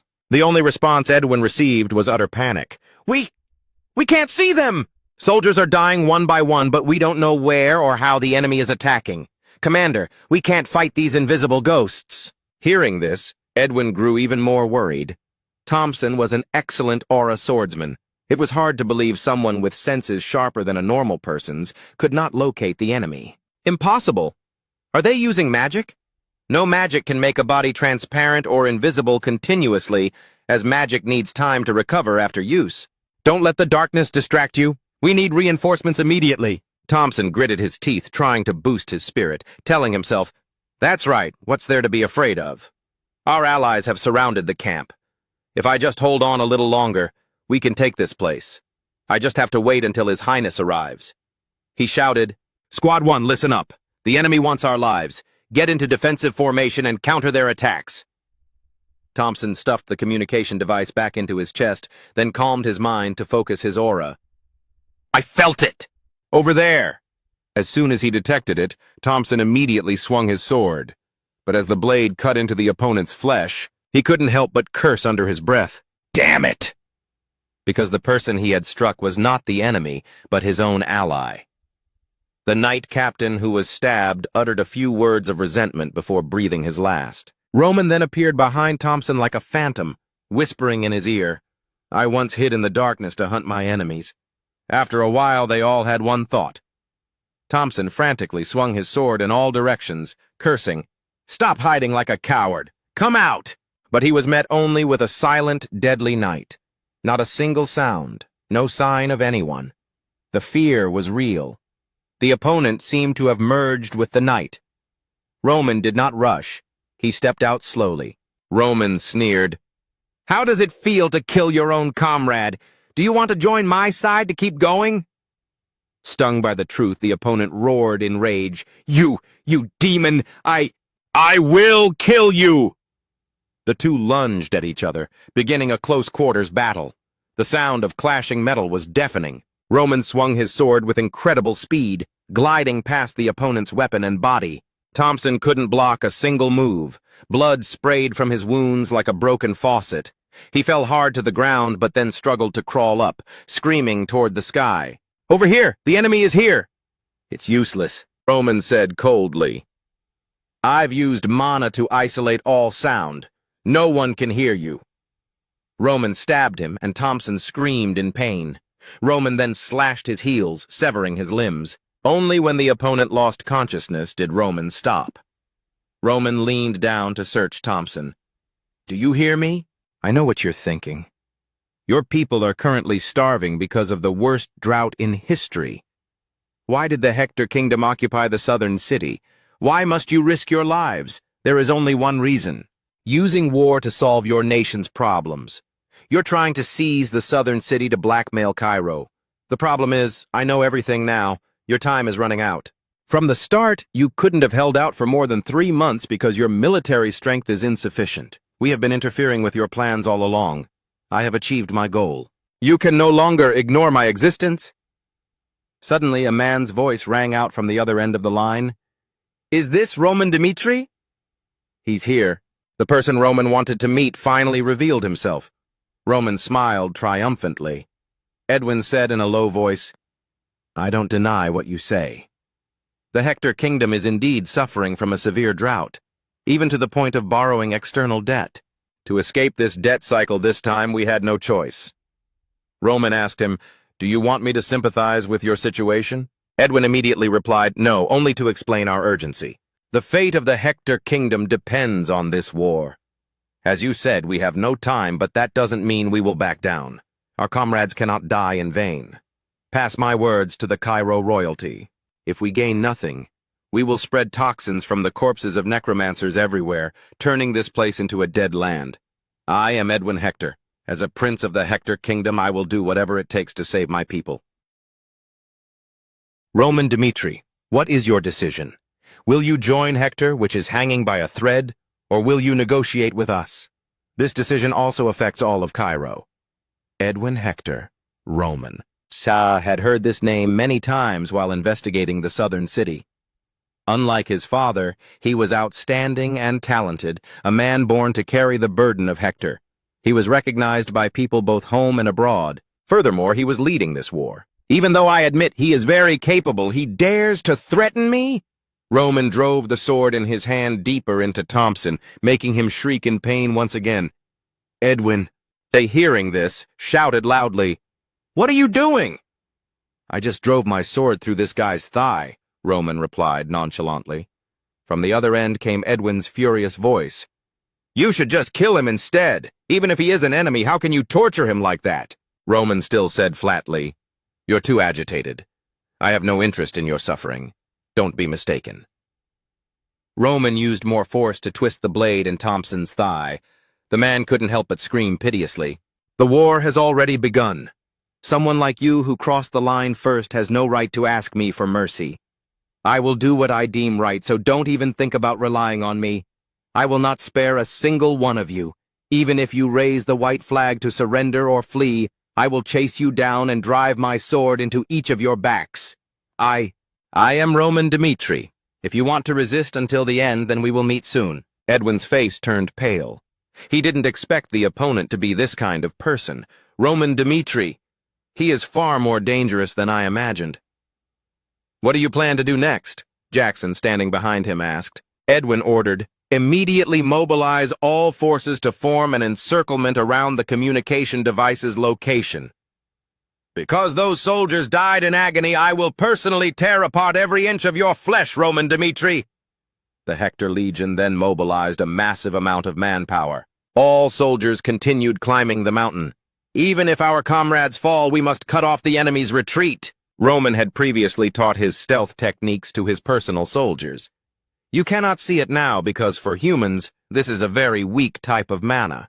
But every stone and branch naturally carries mana, Roman said while using mana to lift a stone. If you can control these mana flows, you can distort space. After Roman cast the spell, he seemed to vanish automatically before the dozens of people present. Chris and the others were astonished. All 5 of their senses had been deceived. A minute ago, you were right before our eyes, sir, and now you've vanished into thin air like a divine joke. This is called a visual trap, and now Roman soldiers were like phantoms appearing and disappearing, while Hector's soldiers shouted slogans of fighting to the death to eliminate the enemy. As Chris lay in ambush nearby, he suddenly lunged out, swinging a sharp arc of swordlight. In an instant, the Hector soldier's head was severed from his neck. It's a success!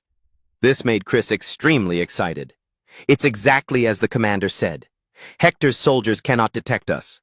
It turns out this is a visual trap. Yes, the effectiveness has been proven. Chris immediately gave a signal for the others to charge and attack together. Hector's enemies didn't know when they had fallen into an ambush. They panicked.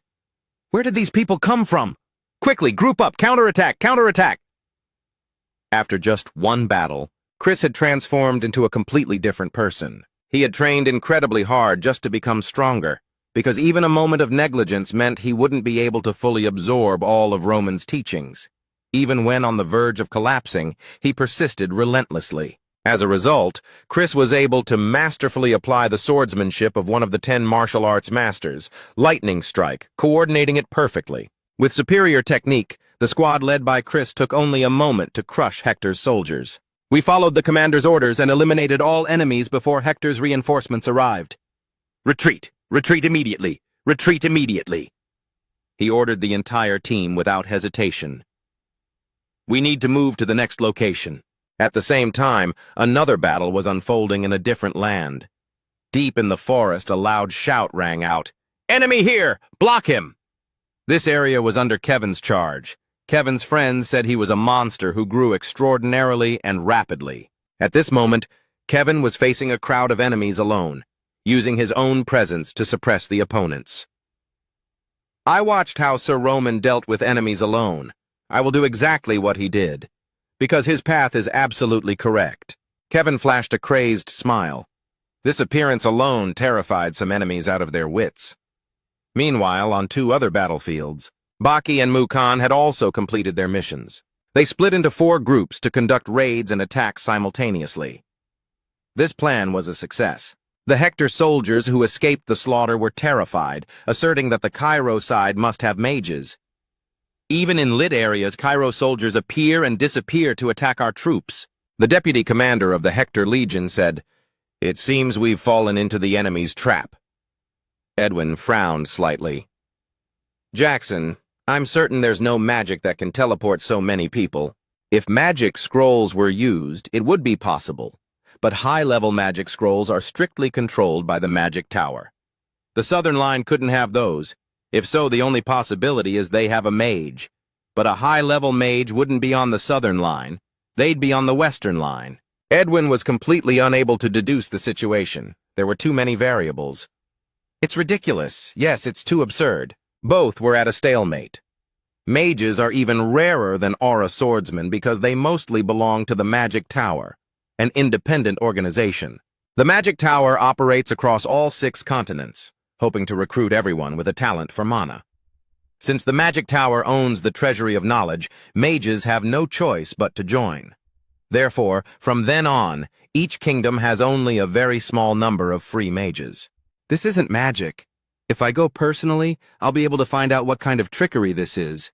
But while the soldiers are fighting desperately with the army, Cairo, now is not the time. I need to wait for the right opportunity. I must wait until Roman Dmitri falls into my trap. The scene shifts to Roman's current location. Just as Roman drove his sword through the body of a Hector captain, the opponent did not struggle. On the contrary, he gripped Roman's hand tightly. Finally, I caught you. The man activated something that emitted a blue light. An ambush? No, it was fluorescent magic. This thing makes any object it attaches to visible in the dark. Roman Dmitri is here! He's over there! Surround him! Knowing he was exposed, Roman immediately accelerated to leave. When that object exploded, it shot beams of light in all directions. These beams covered Roman's entire body. Roman's position would be exposed like a firefly. Hector used communication stones to report Roman's appearance. Roman Dmitri is moving north. He ran to the opposite side. Squad 2, that cowardly mouse is heading toward you. News had just arrived that Roman appeared at that spot, swinging his sword to strike a man down. Seeing this, the others lunged at Roman frantically.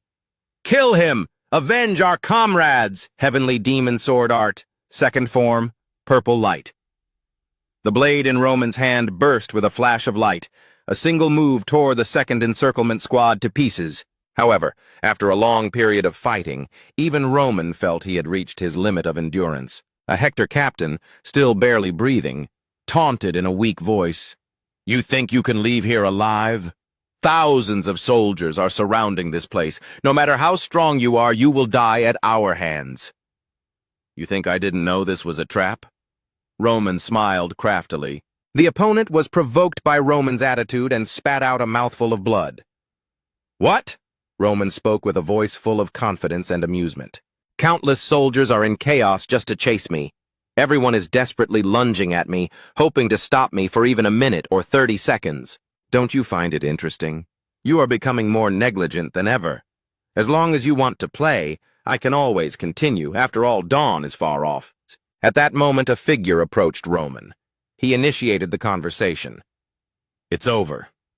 Roman observed cautiously, the aura surrounding the opponent and the face full of scars. He was certainly the guardian captain. This energy must be 4-star. It seems Hector hid his information. The two didn't say much and lunged at each other for a decisive battle.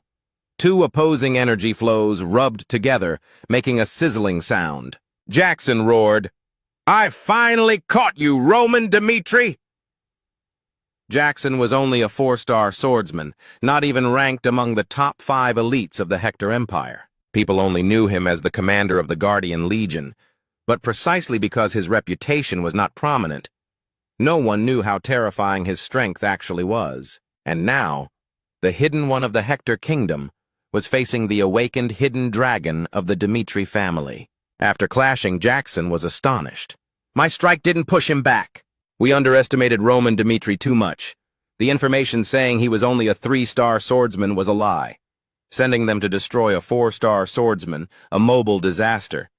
Now I understand why the soldiers became so useless. The reason is simple, he's too strong. Roman used both hands to swing his sword, attacking Jackson. Jackson seemed to be at a disadvantage. He realized he was being pushed back. Fine. I admit you are very strong, but no matter how strong you are, you won't escape. He dodged an attack and jumped back to increase the distance. Then he immediately took out a whistle he had prepared in his chest. He blew hard. The whistle echoed throughout the forest. Hector's soldiers rushed in from all directions, fast and numerous. Encircle Roman Dmitri on this side. Support Commander Jackson. In an instant, Roman had fallen into a 4-sided pincer movement.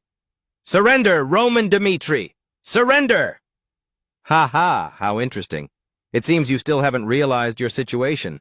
You've mistaken a few things. First, how can these mere scraps resist my intent? As soon as the words were spoken, Roman used his inner energy to shake off all the glowing objects attached to him. Jackson was startled, sensing an indescribable danger. They had set a trap to deal with Roman, but looking at the situation, it seemed the opponent had entered it voluntarily.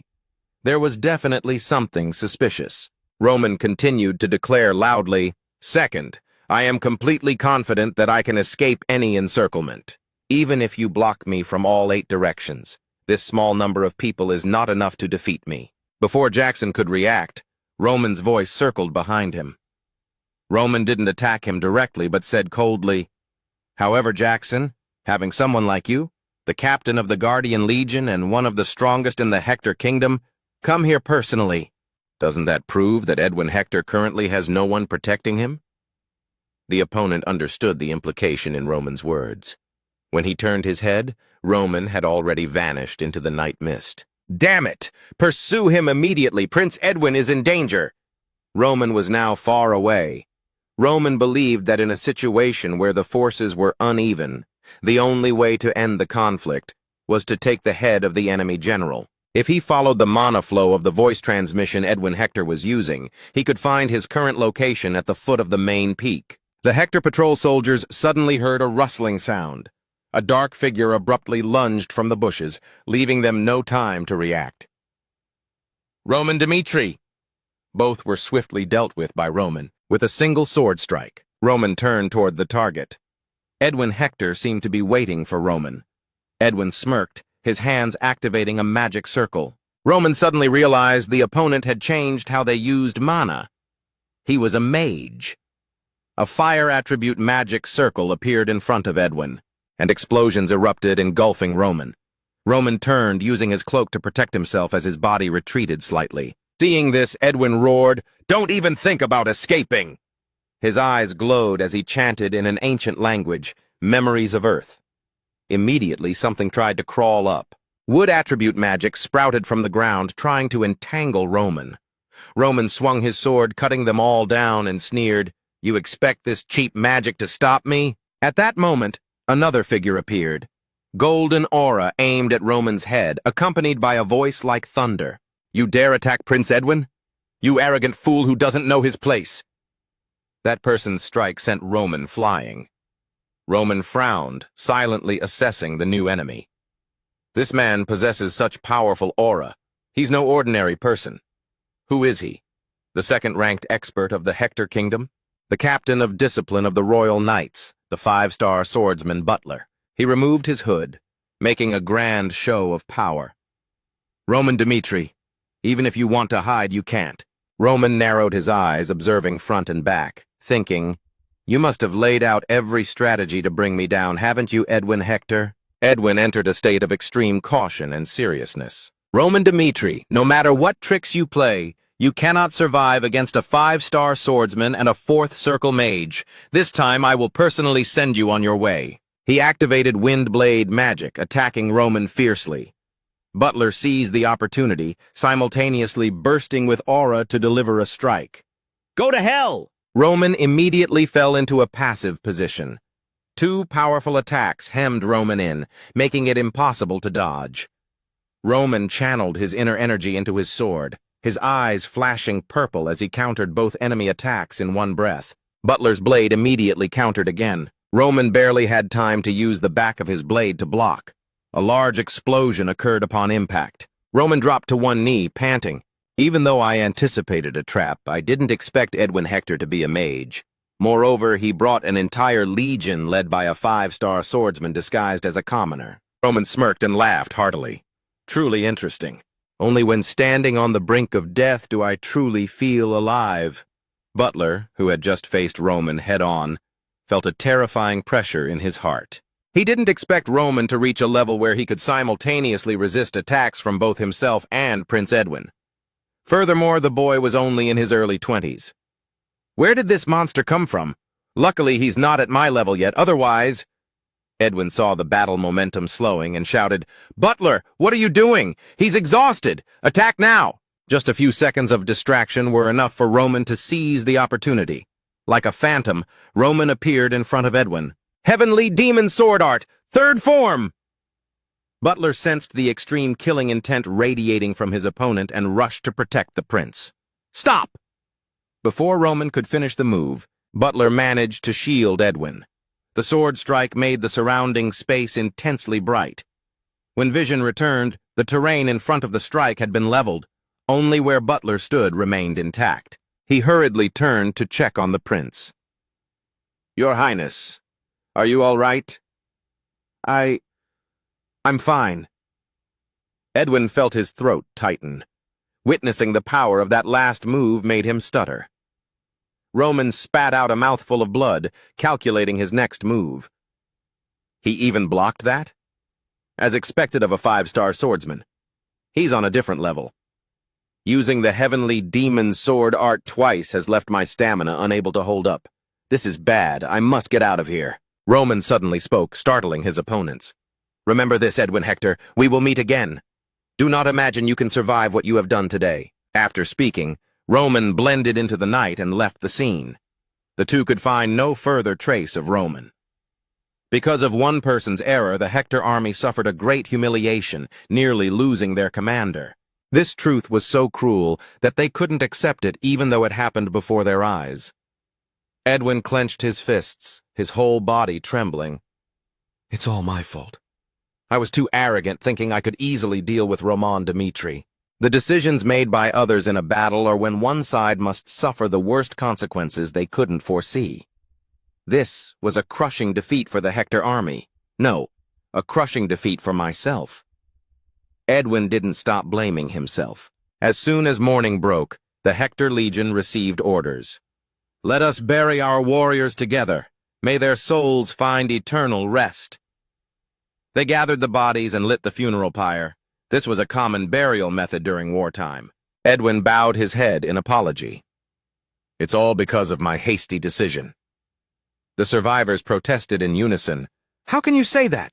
How could this be your fault?" Jackson agreed, saying, "He's right.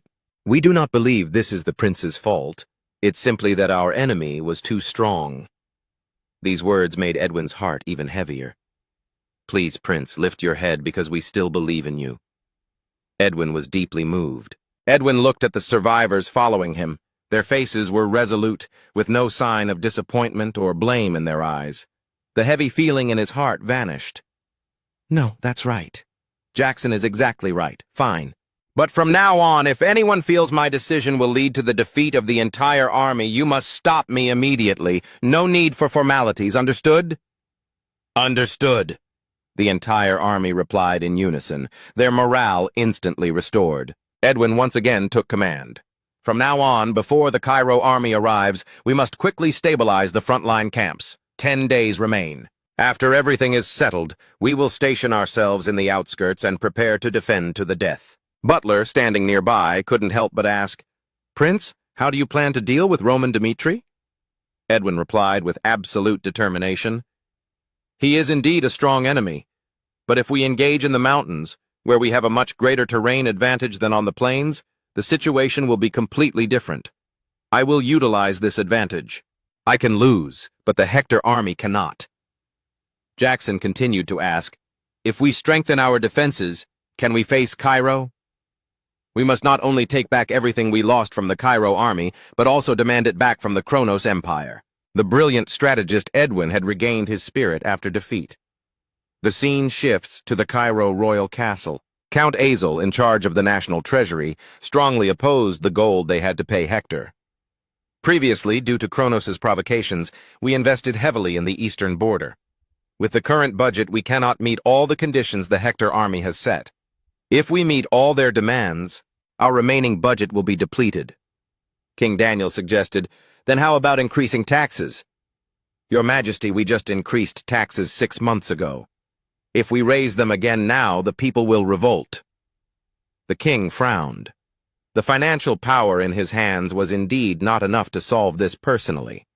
Now the only way was to use the money of the Cairo nobility, but doing so would give them a chance to look down on the royal majesty. But I have no other choice. Daniel sighed helplessly. Immediately inform the nobles in court. I want to summon a meeting to... Before he could finish, a messenger burst in from the door. Your Majesty! News from the southern border! We have repelled the enemy! What? Daniel couldn't believe his ears and asked again. When the four-party meeting was convened, the information that had just arrived shocked everyone. Gregory exclaimed in surprise. Is it true? Hector has 10,000 troops. How could they be repelled with such small force? Denver, though having anticipated it, still played along outwardly with a few words. If this news is true, then a burden has been lifted from our shoulders. In his heart, he thought he had still underestimated Roman. Did he really achieve victory against such a great obstacle? I will contact the South immediately. A round, fat face with pink hair quickly appeared. The king asked directly, Who are you? Which unit are you from? I am the second son of the Albeck family. My full name is Henry Albeck.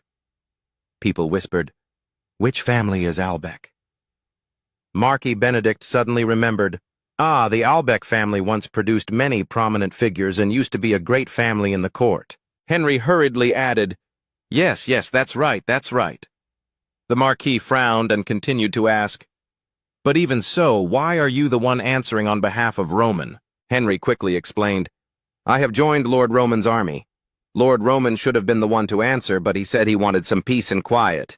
Since I am the only noble here, I took the liberty to speak on his behalf. I was personally trained by Lord Roman and assigned to deploy defenses at the 5th defense line. I went there and... He went on and on, boasting and bragging. Marquis Benedict lost patience and interrupted. Wait, are you going to tell us the whole story from start to finish? Get straight to the point. Understood? Henry sheepishly replied, I understand. He knew in his heart that he had placed all his bets on Roman. He was sure that once Roman Dmitri brought victory to the Cairo kingdom, his name would resound across the continent. He had to seize the opportunity to befriend him before others recognized his true value. Henry reported seriously, This victory is entirely thanks to Lord Roman. He anticipated that the army of Hector would attack the southern camp and that their real target was the teleportation gate. Therefore, he immediately went up the mountain to build a secret camp. If the southern commander had listened to Lord Roman from the beginning, the border wouldn't have fallen so quickly. Just like that, Henry Albeck dragged those fools down to the bottom. At the same time, he praised Roman to the skies. Henry was certain that Roman's subordinates nearby could hear him. To be even safer, he shouted as if he feared the people around him were deaf. We stood shoulder to shoulder. Lord Roman led us to the light of glory when the army had only 200 men, far fewer than the enemy. He stood at the front line and won a glorious victory. Therefore, I and the warriors here are currently still ready to face the Hector kingdom. After hearing the whole story, King Daniel and the other three all had the same thought. We were too weak. Even in such an unfavorable situation, Roman Dmitri still stood firm in defense. While we, the leaders of the Cairo kingdom, only thought about surrendering. Marquis Benedict also agreed, Your Majesty is right. Even when the Hector army captured the teleportation gate, we all thought we had lost. However, the Cairo army has proven to us that they are not weak. Cairo's hero, Roman Dmitri, is currently at the southern border. What we need to do now is utilize the advantage Roman just brought to counterattack. Gregory hurriedly said a few words and even pounded the table. Quickly send more troops to the southern border. We must teach those Hectors a lesson for daring to violate our territory. King Daniel, much more confident, ordered, We will not negotiate with Hector anymore. From now on, our mission is to reclaim the pride of the Cairo kingdom. Immediately summon the vassals. Tell them the situation at the southern border. The nobles in court had once expressed deep concern for the safety of the southern border. But after the meeting, their concern shifted to Roman Dmitri. At that moment, they decided that they must bring Roman Dmitri to their side at all costs. As for Henry, he was secretly rejoicing. I'm sure after this discussion, once the war ends, Roman will be promoted to the court. If I take this chance to become Roman's confidant, my life will soar like a kite in the wind. Carrying some premium beef jerky, He quietly approached Roman's tent.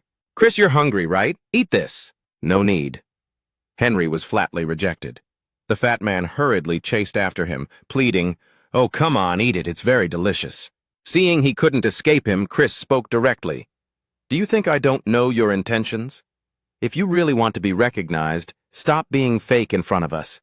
Go to the battlefield and become someone we can trust." Trust.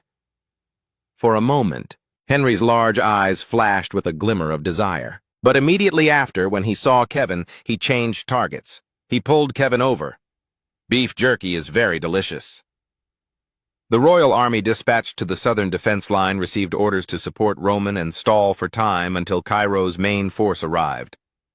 At the wall of the third defense line, the commander-in-chief here, Baron Vasily, asked his subordinates, "Tell me, being able to defeat the Hector army with only 200 men, is it because they are too weak?" The subordinate thought so too. "I also heard rumors that Hector is facing a severe famine. It seems their army is nothing to be afraid of." Vasily heard the answer he liked, thinking, "I've been guarding this god-forsaken place for 3 years. This is a God-given opportunity to help me. Stall for time for Roman? If that guy can do it, I can do it too. In what way am I inferior to him?" And so, after a moment of self-praise, he ordered, "All troops assemble. I will conduct guerrilla warfare to teach the Hector kingdom a lesson they'll never forget." Hector had dispersed their forces to conduct individual attacks to quickly regain control of Cairo's defense lines. Among these defense lines, the army attacking the third line had about 3,000 soldiers. Driven by Baron Vasily's mad ambition to gain merit, his soldiers deployed guerrilla warfare intending to attack the Hector army, but he was blocked because the Hector army was not as weak as he thought. "Damn it!"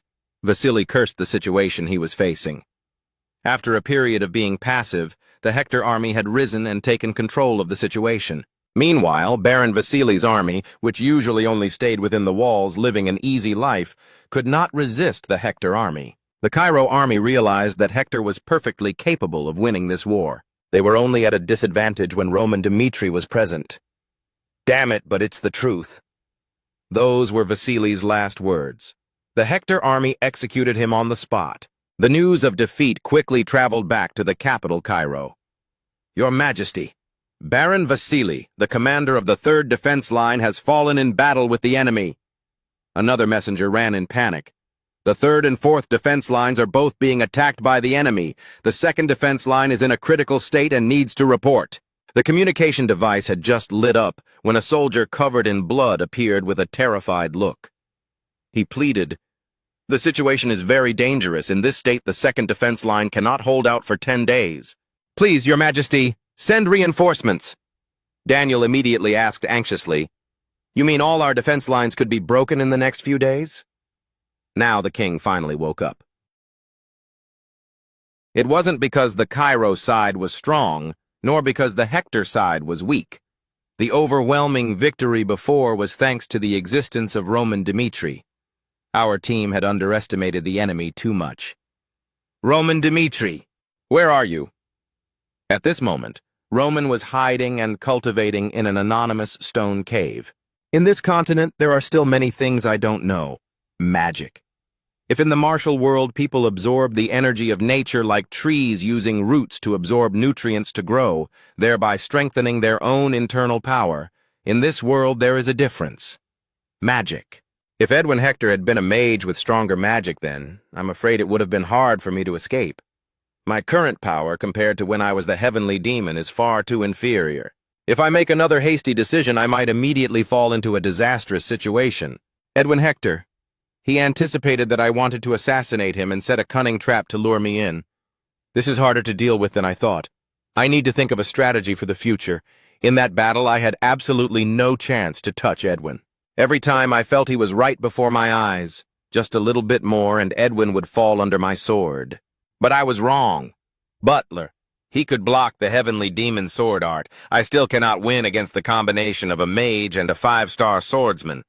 However, I always look forward to a battle. Only by putting everything on the line and placing oneself in peril can the most breathtaking victory be won.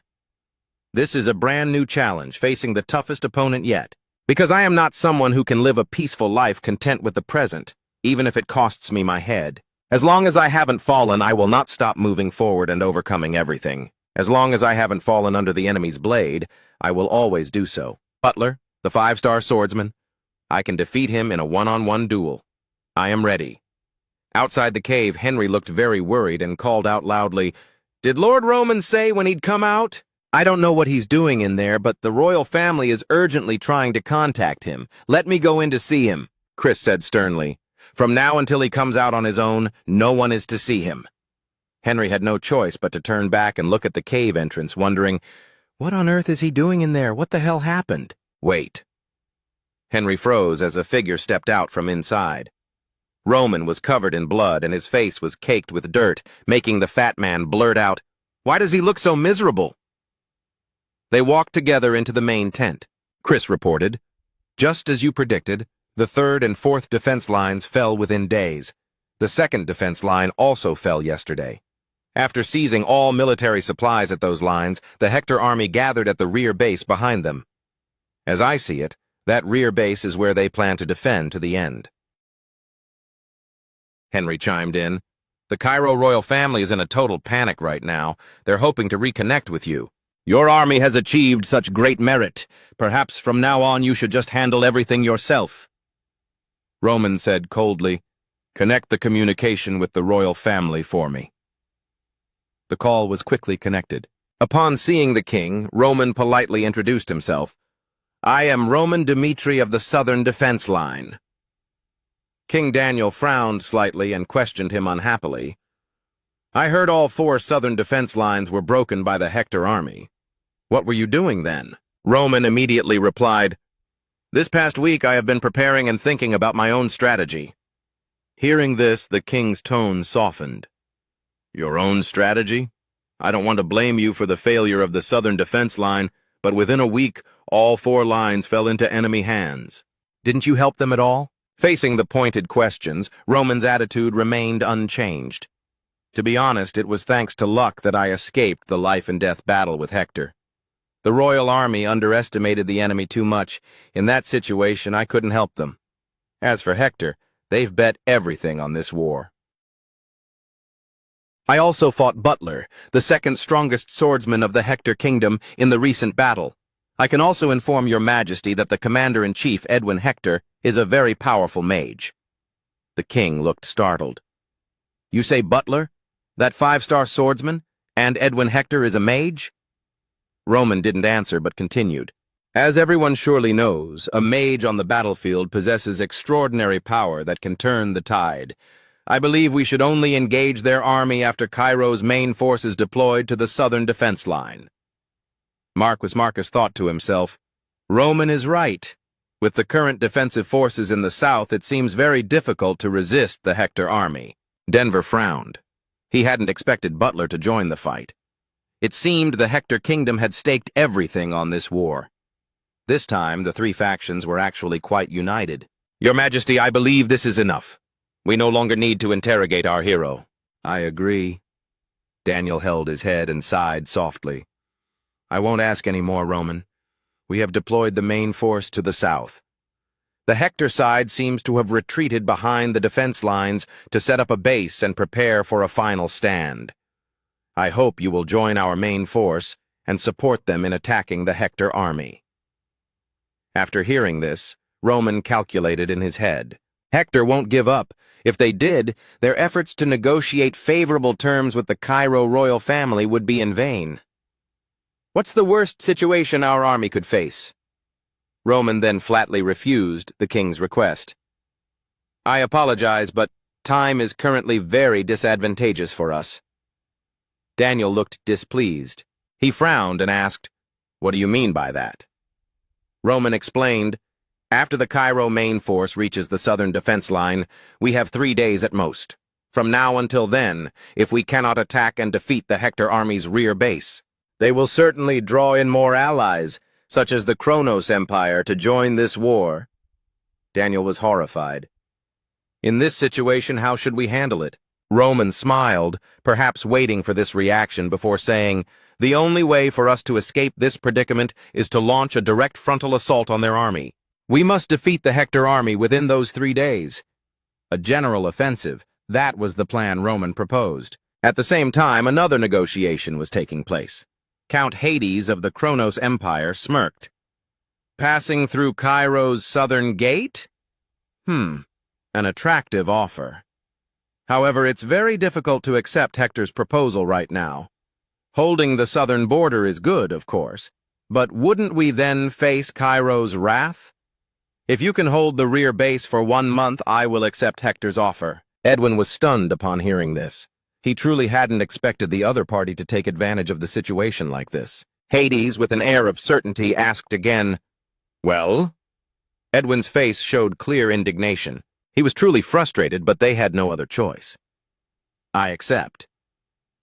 After successfully negotiating the conditions, he turned to Jackson and said, "Quickly contact the Hector family. We must preserve our forces and supplies while the teleportation gate is maintained." "Yes, sir." Hector's teleportation gate connection time was at least 3 days. If we can hold out, we will surely survive. I will definitely bring hope back to Hector. Edwin was determined. Outside the city, Cairo's main force had arrived. The commander-in-chief of this conquest, Baron Patios of the noble faction, gave a cold snort. "You dare plant a flag on Cairo's territory?" A bloodthirsty army. They chose to camp in a nearby forest. This time there wasn't just one commander, but 3. The second person acting as co-commander was Baron Theo, belonging to the Kronos faction, and Baron Ibrahim, belonging to the Valhalla faction. The 3 formed a tripod of mutual restraint. They looked at each other with searching eyes. They hadn't expected these prominent court figures to join a war with no real outcome. Is recruiting Roman Dmitri really that necessary? Outside the tent, a guard announced Roman's arrival. Patios stepped forward to welcome him. "Please come in. It's a great honor to meet the hero of Cairo. You look even more handsome than the rumors." Before coming here, Patios had been carefully instructed by Marquis Marcus Benedict. "The state of the southern border doesn't concern me first. First of all, we must recruit Roman Dmitri. If our side loses to Hector, all responsibility falls on the royal family. But if other nobles recruit Roman, the balance of power will shift. Roman Dmitri, the eldest son of the Dmitri family, is highly influential in the northeast. Besides the fact that his family is commoner-born, he's only in his early 20s. If I can recruit him, the Marquis will surely promote me." Thus he welcomed Roman with extreme enthusiasm, personally leading the way and inviting him to sit. Roman politely thanked him. The man introduced himself. "I am Patios, subordinate of Marquis Marcus Benedict. I heard the Marquis personally contacted Lord Roman at the southern camp. He is truly very concerned about you. He told me to convey that he is very sorry that things turned out this way." Roman said, "It's fine. No one could have foreseen this." "Ha, is that so?" Patios asked with a smile. "Do you have time now? I've prepared a special gift." Theo, nearby, saw the two laughing and talking and gave a cold huff. He cut in, "Count Gregory is also very eager to speak with Lord Roman. The Count says he currently has a lot of useful information." Ibrahim could no longer stay silent. He hurriedly joined in. "Count Denver even sent family members as reinforcements, hoping they can help you." Theo was contemptuous. "Why, our family?" Seeing them bickering, Roman felt a surge of annoyance. Roman glared at the 3 and asked, "What on earth are you all doing?" "What do you mean by that, Lord?" they asked cautiously. Roman spoke bluntly. "I obviously know why you've come looking for me. But while the enemy's flag is still flying arrogantly over our territory, I don't believe now is the appropriate time to discuss post-war rewards. After destroying Hector, I will challenge the top experts and become Cairo's #1 swordsman. At that time, I will have proved myself, and my sword will serve only one person. So, why don't we focus on the immediate problem first?" These words left the representatives of the factions unable to argue or disagree.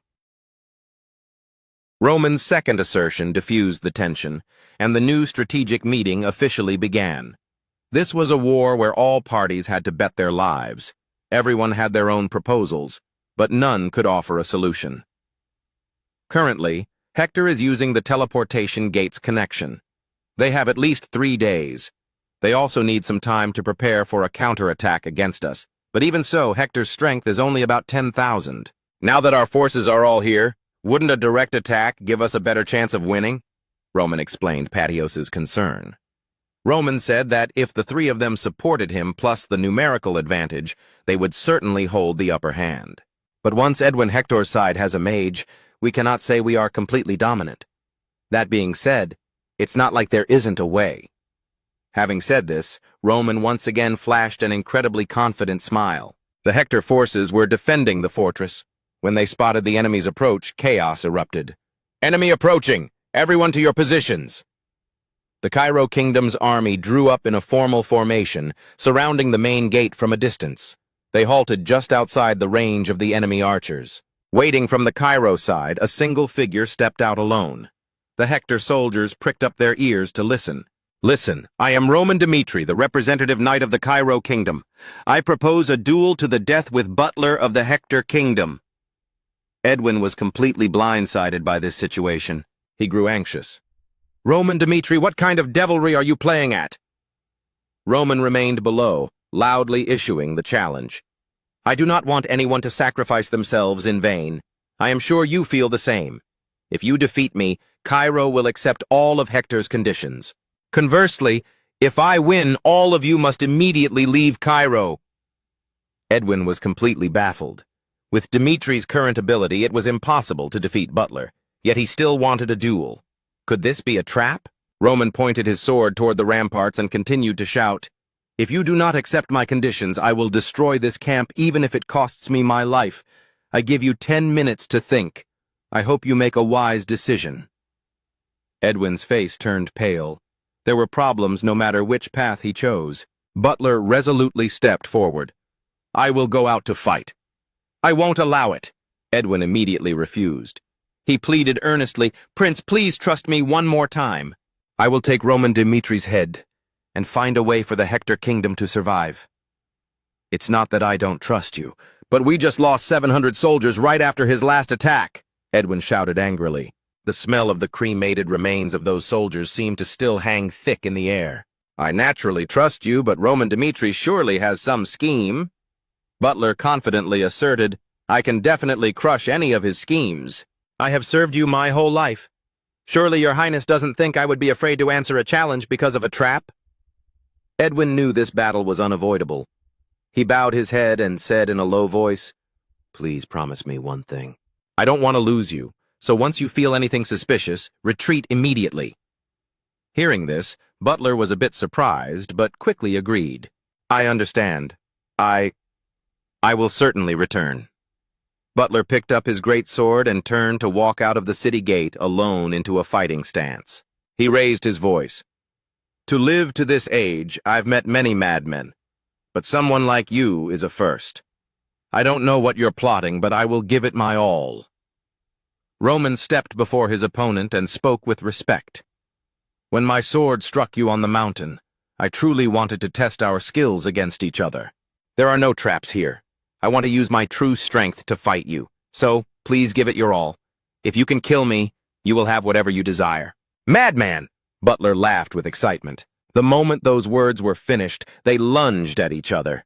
Their two precious blades collided violently, letting out a piercing metallic sound. The 5-star rank. When a person reaches this realm, they are considered an extremely powerful individual on the continent, capable of turning the tide of battle. The general released his exploding aura flow because the fate of the Hector Kingdom was hanging by a thread from the start. He had no intention of prolonging this battle. "I will end everything immediately." Butler concentrated all his power into one strike. Roman could feel a massive pressure weighing down on his shoulders.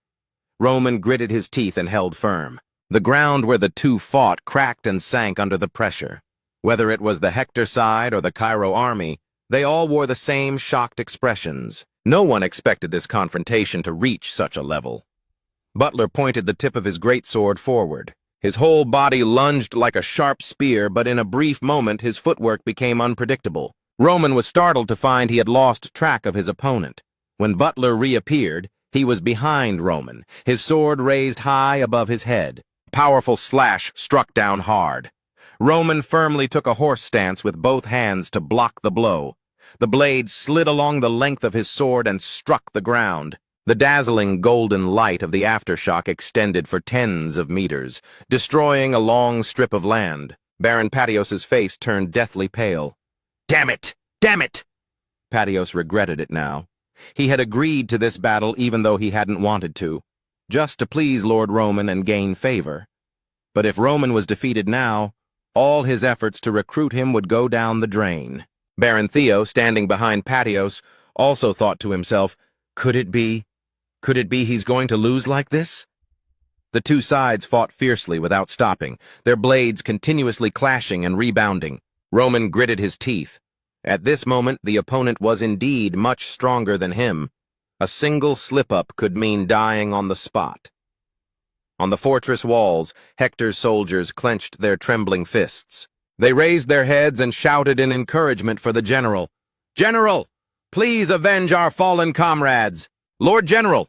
The two opposing auras showed no signs of victory or defeat yet. Butler could feel his opponent improving every second.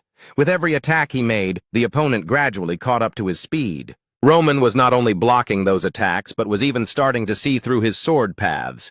Don't tell me he's actually just testing me. As for Roman, he was internally ecstatic. Finally, I can clearly see where my own strength lies in this new world. Even if I can kill a 4-star rank like Homeros in an instant, I cannot win against a 5-star swordsman. Only by fighting a powerhouse of the general's level can I truly understand my own power. The purple aura surrounding Roman's sword suddenly exploded violently. Roman lunged forward, launching a powerful counterattack. I will break that limit right here to step into a higher realm. Seeing this, the opponent turned pale and roared, You shameless bastard! The two sides collided violently again. The aura Butler radiated was much more brilliant than Roman's. Roman's purple aura seemed only enough to barely cover the blade, yet he did not fall into a disadvantage. Aura eruption. The weakness of releasing energy arbitrarily is very clear. Aura Knights do not focus on controlling the flow of aura, but let it spray out like an explosion. This means not every part of the sword is strengthened equally. If a sword contains 120% aura, the back of the blade might only exhibit 80% strength. Roman had seen through the flow of aura and attacked the opponent's weakness precisely. For the first time in a confrontation with a 5-star warrior, Roman gained the upper hand. Sword after sword, Butler was repeatedly pushed back. It was at this moment that Roman realized he had achieved his goal. It's time! Heavenly Demon Sword Art, third form! A sword light like a flood surged forward. Butler stood right there, unable to react. He blinked as he watched the opponent's attack arrive before his face. At that moment, the Hector Legion seemed turned to stone. They stood there, their souls scattered. Even the 5-star knight was pushed back. Everyone on both sides fell into a state of not just unbelievable surprise, but deep shock. How can this be? Isn't Roman Dmitri only at the 3-star rank? How can he fight on equal terms with the 5-star rank Lord General? Edwin was the most tense. His expression was grim. Roman. Did he really just want to fight a match to test his strength without using any schemes? If the Lord General loses to Roman Dmitri, it will be the worst situation. We will not only lose the core of our fighting force, but also have to retreat to the edge of the camp. Now I can only trust the Lord General. That's right. He still hasn't used his full strength. Butler still gripped the hilt of his sword. He felt his palms gradually going numb. At this moment, he had to admit his opponent was indeed crazed to the extreme. I thought he had prepared some scheme in the battle as an excuse, but he really wants to defeat me right here. The plan we thought was perfect is starting to collapse precisely because someone as insane as him exists in the enemy's faction. If Roman Dmitri is allowed to leave here unharmed now, sooner or later the Hector Kingdom will face a monster they cannot handle alone. Therefore, I must personally end this monster right here, right now. He stood up, his eyes shining brightly, his whole body glowing with brilliant golden light, his consciousness aggressive and overbearing. Roman Dmitri, I will use everything I have to fight you. With fierce determination, Butler raised his sword again. His energy converged in the air, forming a dazzling sphere of light. Until now, only 2 people have ever blocked this move of the Lord General. One of them later became the kingdom's strongest swordsman. The other climbed the rankings of the continent's strongest powerhouses. It's over. Secret technique. Raging Sun Slash. A destructive strike was unleashed. Facing this move, Roman was calmer than ever. He widened his eyes, staring straight ahead to analyze. If I only use my existing skills to block that secret technique, I will certainly die. In that case, I will focus on strengthening my defensive skills. If that is the general's strongest spear, then the sturdiest shield the heavenly demon possessed 100 years ago is the heavenly demon's sword art, Iron Shield. A dense black defensive layer quickly formed around Roman. Compared to the Raging Sun Slash, it looked much smaller, but the result would only be known after the collision. The ground began to shake violently. The two had entered the crucial stage that would decide victory or defeat. Edwin held his breath, waiting for the result of the confrontation that would decide the success or failure of the war. Roman laughed heartily. "Old General, let's see if your spear is stronger or my shield is sturdier." The explosion created by the impact was no different from a massive bomb. As the dust cleared slightly, the figure of the winner finally emerged. Edwin stood frozen, his body and face stiff with disbelief. How is this possible? Roman still stood firm. He had blocked the opponent's ultimate strike. Roman smiled, the smile of a winner. Butler saw that smile and found it unbelievable. Even a 5-star swordsman shouldn't have been able to block that strike. He staggered. "My last move consumed too much mana. Damn it!" Butler was unwilling to give up. He suppressed his exhaustion and the intense pain in his dantian to continue charging. Roman also lunged forward to meet the challenge. The two clashed again, sparks flying everywhere. Butler was quickly pushed back by Roman, falling into a disadvantageous position and barely managing to hold on. How can this be? I, a man of 100 battles who has experienced life and death, am being pushed back by a 20-year-old boy? But I cannot give up. Even if I die. Roman suddenly grabbed his face. Then he slammed him into the ground, pinning his opponent down. Butler knew he was about to lose and formed the intention to take his enemy with him. "I must take this monster threatening the prince with me," he roared. His entire body exploded with golden light. Roman realized something was wrong. The old general intends to self-detonate his energy at close range. Roman quickly swung his sword, wanting to finish him before he could self-detonate. The world will forever remember your resilient will. Butler sensed death approaching.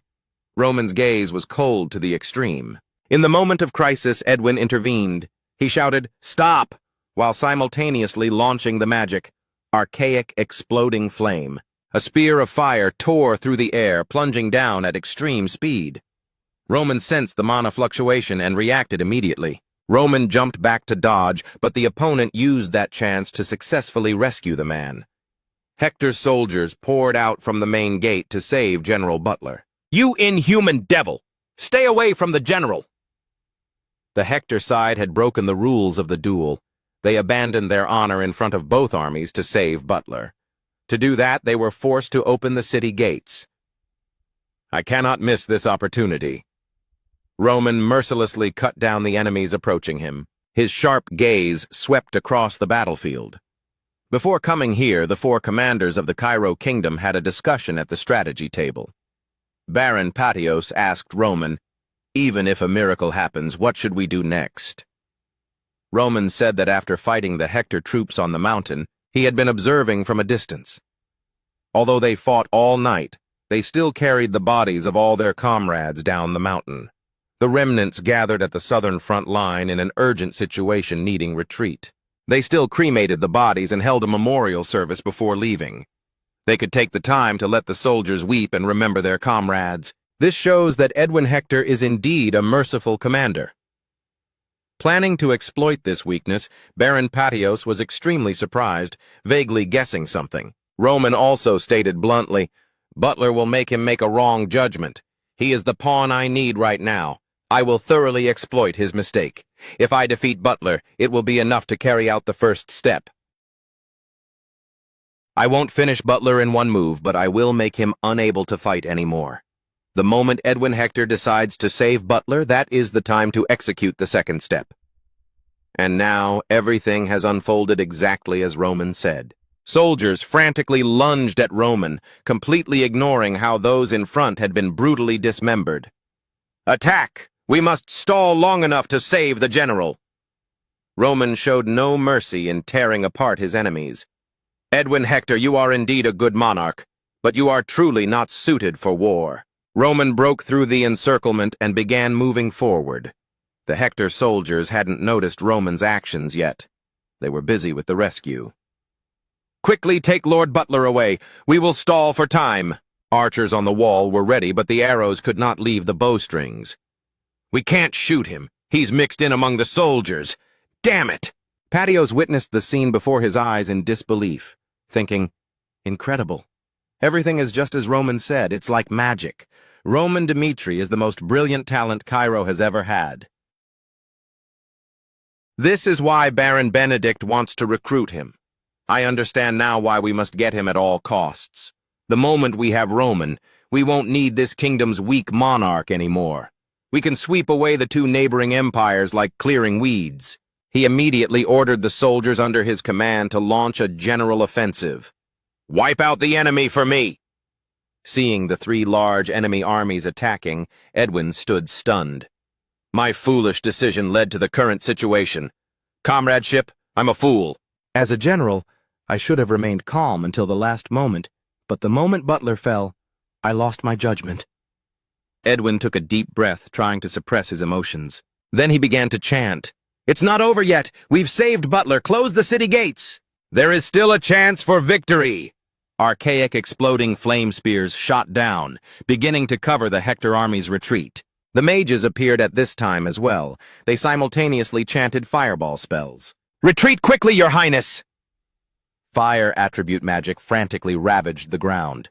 Seeing this, Patios immediately commanded the army to spread out and speed up their advance. "Hurry! If we miss this chance while they have the gates open, our casualties will be even greater." Hector's knight, Laurent, angrily punched the city wall, cursing. He looked down, his heart burning with anxiety. "We must close the gates as quickly as possible. Faster! Faster!" Fortunately, the two soldiers carrying Butler had returned. "Lord Butler is here. Quickly, close the gates." However, they had overlooked one key factor. Roman lunged toward the city gates like an arrow released from a bow. It was at this moment, seeing Roman approaching the main gate at extreme speed, Laurent screamed, "Don't let him! Block him! Someone quickly stop that monster!" But it was too late. The god of death had arrived at the door. Fully armed soldiers lined up as a barrier. "Once we finish closing the gates, activate the defensive magic.